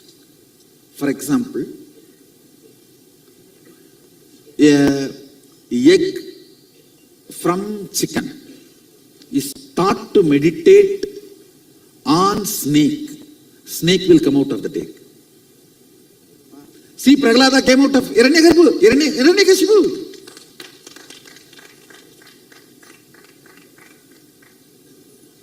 Now, with the feeling connection, falling in love, or I should say rising in love with the Guru, the unknown parts of you, which is 99.99, is all the time sitting with me, or I am sitting on it and hatching it. All the parts of you which is in love with me, I am hatching it. All the parts of you which is in love with you, you are hating it. That part gets just hatched and you become me. So feeling connection or Guru Bhakti is like a quantum way of manifesting Sadashivatva. It is not logical or breadth, it's a depth way of manifesting Sadashivatva. See my Balasans, not just manifesting powers. Talk to them, every statement, their body language, everything will be literally mine. How many of you have observed that? You need to stay ahead in business. Use data analytics to do things like speed up prototyping. With the power of the cloud, imagine how AWS can transform your business. It's like my DNA. That is because of the raising in love. So raising in love or feeling connection is kind of a, see, inch by inch burning all the karmas, or just put the forest fire. Feeling connection is just put the forest fire. See, yesterday I was telling you that if I have to sit and convince you step by step, yes, we will do it. When? I'll only be your retirement entertainment story. When you are retired, you will call all your grandkids, great grandkids, or the neighbor kids and tell a story in those days, long, long ago. Once upon a time, get little coffee, and then you will continue the story. If I have to be sitting and convincing, I can convince. I am ready. I can sit and go on be giving satsangs. But I will only be your old age retirement story. But if you catch it, yes, already established the authenticity of the system day one. Yes, established is adhikaratva to teach. Now after this, asking him to show the ID card every time is waste of time. Understand? Now it is waste of time. It is time to jump over, fall head over heels and go with it and make it happen. When you decide to fast track your Sadashivatva, that's what I call feeling connection. See, nothing wrong initially waiting for logical, convincing conclusion. But when you know already, I have established and demonstrated successful cases from your background. If I do, you will push me out. You are different, you are different. Okay. So I'm not doing. I'm picking up people from you. They have done the demo. So I've established the authenticity of the system. Then it is time to go head over heels, all over, and make it happen. Deciding to go head over heels and fast track your Sadashivatva, manifestation of Sadashivatva, is what I call feeling connection or Guru Bhakti. See, ultimately I am telling you, your Guru Bhakti, I am asking not for me to enjoy. I will just turn it and make it as Atma Bhakti and give it back to you.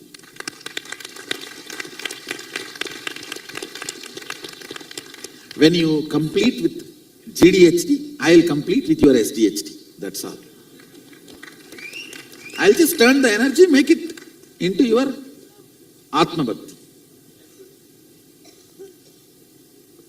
It's like a cub bringing fresh grass for lion. Is he going to have a lunch or dinner with that grass?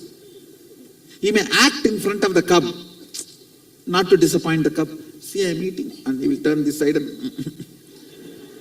and maybe he will keep it there for the next cubs to come and have lunch. 1 or 2 meals they need to have before they realize they are lion. That's all. Understand? Somebody asked me in the Facebook from the Sadashivoham team only, how do you handle all that attention and adulation? I am not. I am not receiving. I am only just turning it into your Atma Bhakti. Everything showered on me, the Bhakti, everything, I just turn that into your Atma Bhakti. Guru Bhakti is recommended only to be returned with multiple times. I should say it is more like a investment, not like giving it away. Always Guru Bhakti turns into Atma Bhakti.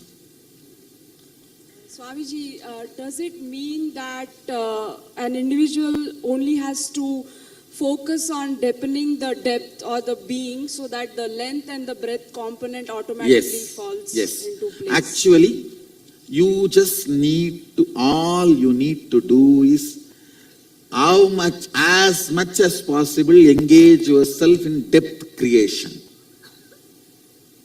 Length and breadth automatically happens. People who created length and breadth neither will have length and breadth nor have depth. People who generated depth will have depth and length and breadth.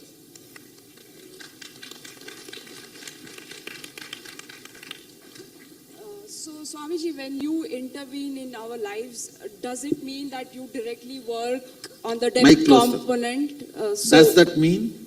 So does it mean that you directly work on our depth component when you intervene in our lives? First thing I should say, I am not end up, I am startup. When I enter into your life, I am not end up, I am startup. That's the first thing. Second thing,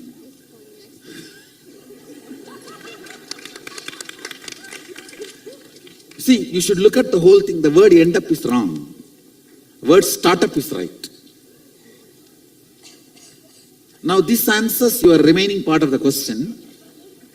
Always with startup, the depth increases, everything else follows. Understand? Guru does not end up in your life, he is startup in your life. So my understanding is each energy centers 7 times 7 creates 49 depths in each energy layers. And if I'm making a decision from certain depth and it is perceived as a hurt by a logical like length, am I obligated to heal it, or can I say abhayam sarva bhudepyo and just walk away? I should say depth always deals the length and breadth with compassion. Length and breadth always abuses depth. Depth never gives up length and breadth. It deals length and breadth with tremendous compassion and concern. So I have to work on them.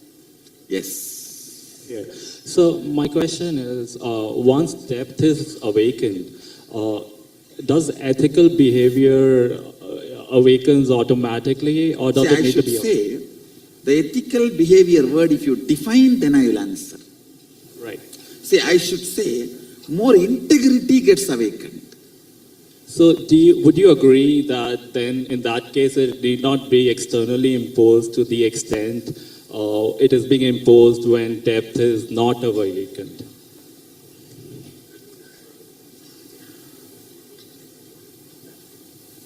I should only answer based on the situation from which you are asking the question.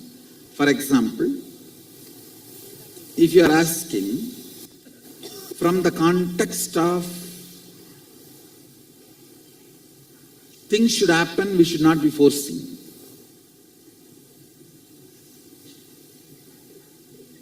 Like our balasans make the rose plant drop the thorn. They cannot touch it and remove. They can only send the inspiration and that should drop the thorn. But here, I may even take one step to deny non-vegetarian food for you here 21 days. For you to taste vegetarianism. So here, that doesn't work. So only based on the space, this question can be answered.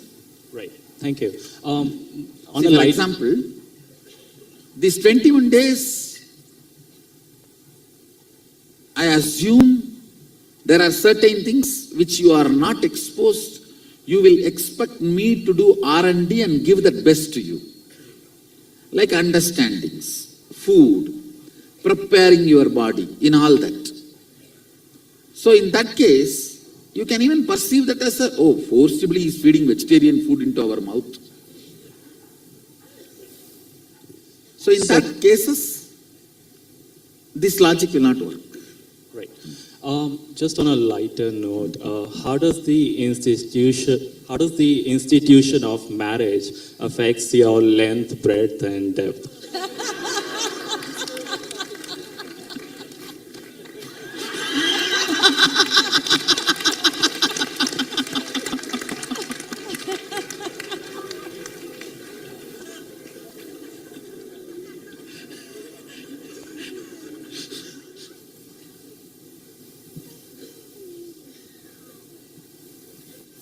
Take this seriously. It's not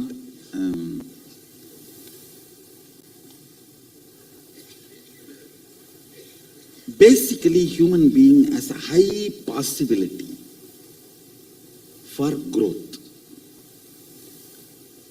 If both decide the possibility and decide never to deny, then I will call that as life of Rishi.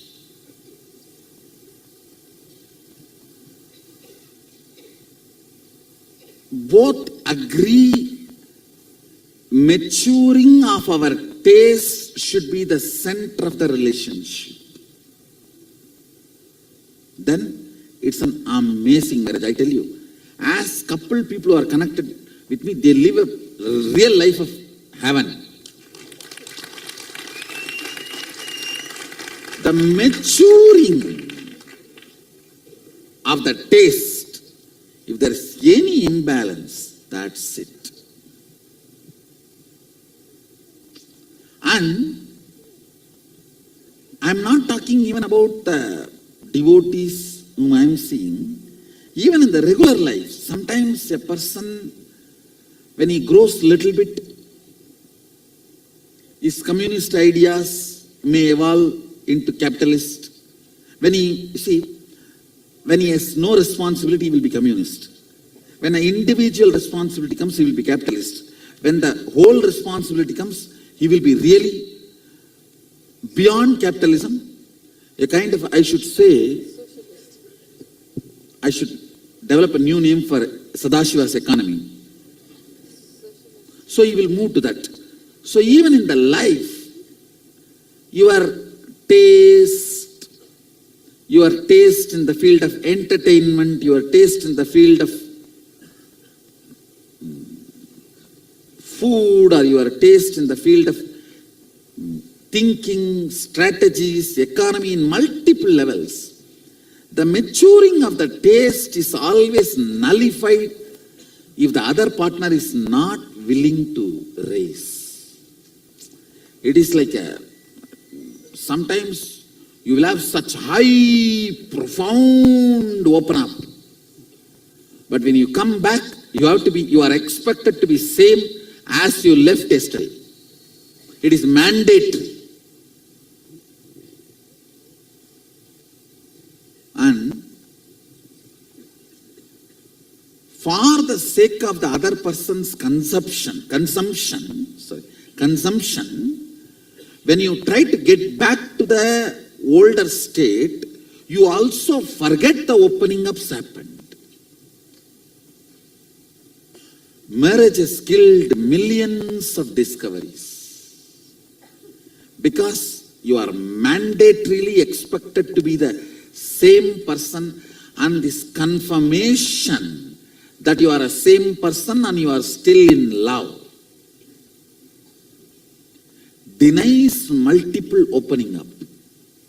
And both understanding, we will grow and celebrate each other in every level will be the real marriage.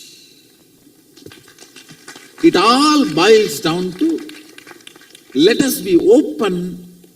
See, let me very clearly put it. The Saptapati, 7 vows Agama Sadashiva gives in marriage. He beautifully describes sex is the act between two individuals who revere and celebrate each other. That act does not need to be used to confirm that love exists between each other, and that act does not need to be the scale to measure both of us are still in the same plane. Understand, it should be independent of our maturing and maturity of the taste. It should neither be bonding force nor be confirming force, but be sharing act. But so much of insecurity about the confirmation about other person's love, or our need for the other person's life. You always wanted to confirm your existence is needed in the other person's life. So this insecurity denies possibility of any opening or happening or growth. If this understanding is brought between the two persons, and me shedding more old skin and you shedding more old skins is going to make us more better related, and we both are going to celebrate our togetherness more joyfully, can make marriage the real marriage, like Meenakshi and Sundareshwara.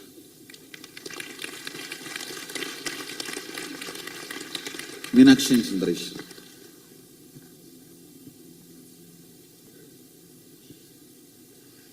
I should say that is what makes Sadashiva and Parvati.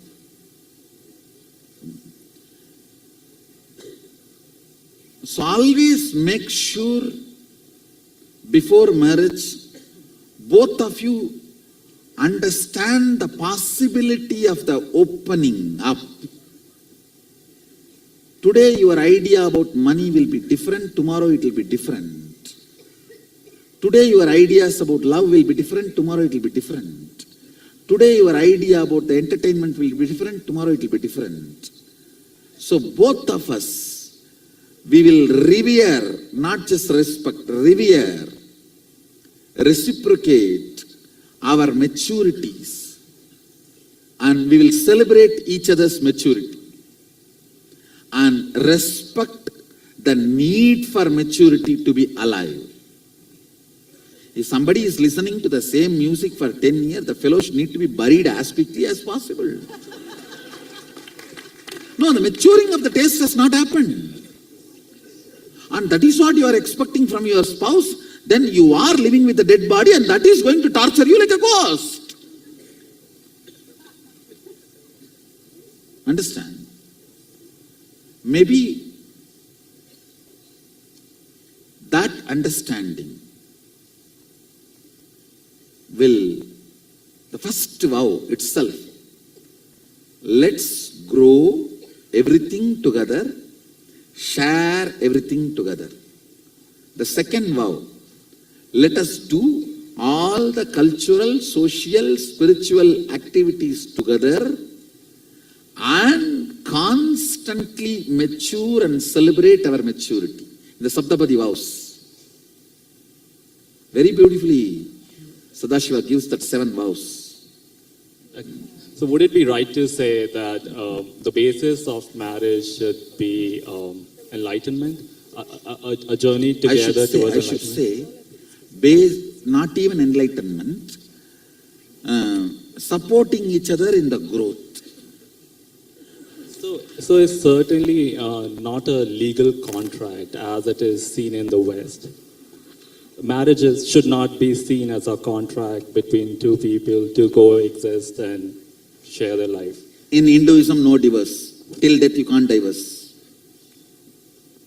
I'm sorry, I didn't get that. In Hinduism, no divorce. It is cosmic contract. So it's a sacrosanct. If you are afraid of legal contract, it is cosmic contract in Hinduism. Got it. No divorce. Thank you so much. Clear? Yes. Do you know Sanskrit does not have the equivalent word for divorce? We don't have divorce. I should say Hindu marriage does not have divorce. It has an important aspect of initiation and training before marriage, which is missing, is causing the whole mess to this country. Right. Premarital education which need to be done is missing. That is causing the whole mess. Otherwise, I strongly deny the very possibility of divorce. The very idea of divorce should be destroyed. Thank you so much. Thoroughly get educated, try once, if it fails, take sannyas. Now that is as simple as this. In a better attempt to understand and digest these truths of LBD, the first thing that came to mind was a film by Christopher Nolan, Interstellar. I was wondering if you had watched this film. Now I watched the movie, but I am not able to attest the whole thing. When I saw the Matrix movie, I can say at least 30% the concepts are true to the original. In the Interstellar movie, I am not able to find more than 2-3%. So I am not able to attest it. Okay. Yes. This unit of space, unit of Jagat is space. Can you explain a little bit more on that? Listen. Gap between one thought and the other thought is space. Here. Gap between one Big Bang, another black hole is space here.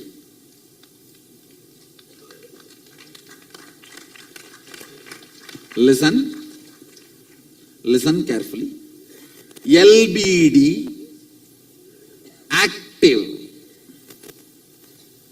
LBD active on the space generates time. Anything gets active on the space generates time. Space is the canvas on which all these four exist.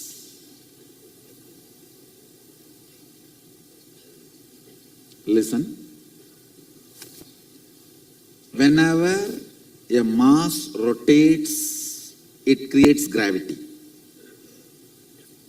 Whenever LBD gets active, it generates time.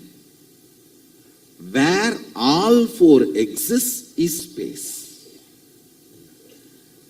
Because you have space inside, you are able to perceive everything. Because there is a space in the cosmos, all the generation, maintenance, destruction, delusion, liberation happens.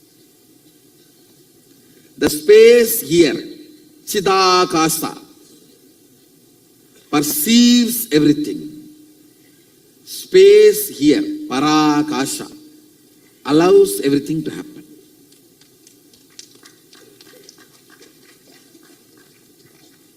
Little more. Little more.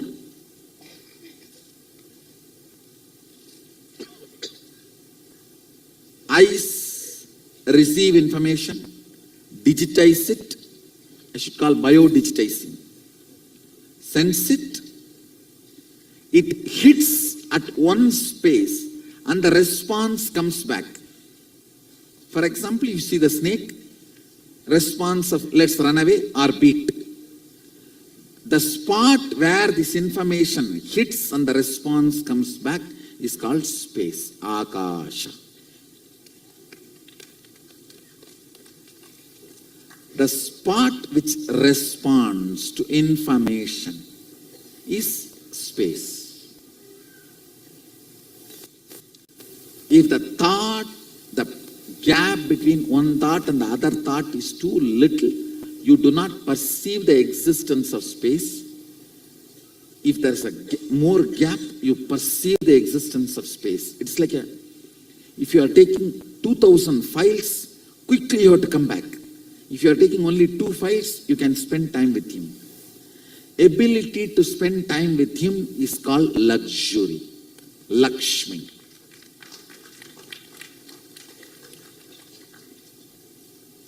I know.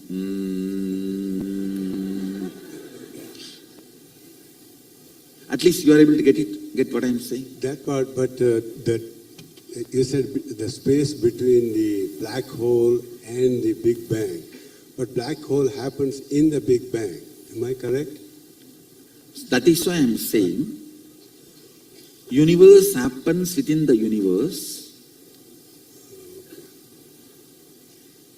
From the nose of Sadashiva, he breathes out universes. In the mouth of Sadashiva, they all merge inside. The black hole, that is. It comes out and goes in. Comes out and goes in. That gap is space. Thank you, Swami. Listen. Somebody made this. The effort he put to make this decides how long it is going to retain its shape. That effort is space for this. Where this information goes and hits and response comes out, that is the space for this. Where all this goes back and comes out is the space for this. Length of this, breadth of this, depth of this, length of this, breadth of this, depth of this, length of this, breadth of this, depth of this, I explained. Now the space of this, energy came out of the space of the individual which is put to keep this in its shape, is the space for this. If more space is spent on this, it can collapse or remodel itself. Am I right? So that is the space for this. And for this whole, the energy with which it is generated by Sadashiva is a space for this. Based on that proportion of the energy, it exists. If there is some more energy which nullifies this, it goes back, which we call Kali Yuga.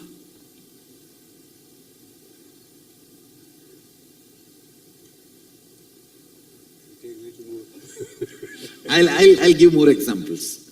I am just translating precisely the Hindu cosmology verses. Swamiji. Listen. This has length, breadth, depth. When I move this, it generates time. On which I am moving this is space. Now, if there is no movement, this will stay for more time. If there is more movement, the time of it comes down. But even if there is no movement, the time is going to work on it. It's not that it is exempted from time. But if it merges into the space by samadhi, time cannot work on it. The only thing which has a capacity to merge into the samadhi, space, and avoid time working on it is human being, human consciousness.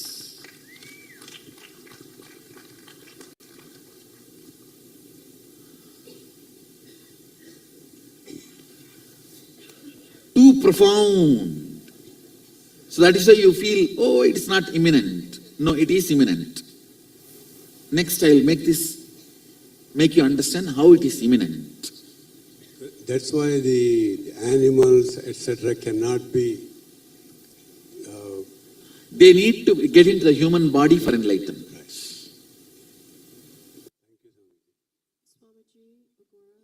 See, the statements I made are literal formulas. Now apply these statements and go on bringing more questions. Once I make the statements fit with your questions, you will understand they are not just profound, they are imminent. They have immediate effect, they have immediate utility value for your life.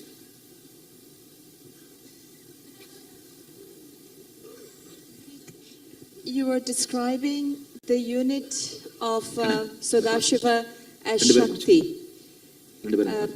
Shakti is Devi, it's feminine. Can you? When I said unit of Sadashiva is Shakti, I did not use it in the language of the Devi which was a form. For her also the unit is Shakti. Understand? Out of clay, the elephant is made, rat is also made. You can't say the rat and elephant is same. You can say both are made of same material. Now you are trying to say both are same, which is not right. I was saying whether... Because the perception elephant generates and the perception rat generates is different. They may be made of same material, but the experience they generate in you is different. Is the material more feminine?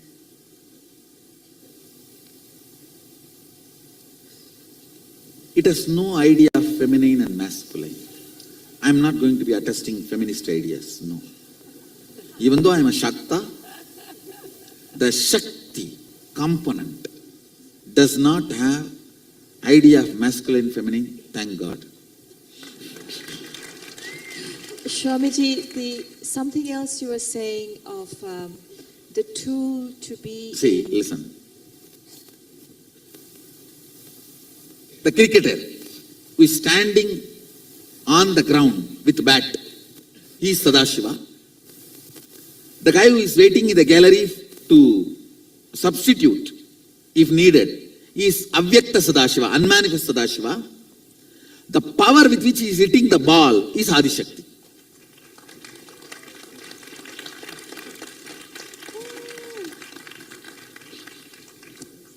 Clear? Thank you. So surely I cannot say Shakti is feminine.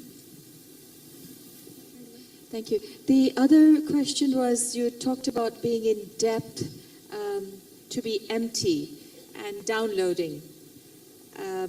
So is it like being is like being a conductor where you're not storing?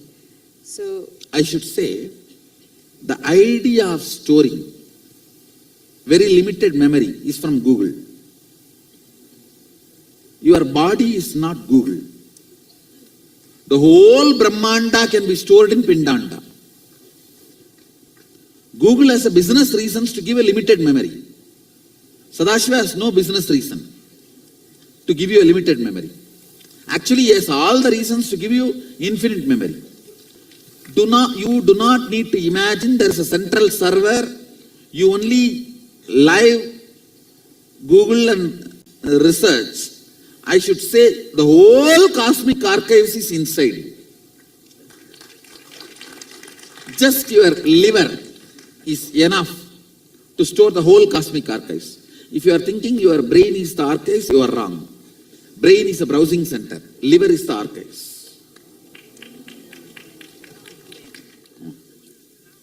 My first question is there a hierarchy in this length, breadth, depth, time and space?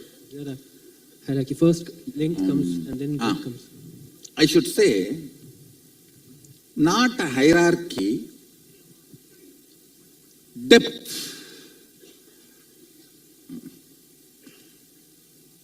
10 frequency of length is breadth, 10 frequency of breadth is depth, 10 frequency of the depth is time, 10 frequency of the time is space.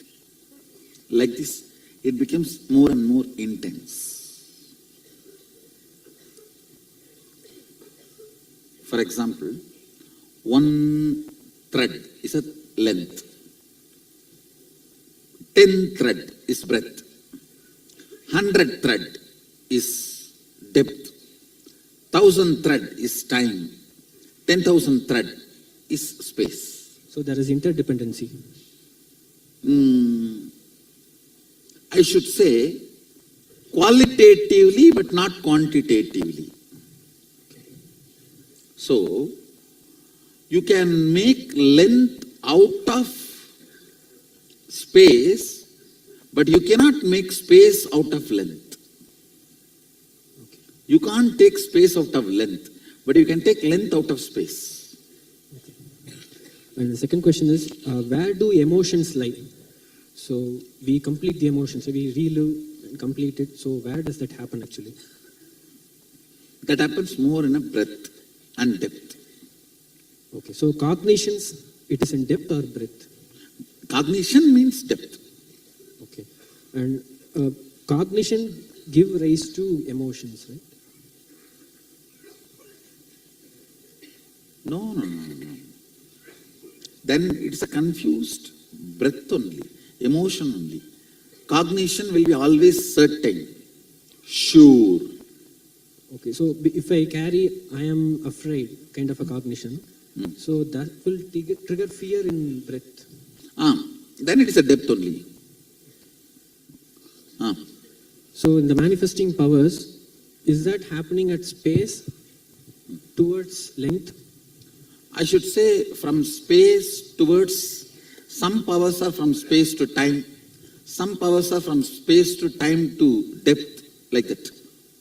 So if there is a block, if there is a manifestation happening and that is not getting expressed, means at what level is the block? The more, say, I will tell you, most of your blockages are not even worthy of called as blockages. Just unattendedness. You don't take it seriously. It takes 3 months for you to even recognize some place and importance of it. You are still, some of you are not expressing the power. Still you are feeling you are in a cinema theater. I need to tell you, you are in Adinam. That's all is the blockage, nothing else. Still you are thinking you are in a cinema theatre having IMAX movie and different hero, that's all. No, that cognition, I should not even call it as a blockage, I should only call it as a slumber. Because none of your blockage is powerful enough to block me. Understand?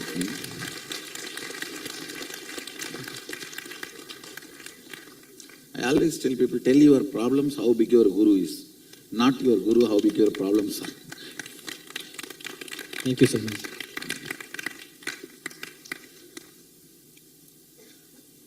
Yeah. So Swamiji, can we say that the three dimensions discussed are three kinds of causation? First is cause-effect, that's purely mechanical, predictable, formula. Always this produces that. Second is consciousness producing effect on matter, cause-effect. And third is consciousness by itself producing an effect. So all the three without even the help or support, independent of length and breadth. Yes. So the three ways of producing effects. Yes. You are right. So this is a theory of causation, that there are three kinds of causations. Yes, three kinds of manifestations. Three kinds of manifestations. When a person starts falling more into depth, then the rules of how one operates on length starts to change, right? Yes. Actually, length reduces, breadth reduces, so your worrying and constantly soaking you in your worrying disappears. Because no energy left out for worrying. Understand? Otherwise, you worry about everything, and if you don't get anything also, oh, today everything is going well, I think tomorrow it is going to be hell. How many of you have this worry? Today if everything goes well, tomorrow is going to be a bad day. How many of you have that? Raise your hand. Almost it is a universal. Swamiji, Agora? Just one final thought. Go ahead. So then the idea that length is logic and intellect is also partially true, because it then is changing with the person where they are. Because the person also is losing his logic. Whenever you are not able to handle yourself, the truth is on the depth side, you are on the logic side. It is like you sit on the branch and cut the root of the branch. That is what you do when you are sitting on the logic and trying to manage all the decisions. Decisions of depth, but from the logic. Yeah, Swamiji, my question related to medicine and disease. So the diseases... Medicine, the allopathic medicine and diseases. So the diseases that happen that in length and breadth. No, it is not always. Actually, all psychosomatic diseases happen from, actually they happen in depth and manifest into length and breadth. But we dump medicines on the length and breadth, so depth never gets healed. How does the depth of treating... Listen. Psychosomatic disorders, let me talk about that. Starts in depth, manifests in length and breadth. Chemical, which cannot get digested, assimilated into our muscle memory and biomemory, touches only our physical aspect, stops manifestation of symptoms, does not cure the core disease, but helps as the capacity by its very tendency to dissolve into us completely, become part of even our muscle memory and biomemory.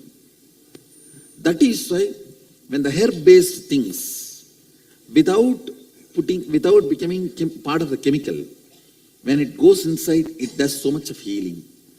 Actually, chemical-based medicine is only few hundred years old. How can that be called as traditional medicine? It should be herb-based medicine. True. Does the depth of the patient itself or treating physician, does it affect the effects of? The treating physician does not directly affect, but your biomemory or the best wishes, your energy can affect independent of the medication you provide. Okay, got it. Thank you. And the feeling connection of the patient with the doctor makes the depth of placebo effect more. Okay, got it, Swamiji. Placebo is more when the patient has a feeling connection. During Brahma Muhurta, one is able at a specific time, within a certain state of consciousness, one is able to manifest their desires and bring it into matter. Now, can we make our depth, influence our depth in that state of consciousness? During the Brahma Muhurtam, depth has not yet started becoming length and breadth. So anything added there also becomes length and breadth when the length and breadth starts getting operated. Okay. And we're able to positively influence that to grow deeper and more in a positive way. How the neurological experiences can be generated independent of outer circumstances and can be established permanently in us. First thing, do you understand neurological experiences are generated in your dream independent of outer circumstances? Yes. How can that be created, you are asking? See, I'll talk about this example of these alchemy products.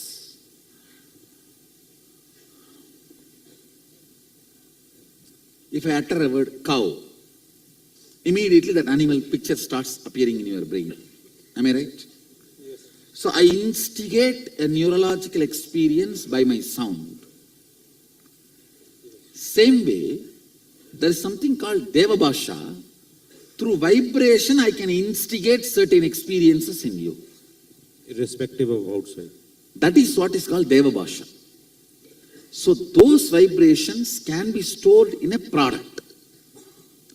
And it can go on instigating that in you constantly, whatever you are doing as your everyday routine. Whether you are lying down or sleeping or anything. That is what I am doing. How many of you already started feeling the effect of the alchemy products when you are sleeping with them? Raise your hand. This is the witness. Just see, that's all. That the experience can be permanent in us. Yes. Okay, sir. Neurological. When the effect is created, it's permanent enough. Now you understand that it's not waste of time and energy. It's all real science. I'm doing something real. Swamiji, when a person is established in his depths, how he perceives the external physical reality of the universe, is it different? Yes, surely different from a person. See, a person who is in length, all the time feels everyone is enemy. Person who is in the breadth, all the time tries to romance with everyone. Person who is in the depth, all the time sees the reality as it is. I just wanted to understand, this universe is infinite. Where is it doesn't understand, mind doesn't understand that. When it will understand? In what way? Mind can never understand universe. How can one thread understand 10,000 thread sari? Okay. Can one thread understand this whole shawl?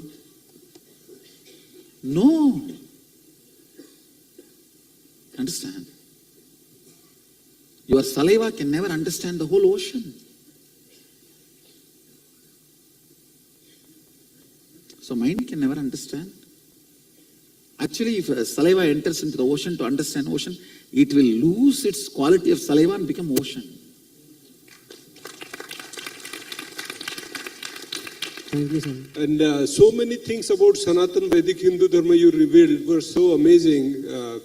And I am going to reveal the Hindu cosmology. Thank you, Swamiji. As per Agamas, Hindu cosmology. Yes, Swamiji. Swamiji, one of the things about wedding... You also need to know, Hindu cosmology talks even about the plates on the earth which causes the earthquake.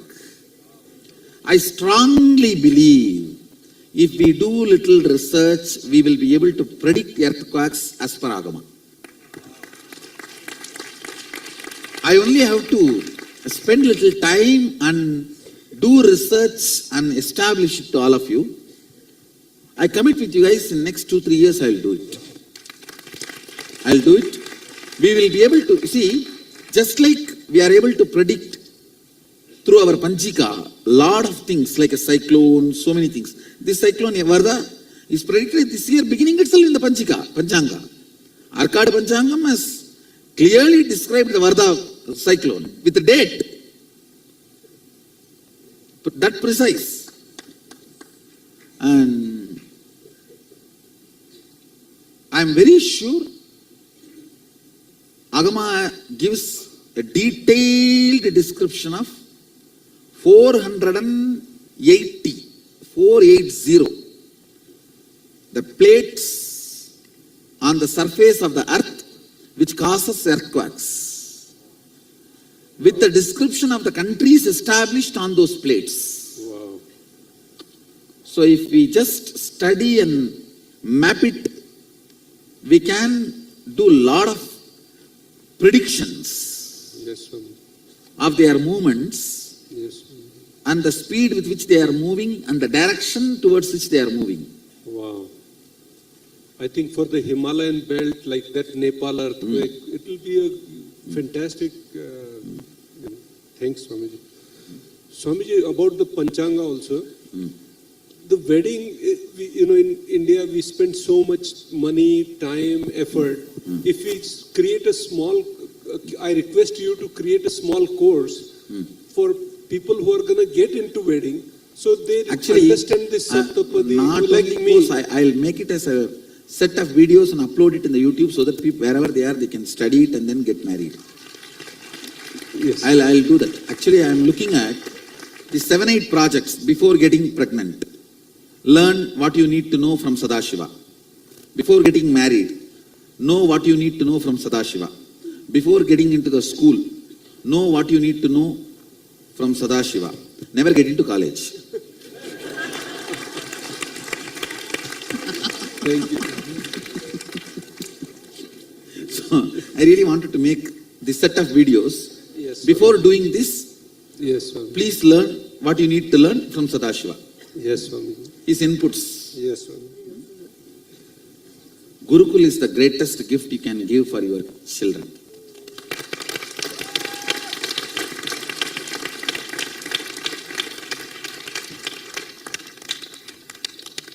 I tell you, till the age of 21, other than life, living,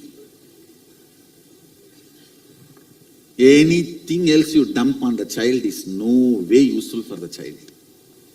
Come on, let me have a survey. How many of you really use in your life, day-to-day life, what you learnt before 21 in your school, colleges? Raise your hand.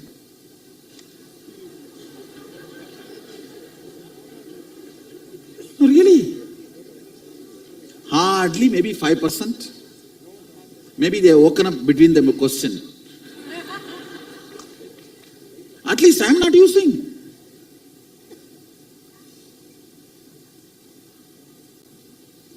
Maybe language by mistake. But 90% of it we are not using. Understand, the fundamental definition of education is individualistic and the curriculum is generalized. Why you need to study The why is all individualistic. What is all generalized? How many of you are understanding this big mismatch? Why you need to study is individualistic. What you are studying is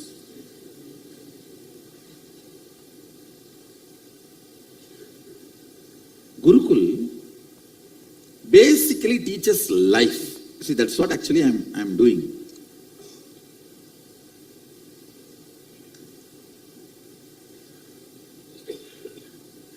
All I'm trying to do in the Gurukul is layers and layers and layers of bliss memory. Life is good. Be involved with it. If I put it in essence, layers and layers and layers of bliss memory. Life is good. That conviction. Life is good to the biomemory level, depth.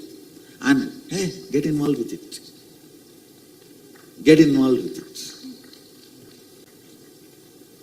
That's all I am trying to do. After that, that is enough. They will make money, make relationships, make children, make profession, make career, everything they will make.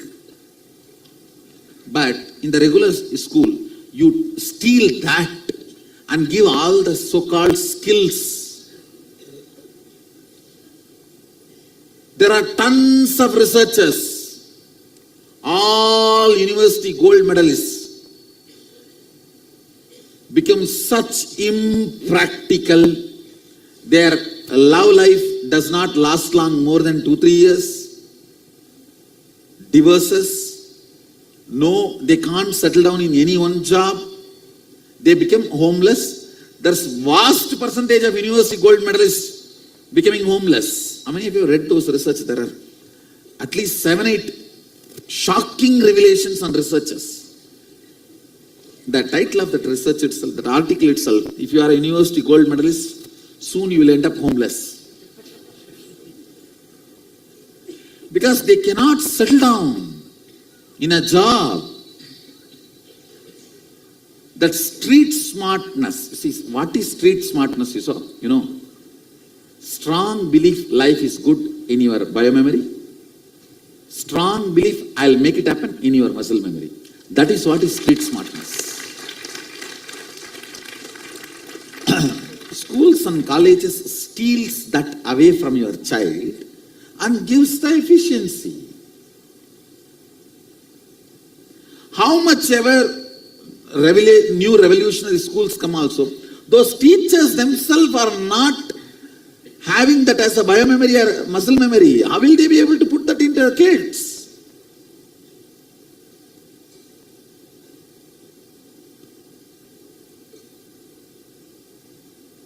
Understand? Gurukul is the best you can do to your children. Actually, you have two choices. Either don't give birth, be a sannyasi like me. If you give birth, at least make sure they flower like gods on the planet Earth. They live like gods on the planet Earth. Purposely, I keep the academic standards of Gurukul low and education standard high. Indian middle class parents always mess up with these two. The academic standard and education standard. Academic standard is repeating the book. Education standard is affirming life positive.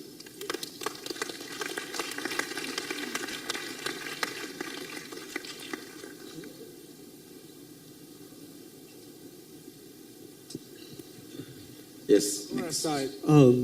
Swami, regarding the karma, by birth, we are accumulated by karma.